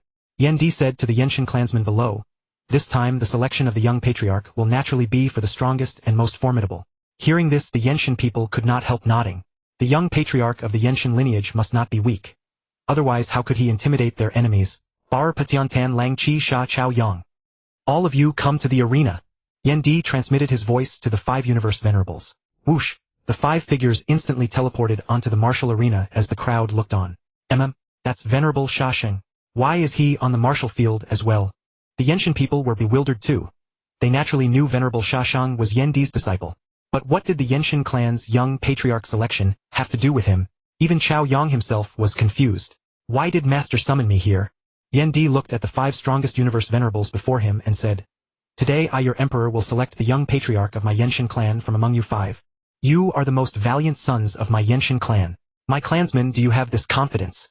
At this point Cao Ba could no longer restrain himself and asked hurriedly, Father, of course we have that confidence, but why does Venerable Zuoshanke also have a chance to be chosen as the young patriarch of our Yenshin clan? Can a member of an outside clan even become the young patriarch of our Yenshin clan? The others nodded as well, and even the other universe lords and powerhouses of foreign races present looked at Yendi in confusion. Only Flower Empress Yudai understood in her heart that Yendi was going to acknowledge Cao Yang. Looking at the puzzled crowd, Yendi suddenly burst into laughter. Ha ha! Venerable Zuoshanke, also known as Cao Yang, is actually my child. Ah! Venerable Shashang is Yendi's child. Is this true? Did I hear that right? While everyone was stunned and bewildered, Venerable Shashang looked at Yendi in confusion and said, Master. Is this real? Then who were the parents in my hometown? Yendi looked seriously at Cao Yang. Yes, child, it is real. The parents in your hometown were manifested by my divine power avatar. As he spoke, Yendi transformed directly into Cao Yang's parents on earth. Flower Empress Yudai also flew over at that moment and took on the appearance of Cao Yang's mother, saying, Child. We are your parents. This? For a moment everyone present was also baffled. Could Venerable Shashang truly be the child born of Yendi and Flower Empress Yudai? Can two different races really have a child together? Faced with everyone's doubts, Yendi did not explain. And besides, Yendi had no need to explain to anyone. Since Cao Yang was originally a life form created by Yendi, he was naturally absolutely obedient to Yendi, so he accepted the truth. As for the Yenshin people, Yendi had Cao Yang use the imperial armor in public, and that made them believe as well. Moreover, with Yendi's aid and his own originally formidable strength, Venerable Shashang defeated the other four powerhouses, and became the young patriarch of the Yenshin clan. Since Lord Quangfeng had become a universe lord, he naturally no longer served as the grand elder of the Yenshin clan. Yen Patian took over the position. After Cao Yang was chosen as the young patriarch of the Yenshin clan, essentially none of the Yenshin people objected. Only Cao Ba harbored deep resentment. He wanted to challenge Cao Yang publicly again, but the natural result was his defeat. After losing, Cao Ba became much more subdued. The Yenshin clan had always let strength speak. Since his strength was inferior, he had no cause for complaint. As the young patriarch of the Yenshin clan, Yendi had prepared a top-grade mechanical flow supreme treasure for Cao Yang. Although Yendi could not refine treasures himself, he had obtained the inheritance of the endless lineage. The Wu kingdom was famously skilled in refining mechanical flow supreme treasures. Drawing on the endless lineage's teachings on treasure refining, Yendi spent tens of thousands of epochs and barely managed to forge this half-finished piece. It was a sword-shaped attack-type supreme treasure. By burning divine power, it could unleash an attack at the third-order universe lord level. With this treasure, Cao Yang would be able to swagger unopposed through the primordial universe. After settling the affairs of the Yenshin clan, the Yenshin grand ceremony came to an end. In the Yenshin secret realm, Yendi practiced in seclusion for several months before sinking his consciousness into the virtual universe. He directly convened a supreme council at the universe lord level. With Yendi's current status in the human race, he was fully entitled to call such a supreme council. Before long, all of the human race's universe lords had arrived. Exactly 20 powerhouses, including Cao Feng, who had just become a universe lord. Just then Jufu entered the great hall and asked directly, Yendi, what important matter have you summoned us for? Yendi would not have used his authority to convene the human race's supreme council without a major matter. Looking straight at the seated universe lords, he said, Everyone present, with the sole exception of Lord Quangfeng, has mastered the waterfire mystic art. In other words, even the weakest of the human race's universe lords has reached the fourth order, and 4 of us, including me, have reached the 6th order. Now the caliber of our universe lords is comparable to the Holy Lands, and the human race's power can rival the ancestral God Church. During these 100,000 epochs, through Yendi's repeated guidance and explanations, the human race's universe lords finally mastered the waterfire mystic art. Even the weakest had reached the 4th order. Chaos, Darkness, and Pengong, meanwhile, had strength directly comparable to 6th order universe lords. With the human race's current power, they could indeed rival the ancestral God Church, the foremost force of the primordial universe. Yendi looked at the universe lords turning toward him and said, Now our human race has grown tremendously in power. Isn't it time we took some action? Should we push our strength even further? Can we dominate the primordial universe? Boom! The universe lords of the human race, including Jufu, were stirred to fervor. Exactly. Now that our strength has soared, we must become more imposing and restore the prestige we had in the days of Ancestor Yuan. Then how do we advance further? Dominate the primordial universe. Can we do that? Although the human race's power had soared, it was still far from being able to dominate the primordial universe. After all, the entire primordial universe had nearly 1,000 universe lords and more than a dozen of the strongest. How could dominating it be an easy matter? Moreover, in the primordial universe, everyone could at most unleash 6th order combat power, so a powerful individual could hardly make much difference. Yendi, if you have a plan, say it first. Chaos City Lord suppressed the agitation within him and asked. He knew Yendi would not speak carelessly. Since he had said such a thing, he must have a plan. Right? Yendi, tell us your plan first. Yendi looked at the eager universe lords of the human race and said, You all know that I obtained a tomb arc, don't you? Everyone nodded. But what does that have to do with the tomb arc? Seeing the crowd growing more puzzled, Yendi continued, Legend says the tomb arc can take at most 36 powerhouses into the legendary tomb where ancient mighty figures were buried. And legend has it that the tomb holds countless supreme treasures and opportunities. Now that the human race has achieved such great strength, I think we should go and brave that tomb together. And seek the fortunes to strengthen our human race. This Yendi, it is said that the tomb holds great opportunities and countless supreme treasures. But once one enters it, there is no coming out. Jufu could not help saying, although he loved adventure, entering that tomb was nearly a death tribulation. Right? Though the tomb holds great opportunities, it is also a great death ground. Everyone echoed in agreement. This tomb was the burial ground where an ancient civilization had laid its dead powerhouses to rest. Once one set foot on the tomb ark, it would depart on its own, and those who entered could never come out again. I know about this problem. Everyone knows that I obtained certain fortunes before gaining such strength, and I also know the method for leaving the tomb. Yendi was not lying. He had obtained the inheritance of the endless lineage, and the cosmic ark had originally been a supreme treasure of the Wu kingdom. Naturally, he knew everything about the tomb with complete clarity. Can it be relied upon? Jufu asked. It was not that Jufu distrusted Yendi, but this matter was truly of great consequence, and could not be taken lightly. Yendi looked at the Universe Lords seriously and said, absolutely reliable. Besides, this time I will take only Universe Lords with avatars, and they must be at least 5th order in strength. Everyone must prepare a soul-protecting supreme treasure. Let everyone decide who will go. For a moment all of them fell into deep thought. On one side was a great crisis, on the other a great opportunity. It was truly difficult to choose. Having an avatar did not mean having an extra life. If one faced a soul attack, it would be a tragedy. Of course, powerhouses with energy-type life avatars had the advantage in this regard. I'll go. I have 4 avatars, 2 of which are energy-type lifeforms, so I am not afraid of soul attacks at all. Lord Huangjian stepped forward and declared. Few powerhouses in the Cosmic Sea knew of secret arts that attacked the will. Against an attack on the will, even energy-type lifeforms were useless. With Lord Huangjian taking the lead, the other Universe Lords' minds began to stir. I'll go too. Surprisingly, even the most prudent Chaos City Lord chose to go. I have now reached the limit of Universe Lord, only one step away from becoming the strongest. I hope that this time I can find a chance for a breakthrough inside the tomb. I'll go too. Lord of Darkness also rose to his feet. I have decided to go as well. Lord Pengong also made up his mind. I'll go too. With everyone making their choices, Yendi selected 9 Universe Lords in total, himself included. The strongest were the 4 of them, Yendi, Chaos City Lord Darkness, and Pengong. Those at the 5th order included Huangjin, Bingfeng, Shujin, Qingdong, and Longxing. Essentially all the older generation Universe Lords of the human race who possessed avatars had come. They had already been strong to begin with, and after cultivating the Waterfire mystic art, they all reached the 5th order, by no means inferior to Lord Wuhuan. Just after Yendi had settled the roster, and was about to set out, Jufu unexpectedly clamored to go as well. This alarmed the human race's Universe Lords, for Jufu was the strongest and had no avatar at all. What if he perished? But Jufu insisted on going. Even Chaos City Lord could not dissuade him. With no alternative, they had to let Jufu follow. Of course, Yendi was confident that Jufu would not fall. Otherwise, he would never have agreed to it. After Jufu's relentless pestering, he joined the group. Chaos City Lord meanwhile repeatedly admonished him. He told Jufu not to act rashly, and to put his own safety first. With the number of participants confirmed, Yendi proposed that everyone gather in the Origin Universe and then set out. At the same time, Yendi summoned Flower Empress Yudai. Although Flower Empress Yudai had no avatar, Yendi was confident that he could bring her out alive. Once in the Origin Universe, they waited for 3,000 years because the various powerhouses of the human race were roaming different forbidden lands and naturally needed a great deal of time to return. When all had assembled, everyone boarded Yendi's tomb ark, and then they set out in force toward the Cosmic Ark.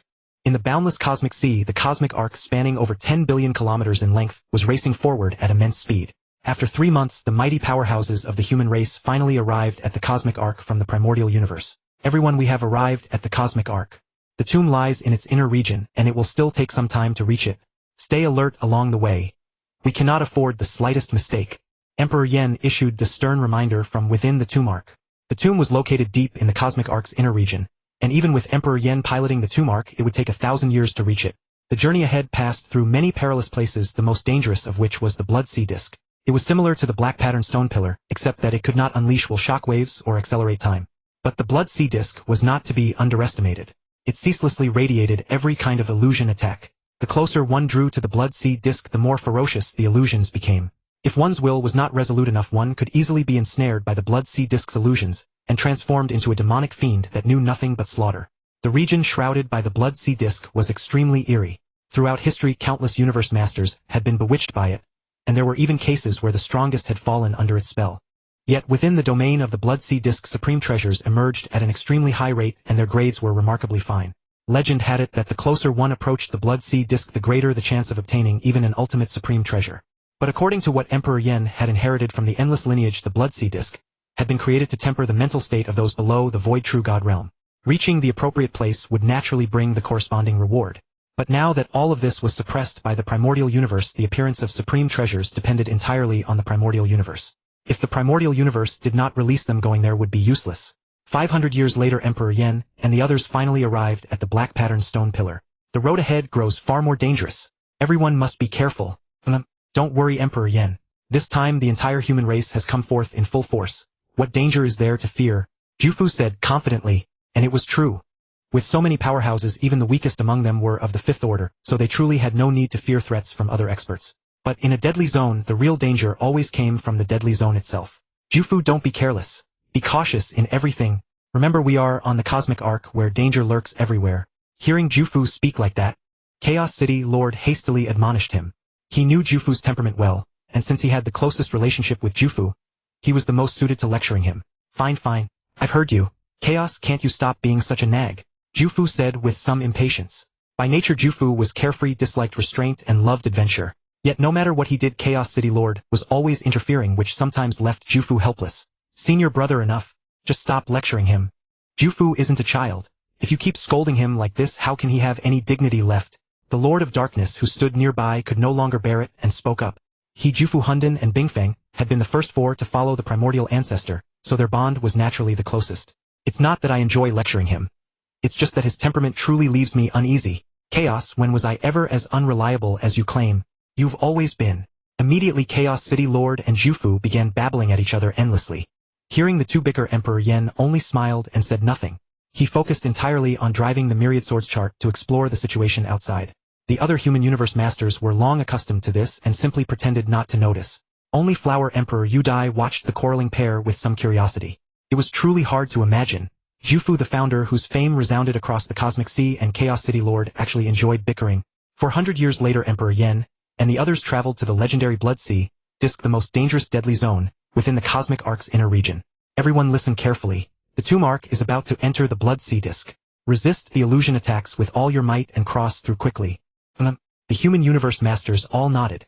The Blood Sea Disk was no benevolent place. It was eerily strange. Too many powerhouses had been lost there, so no one dared to lower their guard. The Blood Sea Disk was absolutely terrifying. Even the Tomb Arc could not block its illusion attacks. Boom! The moment the Tomb Arc entered the Blood Sea Disk's region, countless illusions surged toward Emperor Yen.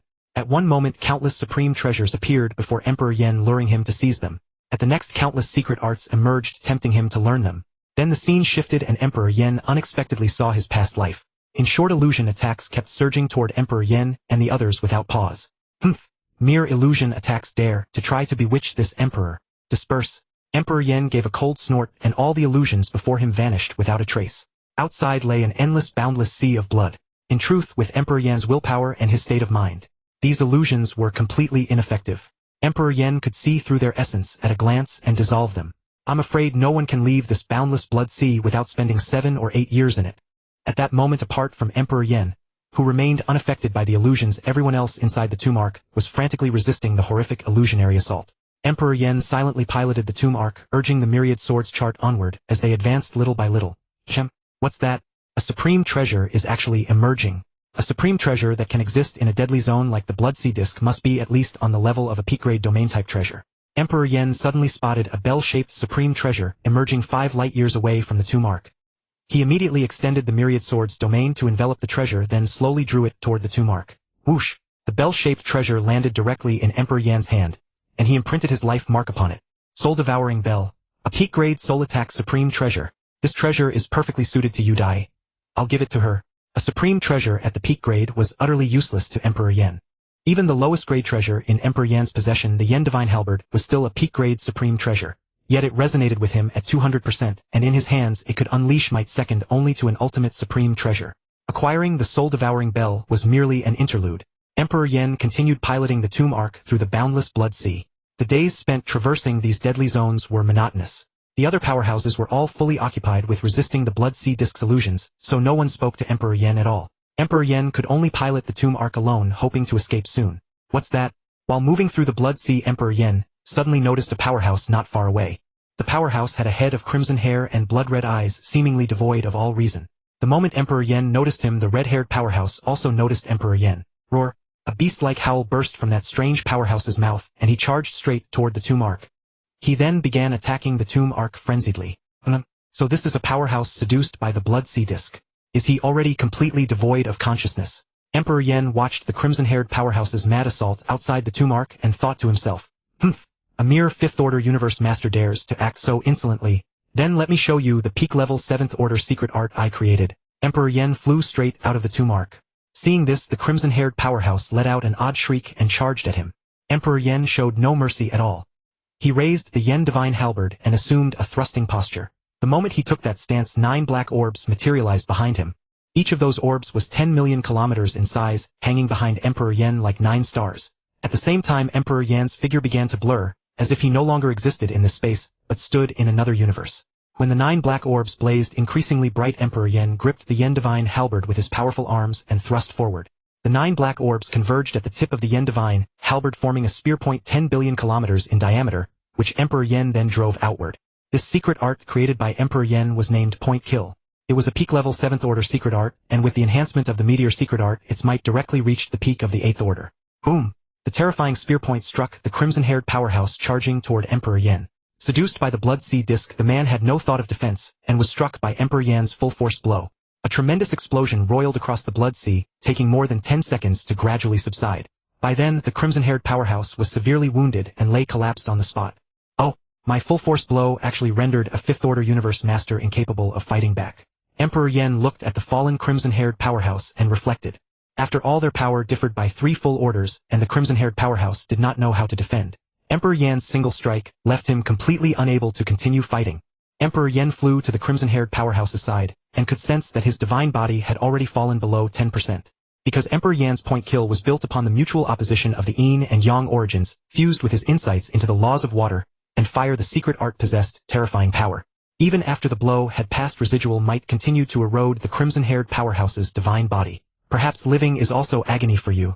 Let me end it on your behalf. Emperor Yen raised the Yen Divine Halberd and brought it down without the slightest hesitation, ending the crimson-haired powerhouse's life. And at the instant the man lost consciousness, Emperor Yen seemed to see. He seemed to suddenly regain clarity and cast a grateful look at Emperor Yen. After the crimson-haired powerhouse fell, Emperor Yen collected the supreme treasures from his body. Then he flew back to the tomb arc and their journey continued. 10 years later, the tomb arc finally flew out of the region shrouded by the Blood Sea Disk. Finally out of this damnable Blood Sea Disk. No more desperately resisting those wretched illusion attacks, Lord Longxing said with some complaint. Indeed, we're finally out of that accursed place. The other universe masters echoed. The Blood Sea Disk was incomparably eerie, but it held no other dangers. Yet its illusion attacks were so terrifying that a single moment of carelessness could cause one to be lost forever within the Blood Sea Disk, just like that crimson-haired powerhouse. 100 years passed in the blink of an eye, and Emperor Yen and the others finally arrived at the entrance to the tomb. We have reached the tomb's entrance. I will ask once more, anyone who wishes to turn back must decide now. Once we enter, there will be no chance for regret. Emperor Yen stared at the other 10 powerhouses, especially Jufu. As the strongest, Jufu was the one who gave everyone the most concern. Yet that fellow Jufu simply remained silent with an incredibly thick skin. In his heart, however, he thought, how could an endeavor as grand as exploring this tomb be missing me, Jufu? If I don't go, can I still be called Jufu? Seeing everyone's unshakable gaze, Emperor Yen waved his hand grandly. Very well, then now we enter the tomb. The colossal tomb arc slowly entered the legendary tomb. Boom! Emperor Yen and his companions felt as if they had traversed the primordial chaos of the universe, enduring countless ages until they finally arrived at this space. Is this the mausoleum? The human powerhouses had barely entered the mausoleum when they were expelled by the mausoleum boat. Then, to everyone's astonishment, the mausoleum boat slipped free of Emperor Yan's control and prepared to drift away leisurely. Humph! Where do you think you're going? You'd better come back obediently. A beam of golden light shot out from between Emperor Yan's brows and struck the mausoleum boat that was about to leave. Thereupon the mausoleum boat was brought under Emperor Yan's control once more and returned to his grasp. In fact, there was only one way to leave the mausoleum: rely on the mausoleum boat. The mausoleum boat had the ability to travel through the mausoleum, but once inside it would leave on its own. However, Emperor Yen had received the inheritance of the endless lineage, so he naturally knew how to suppress the mausoleum. Yet, with Emperor Yan's current strength, he could only suppress the mausoleum boat for 10,000 epochs. After 10,000 epochs it would leave again on its own. In other words, Emperor Yen and his people had only 10,000 epochs to explore this mausoleum. Watching Emperor Yen retrieve the mausoleum boat that had been about to fly away, the human universe masters looked at him in astonishment and asked, Emperor Yen, what are you? Haha, everyone rest assured. With this mausoleum boat, getting out will no longer be a problem. Emperor Yen laughed heartily. Oh! The universe masters exclaimed. That's wonderful. Hearing Emperor Yan's guarantee, the human universe masters were greatly delighted. With the problem of escaping solved, there would be no lingering worries. Otherwise, no matter how great the opportunities, being unable to leave would still be a serious problem. Emperor Yan gazed at the boundless desert before them. Is this the legendary mausoleum? Emperor Yan had extremely clear knowledge of the mausoleum's interior, yet, seeing the endless desert with his own eyes, still left him somewhat bewildered and awestruck. Which way should we go? Giant Axe was also stunned. Faced with the boundless desert, he felt lost. Beneath the desert's calm appearance, who knew what dangers were hidden? I think it's better if we all stay together and head in one direction. How about it? Chaos City Lord suddenly suggested. Then it's settled. Everyone follow me eastward. Perhaps there will be some fortune awaiting us there. Emperor Yan said. Heading east was the safest, but at the same time it also held the least fortune. But Emperor Yan had no other choice. The human powerhouses were far too weak. If they took the most dangerous western path, they might very well be annihilated. The human universe masters all chose to trust Emperor Yan, because since he had been able to directly suppress it, they could tell that Emperor Yan might know something about the mausoleum. Thus everyone chose to believe in Emperor Yan. The endless desert was filled with every kind of danger, so none of them dared to teleport. They all stayed inside Emperor Yan's mausoleum boat. Using domain-type supreme treasures, they explored bit by bit, moving with extreme caution. Suddenly a golden ant appeared in the desert below. A giant ant over 10 million kilometers long. It had 6 legs and 2 enormous antennae. Spotting the ant, the group flew out of the mausoleum boat ready to fight. The ant obviously noticed Emperor Yan and the others as well. It raised its head and let out a piercing shriek toward the mausoleum boat. Buzz! Everyone hurry into the mausoleum boat. This is a soul attack. Emperor Yan suddenly bellowed. Ah! Suddenly the careless Lord Qingdong was directly hit by the terrifying soul attack and let out a miserable scream. A soul attack that has reached the 5th rank. This mausoleum is indeed extraordinary. A 5th rank soul attack had no effect whatsoever on Emperor Yan. He charged straight at the giant ant. Giant Axe, as the strongest, would not be left behind. He followed Emperor Yan to strike at the giant ant. Lord Huangjian's energy life avatar and Lord Pengong's avatar, unaffected by the soul attack, charged out together with Emperor Yan. Not only did this golden giant ant possess 5th rank soul attacks, but its defense and physical attacks also reached the 5th rank. Its divine body stretched an astonishing 10 million kilometers. In the Universe C, this absolutely counted as a 5th rank peak universe master. Boom! Without the slightest carelessness, Emperor Yan unleashed his 7th rank secret art point kill and struck at the giant ant. Giant Axe also attacked with all his strength. 13 colossal axe phantoms flickered behind him and slashed straight at the giant ant. Lord Pengong and Lord Huangjian also struck with full force. Bang! The golden giant ant was smashed deep into the desert by the combined attack of the 4. It tumbled through the sand in a sorry state, but the 4 pressed their advantage and pursued. They pressed the attack like men beating a drowning dog. Boom! The giant ant's 2 enormous antennae instantly expanded to 100 billion kilometers and lashed out at Giant Axe. Humph! Such an attack dares to threaten me, Giant Axe. 14th Axe Strike. Behind Giant Axe, 14 terrifying axe phantoms condensed, resembling an absolute domain. Giant Axe seemed to be the sovereign of that domain. Then the 14 axe phantoms merged into his axe blade.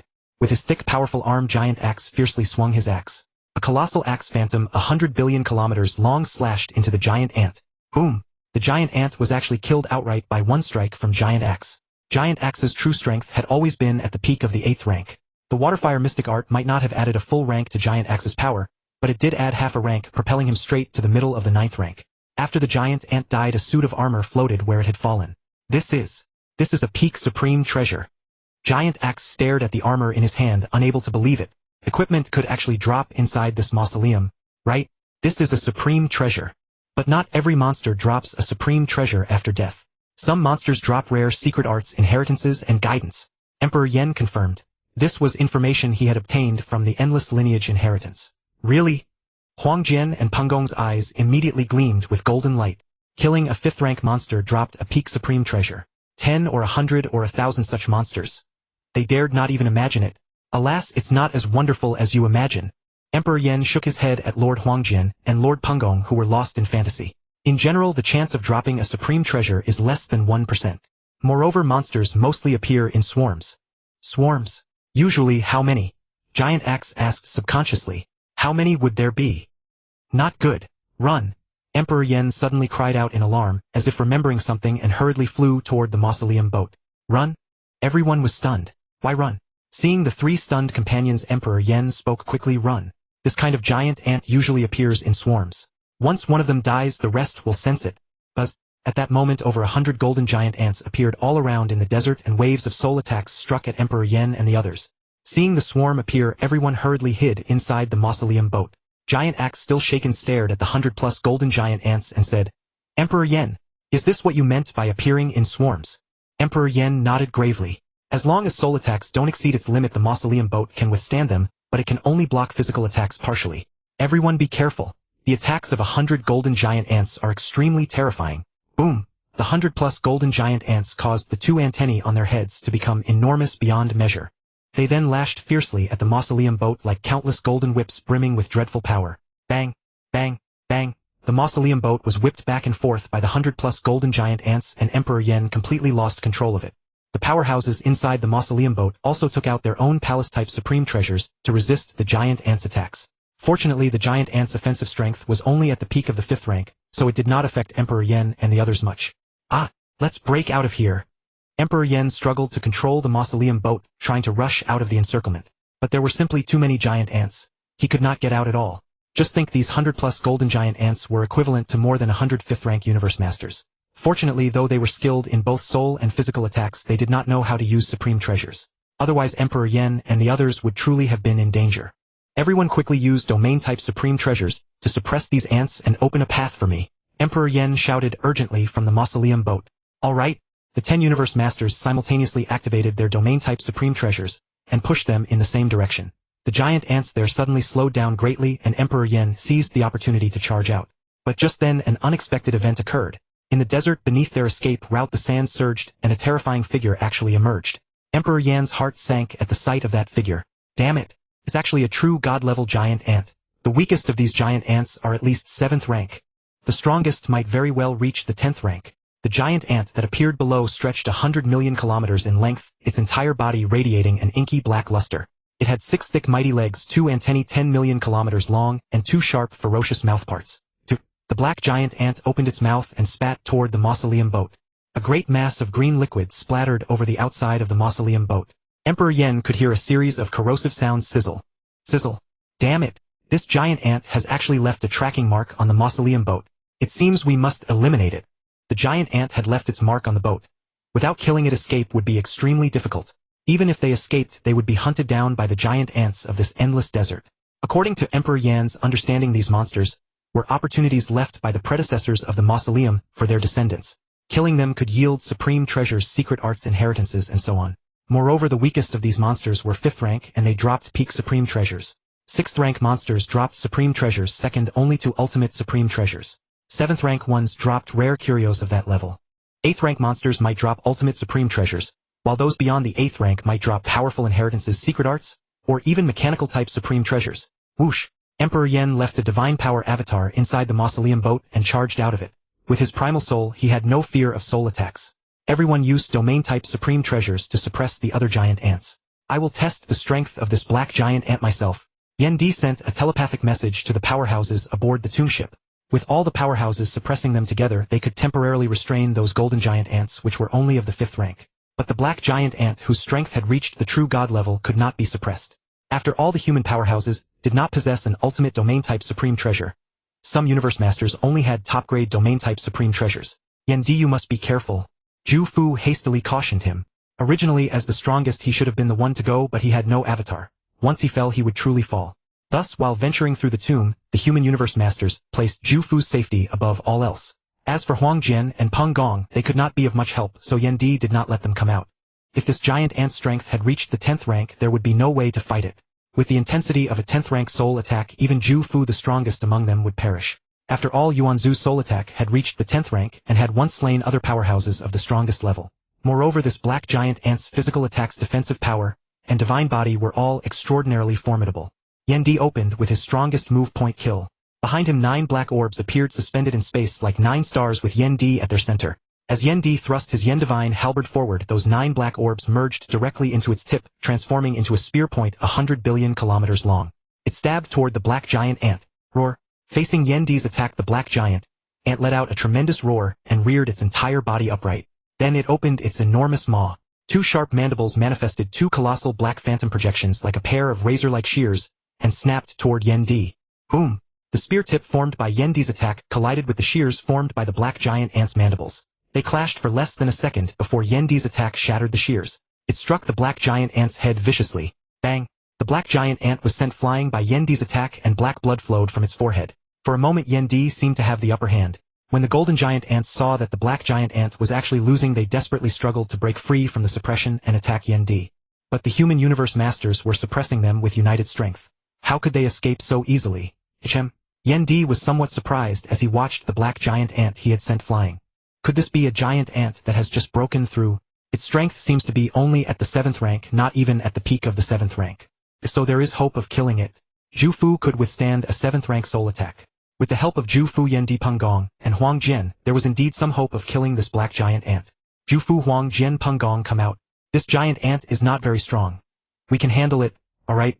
They had long since grown impatient. Hearing Yen Di's telepathic message, they immediately flew out of the tomb ship and attacked the black giant ant. 14th Axe Strike. Zhu Fu used his strongest attack the moment he made his move. Lord Huang Jian and Lord Peng Gong were by no means willing to be outdone. Both unleashed their most powerful techniques against the black giant ant. Roar! The black giant ant roared at the sky. The antennae on its forehead suddenly emitted a black halo. A black convex energy shield formed directly in front of the black giant ant. Sensing that things had become troublesome, it employed its strongest defensive measure. Boom! The terrifying axe phantom split the black defensive shield apart and struck the black giant ant.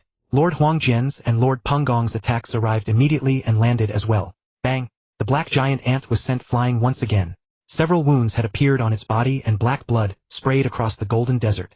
Seizing the moment while the black giant ant was sent flying, Yen Di also launched his attack. Raising his Yen Divine Halberd, he thrust it straight at the black giant ant.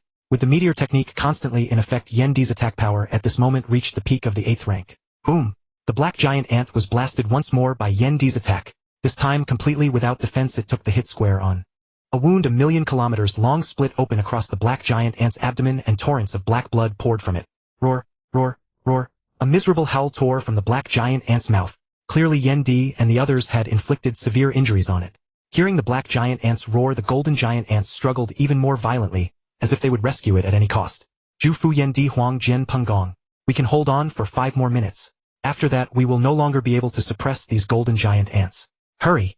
Hundun City Lord sent a telepathic message. At that moment there were only 7 universe masters inside the tomb ship, and they were suppressing more than 100 golden giant ants. The pressure was indeed tremendous.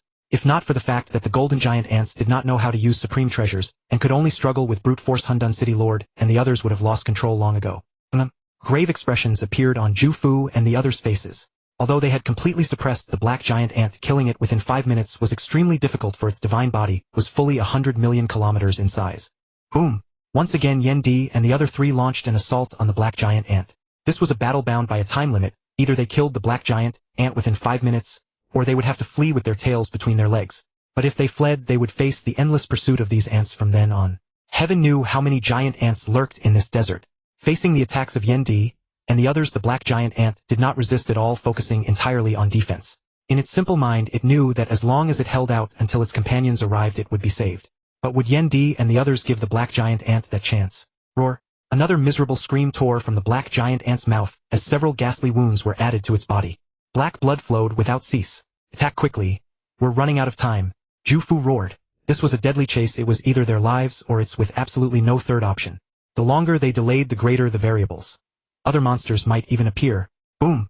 In the desert, Yen Di and the other 3 struck the black giant ant with all their might, unleashing their strongest attacks.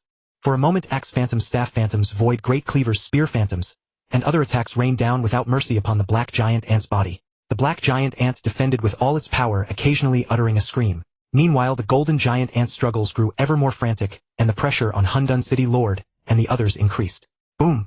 Boom! Boom! Yen Di and the others' attacks landed again and again on the black giant ant, whose aura continued to weaken. By now its body was covered with wounds of every size and black blood poured out relentlessly. The black blood fell onto the golden desert, corroding huge craters more than 10,000 kilometers across. Jew! A strange cry came from the black giant ant's mouth.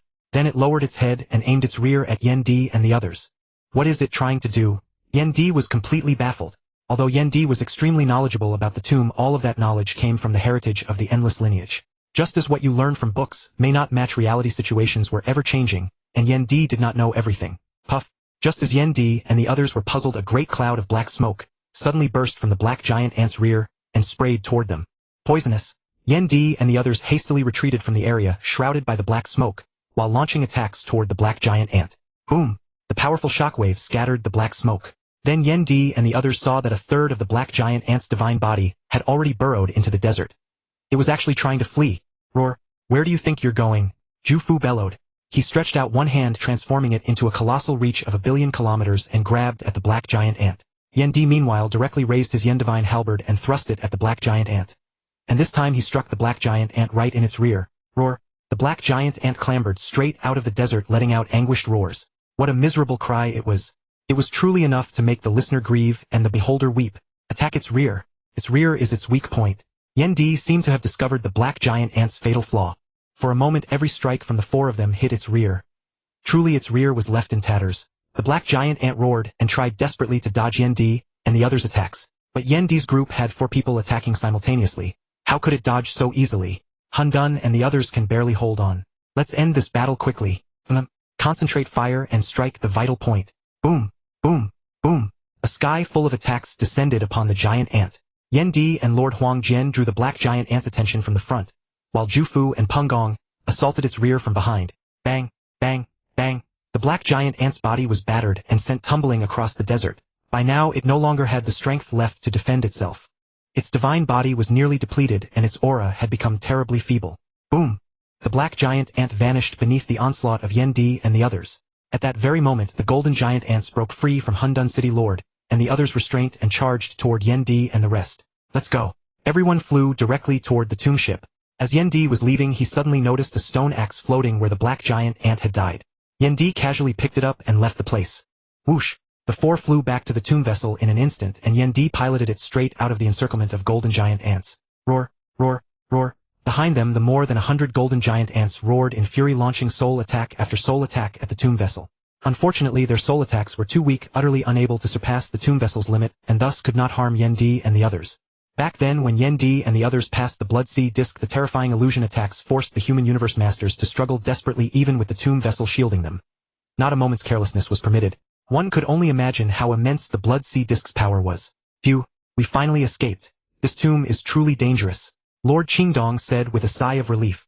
His strength was slightly weaker than the others. Having suffered repeated losses ever since entering, Lord Qingdong was already reaching his limits. Indeed, Lord Shujin echoed. Any monster that appeared here was at the 5th order level with divine body defense and attack, all equally formidable. Even with their mastery of the Waterfire secret arts, at best they could avoid defeat against those monsters. Killing them was utterly impossible. Even the normally aloof Lord Bingfeng rarely spoke, clearly showing that all of them had realized the inadequacy of their strength.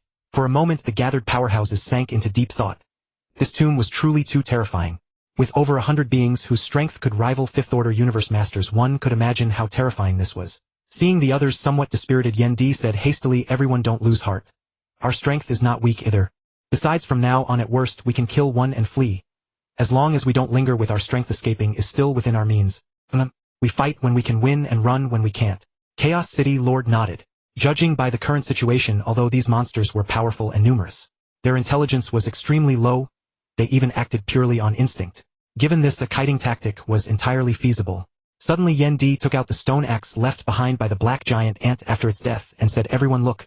What is this? This is a supreme treasure. The human universe masters looked at the stone axe with some confusion. It's probably not a supreme treasure. It doesn't have the distinctive aura of one. Could it be some kind of material? Or perhaps. Zhu Fu however stared at the stone axe excitedly, and said, Yen Di, is this a wonder item? Right? This wonder item, the stone axe, is extremely compatible with you, Zhu Fu. With it your strength rises by an entire level. Although a wonder item could not increase Zhu Fu's power by a full level, it could still grant half a level. With the amplification of the wonder item stone axe and the Waterfire secret arts, Zhu Fu's strength reached the peak of the 9th order. This is for me. Zhu Fu looked at Yen Di excitedly. Zhu Fu had been poor for far too long. Although his strength was great, his axe was only at a level second only to an ultimate supreme treasure. Far inferior to the wonder item stone axe. Take it. Yen Di handed the stone axe to Zhu Fu. Zhu Fu held it in his hands and stroked it carefully, as if caressing a beloved woman, his expression overflowing with rapture. It was truly too much for Yen Di to watch. Ahem ahem. Seeing Zhu Fu's expression, Chaos City Lord hastily said, everyone don't mind him. Zhu Fu is devoted solely to axes. His feelings toward axes. I hope everyone can understand. Understand. We understand. With Zhu Fu having the stone axe, we are much safer in the tomb. Indeed, in this tomb strength is the foundation and nothing else matters. Right? In truth, all the human universe masters envy Zhu Fu quite a bit. A single wonder item could raise a Universe Master's attack by a whole level. The might of a wonder item was truly formidable. While the human Universe Masters were discussing wonder items, Yendi piloted the tomb vessel toward the depths in the eastern part of the tomb. Brother Yendi, where are we going? Flower Emperor Yudai walked over and asked. The depths of the tomb. There may be something there that can make us stronger. I believe in you. Flower Emperor Yudai leaned her head against Yendi's chest and said. In her heart her fate and Yendi's had long been bound deeply together. They were each other's most important person. Boom! At that moment the tomb vessel unexpectedly came under attack. Enemy attack. Everyone be on guard. Damn it, why didn't the domain-type Supreme Treasure detect any enemy? Yendi cursed. The domain of the domain-type Supreme Treasure had been spread open at all times, yet it had not found any trace of the enemy. Roar. Then from the sand beneath the tomb vessel a colossal white spider emerged. This spider's divine body was a full 1 billion kilometers tall, and it had 12 legs. At that moment it raised its rear and sprayed a colossal web, 100 billion kilometers wide, toward the tomb vessel, enveloping it. The tomb vessel was unable to move. Damn it! Yendi cursed, looking at the white spider below that had intercepted the tomb vessel. Beings that appeared alone in the tomb were always exceptionally powerful. From the attack just now Yendi could roughly tell that this white spider had reached peak 9th order strength. Moreover, it possessed a special innate gift and bizarre troublesome methods, making it extremely difficult to deal with. What should we do, Yendi? Everyone looked at Yendi. At this moment Yendi had become their pillar of strength. Clearly they had placed all their hopes in him. Seeing the human Universe Masters, including Jufu, looking at him expectantly, Yendi said, this spider is powerful and has a bizarre innate gift. Let Jufu and me test it first. All of you stay alert and do not act rashly. Alright? Everyone nodded. That white spider had clearly reached the level of an ultimate powerhouse. For them to charge in would be suicide. Whoosh! Jufu, let's attack simultaneously and test this monster's strength. No problem. Watch me. This is the perfect chance to test the power of the stone axe I just obtained. Flying out of the tomb vessel, Yendi and Jufu dared not be the least bit careless in facing the white spider. Both unleashed their most powerful attacks immediately. 14th axe. Jufu opened with his strongest strike. Behind him appeared 14 axe phantoms, each billions of kilometers long. Those 14 axe phantoms seemed to form an entire universe with Jufu at its very core. It was as if he were in another world. When the charge was complete, Jufu's powerful brawny arms slammed downward in a terrible cleave. At that moment the 14 axe phantoms merged into the stone axe's blade, forming a nearly corporeal giant axe that hacked toward the white spider. Seeing Jufu unleash his strongest attack, Yendi refused to be outdone. He raised the Yen Divine Halberd and assumed a thrusting stance. Behind Yendi appeared 9 black orbs like 9 stars hanging in the void. Piercing kill. As Yendi thrust forward, the 9 orbs behind him merged into the tip of his halberd, transforming into a spear point, 100 billion kilometers long, that stabbed toward the white spider. Facing the simultaneous attacks of Jufu and Yendi, the white spider showed no mercy. It let out a furious roar, raised its rear, and sprayed out a gigantic white web over 100 billion kilometers in diameter, covered in an unknown white liquid. Hiss. Several more sounds rang out, and the white spider sprayed 9 giant webs in total to intercept Yendi's and Jufu's attacks. Boom! The colossal axe phantom and spear point were destroyed the instant they struck the first web. The second web was the same. Boom! Boom! Boom! Explosions rang out without end, and one after another, the white spider's webs were shattered by Yendi's and Jufu's attacks. The 9th web, this was the last one. Yendi's and Jufu's attacks seemed to have already lost too much power, and they actually ended up locked in a standoff against that white web. The dreadful axe phantom and Yendi's spear point clashed and consumed each other against the web in midair, as if neither could overcome the other, locked in a stalemate. This monster is actually this powerful. The Universe Masters inside the tomb vessel could hardly believe it. After all, Jufu's attack had reached the peak of the 9th order, and Yendi's attack had also reached the peak of the 8th order, yet even so they still seemed unable to do anything to the white spider. Squeak! Squeak! Squeak! The white spider let out several smug cries, as if celebrating that tonight's dinner was secured. Boom! With a thunderous crash, Yendi's and Jufu's attacks finally shattered the web, but the axe phantom and the spear point had also become extremely dim, as if their power was nearly exhausted. They struck the white spider's body feebly, but seemed to have no effect. Not a single wound was left on the white spider. The attack was simply neutralized by its astonishing defense. Jufu stared at the white spider in disbelief. It could actually disregard such a powerful attack, and Jufu felt that things had become quite troublesome. Yendi's heart also sank. He thought to himself, we've run into serious trouble this time. Go. Yendi and Jufu flew back to the tomb vessel at the same time, preparing to flee. Since even their strongest attacks had been futile, the only option left was the best strategy of all, flight. Roar. Seeing Yendi and the others flee, the white spider again raised its rear and sprayed a giant web at the tomb vessel, wrapping it up. A gigantic strand of silk extended from the white spider's rear to the web, firmly holding the tomb vessel in place. Damn it! This accursed spider is so tenacious. Yendi cursed. They could neither defeat it nor escape it. For a moment Yendi and the others were trapped in a predicament. Bigger, bigger, bigger. Yendi willed the mausoleum boat to expand endlessly, trying to burst through the giant white spider's web. But the result disappointed Yendi. The giant web kept expanding along with the mausoleum boat, making it impossible to break free. Has it grown to its limit? Yendi had already enlarged the mausoleum boat to the largest form he could control, yet he still could not break free from the giant web. Squeak, squeak, squeak. Seeing that the mausoleum boat could not escape, the white spider let out several excited cries. Then it retracted the strand of spider silk at its rear and slowly approached the mausoleum. Ah! Move! Move! Yendi frantically burned divine power and increased the mausoleum boat's propulsion to the limit, but it simply could not break through the white spider's restraint. This mausoleum boat of Yendi was only an ordinary one. In terms of power, it could not even compare with a palace-type supreme treasure. If it were a mausoleum boat modified by Duandongha's lineage, breaking free from this giant web would be no trouble at all. Boom! The white spider finally crawled atop the mausoleum boat like a terrifying demon clinging to an aircraft. Opening its enormous mouth and exposing its sharp venomous fangs, it bit down toward the mausoleum boat. Crack! Roar! The white spider let out a miserable cry as its venomous fangs were actually snapped off by the mausoleum boat. Blue blood flowed from the white spider's mouth. Yendi and the others had never expected the white spider to be wounded in such a bizarre way. What the hell? This is too absurd. Anyone with a little common knowledge about the universe knew that palace-type treasures were extremely difficult to destroy. Even the strongest could not destroy a top-grade palace-type treasure, let alone the mausoleum boat, whose hardness was no less than that of a supreme treasure. This white spider probably usually caught prey and devoured it this way, but this time it had run into a tough nut. There is hope. The powerhouse's eyes lit up, right? In theory, a mausoleum boat whose hardness rivaled a supreme treasure was generally indestructible. At least the white spider could not destroy it. The only way to deal with the mausoleum boat was to seal it with a palace-type supreme treasure. But the white spider had no idea how to do that. Didn't that mean the powerhouses were safe after all? After all, even the core zones of the 3 Forbidden Lands could not destroy a palace-type supreme treasure. At most they could trap it and keep it from getting out. Suddenly the white spider felt like a mosquito trying to bite an egg. There was simply no place to sink in its fangs. Just then the white spider actually flew away from the mausoleum boat and stopped 1 light year away. It opened its huge mouth as divine power surged within. Crack, crack, crack. The white spider's mouth kept emitting crackling sounds, and then a yellow arrow appeared between its jaws. That arrow was 500,000 kilometers thick and about 100 billion kilometers long. It was entirely golden and radiated a soft yellow halo. Whoosh! The white spider spat out the yellow arrow, sending it directly at the mausoleum boat. Moving at over 1,000,000 times the speed of light, the arrow struck the hull of the mausoleum boat in an instant. Boom! It was like an asteroid striking the Earth. The moment the yellow arrow collided with the mausoleum boat, sparks flew in all directions, and explosions erupted one after another. The yellow arrow was instantly shattered by the recoil of the mausoleum boat, while the white spider's attack, after being weakened by the mausoleum boat, continued to transmit toward the powerhouses. Everyone be careful. Hurry and hide inside your palace-type treasures, Yendi said hastily. The mausoleum boat could offset part of the attack.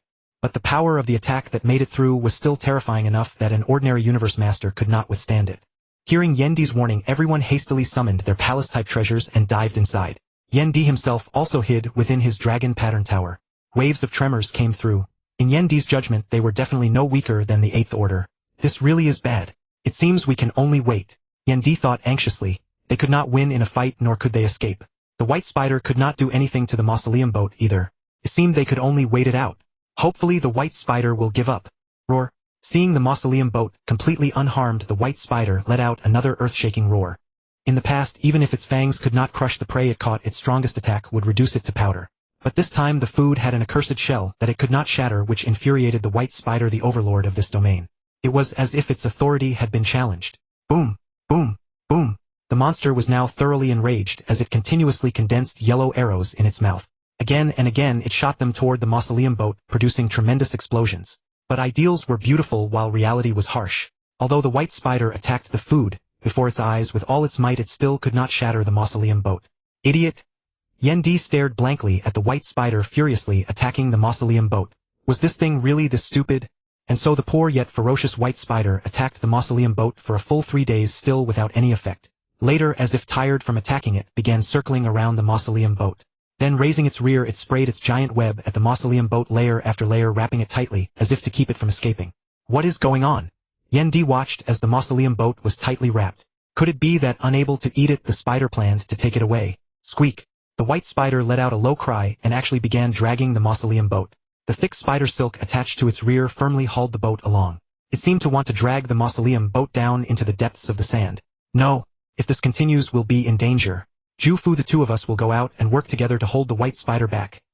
Let the mausoleum boat escape first. Yendi said decisively. There were also some dangerous places inside the mausoleum. Perhaps those places could not destroy the mausoleum boat, but they could trap it and keep them from ever leaving. All right. Jufu agreed. At this moment the two of them were the strongest, so naturally they were the ones to step forward. Jufu, Yendi, be careful in everything. Especially you, Jufu. Nothing must happen to you. Do you hear me? The Lord of Chaos City quickly warned. If other human universe masters encountered danger and fell at worst, they would lose some treasures and divine bodies. But if Jufu fell, nothing at all would remain. Don't worry. I am not that weak. Besides, I still have a palace-type treasure. This monster cannot do anything to me. Jufu said confidently. That was true. If he ran into great danger, he could hide inside a palace-type treasure, and the white spider truly would have no way to deal with him. Whoosh! Yendi and Jufu teleported straight out of the mausoleum boat. This time, after witnessing the white spider's terrifying attack, Yendi did not dare to be the slightest bit careless. He directly produced Shi Gondang. Jufu, we only need to sever the spider silk binding us. Do not get tangled up in battle. The 14th axe. Point kill. Boom. Yendi and Jufu simultaneously launched their strongest attacks, striking the mausoleum boat, and instantly blasting apart the spider silk that bound them. Go! After severing the spider silk that bound the mausoleum boat, Yendi and Jufu prepared to teleport away. But at that very moment, roar! Seeing that Yendi and Jufu had destroyed its bindings, the white spider roared furiously. It raised its rear and sprayed 9 giant webs at them. Even more terrifying, within the 10 light-year area covered by the giant web space was condensed to an extreme, making it impossible for Yendi and the others to teleport away. Damned monster! Die, you monster! Dark Knight! Yendi cursed loudly, and in the emergency actually unleashed the Will Impact Secret Art, Dark Knight. Desperate, he used the Will Impact Secret Art as a last resort. Squeak, squeak, squeak. Struck suddenly by Yendi's Will Impact, the white spider let out agonized squeals. White foam bubbled from its mouth. It works? Yendi was also shocked. Given the willpower of this incarnation, the Dark Knight Secret Art could only knock out beings whose will was below the strongest. Once one's will reached the strongest level, it could at most cause that person excruciating pain. If one's will reached the high end of the strongest level, it would have very little effect, only slight discomfort. But judging by the situation, the white spiders will seem to barely reach the strongest level. Boom! Jufu and Yendi seized the opportunity to scatter the giant webs the white spider had sprayed. The white spider also recovered from its pain. At that moment, Yendi suddenly transmitted to everyone, come out, and attack this monster together. I have a way to stop it from attacking us. All right? Everyone responded. They had just witnessed that bizarre scene, so they all chose to trust Yendi. Hee. Monster, you're doomed now. Yendi said with a cold sneer. Dark Knight. There was no warning whatsoever, no sign, and no build-up. Yendi used the Will Impact Secret Art again. Dark Knight. Squeak, squeak, squeak. The white spider was once more plunged into endless agony. Attack! At this moment, all the human powerhouses ruthlessly piled on, slamming their strongest attacks into the white spider. Kill it! Beat this monster to death and make it drop a supreme treasure. Right? Kill this monster and drop treasure. The human universe masters suddenly became energized. With Yendi's suppression, the white spider could only passively endure and could not fight back. All the powerhouses were now thinking about slaying a monster and looting equipment. Boom! Boom! Boom! For a while, a sky full of saber light and sword shadows, axe blades, thought force weapons, fists, legs, palms, and soul attacks all blasted toward the white spider. Roar! The white spider let out an agonized howl. The siege had already lasted half an hour, and even the white spider's divine body, which spanned 1 billion kilometers, had lost more than 60%. Its aura became weak and listless, as if it had reached the point of exhaustion. Everyone put in more effort. The white spider is about to die. The supreme treasure is already beckoning to us. Suddenly someone encouraged the group. All right. The powerhouses once again attacked with vigor. Just then a sudden change occurred. Roar! The white spider let out a sorrowful cry. Then its divine body began to disintegrate, transforming into over 1,000 small white spiders. The small spiders then scattered in different directions. Some escaped while others were killed. What? What is going on? Jufu was momentarily stunned. They had been on the verge of killing the boss, but the boss suddenly vanished. How could he not be frustrated? It must be some kind of inherited forbidden secret art. It must have cost a tremendous price to unleash it. Yendi speculated. In fact, these monsters were living beings created by the powerhouses of the Wu Kingdom. Although they could not use supreme treasures, or even create their own secret arts, their bloodlines carried specific innate secret arts and techniques. At the same level, they were even stronger than ordinary beings of the universe C. And what the white spider had used was its innate forbidden escape art, which split it into 1,000 upon use. but as a result its strength would drop by 2 minor levels and it would never be able to improve again. Inside the tomb ship, the mighty experts of the human race sat together seemingly discussing something. This time we've gathered 2 treasures that amplify soul attacks. Should be enough to wipe out those monsters, right? Chaos City Lord asked uncertainly. It should be enough. With me and Giant Axe holding back that old monster, you coordinate with Udai and Darkness to take down the smaller ones, then we'll join forces to kill that old monster. Yen Emperor replied. That's the plan. We've been in this tomb for 1,000 epochs and haven't dropped a single supreme treasure. Hopefully this old monster won't disappoint us. Alas, forget it. I think there's no hope. We've killed nearly 100 8th Order monsters, and haven't obtained a single supreme treasure. The best thing was just the inheritance guide that Huang Jian obtained. Alright, let's stop arguing. Let's set out. No matter what, we must wipe out those monsters this time. Whoosh. The tomb ship sped along, flying toward its destination. The Yen Emperor and his group had already been in the tomb for 1,000 epochs, and they had basically explored the situation in this desert thoroughly. The desert was oval-shaped with a diameter of 1,000,000 light-years. Continuing eastward, a Gobi desert would appear, but what lay beyond the Gobi was unknown to Yen Emperor and the others, because they had not yet crossed the Gobi. As for the situation within the desert, Yen Emperor and the others had probed it extremely clearly, and their gains were also extremely abundant. Among the human race's universe masters now, even the worst treasures on them were peak-grade ultimate treasures, and their main weapons were at a level just below supreme treasures.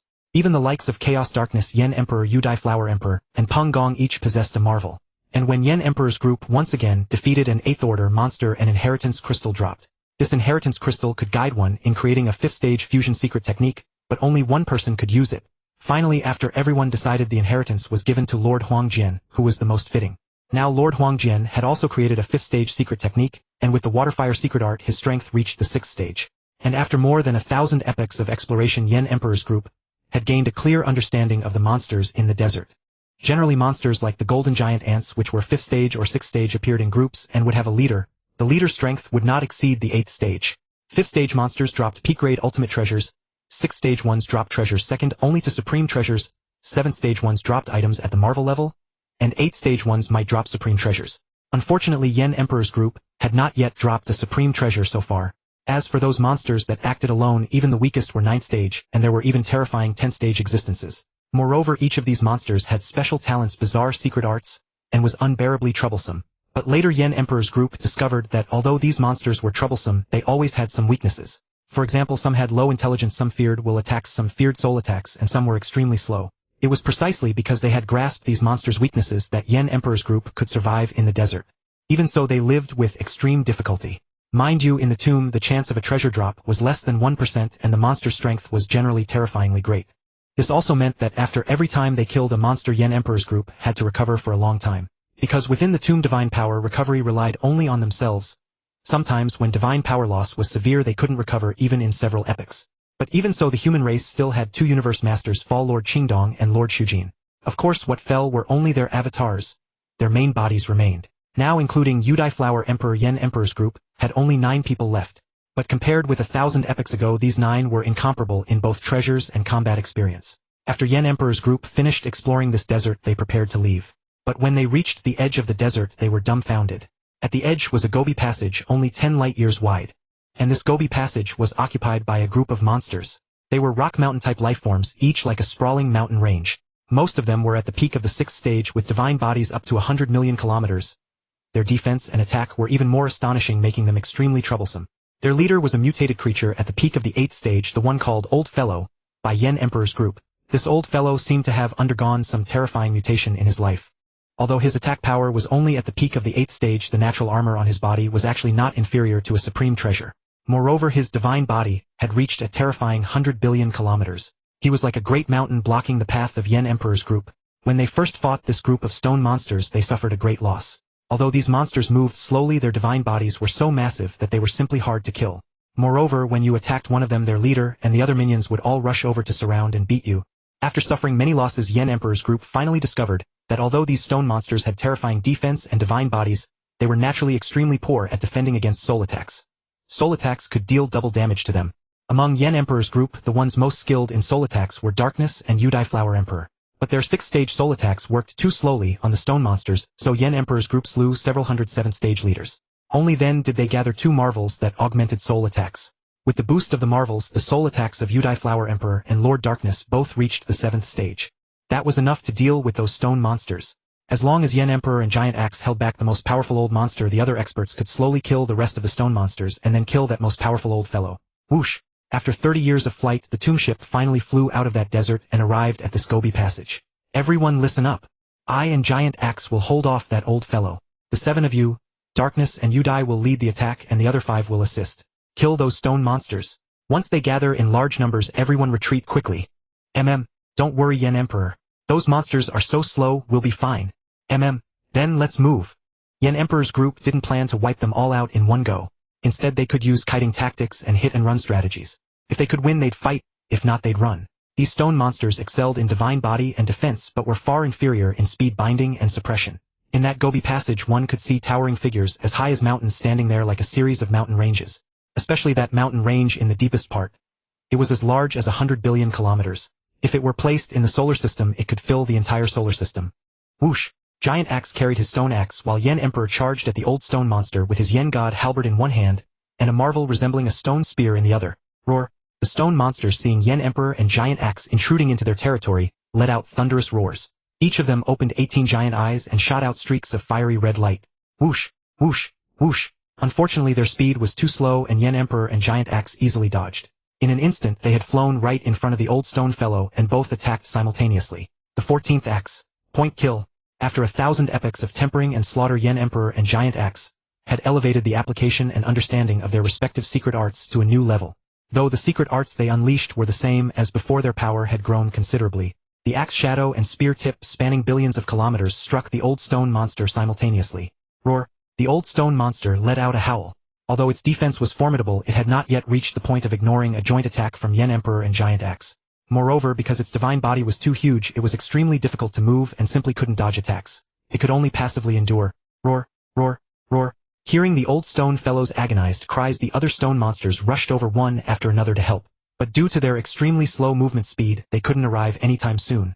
This is perfect. Let's keep attacking. This is just the cover chaos and the others need. Right? Boom! Boom! Boom! Yen Emperor brandished his Yen god Halberd, and the marvel sending powerful attacks at the old stone monster again and again. Giant Axe, equally ferocious, swung his stone axe and hacked wildly at the old stone monster. Roar! Roar! Roar! The old stone monster uttered agonized cries. How could his colossal divine body compare to Yen Emperor's group in agility? He could only be attacked while finding it difficult to strike Yen Emperor's group in return. And even if he occasionally landed a hit, it was of little consequence. However, his painful roars quickened the rescue pace of the other stone monsters. And just as those stone monsters were rushing desperately to rescue the old stone monster, Chaos, Yudi, Darkness, and the others appeared behind them. 5 domain-type ultimate treasures, the worst of which were of peak quality, instantly suppressed the 3 stone monsters in the rear, preventing them from moving an inch. Yudi, Darkness, strike now. Good. Darkness, fall. Dream Sealing Phantom Butterfly. Lord Darkness then produced a strange metal in his hand, transforming into boundless darkness that enveloped one of the stone monsters. Udai Flower Emperor also took out a piece of wood on which grew a strange, gorgeous flower. Urging the miraculous wood with her power, she herself transformed into countless drunken dream butterflies that drifted toward a stone monster. Boom! A stone monster collapsed silently to the ground. It appeared to have no wound at all, but in truth its soul origin had long been shattered and it was dead. And so the lagging stone monsters died one by one. Before they knew it, more than 30 stone monsters had died. Meanwhile, Yen Emperor's group was having a grand fight with the old stone monster, and the reinforcing stone monsters had finally arrived. Retreat! Great Axe shouted as he saw the approaching stone monsters. Understood. Yen D and Great Axe swiftly departed before the stone monsters could form an encirclement. Otherwise, once those stone monsters arrived, escape would become impossible. Roar! Seeing Yen D and Great Axe flee, the ancient stone monster let out a furious bellow. The 36 eyes on its forehead emitted a dazzling radiance, converging in the void into a single colossal eye. A beam of light shot forth from the eye, hurtling toward Yen D. Yen D, be careful! Great Axe cried out in alarm as the ancient stone monster launched its attack. Damn!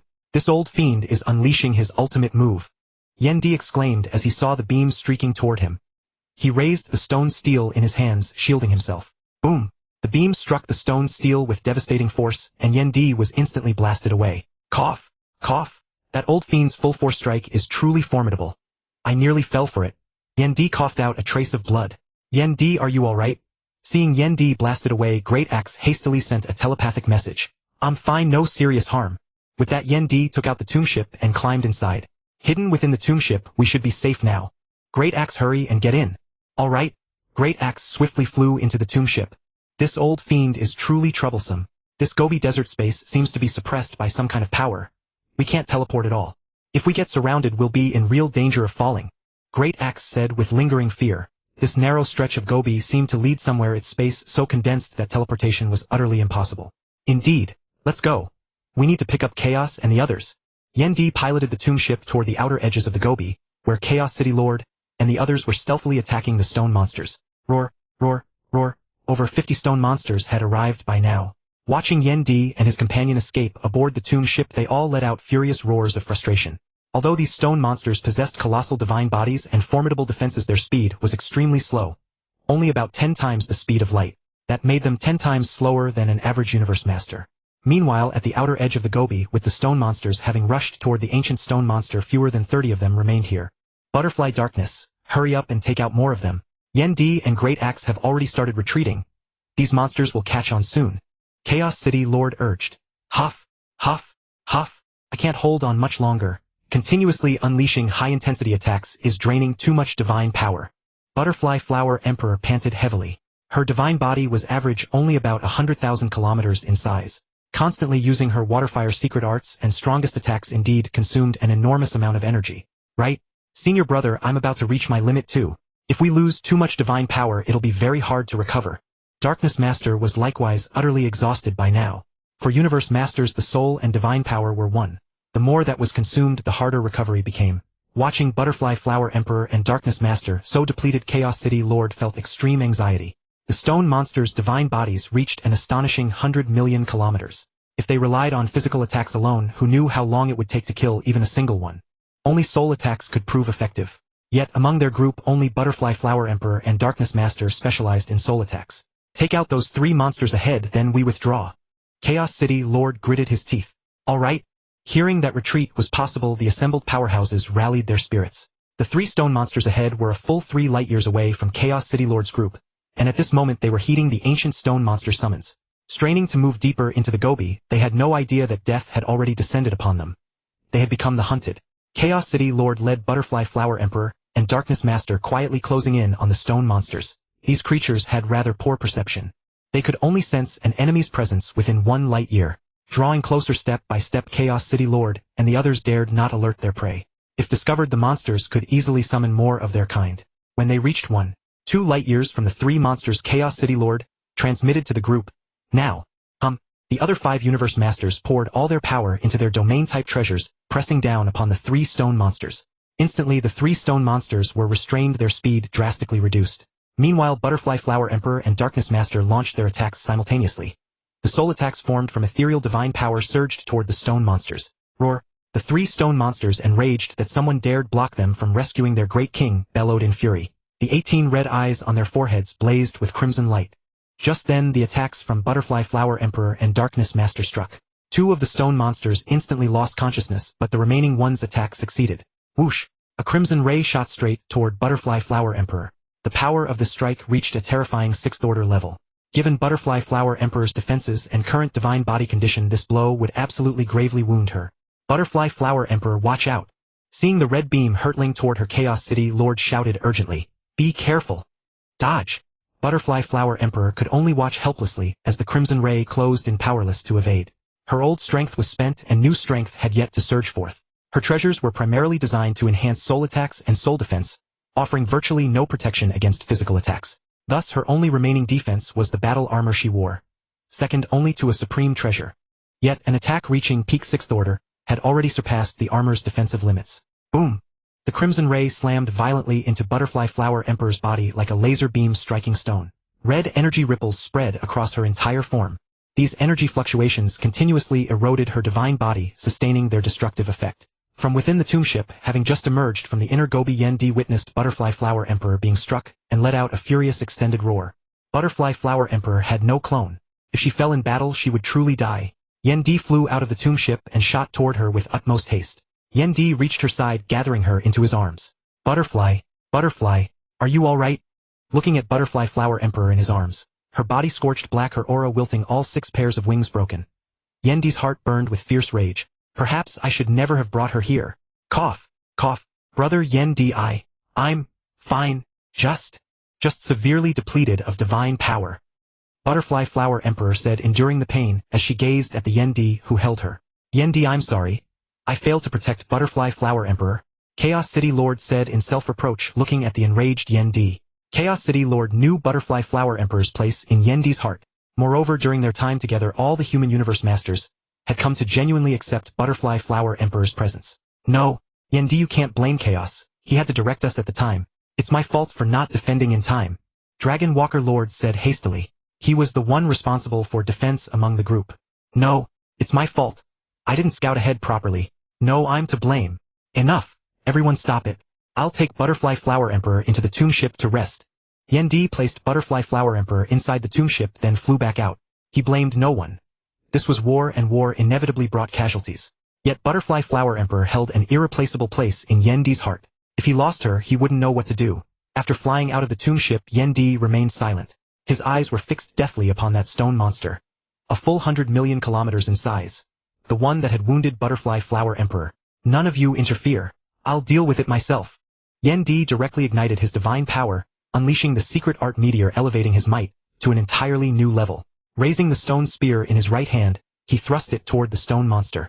Piercing kill. This technique was originally a peak 7th order secret art. Amplified by the meteor secret art and the stone spear, it reached the early 9th order stage. Boom! A spear tip formed from condensed divine power, spanning 100 billion kilometers, slammed ferociously into the stone monster's body.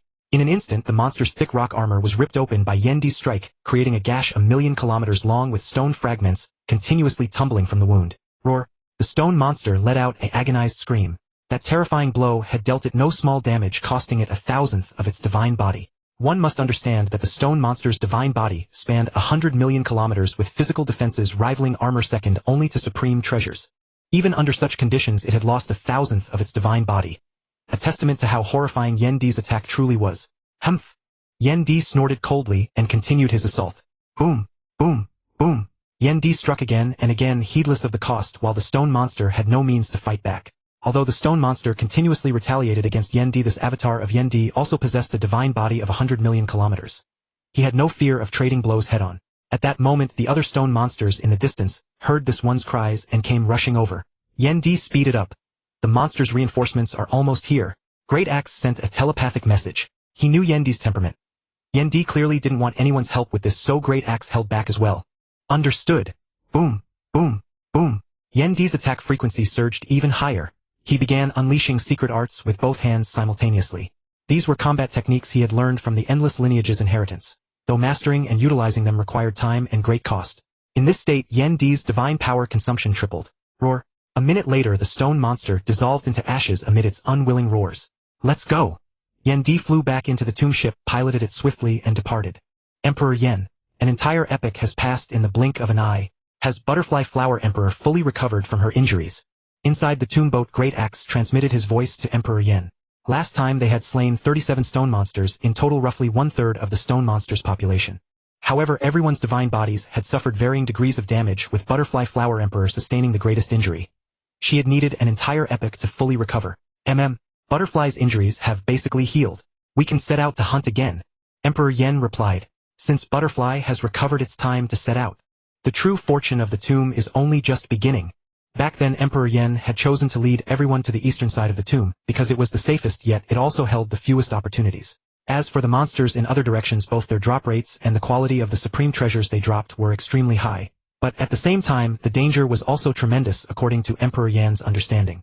In every other direction there were monsters surpassing true gods even by more than one level. Only the eastern side had no such monsters above true god. Having received Emperor Yan's reply, Great Axe immediately summoned the mighty ones. Everyone, Butterfly Flower Emperor has fully recovered. We can go hunting again. Please gather in the control room of the tomb boat. Whoosh, whoosh, whoosh. The group mostly lived inside their own palace-class treasures. Upon receiving Great Axe's transmission, they immediately rushed to the control room of the tomb boat. Chaos City Lord, Lord of Desolate Mirror, Lord of Darkness, Lord Pungong, Lord of Ice, Lord of Dragon's Walk, Butterfly Flower Emperor, Great Axe Creator, and Emperor Yen. The 9 mighty ones gathered once again. Compared to when they first entered the tomb, everyone had grown stronger by a full level. Needless to say, the strongest were Great Axe and Emperor Yen. Butterfly Flower Emperor, Chaos Darkness, and Pungong had all reached the level of 7th Order Legendary Universe Masters, while Desolate Mirror had reached the peak of the 6th Order. Meanwhile, Ice and Dragon's Walk had both reached the peak of the Fifth Order, in no way inferior to Lord of Five Chaos. Good. Let's go.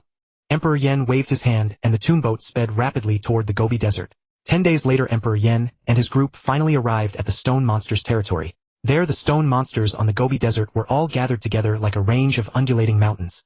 At the center of these stone monsters the ancient stone monster stood like Mount Everest, towering above the rest like a crane among chickens.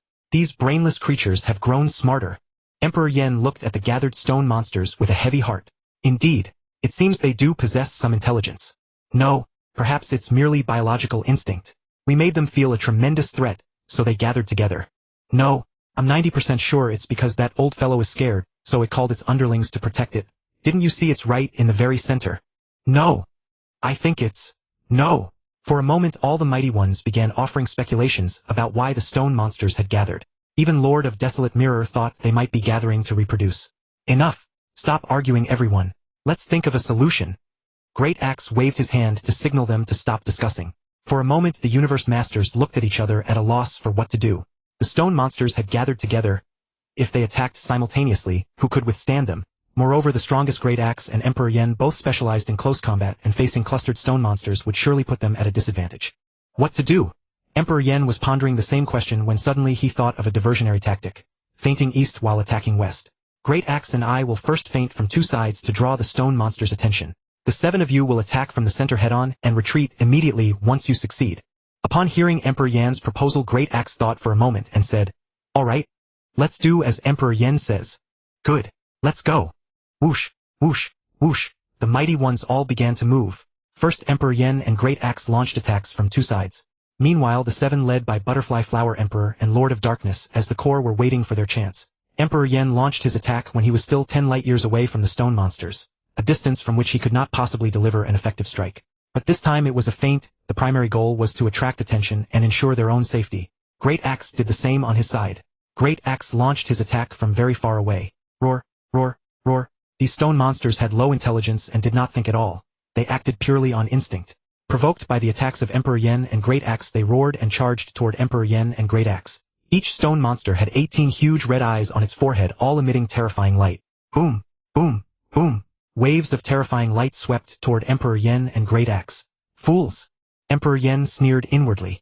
He took out a palace-class supreme treasure and dove into it. Great Axe did the same. But the stone monsters, seeing Emperor Yen and the others hide inside the palace-class treasures, did not change their approach at all. They kept furiously attacking the 2 palace-class treasures, unaware that with their attacks, even if they attacked for a few million epochs, they could never break through those 2 palace-class treasures. While the battle raged on both sides, Chaos City Lord and the others quietly crept closer to the stone monsters. Now, Chaos City Lord sent a telepathic message. 5 domain-class supreme treasures pressed down toward the stone monsters. Having learned from last time's lesson, this time they suppressed only 2 stone monsters. Invisible ethereal divine power struck silently toward those 2 stone monsters. A minute later the bodies of those 2 stone monsters suddenly had no aura. But because their companions were too far away, and were busy attacking Emperor Yan's and Great Axe's palace-class treasures with all their might, they never noticed that their companions were already dead. Good. Continue the operation. Chaos City Lord saw that they had succeeded. Since the stone monsters